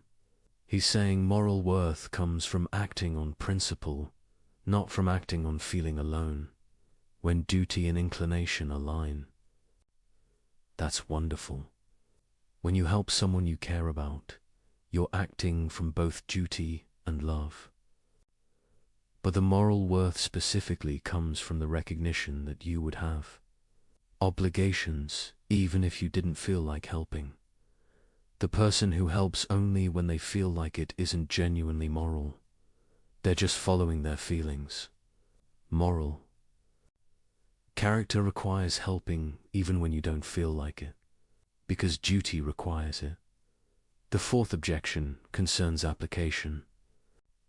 How do you determine the right level of specificity for maxims? How do you know which features of your situation are morally relevant? The theory seems to require perfect judgment while providing limited guidance. This is a fair concern. Kant's ethics requires practical wisdom to apply correctly. You can't just mechanically test maxims without understanding which formulations capture the morally relevant features. But defenders argue this is true of any ethical theory. All require judgment in application. Kant at least provides clear principles to guide that judgment, the tests of universalization and respect for humanity. Moreover, practice improves judgment. As you apply the categorical imperative over time, you develop better intuitions about which maxims accurately describe your actions and which features matter morally. The fifth objection involves scope. Does the categorical imperative apply to non-human animals? To future generations? To artificial intelligences if they become rational? Kant's framework seems unclear about boundaries. Kant himself limited moral status to rational beings. Animals, in his view, have only indirect moral significance. We shouldn't be cruel to them because cruelty corrupts our character, not because they have rights. Many modern philosophers find this too narrow. They argue that the capacity to suffer, not just rationality, creates moral status, that we have direct duties to animals, not just indirect ones mediated through effects on human character. This is a real tension. Kant's focus on rational agency as the sole source of moral status seems problematic to many contemporary thinkers. But extending moral status beyond rational agency requires rethinking the foundation of his theory. The sixth objection concerns realism. Is Kant's account of autonomy psychologically realistic? Can humans really act from pure rational principle, rather than emotion and desire? Doesn't his theory require capacities humans don't have? Research in psychology and neuroscience suggests that emotion and reason are deeply intertwined. The so-called rational decision-making always involves emotional components. That pure practical reason might be a myth. Defenders argue Kant isn't denying the role of emotion. He's making a normative claim about what gives actions moral worth, not an empirical claim about how human psychology actually works. Moreover, the fact that perfect autonomy is difficult doesn't make it irrelevant. It's an ideal we can approximate, a standard that guides self-improvement, even if we never achieve it completely. These objections are serious. They point to genuine difficulties in Kant's ethics, but none of them devastate the theory. Each has responses that preserve the core, insights while acknowledging limitations.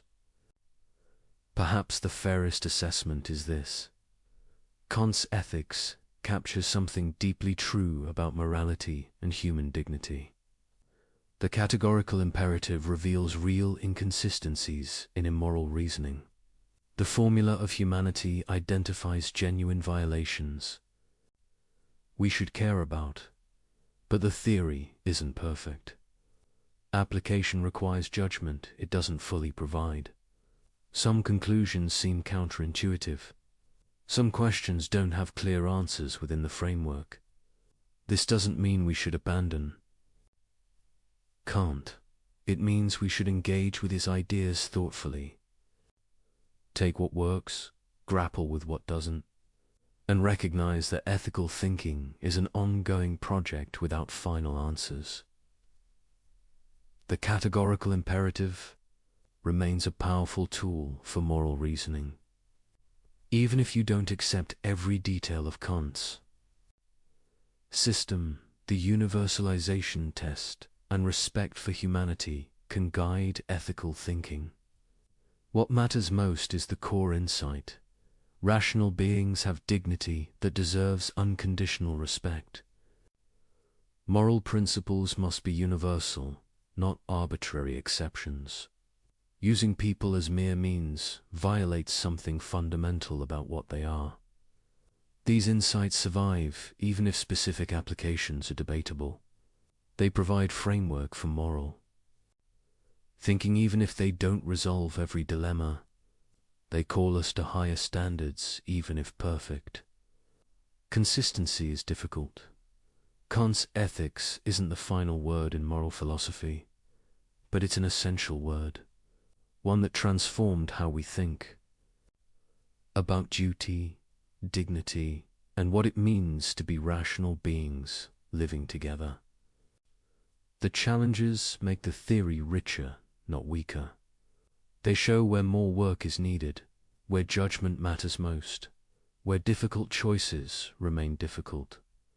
But they don't undermine the fundamental achievement, showing that morality can be grounded in reason itself, that human dignity has philosophical foundation, that rational consistency demands moral action. This is enough. Not to answer every question, but to provide a framework for thinking them through.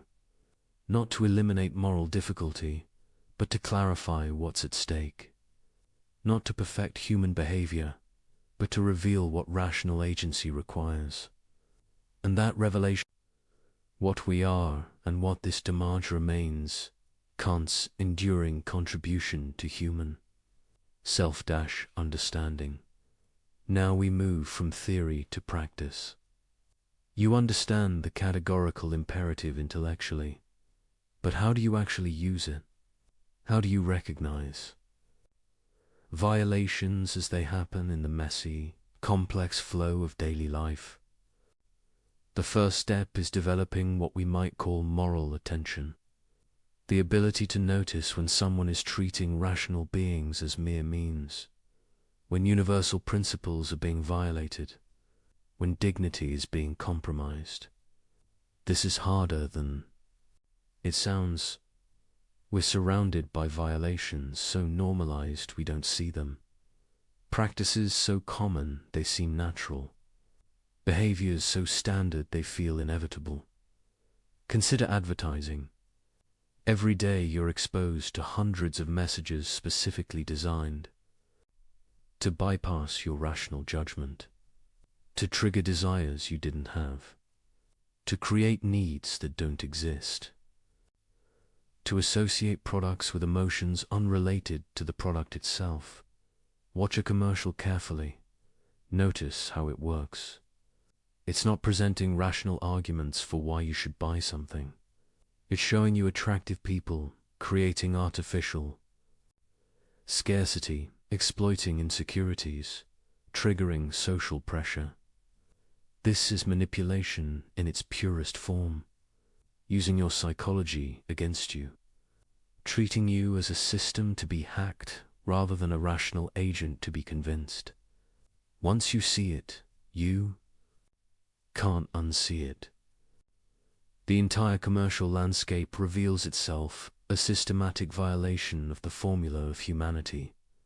Every ad is trying to use you as a means to someone else's profit, without engaging your rational agency honestly. Does this mean all advertising is immoral? Perhaps not every instance, but the dominant model certainly violates Kantian principles. And recognizing this changes how you relate to commercial messages or consider workplace dynamics. How many conversations involve people treating each other as obstacles rather than persons, as functions rather than agents, as means to productivity rather than ends in themselves? A manager who sees employees only as resources to be optimized, a colleague who views others only as competition or tools, a system that measures human worth by output and treats dignity as overhead cost. These aren't dramatic violations. No one is shouting about their contempt for human dignity, but the structure of how people relate treats rational agency as secondary to organizational goals, treats persons as occupying roles rather than as beings whose autonomy deserves respect. Watch for phrases that reveal this: human resources, labor costs, productivity metrics. Each phrase subtly treats people as inputs rather than ends, as things to be managed rather than agents to be respected. Or consider social media. You post something, immediately you're aware of performing for an audience, crafting your image, managing impressions, competing for attention and validation. But what's your actual maxim? Not the stated one I'm sharing my thoughts, but the real one that drives behavior. Often it's closer to, I will present a curated version of myself designed to maximize approval and minimize disapproval, even if this misrepresents my actual experience. Can this be universalized? If everyone presents carefully curated false versions of themselves, does authentic communication survive? Or does all social interaction become performance, everyone manipulating everyone else's perceptions? The platform's design encourages this. It optimizes for engagement, not authenticity, for addiction, not well-being, for time spent, not flourishing. The business model treats users as commodities, packages of attention and data to be sold to. Advertisers. You're not a customer of social media platforms. You're the product. Your attention, your data, your behavior patterns. These are what's being sold. The actual service is provided to advertisers who pay to manipulate you. This is treating humans as means on industrial scale, but it's so normalized, so integrated into daily life, that most people don't consciously recognize the violation. Developing moral attention means learning to pause and analyze these situations, to ask, what's actually happening here? What are people's real maxims, not their stated ones? Who's being treated as means rather than ends? In personal relationships, this is even more crucial, because violations are often subtle, rationalized, wrapped in good intentions. Someone says they're giving you advice for your own good, but actually they're trying to control your choices because they're uncomfortable with your autonomy. They want you to be what they think you should be, not what your own rational judgment determines. Someone says they're just being honest, but actually they're being cruel, using truth as a weapon, treating your emotional well-being as less important than their desire to express. Negative judgments. Someone says they need you to do something, but when you examine their actual maxim, it's, I will use guilt, obligation, and emotional pressure to get what I want, regardless of whether this respects your autonomous choice. These violations are harder to spot because they're close to us, because we're emotionally invested, because calling them out creates conflict, because the perpetrator might be someone we love or depend on, but the categorical imperative doesn't make exceptions for difficulty. If your parent, spouse, friend, or colleague is treating you as a means rather than an end, that's a violation regardless of their intentions, regardless of how much you care about them. Recognizing this isn't about becoming judgmental. It's about seeing clearly, about understanding what's actually happening beneath the surface of social interaction.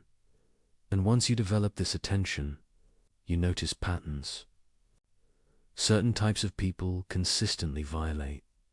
Certain toward treating others as means. Certain institutions structurally encourage violation.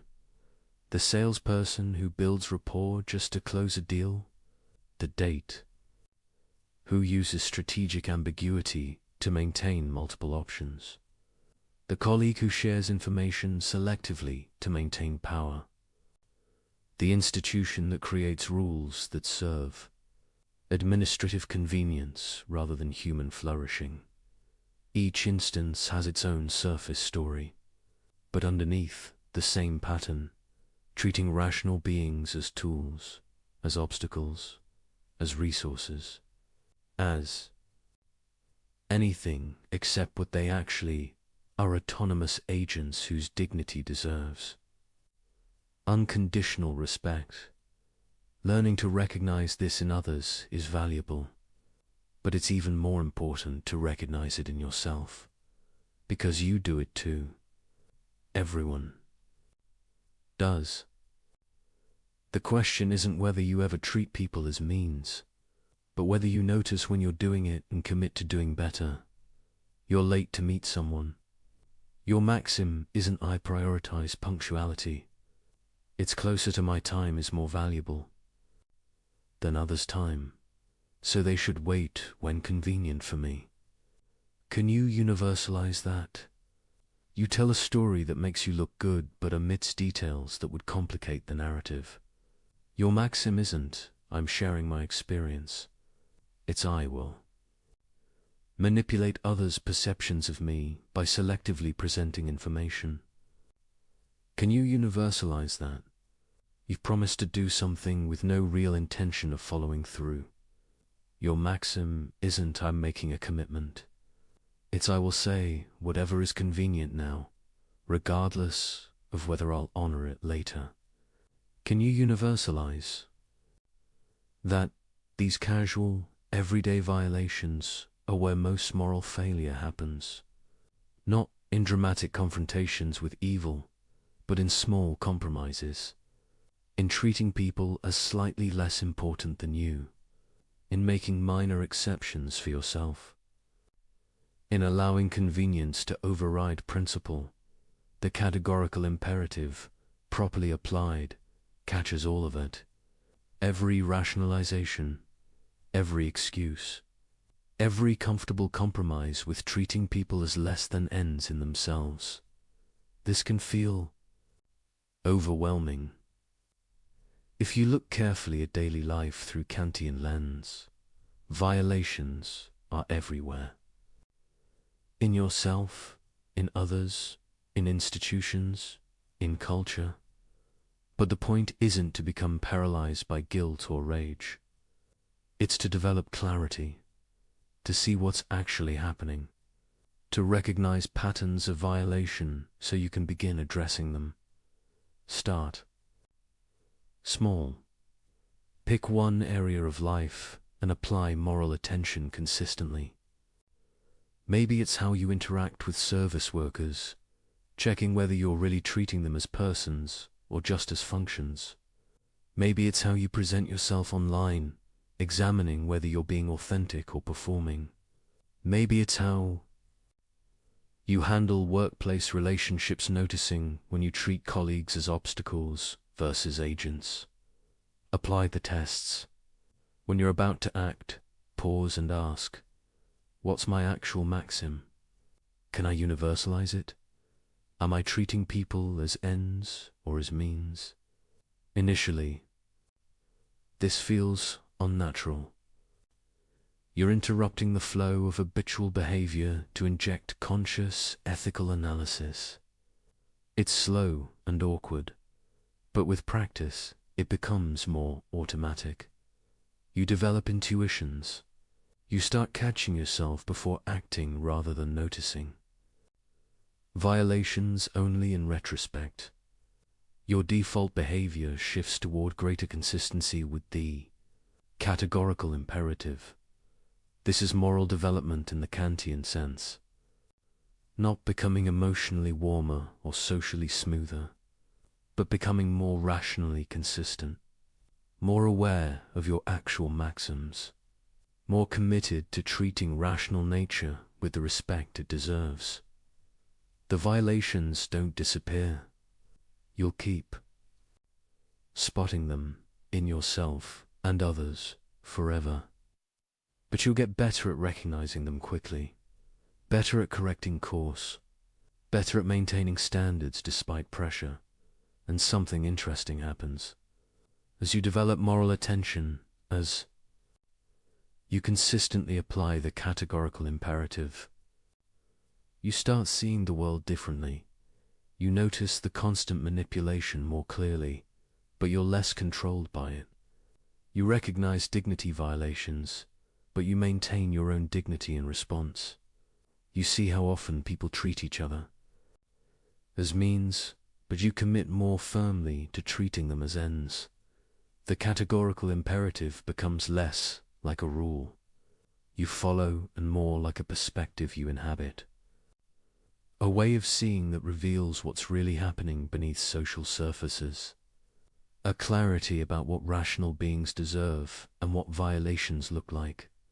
This clarity is liberating, because once you see clearly, you can choose consciously. You're no longer just floating through social interactions, unconsciously participating in mutual instrumentalization. You're an agent, making real choices about how to relate to other agents. Sometimes you'll compromise. Sometimes you'll fail. Sometimes you'll choose convenience over principle. but at least you'll know what you're doing. You'll be conscious rather than habitual, responsible rather than reactive, and increasingly you'll choose the harder path. Not because you're morally superior, but because you've developed the clarity to see what's at stake. You understand that every violation, however small, is a failure to respect what makes humans special. Every exception you make for yourself erodes your own rational integrity. The categorical imperative, properly understood and consistently applied, transforms how you navigate daily life. It gives you tools to see clearly, standards to aspire toward, and principles that don't bend when things get difficult. This is what living the imperative means. Not perfection, but attention. Not freedom from all violation, but commitment to recognizing and reducing it. Not moral heroism, but rational consistency.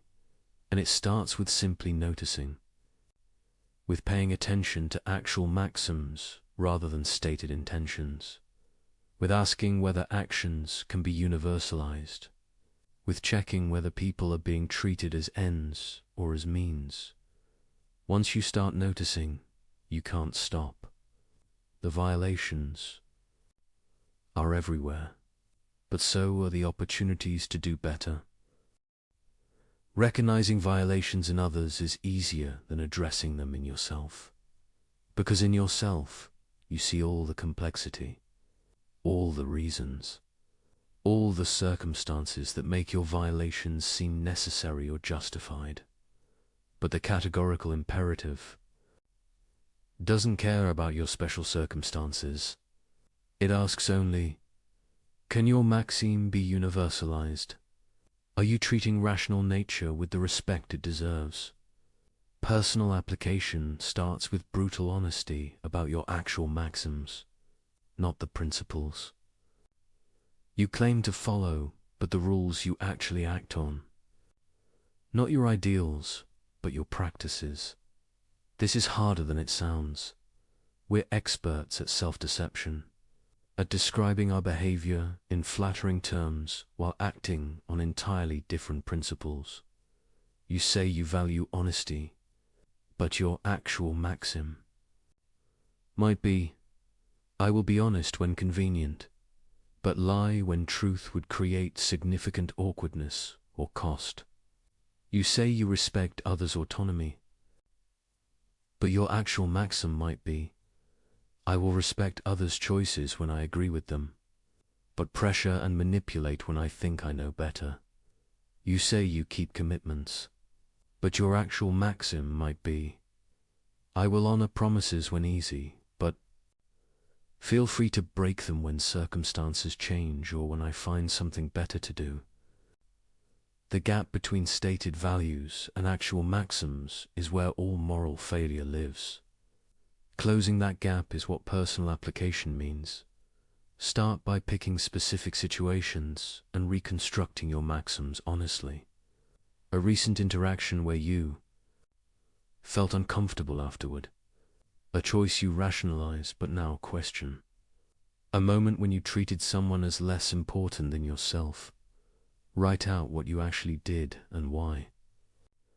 Not the charitable interpretation, but the real reason. The maxim you actually followed, even if it's embarrassing to admit.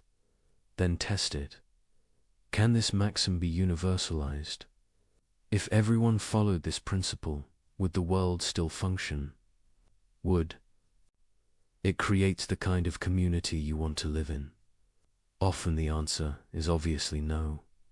Your maxim was selfish, short-sighted, or inconsistent. You were making an exception for yourself that you wouldn't grant others. This recognition is uncomfortable.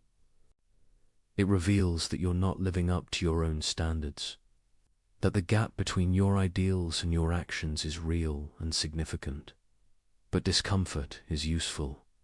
It's your own rational nature calling attention to inconsistency, your own reason, pointing out that you're not being what you claim to be. The next step is commitment.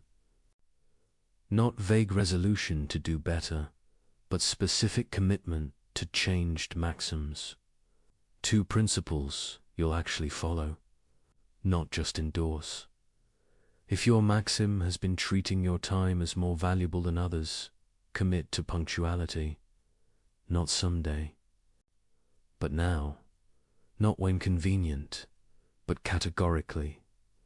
If your maxim has been lying when truth is awkward, commit to honesty. Accept the discomfort. Face the consequences. Stop treating communication as strategic rather than authentic. If your maxim has been breaking promises when circumstances change, commit to keeping them. Or don't make promises you're uncertain about. But stop treating commitments as provisional. This will be costly. That's the point. Moral action requires sacrifice. Not because sacrifice is valuable in itself, but because respecting dignity often conflicts with convenience. You'll be late sometimes, but you'll respect others' time. You'll face awkward conversations, but you'll respect truth. You'll honor inconvenient commitments, but you'll respect the institution of promising, and you'll discover something interesting. The costs, while real, are smaller than you imagined. The world doesn't collapse when you stop lying. Relationships survive honesty. People respect punctuality. Kept promises create trust. What felt like necessary violations often turn out to be convenient excuses. What seemed like impossible demands often turn out to be difficult but manageable. This doesn't mean personal application is easy. It means your initial resistance was often exaggerated, that your fears about the cost of morality were partly projection, but sometimes the costs are real and significant. Sometimes respecting dignity genuinely requires major sacrifice. Sometimes the right action genuinely hurts. This is where moral character is tested. Not in easy cases where duty and inclination align, but in hard cases where they conflict sharply. Your friend betrays you. Your inclination is to retaliate, to hurt them back, to treat them as they treated you. But the categorical imperative requires maintaining respect for their dignity, even when they've violated yours. This doesn't mean accepting abuse. You can protect yourself, set boundaries, end the relationship, but you cannot treat their wrongdoing as license for your own, cannot respond to their violation with equivalent violation. A colleague gets credit for your work. Your inclination is to expose them, to damage their reputation, to make them suffer. But the categorical imperative requires treating them with the respect their rational nature deserves regardless of whether they reciprocate. This doesn't mean silence. You can address the injustice, correct the record, protect your interests, but you cannot treat their wrongdoing as permission to violate their dignity in return. Someone causes you serious harm. Your inclination is to see them as less than human, to deny their moral status, to respond with cruelty. But the categorical imperative recognizes their dignity even in their worst actions. This is perhaps the hardest application. To maintain moral principles when someone has forfeited all claim to your sympathy.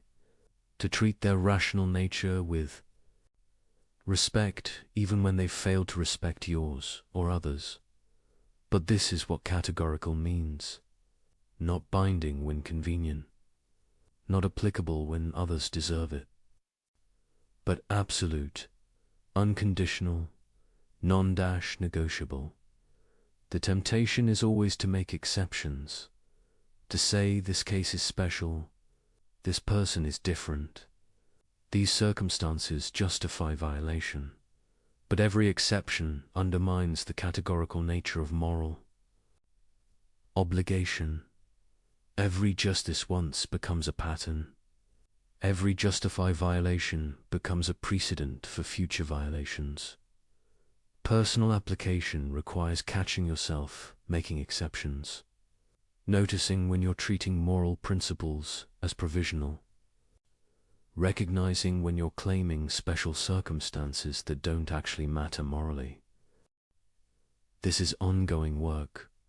You never reach a point where you've mastered it, where violations stop tempting you, where consistency becomes automatic, because you're a finite being with desires that often conflict with duty, with pressures that push toward violation, with circumstances that make moral action costly.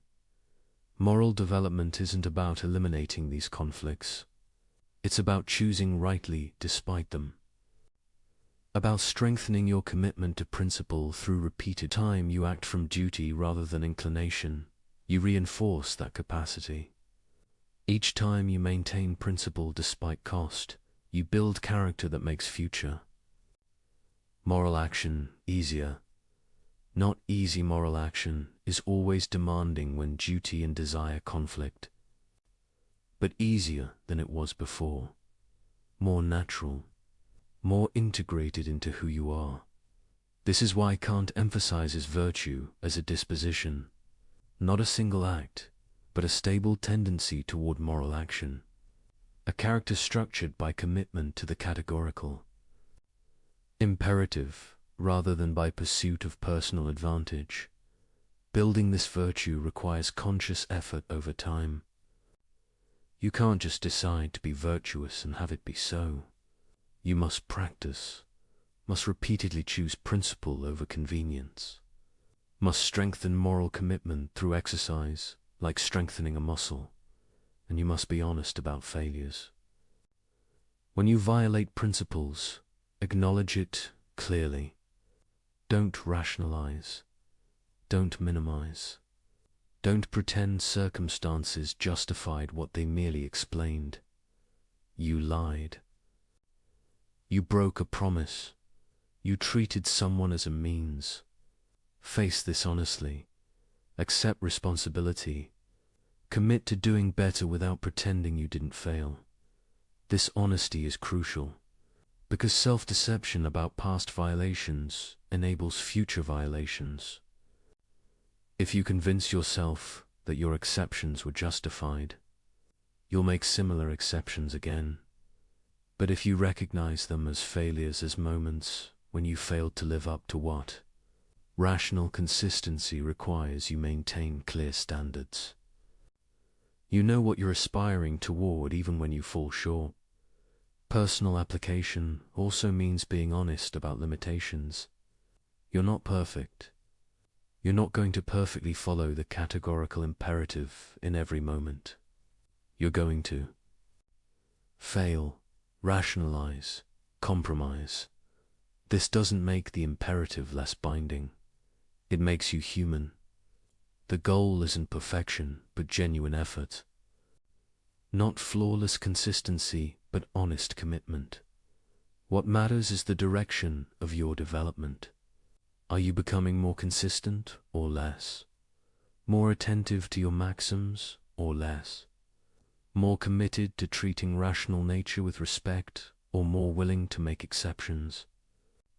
If the direction is positive, if you're genuinely trying to close the gap between your ideals and your actions, then you're developing morally even when you still have far to go. If the direction is negative, if you're increasingly rationalizing violations, making more exceptions, treating principles as optional, then you're regressing morally even if you maintain appearances. The categorical imperative provides the standard. Personal application provides the practice. Character development provides the goal. An honest self-assessment provides feedback on whether you're moving in the right direction. This is demanding work. It requires constant attention to your actual behavior, willingness to face uncomfortable truths about yourself, commitment to changing patterns that are deeply ingrained. But it's also liberating, because moral clarity about your own behavior eliminates the constant, low-level guilt that comes from knowing you're not living up to your standards while refusing to examine why. When you're honest about violations, you can address them directly. When you commit to genuine principles rather than convenient ideals, you know what you're actually aspiring toward. When you take responsibility for your choices, you become genuinely autonomous rather than just reactive. Personal application isn't about becoming perfect. It's about becoming real, about closing the gap between who you claim to be and who you actually are, about living with integrity in the deepest sense, being whole rather than divided between stated values and actual practices. And this integration, this alignment of claimed principles with lived reality, is what moral development means. Not achieving perfection, but achieving honesty. Not becoming flawless, but becoming genuine. The categorical imperative asks you to be what you claim to be, to follow the principles you assert, to treat rational nature with the respect you demand for yourself. Personal application is accepting this challenge, examining your actual maxims, testing them for universality, changing them when they fail, and building character through repeated practice of principled action. It's hard work. It never ends. But it's the only way to truly respect your own rational nature by living consistently with what rational agency requires. Personal moral development matters, but humans don't live in isolation. We exist in communities, institutions, and relationships. The categorical imperative has implications for how we structure these social contexts. The first question is whether you can maintain moral principles in immoral environments. If everyone around you violates dignity, treats people as means, and follows self-interest rather than duty, can you be different? Kant's answer is yes, you must be. Because the categorical imperative binds you regardless of what others do. You're responsible for your own maxims, not for whether others respect theirs.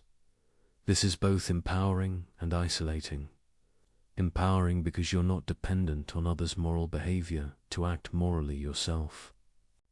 Isolating because maintaining principles when others don't creates friction. When everyone lies, your truthfulness makes you seem naive or rigid. When everyone manipulates, your honest communication seems ineffective. When everyone treats relationships transactionally, your respect for persons seems foolish. But the categorical imperative doesn't promise ease. It promises rational consistency, and rational consistency requires maintaining principles even when costly. This doesn't mean withdrawing from society. It means participating while refusing to adopt society's violations. Being in the world, but not of it, in the sense of maintaining moral clarity, despite surrounding compromise.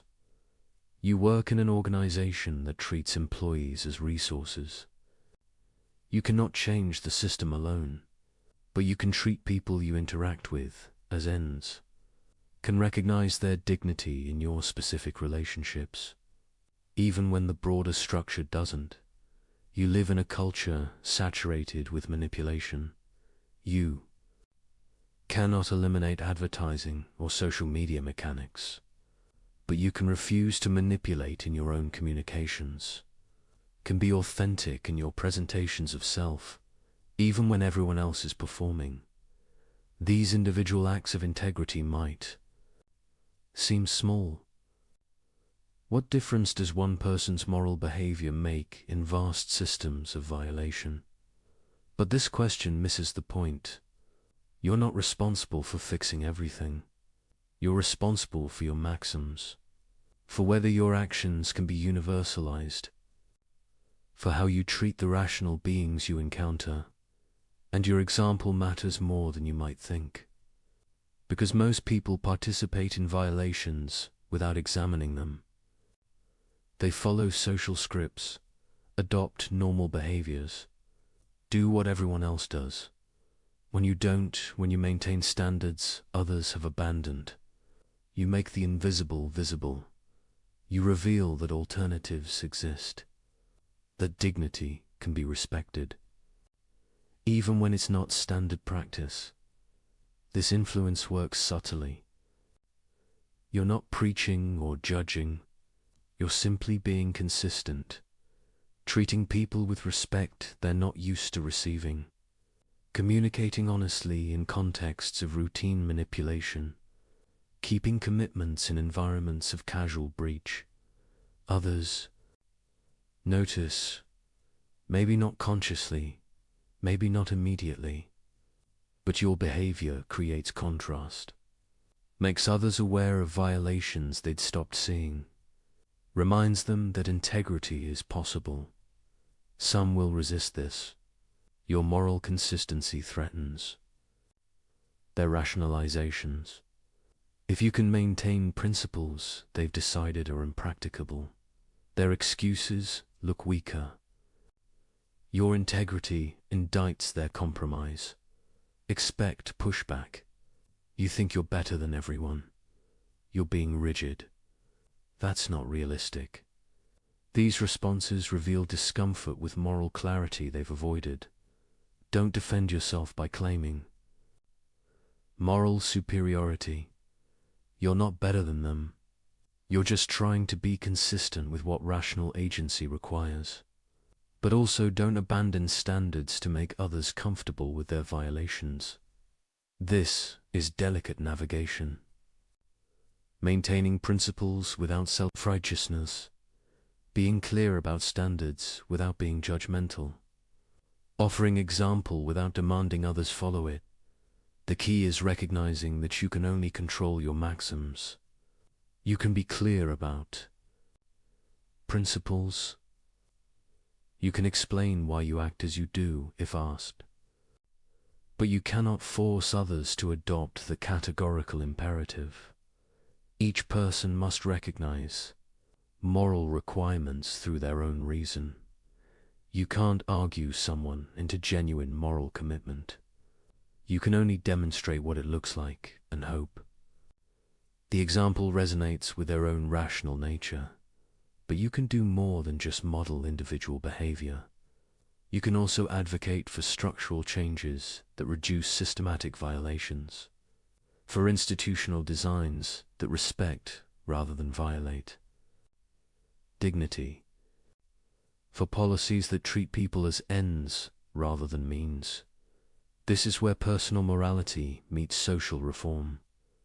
Kant wasn't naive about institutions. He recognized that structures shape behavior, that environments can make moral action easier or harder. A workplace designed around respect for autonomy makes treating people as ends more natural. A marketplace regulated to prevent exploitation reduces systematic violations. A political system structured to protect dignity creates conditions for moral community. Advocating for such changes is consistent with the categorical imperative. You're not just maintaining your own principles, you're working toward conditions where more people can maintain theirs, where the default is respect rather than violation. This doesn't require perfection. You can work for better institutions while acknowledging they'll never eliminate moral challenge. You can advocate for structural improvements while recognizing that individual character still matters. The goal isn't creating conditions where morality is automatic. That would eliminate autonomy. It's creating conditions where moral action is possible, where dignity is protected rather than systematically violated, where the categorical imperative can be followed without heroic resistance to overwhelming pressure.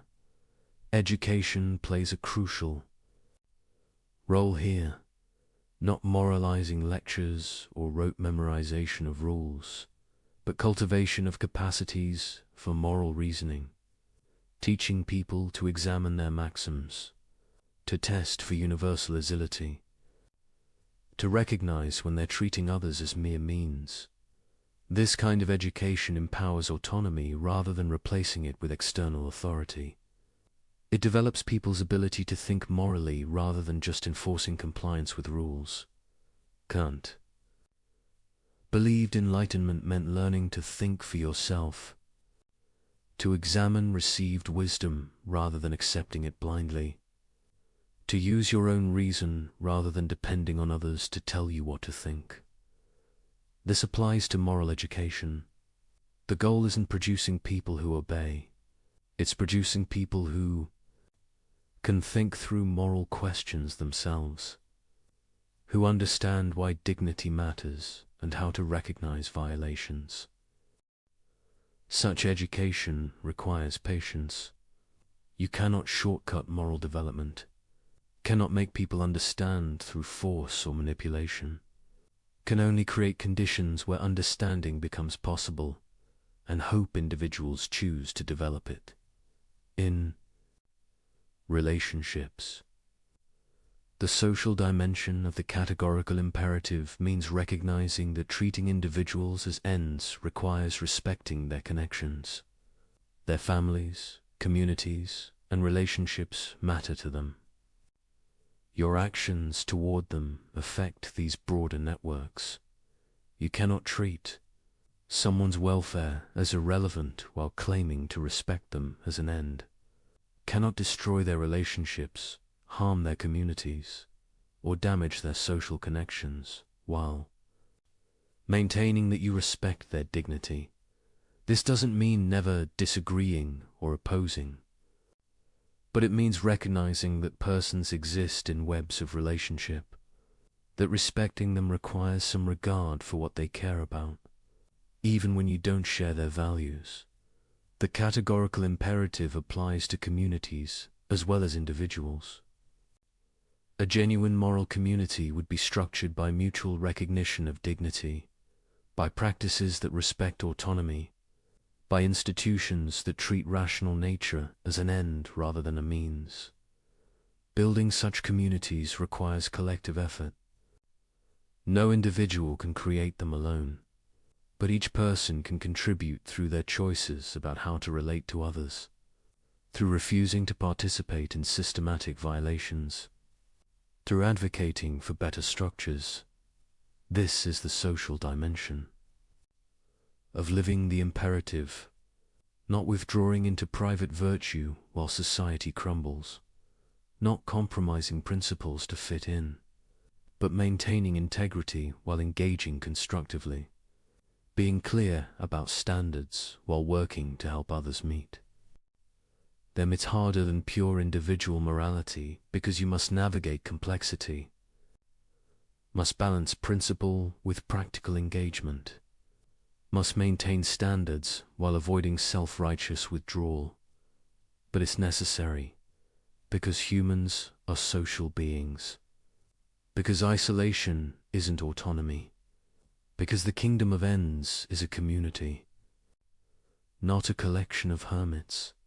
The categorical imperative calls you to be a moral agent in social contexts, to treat the people you encounter as ends, to advocate for structures that respect dignity, to contribute to building communities where rational beings can flourish, not by force, not by manipulation, not by imposing your vision on unwilling others, but by example, by advocacy, by persistent commitment to principles others have abandoned.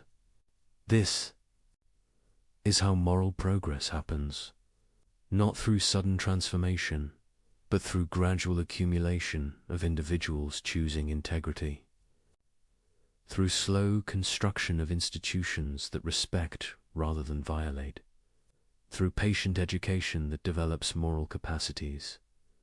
Your contribution might seem small, but small contributions accumulate. Each person who maintains principles despite pressure makes it easier for the next person. Each instance of integrity creates space for others to follow. This is the social dimension. Not replacing personal morality with structural change, but complementing it. Not abandoning individual responsibility for collective action, but recognizing both matter. You're responsible for your maxims, but you also live in community with others. The categorical imperative applies to both dimensions, to how you treat individuals and how you work toward better collective conditions. Both matter.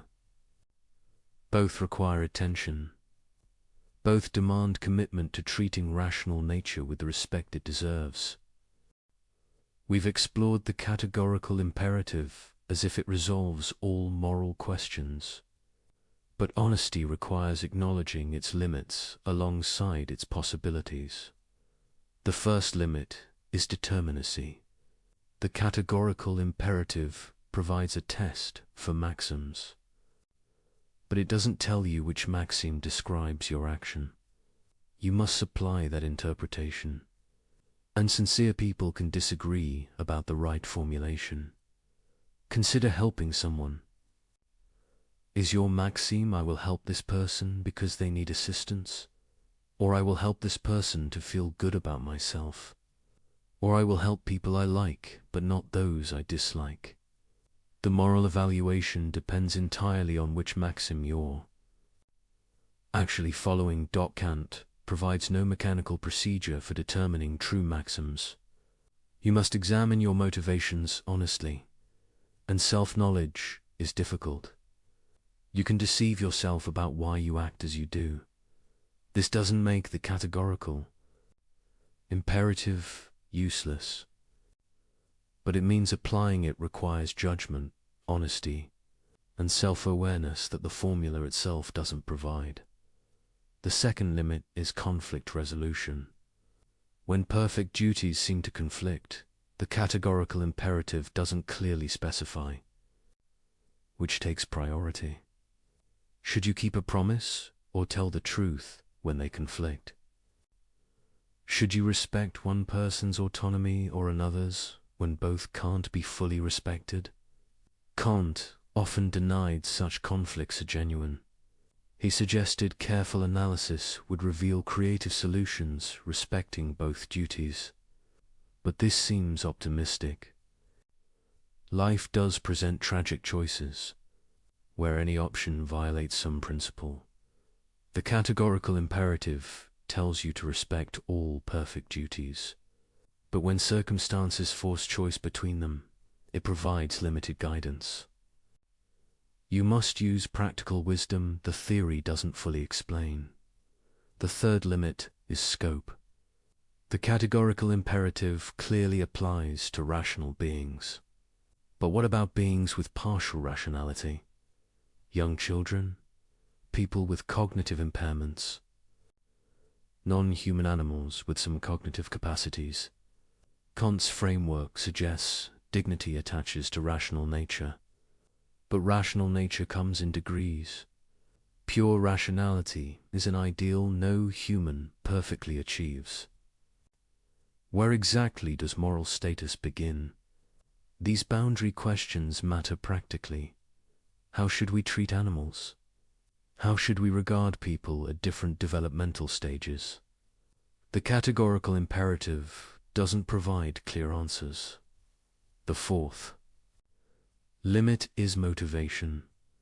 Kant argues that acting from duty has moral worth, but he acknowledges humans are not purely rational.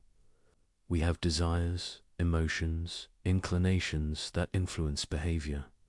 Can humans really act from pure duty rather than mixed? Motives. Psychological research suggests reason and emotion are deeply intertwined. That pure rational motivation might be a philosophical fiction. This doesn't invalidate Kant's normative claims, but it suggests the psychology he assumes might not match human reality, which raises questions about whether his ideal of moral agency is achievable. The fifth limit is cultural variation. Kant claimed the categorical imperative as universal binding on all rational beings. But moral intuitions vary significantly across cultures. What seems obviously universalizable in one context seems obviously non-universalizable in another. Does this mean the categorical imperative is culturally relative? Or does it mean some cultures have false moral beliefs? Kant would choose the latter, but this seems problematically dismissive of moral diversity. These limits are real. The categorical imperative doesn't answer every question, resolve every dilemma, or work exactly as Kant described. But recognizing limits doesn't require abandoning the theory, because alongside limits, there are genuine possibilities. Things the categorical imperative accomplishes that no other framework matches first. It grounds morality in reason rather than authority. You don't need to believe in God, accept tradition, or defer to experts. You can discover moral principles through your own rational reflection. This is enormously empowering. It makes moral knowledge accessible to everyone with rational capacity, creates philosophical foundation for human rights, provides basis for moral critique of unjust traditions. Second, it protects human dignity unconditionally. Not based on usefulness, not contingent on good behavior, not dependent on someone liking you, but simply because you're a rational being capable of autonomy. This protection is robust. It doesn't disappear when protecting dignity becomes inconvenient. Doesn't depend on calculating good outcomes. Doesn't require that you deserve it through virtue. Third, it exposes sophistical reasoning. When someone tries to justify bad behavior, the universalization test reveals inconsistency immediately. No more clever rationalizations that sound plausible but don't survive scrutiny. This is practical power. You can evaluate any moral claim by asking whether it can be universalized. Can cut through complexity to core questions about consistency and respect for rational nature. Fourth, it connects individual morality to broader social ideals. The kingdom of ends isn't just personal virtue. It's a vision of human community where everyone respects everyone's dignity, where institutions protect rather than violate autonomy. This connection between personal ethics and social justice is powerful. Your individual moral choices contribute to larger transformation.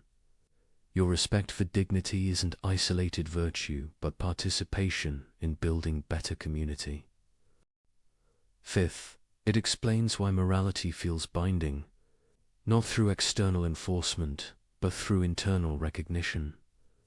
When you grasp that violating the categorical imperative is rationally inconsistent, you understand why you should be moral without needing threats or rewards. This makes moral obligations self-enforcing for rational beings. You cannot coherently deny it without denying your own rational nature. The bindingness is internal, not imposed. These possibilities are significant. They provide what Kant promised, foundation for morality based on reason itself, protection for human dignity, tools for moral reasoning, connection between personal virtue and social justice. The theory isn't perfect. No theory is. But its strengths are genuine and its limits are navigable. You can use the categorical imperative effectually while acknowledging questions it doesn't fully answer. The key is holding limitations and possibilities together, neither dismissing the theory because of its limits nor ignoring limits because of its strengths. but engaging honestly with both. Use the categorical imperative for what it does well. Testing maxims for universalizability. Identifying violations of dignity. Providing principled foundation for moral reasoning. Don't demand it, resolve every edge case or answer every boundary question. Supplement it with practical wisdom for situations requiring judgment it doesn't fully provide. Combine it with honest self-examination to identify actual maxims. Integrate it with understanding of human psychology to make ideals realistic, but don't abandon its core insights. That rational beings have unconditional dignity, that moral principles must be universal, that treating people as mere means violates something fundamental. That rational consistency demands moral action. These insights survive the theory's limitations. They provide genuine guidance even when application requires additional judgment. They ground human rights even when boundary cases remain unclear. The categorical imperative is a tool, powerful but not omnipotent, clarifying but not automatic, principled but requiring wise application. Used well, with awareness of both limits and possibilities, it transforms moral reasoning, provides standards that don't shift with convenience, protects dignity that other frameworks leave vulnerable, connects personal integrity with social justice. This is enough. Not to answer every question, but to ground the most important answers. Not to eliminate moral difficulty, but to clarify what's at stake. Not to perfect human behavior, but to reveal what rational agency requires. And for beings who are rational but finite, who must navigate complex reality with imperfect knowledge, who need both principle and judgment as combination of limits and possibilities, is exactly what moral theory should provide. We arrive at the final practical implication, the one that makes the categorical imperative truly dangerous to systems built on manipulation and exploitation. When you genuinely understand and commit to the categorical imperative, you become ungovernable. Not in the sense of being uncontrollable or rebellious, but in the sense of being immune to manipulation, resistant to exploitation, impossible to deceive. Because you now possess a tool that exposes every sophisticated rationalization, every clever excuse, every attempt to use you as a means while claiming to respect you as an end. You're immune to advertising because you recognize it as systematic manipulation. You see through the psychological tricks, the manufactured needs, the exploitation of insecurity. You cannot be manipulated by what you clearly see as manipulation. You're immune to political rhetoric that treats citizens as means to power. You recognize empty appeals, false promises, strategic ambiguity. You demand actual principles rather than accepting comfortable lies. You're immune to social pressure that demands you violate your principles to fit in. You understand that following the crowd when the crowd violates dignity is itself a violation, that conformity is no excuse for treating people as means. You're immune to institutional demands that you compromise integrity for organizational goals. You recognize when systems ask you to treat people as resources rather than persons, and you refuse, regardless of career consequences. This is what ungovernable means. Not that rules don't apply to you, but that bad rules have no moral authority. That corrupt systems cannot claim your willing participation. That sophisticated manipulation cannot overcome your rational clarity. Organizations built on exploitation need willing participants who don't examine the actual maxims they're following, who accept surface justifications without testing for universalizability, who prioritize their careers over others' dignity. When you commit to the categorical imperative, you become the wrong kind of person for such systems. You ask uncomfortable questions. You refuse convenient violations. You maintain standards others have abandoned. This makes you difficult to manage, hard to control, resistant to corruption. Not because you're rebellious by nature, but because you've developed clarity about what rational consistency requires.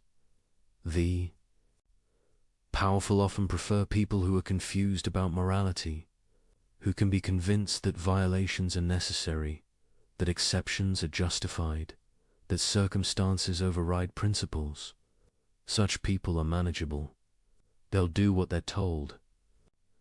If the rationalization is sophisticated enough, but you're no longer confused. You understand that moral principles are categorical, that human dignity is unconditional, that no sophistical argument makes violation acceptable.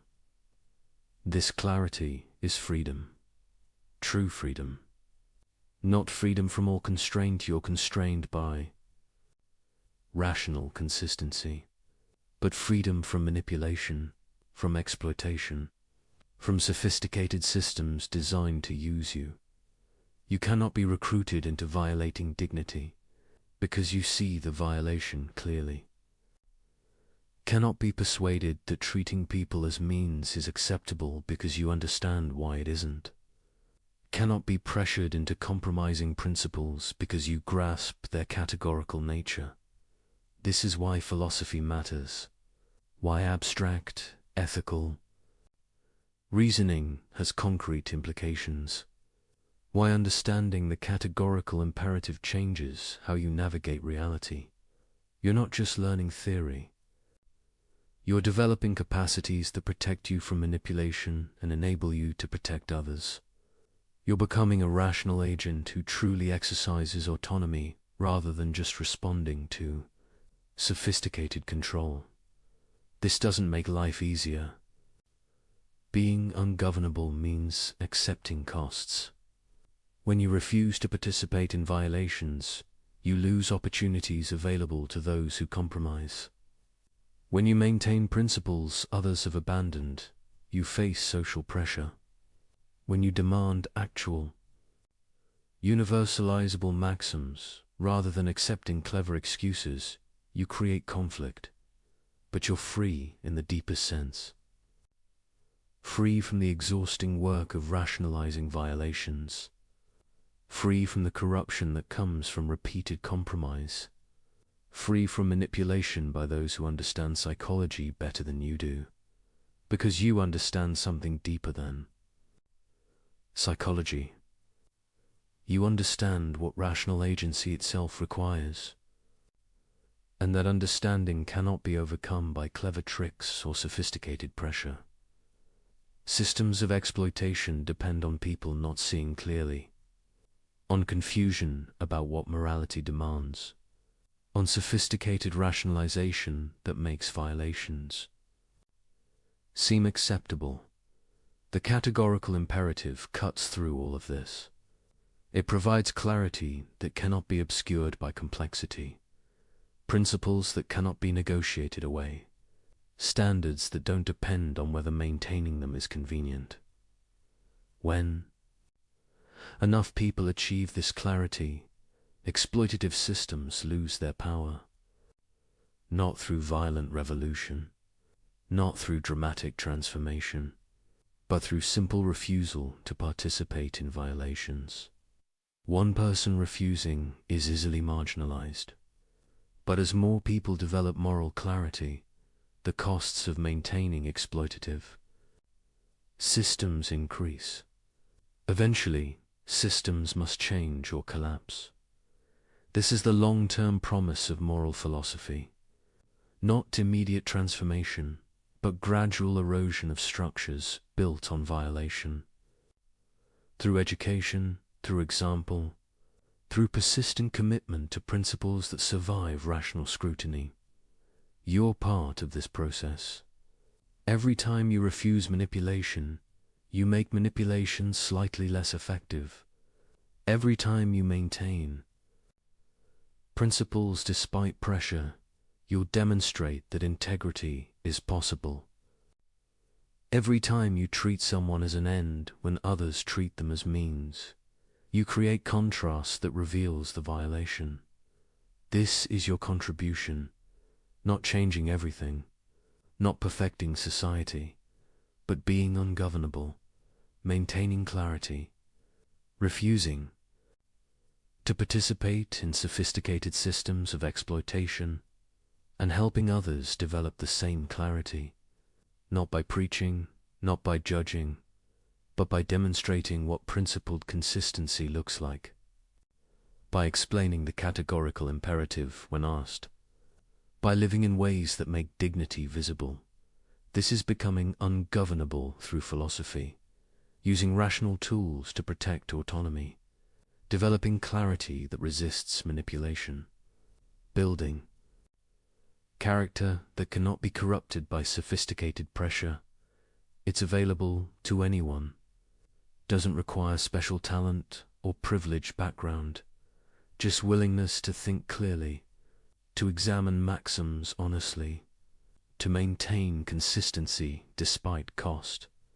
The categorical imperative gives you everything you need. A test for evaluating any maxim, a principle that protects all dignity, a framework that grounds morality in reason itself. The rest is practice, applying principles despite pressure, maintaining clarity despite confusion, building character through repeated choice of duty over inclination.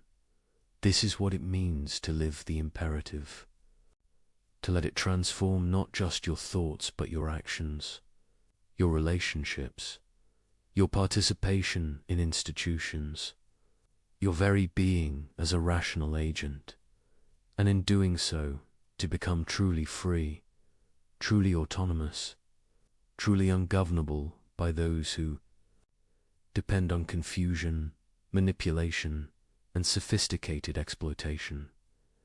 This is philosophy's ultimate gift, not just understanding, but liberation, not just knowledge, but power, not just theory, but transformation.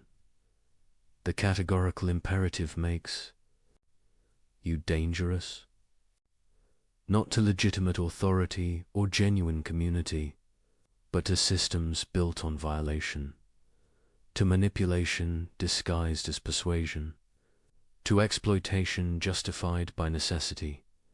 And that danger is exactly what corrupt systems cannot tolerate, which is precisely why understanding Kant matters now more than ever. You possess the tool. The question is whether you'll use it. We began by noting something remarkable. A principle formulated in 1785 still exposes modern deceptions. An insight from an 18th century German philosopher still reveals 21st century violations. How is this possible? If morality were culturally constructed, you'd expect moral insights to become obsolete. What worked for Kant's world shouldn't necessarily work for ours. Different technology, different social structures, different problems surely these require. Different moral frameworks. But the categorical imperative persists. It exposes violations in contexts Kant never imagined. Social media manipulation, corporate exploitation, political propaganda, algorithmic manipulation, technologies that didn't exist, but patterns of violation that remain fundamentally unchanged. This persistence suggests something profound, that Kant discovered something real, not invented a useful fiction, not proposed a culturally specific framework, but actually identified genuine features of moral reality. Consider why manipulations that work today would work in Kant's time. Why lies succeed now as they succeeded. Then, why exploitation follows. Similar patterns across centuries and cultures. It's because human rational nature hasn't changed.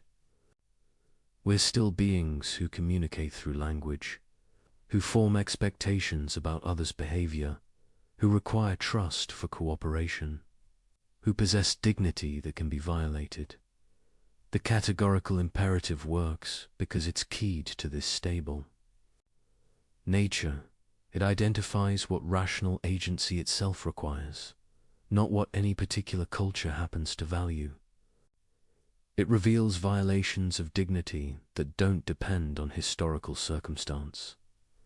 This is why the universalization test still catches rationalizations, why the formula of humanity still identifies violations, why the kingdom of ends still represents a meaningful ideal. The sophistication of manipulation has increased enormously. Modern psychology provides tools for exploitation Kant couldn't have imagined. Technology enables violations at scales he never conceived. Systems of control have become vastly more complex and subtle, but the fundamental pattern remains unchanged. The manipulator depends on others not manipulating. The liar depends on others telling truth. The exploiter depends on others maintaining cooperative order. The person claiming exception depends on others not claiming equivalent exceptions.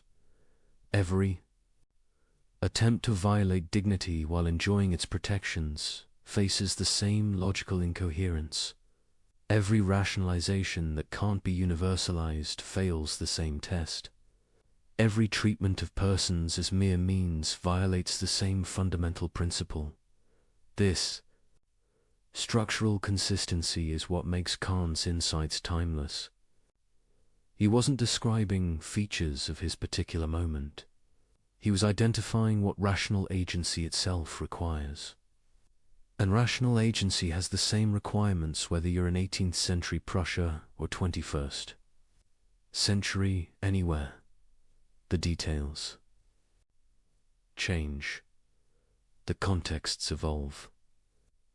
These specific forms violations take very enormously, but the underlying logic of violation and the test for detecting it remain constant.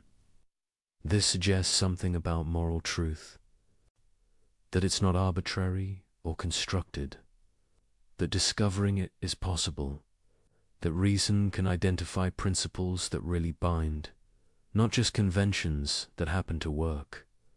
Kant believed this.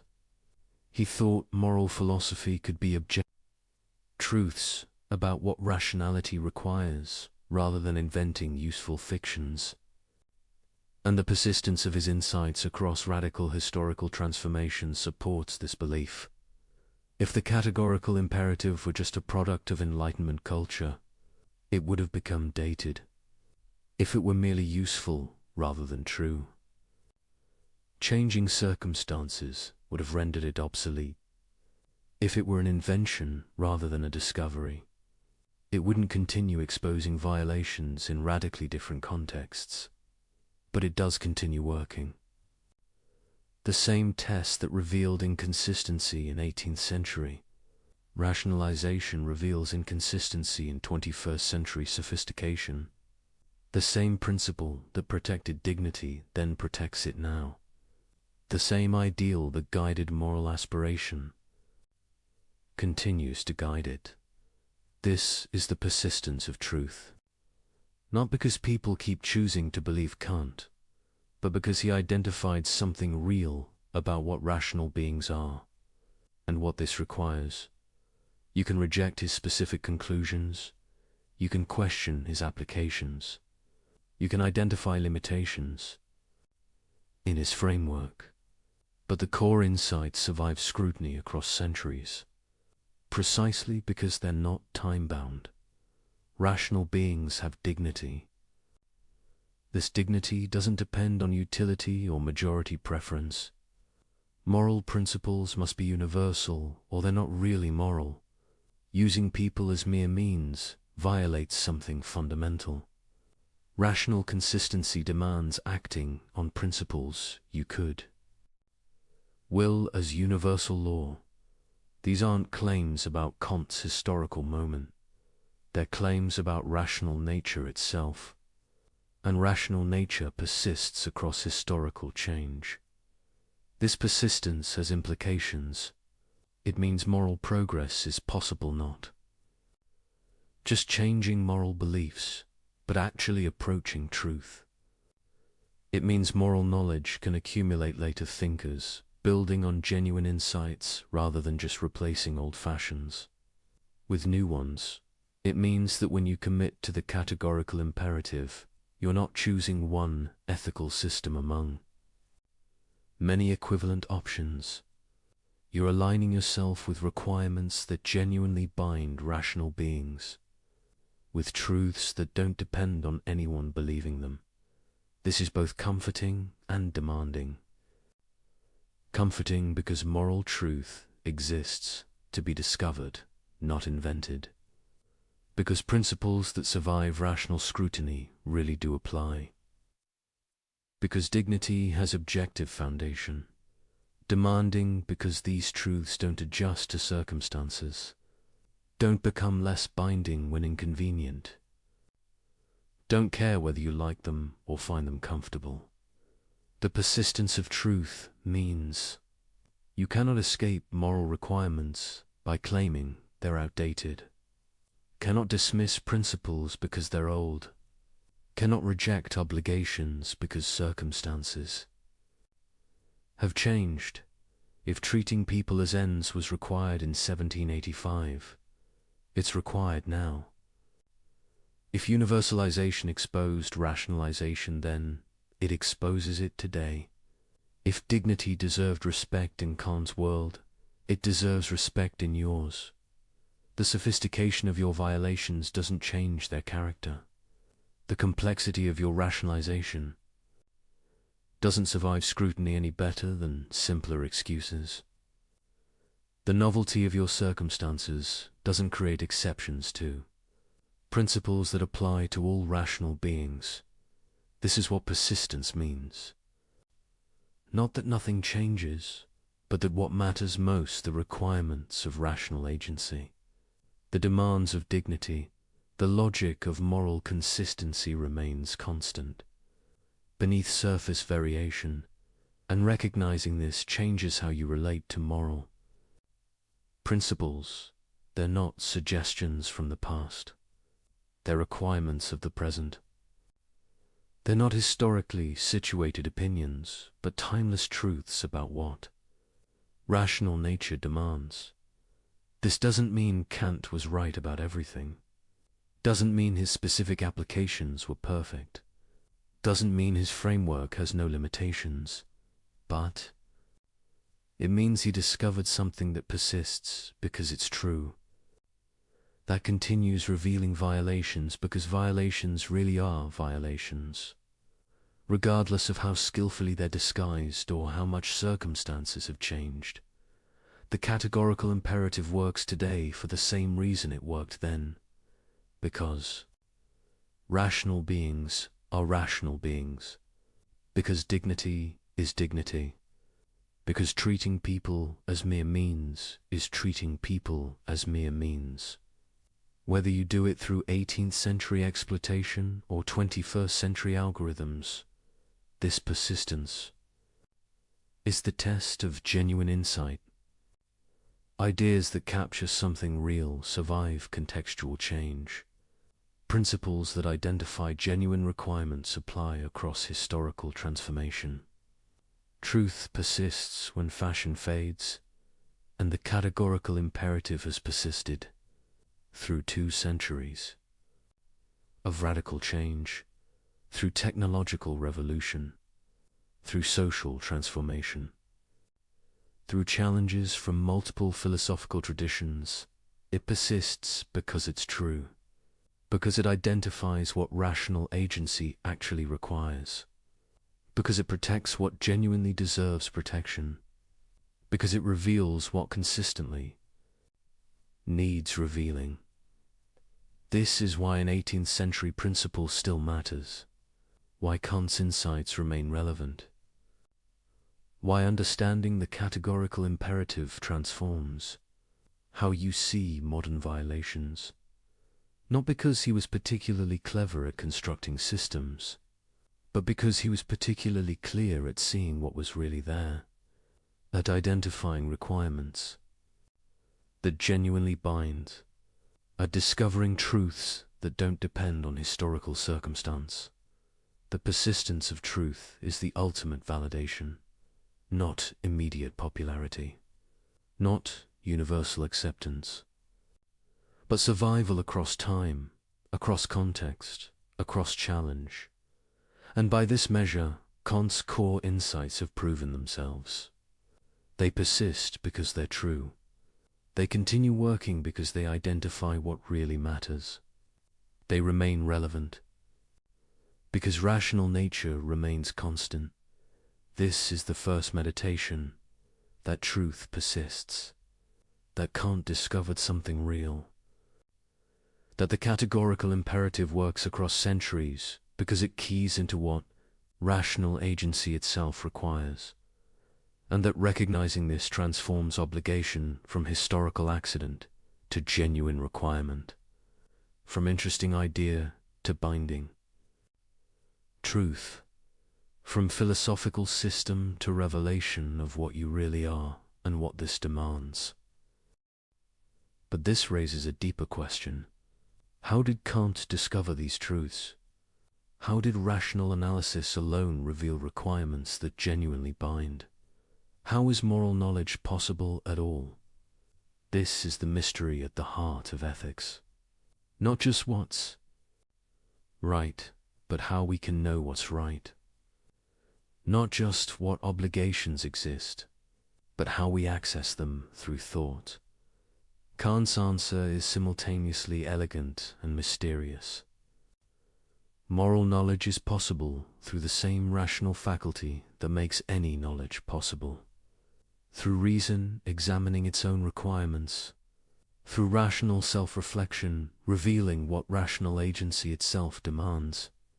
But this seems almost magical. How can thinking about thinking reveal genuine obligations? How can examining the structure of rationality uncover duties that really bind? Consider what Kant actually did. He analyzed what's involved in making any moral judgment at all, what you're implicitly claiming when you say something is right or wrong, what rational agency requires when you act for reasons rather than mere impulse. And from this analysis, he derived the categorical imperative, not from external authority, not from empirical observation, not from surveying what people happen to believe, but from examining what's involved in being a rational agent at all. This is the crucial move. Morality emerges from rational agency itself, from what you must presuppose to act rationally, from requirements that come with claiming to be a reasoning being. When you assert your own dignity, demand respect, make claims against others, you're implicitly affirming that rational nature deserves respect. But rational nature is universal, so you're committed to respecting it wherever it appears. When you justify your actions by citing reasons, you're implicitly claiming your reasons could justify similar actions by others. But then you cannot coherently reject others acting on equivalent reasons in relevantly similar circumstances. When you treat certain things as binding on others, you're implicitly granting that principles bind. But principles, by their nature, apply universally, so you're committed to being bound by the same principles. You assert bind others. Each of these moves reveals that rational agency comes with commitments. Not commitments you choose, but commitments built into what rational agency is.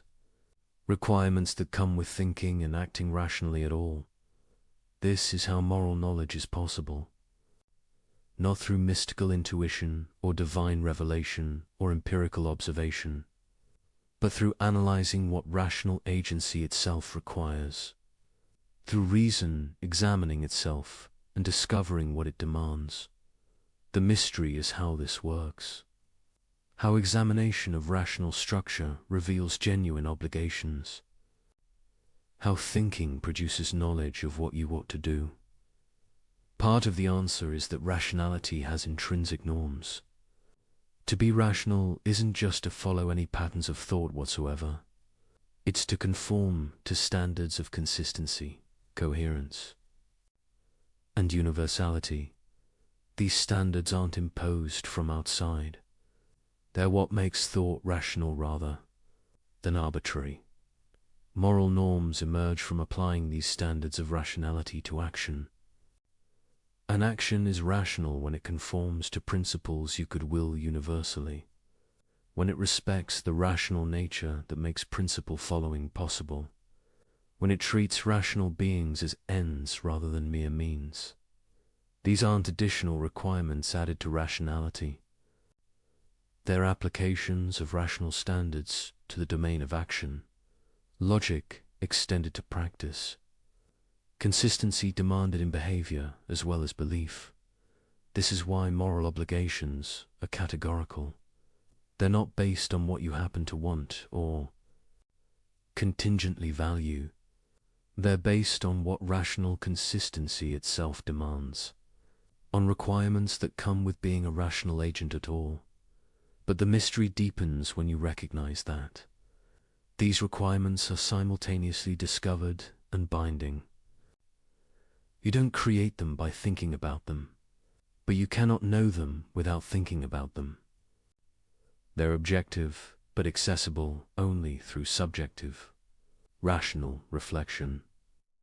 This is the paradox at the heart of moral knowledge. The requirements are real, they bind, whether or not you recognize them. But knowing them requires rational self-examination. They're accessible only through your own thinking. Can't resolve this by arguing that rational nature is both empirical and noumenal.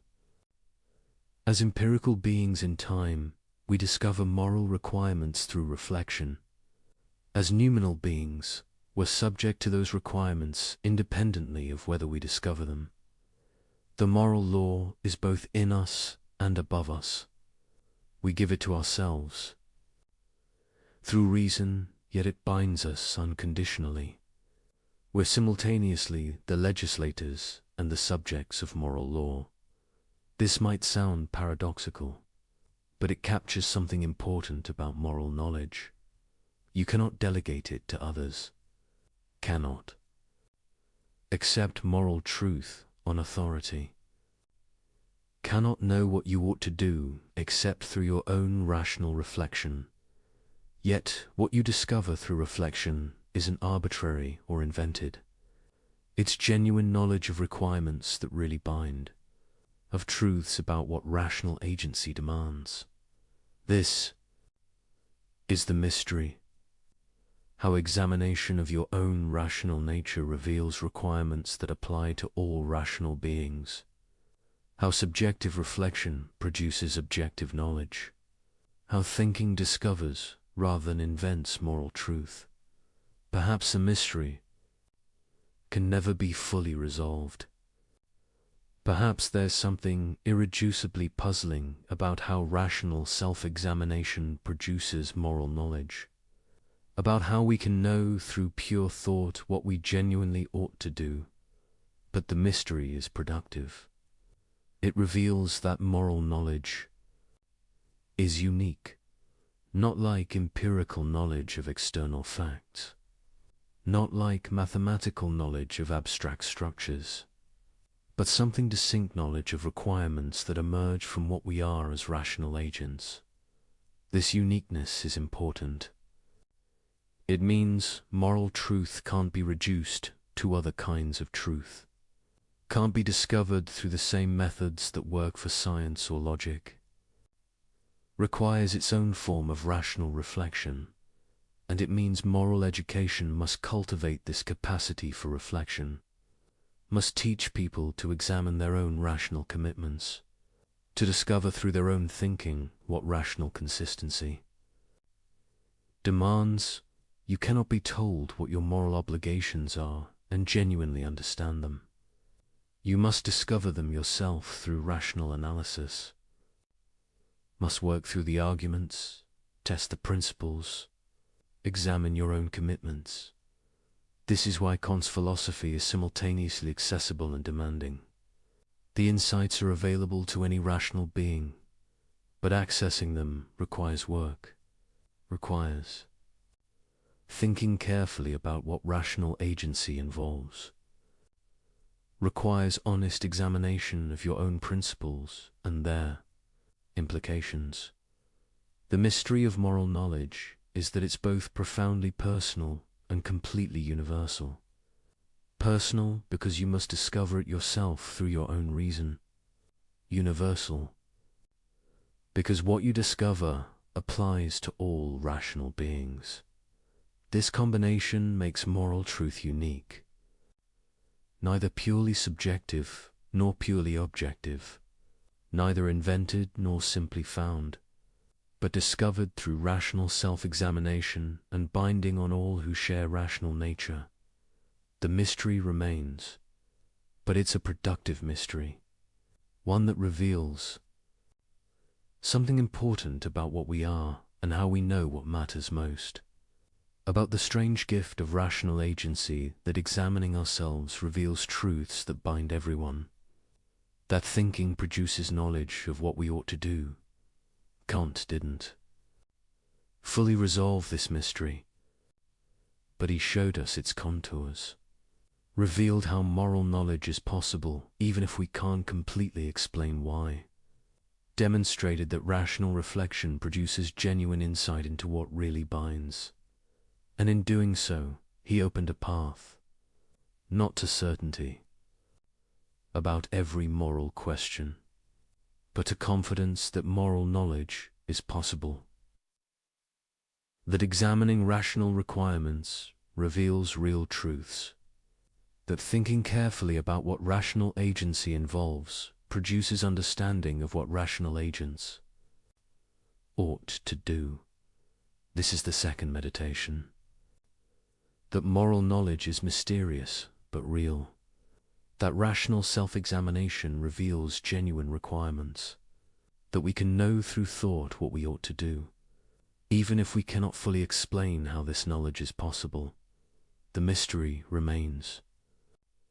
But it's a mystery that enables rather than prevents moral understanding, a productive puzzle rather than an insurmountable obstacle, a reminder that we are mysterious to ourselves, capable of discovering through thought what we genuinely owe to ourselves and others. We arrive at the final meditation, the insight that is threaded through everything we've explored, the principle that grounds all else. Human dignity is not earned, not granted, not contingent on behavior, achievement, or virtue, but unconditional, belonging to every rational being simply by virtue of their rational nature. This is a staggering claim, that every person you encounter possesses unconditional worth, that this worth doesn't increase with accomplishment or decrease with failure, that it remains constant regardless of what they do or who they become. Feel the weight of this.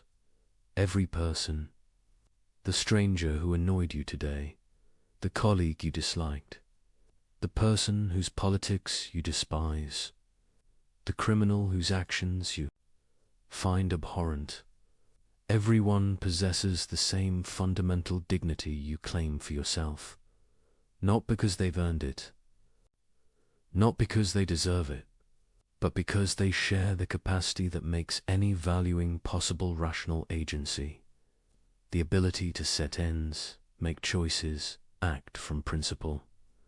This capacity is precious, It's what makes human beings different from objects. It's the source of all value. It's what makes moral law possible, and it belongs equally to all who possess it.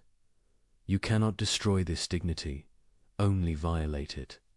Cannot eliminate it, only fail to respect it. The dignity persists even when trampled, even when ignored, even when the person possessing it fails to recognize or honor it themselves. This persistence is important, because it means your obligations don't depend on whether others fulfill theirs. Don't evaporate when people act badly. Don't require that dignity be earned or maintained. Through good behavior, you must respect dignity in the person who respects no one. Must treat as an end the person who treats everyone as means. Must honor rational nature even in those who dishonor it. This is demanding. It requires maintaining moral standards when others abandon them, respecting dignity when it's violated, treating people as they ought to be treated rather than as they've earned. But this is what unconditional means. Not conditional on good behavior, not conditional on reciprocity, not conditional on whether you feel like it, unconditional. Period. The weight of this recognition changes everything. When you truly see that every person possesses unconditional dignity, you cannot casually instrumentalize them, cannot thoughtlessly use them as means, cannot dismiss their rational nature as irrelevant. Every interaction becomes fraught with moral significance.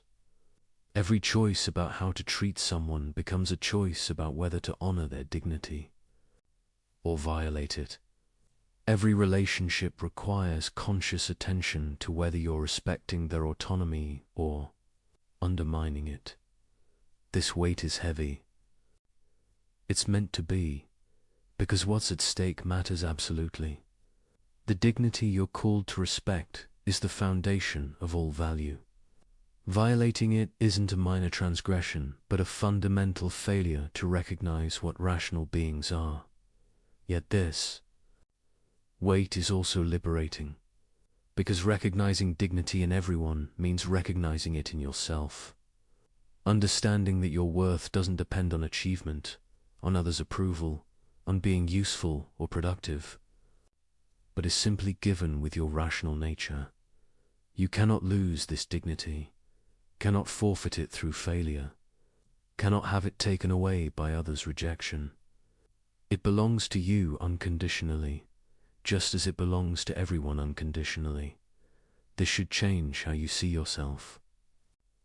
Not as a resource to be optimized or a function to be performed, but as a rational being whose worth is absolute, whose capacity for autonomy deserves respect even from yourself. Many people treat themselves as mere means, instrumentalize their own lives, sacrifice their autonomy for goals that matter less than the capacity being sacrificed, treat their own rational nature as expendable.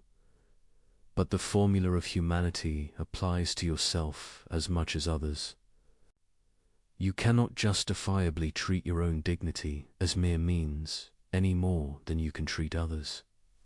Dignity that way, this creates duties to yourself, to develop your capacities, to maintain your integrity, to resist corruption of your rational nature.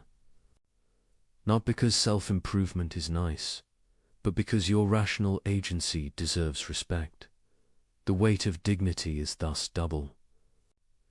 You must respect it in others and in yourself, must treat all rational beings, yourself included, as ends, never merely as means, must honor rational nature wherever you encounter it, including in the mirror.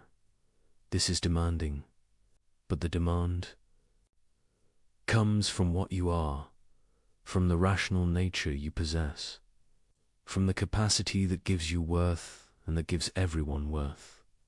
When you grasp this fully, when you really understand the weight of dignity, two things happen simultaneously. First, you become more serious about morality because you see what's actually at stake.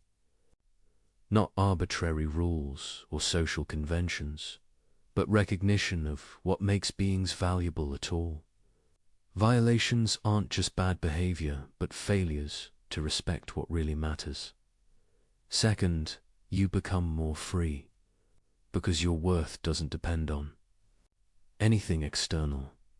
Your dignity is given with your rational nature and cannot be taken away. Others can violate it, but they cannot eliminate it. You possess unconditional worth regardless of circumstances. This combination increase seriousness about moral obligation and increased confidence in your own worth is what understanding dignity produces. You're called to more because you recognize what's at stake, but you're also liberated because you understand that your value is secure, that nothing can diminish your fundamental worth as a rational being. This is the weight of dignity, heavy because it demands unconditional respect for all rational beings, light because it secures your own worth unconditionally, heavy because you must maintain standards when others don't, light because your worth doesn't depend on others maintaining standards toward you, heavy because every interaction carries moral weight, light because this weight comes from something precious, the rational nature that makes you and everyone special.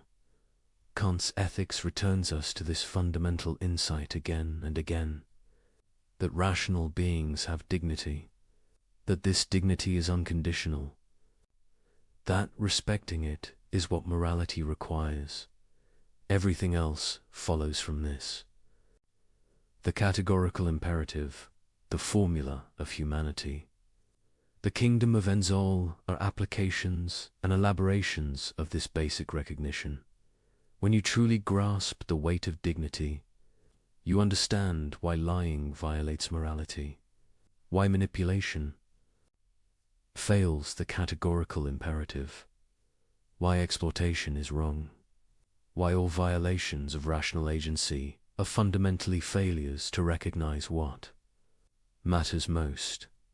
You understand because you see clearly, not through moral intuition or cultural conditioning or divine revelation, but through recognizing what you are and what this means, a rational being capable of autonomy, possessing dignity that deserves unconditional respect, worthy not because of what you achieve, but because of what you are.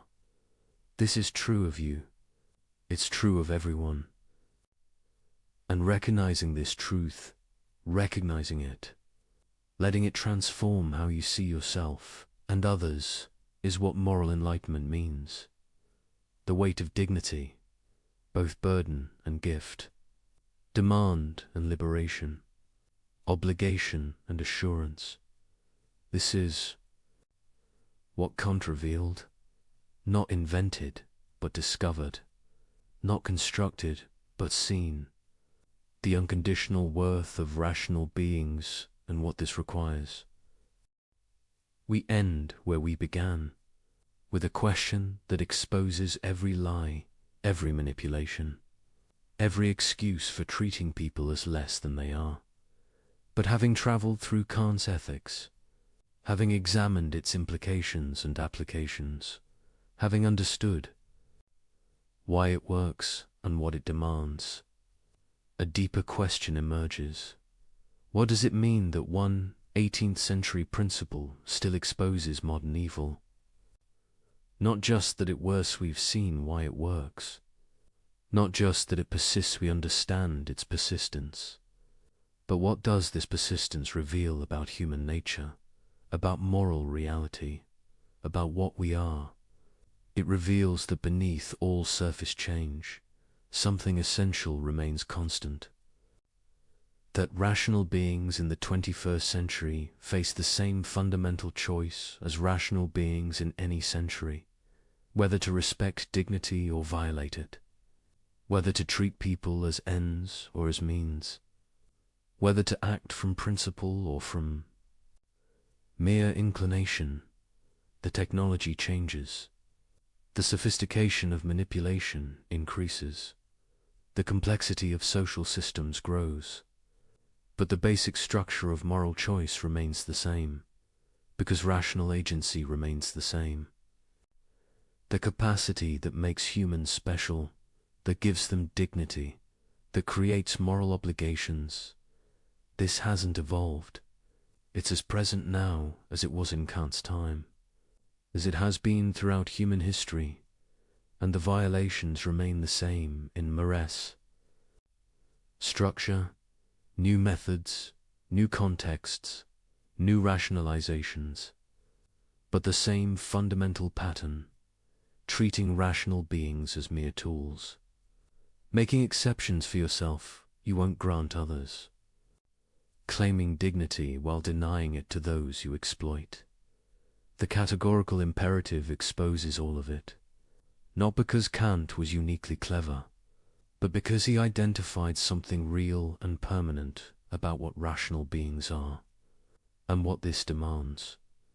This reveals something sobering about human nature, that the same violations keep recurring, that each generation must rediscover moral truth, that clarity about dignity is constantly threatened by convenient rationalization, but it also reveals something hopeful, that moral truth persists to be rediscovered.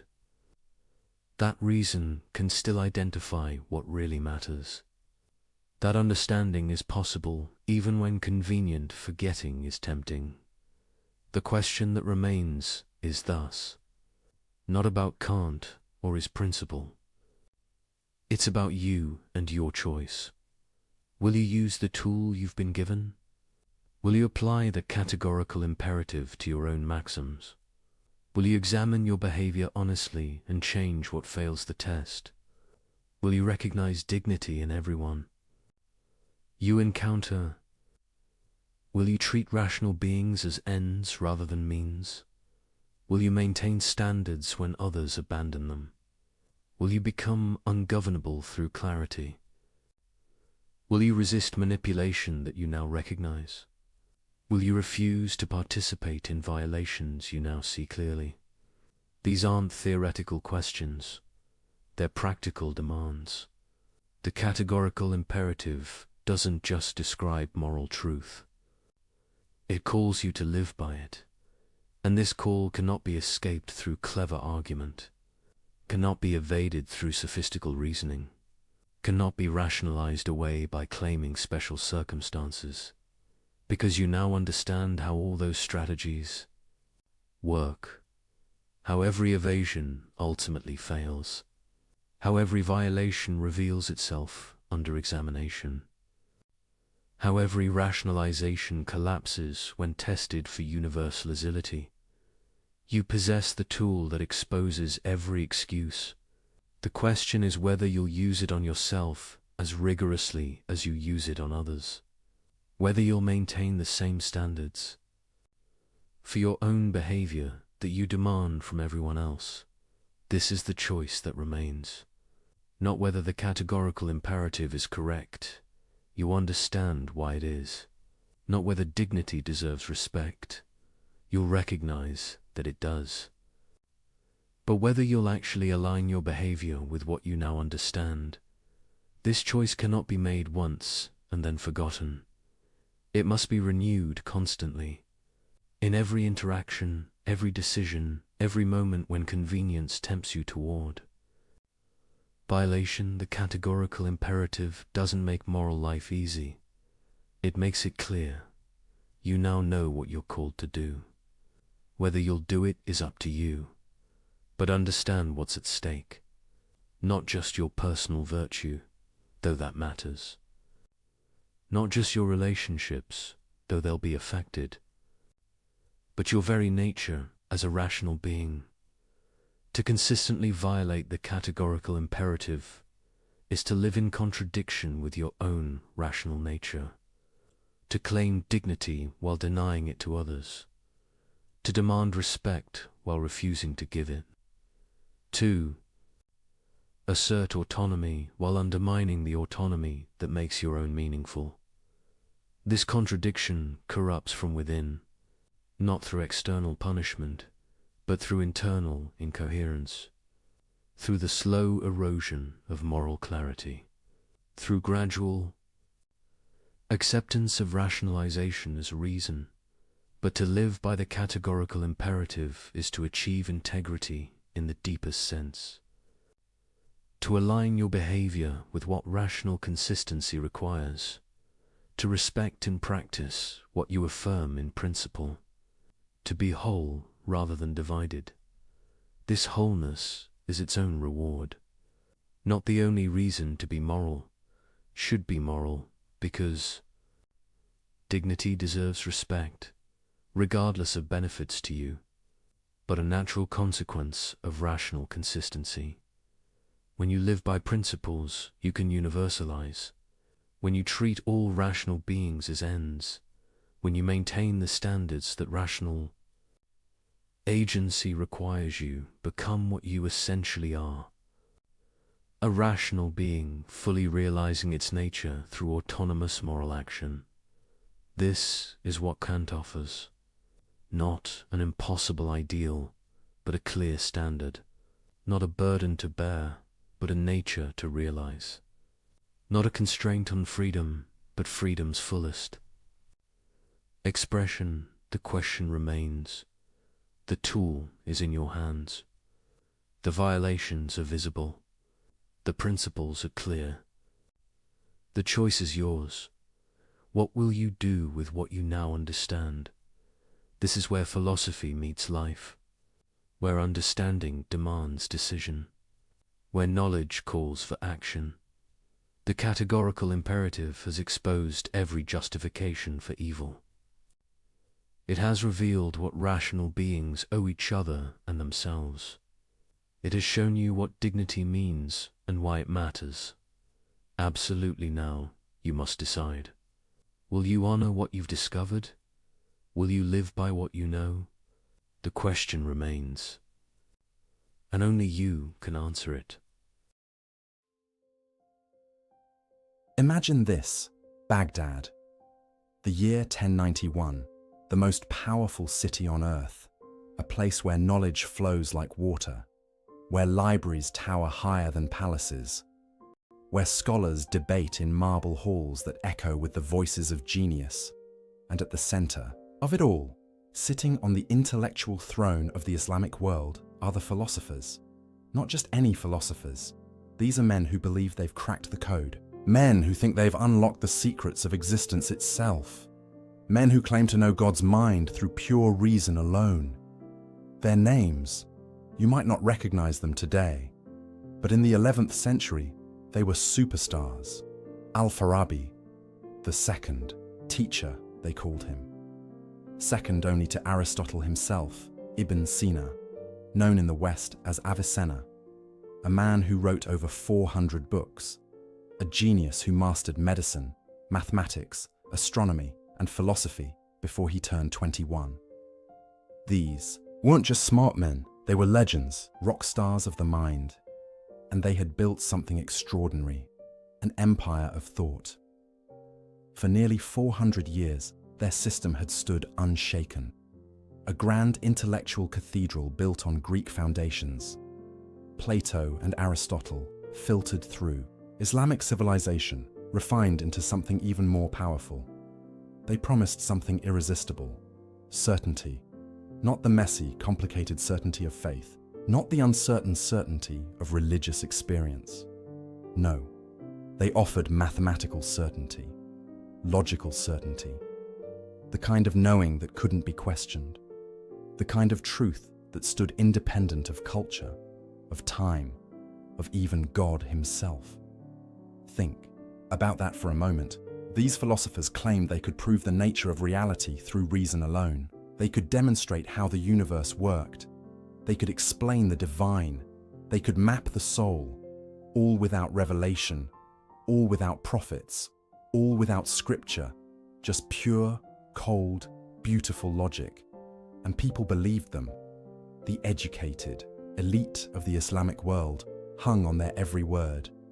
Their books were copied and studied in every major city. Their ideas shaped how people understood everything: medicine, law, theology, politics. The philosophers had become the ultimate authority. But here's what made them truly dangerous. It wasn't just what they said, it was how certain they were when they said it. They didn't present their ideas as theories, as possibilities, as best guesses about the nature of things. They presented them as facts, necessary truths that couldn't possibly be otherwise. Take their view of God, for example. The philosophers had it all figured out.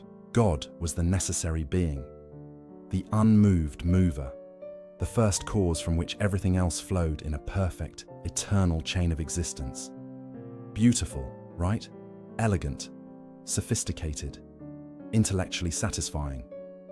But here's the problem. Their God was a mathematician's God, a logician's God, a God who operated according to eternal, unchangeable laws that even he couldn't break. Their God didn't really create the universe. Not in the way you and I think of creation. No, the universe just sort of emanated from him, like light from the sun, eternally, necessarily, without choice, without will, without any personal involvement. Their God didn't know you, not individually, not personally. He knew universals, categories, the general principles of things, but your specific pain, your particular joy, your individual struggles, those were beneath divine knowledge, too small, too contingent, too unimportant. And miracles, prophets, divine intervention in human affairs, the philosophers smiled at such primitive notions. Everything happened according to natural law, unbreakable causal chains that stretched from eternity past to eternity future.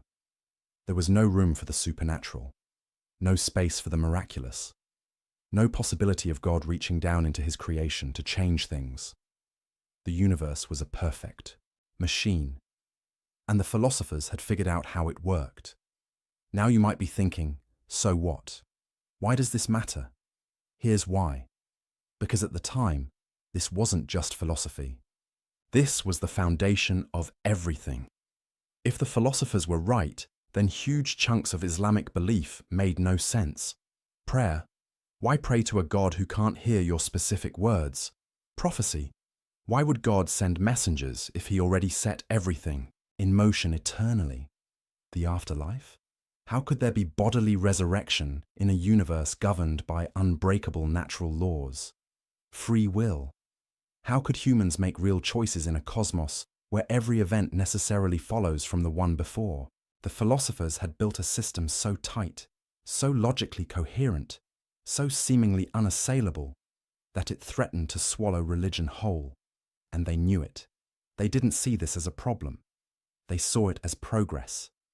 Religion, they whispered, in their private circles was for the masses, the uneducated, the simple-minded who needed stories and rituals to keep them in line. But for the intellectual elite, for the truly enlightened, philosophy was the real path to truth. Everything else was just useful fiction. Imagine living in that world. Imagine being a young scholar, training in the great institutions of Baghdad, learning from the best minds of your generation, and slowly realizing that the philosophy you're learning, the system everyone praises, the intellectual tradition everyone reveres, quietly undermines everything you believe in. That was the world of the 11th century. Philosophy sat on its throne, unchallenged, unquestioned, seemingly unquestionable. Its authority was absolute. Its confidence was total. Its certainty was complete. The philosophers had won, or so they thought. Because somewhere in that world, a man was beginning to ask dangerous questions. Questions that would shake the throne of knowledge to its foundations. Questions that would expose cracks in the seemingly perfect edifice. Questions that would launch the most devastating intellectual assault the philosophical tradition had ever faced. His name was Abu Hamid Muhammad ibn Muhammad al-Ghazali, and he was about to start a war, not with swords, not with armies, with something far more dangerous, with doubt. The philosophers had built their empire on the promise of certainty, on the claim that reason alone could deliver absolute truth. But what if that certainty was an illusion? What if the foundations weren't as solid as they appeared? What if the throne of knowledge was built on sand? Al-Ghazali was about to find out, and when he did, nothing would ever be the same. The stage is set. The players are in position. The greatest intellectual drama of the medieval world is about to begin. A drama of ideas, yes, but also of crisis, of personal anguish, of a brilliant mind turning against itself, because this wasn't going to be a detached, academic exercise. This was going to be personal. Al-Ghazali wasn't just going to critique the philosophers from the outside, he was going to demolish them from within. He knew their arguments better than they did. He had mastered their logic. He had climbed to the very peak of their system, and from that height, he could see what no one else could see: the fatal flaws, the hidden contradictions, the unexamined assumptions, the cracks in the throne. But seeing them would cost him everything: his career, his reputation, his peace of mind. Because once you start questioning certainty itself, there's no safe place to stand. Once you begin doubting the foundations, the entire structure becomes unstable, including the ground beneath your own feet. Philosophers promised a path to unshakable truth. Al-Ghazali was about to discover that the only thing certain in this world is uncertainty itself, and that realization would nearly destroy him. But first, he had to climb their ladder, master their system, become one of them. Only then could he bring it all crashing down. The throne of knowledge stood tall and proud in 1091. By the time Al-Ghazali was done, it would never stand quite so tall again. This is his story. This is the story of the man who broke philosophy, and it begins with a simple, terrifying question. A question he couldn't shake. A question that kept him awake at night. A question that would haunt him for years. How do I know that I know? Such a small question. Such devastating consequences. There's a moment that comes to every brilliant mind. A moment when everything changes. When the fortress of certainty you've built around yourself suddenly feels less like protection and more like a prison. For Al-Ghazali, that moment came at the height of his power. The year was 1095. He was 37 years old, and he was untouchable. The most celebrated professor at the Nizamiya College in Baghdad. The most prestigious academic institution in the world. Students traveled for months just to sit in his lectures. Scholars quoted his books from memory. Rulers sought his advice. He had mastered every field of knowledge available: jurisprudence, theology, logic, philosophy. He could debate any scholar on any topic and win. He had everything a medieval intellectual could dream of: fame, respect, security, authority. But something was wrong, terribly wrong. It started small, a whisper at the edge of his mind. A question that appeared during a lecture, uninvited. A doubt that crept in while he was writing, unexpected. At first, he brushed it away. He was Al-Ghazali, the proof of Islam, the renewer of faith. Doubt was for lesser minds, for students still learning, for people who hadn't yet mastered the art of reasoning. Not for him, but the whisper wouldn't leave. It grew louder, more insistent, more impossible to ignore, and the question it kept asking was devastatingly simple. How do you know? Not how do you know this particular fact or that specific argument, but how do you know anything at all? How do you know that your senses are telling you the truth? How do you know that your reasoning is valid? How do you know that what you call knowledge isn't just elaborate self-deception? These weren't new questions, of course. Philosophers had played with skepticism before, as intellectual exercises, as thought experiments to sharpen their logical tools. But this was different. This wasn't a game. For Al-Ghazali, these questions became visceral, urgent, inescapable. He would stand before his students, delivering brilliant lectures on Islamic law, and in the back of his mind, a voice would whisper, "But how do you know any of this is true?" He would write treatises defending orthodox theology against philosophical attacks, and the voice would ask, "But what makes your theology any more certain than their philosophy?" He would cite authorities, hadith, Quranic verses, logical proofs, and the voice would push back. "But how do you know your interpretation is correct? How do you know your logic isn't flawed? How do you know anything?" This is what intellectual crisis actually feels like, not like a dramatic moment of revelation, not like suddenly seeing the truth, more like drowning in slow motion, like watching the ground beneath you turn to quicksand, like feeling the walls of your mind close in. Al-Ghazali later described it as a sickness, a disease of the soul that spread through every part of his being. He couldn't eat. He couldn't sleep. He couldn't teach without feeling like a fraud. Because, here's what he realized. All his life, he had been in the business of certainty. As a jurist, he issued legal rulings. This is permissible. That is forbidden.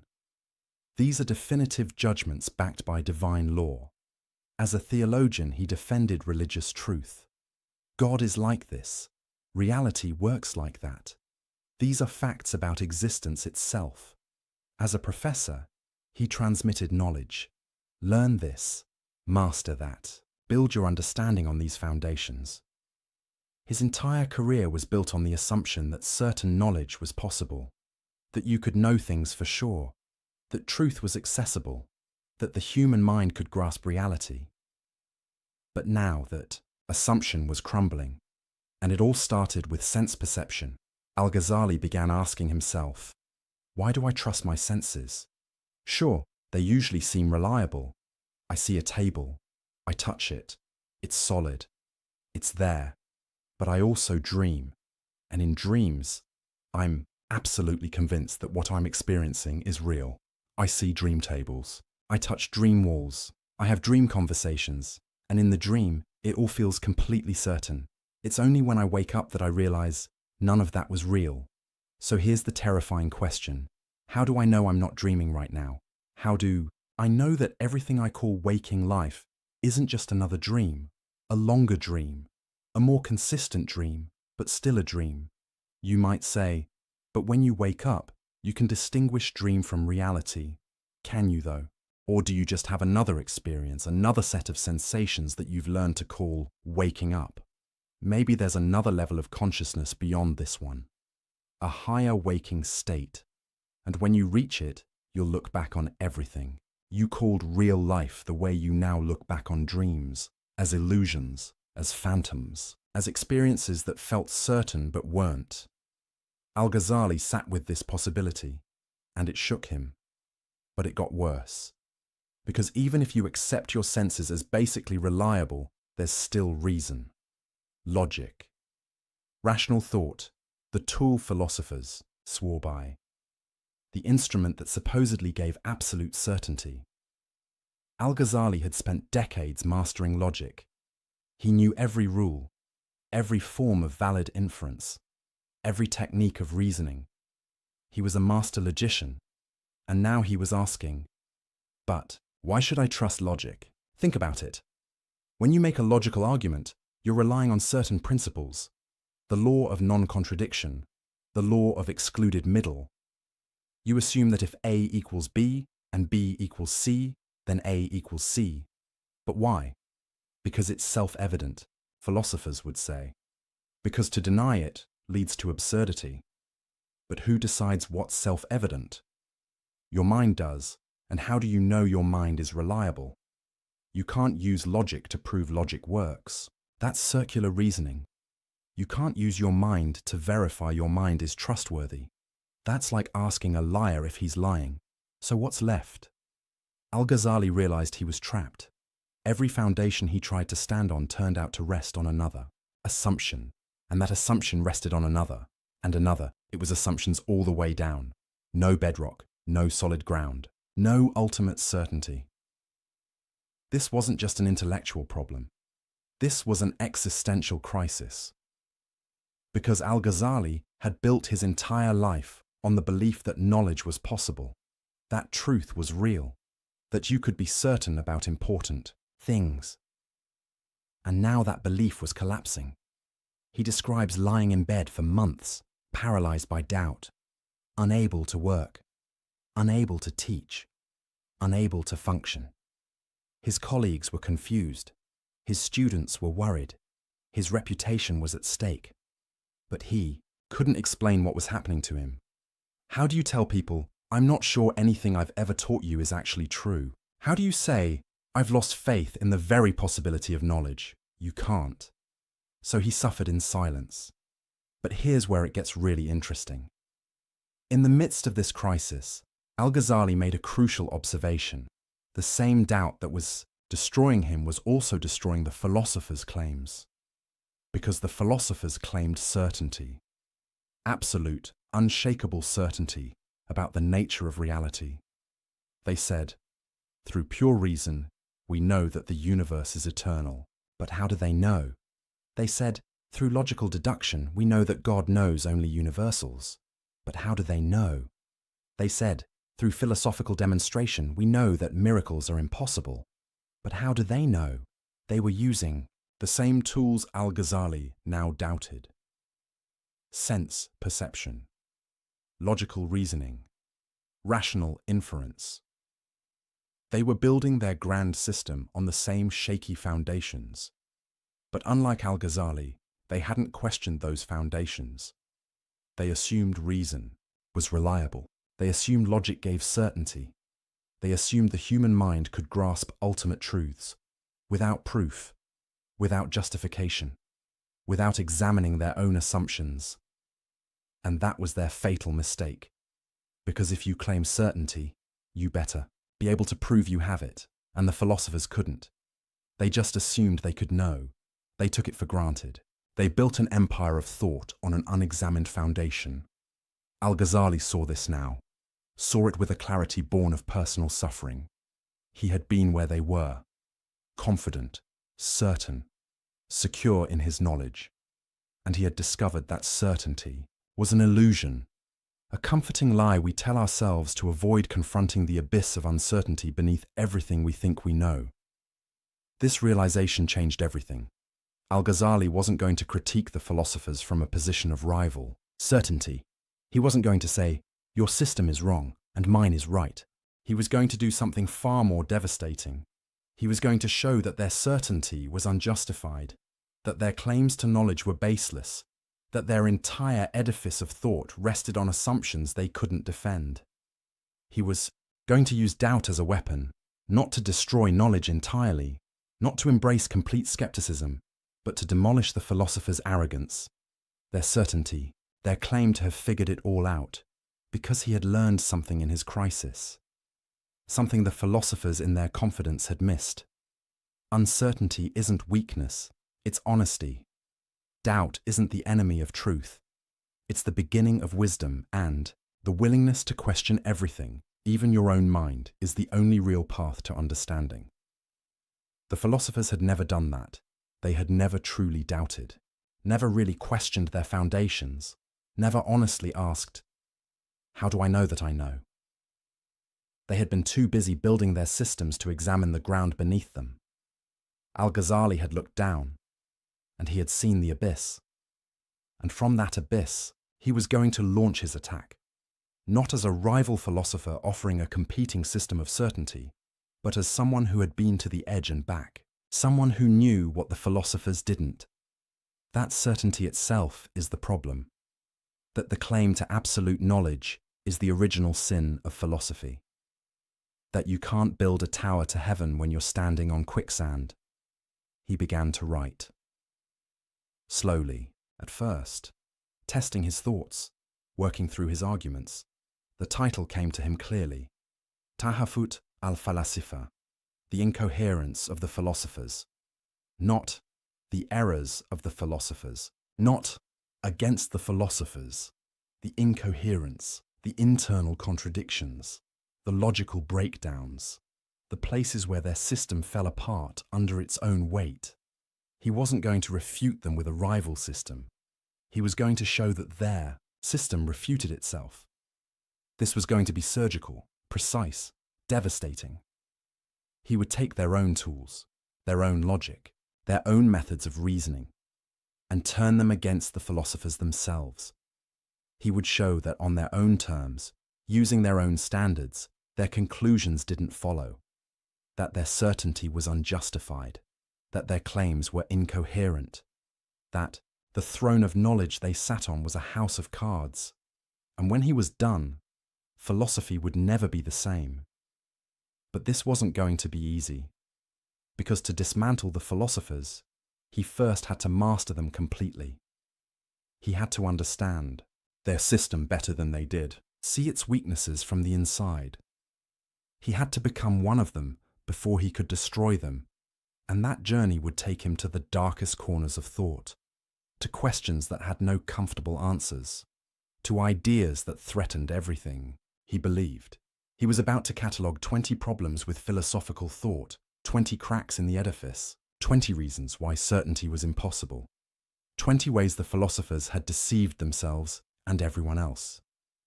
But we're going to focus on the big three. The three problems so devastating, so fundamental, so destructive to the philosophical worldview that Al-Ghazali declared them heresy, not just errors, not just mistakes, full-blown disbelief. Because these three ideas didn't just challenge philosophy, they challenged the very possibility of meaning, of purpose, of human dignity. They made the universe cold, mechanical, empty. And Al-Ghazali was going to show why they were wrong. The first problem, the eternity of the world. The second, God's knowledge of particulars. The third, the denial of bodily resurrection. Each one a battlefield, each one a crisis, each one a question that cuts to the heart of what it means to be human. And Al-Ghazali was ready for war. The whisper of doubt had become a battle cry. The personal crisis had become a philosophical weapon. The man who had lost, his certainty was about to take certainty away from everyone else. And in doing so, he would change the course of intellectual history. The throne of knowledge was about to be shaken, and Al-Ghazali was the one holding the hammer. Imagine you're an architect. You've been hired to inspect a magnificent building, a cathedral that stood for 400 years. Everyone says it's perfect, unshakable, a masterpiece of engineering. Your job? Find the flaws, not cosmetic issues, not minor cracks in the paint, structural problems, fatal weaknesses, the kind of flaws that mean the whole thing could come down. That's what Al-Ghazali was about to do to philosophy, but he wasn't going to be random about it. He wasn't going to just throw criticisms at the wall and see what stuck. He was methodical, strategic, surgical. He identified exactly 20 problems with the philosopher's system, 20 points where their logic broke down, where their certainty crumbled, where the edifice showed cracks. Why 20? Because that's how many it took to cover every major claim the philosophers made. About God, about the universe, about the soul, about causation, about knowledge itself. Each problem was a targeted strike at a specific pillar of their thought, and together, they brought the whole structure into question. Now, we could go through all 20, one by one, methodically. But that would take hours, and honestly, some of them are technical, philosophical inside baseball that only specialists care about. What we're going to do instead is focus on the approach, the method Al-Ghazali used, the strategy behind his attack, because understanding his method is more important than memorizing. His arguments, it's what made his critique so devastating, so enduring, so impossible to dismiss. Here's what he didn't do. He didn't write a book saying, the philosophers are wrong because the Quran says so.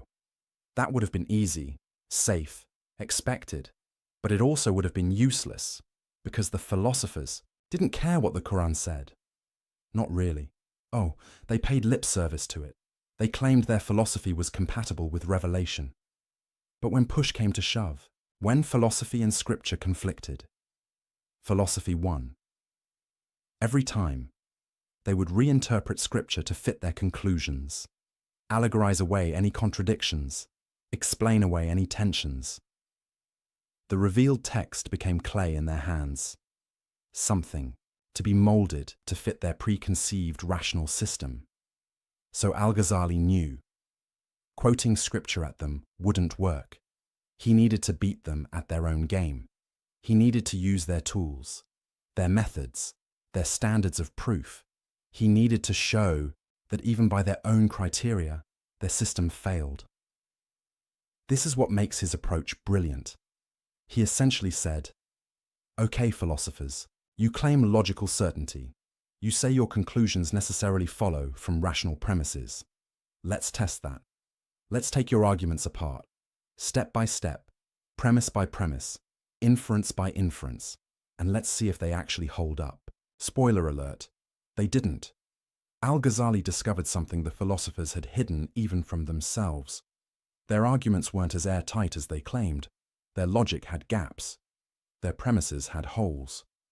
Their conclusions didn't necessarily follow.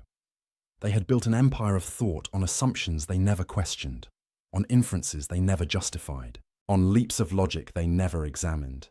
And Al-Ghazali was about to expose every single one. Let me give you a sense of how this worked. Take one of the philosophers' favorite claims. They could prove God's existence through pure reason. Sounds good, right? Here's their argument, simplified. Everything that exists is either necessary or contingent. Either it must exist, or it could possibly not exist. The universe is full of contingent things, things that might not have existed. You, me, this planet, this galaxy. Contingent things need a cause, something that brought them into existence. But you can't have an infinite chain of contingent causes. That's logically impossible. So there must be a necessary being at the start of the chain, something that exists by its own nature, something uncaused, and that necessary being is God. Boom. Logical proof of God's existence.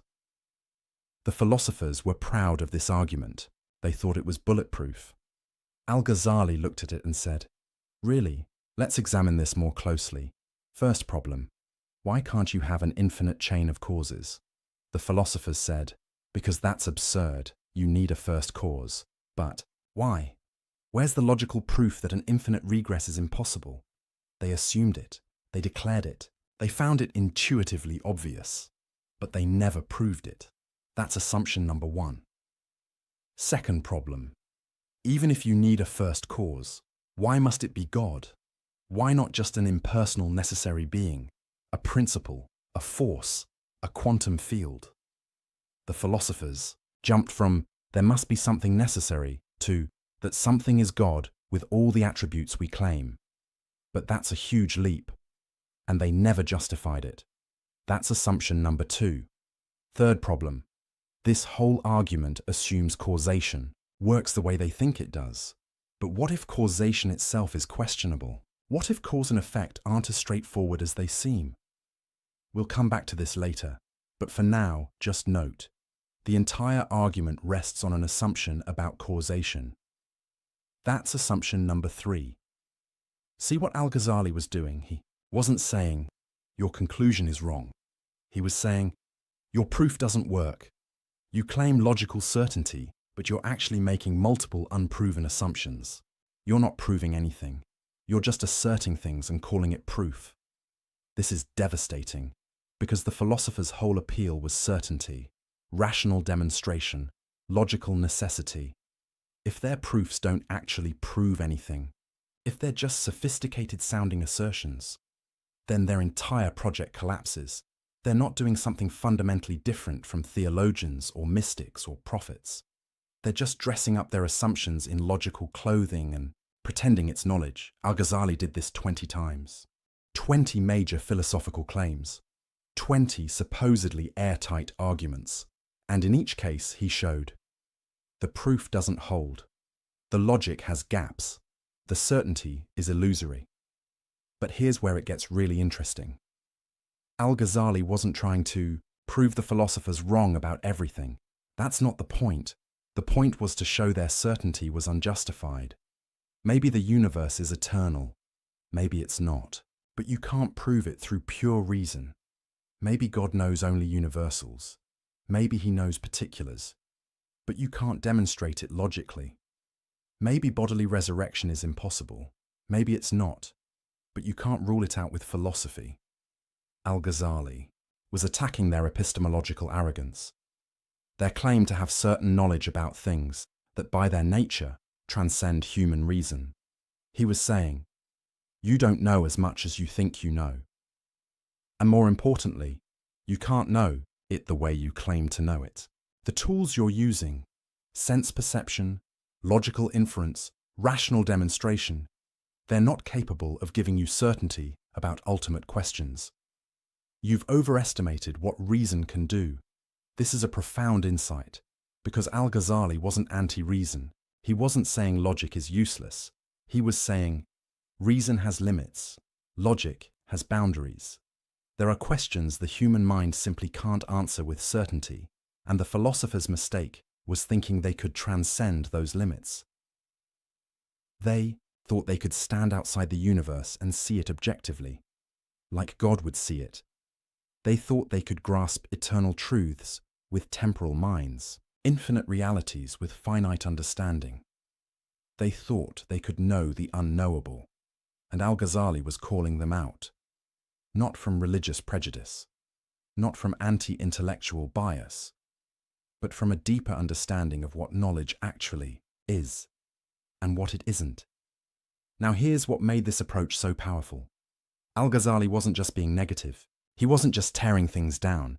He was making space for other ways of knowing, other sources of truth, other paths to understanding. If reason can't give you certainty about God, maybe revelation can. If logic can't prove the nature of ultimate reality, maybe direct experience can. If philosophy can't answer the deepest questions, maybe mysticism can. This is why his critique mattered so much. It wasn't just about winning a debate with the philosophers, it was about reopening questions they had closed, reintroducing possibilities they had ruled out, showing that the universe is bigger, stranger, more mysterious than any philosophical system can capture. The philosophers had tried to fit reality into their logical categories. Al-Ghazali was showing that reality wouldn't fit, that there are aspects of existence that slip through the nets of rational analysis. That mystery isn't just what we haven't figured out yet. It's fundamental to what we are and where we are. But Al-Ghazali wasn't done, because among his 20 problems, 3 stood out. 3 issues so serious, so fundamental, so destructive to religious belief, that he couldn't just say, the proof is questionable. He had to go further. He had to say, if you believe these 3 things, you've crossed a line. You're not just philosophically mistaken, you're religiously deviant.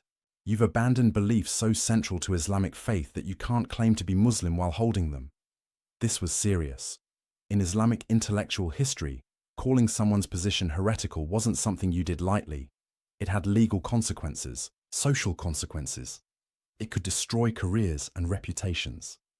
But Al-Ghazali felt he had no choice, because these 3 philosophical positions didn't just contradict scripture. They made religion meaningless. They made worship pointless. They made revelation unnecessary.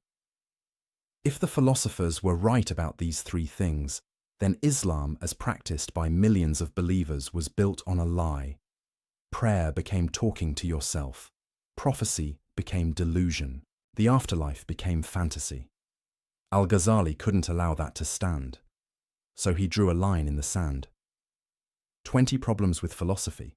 Yes, the philosophers were wrong about many things, but 3 problems were in a different category.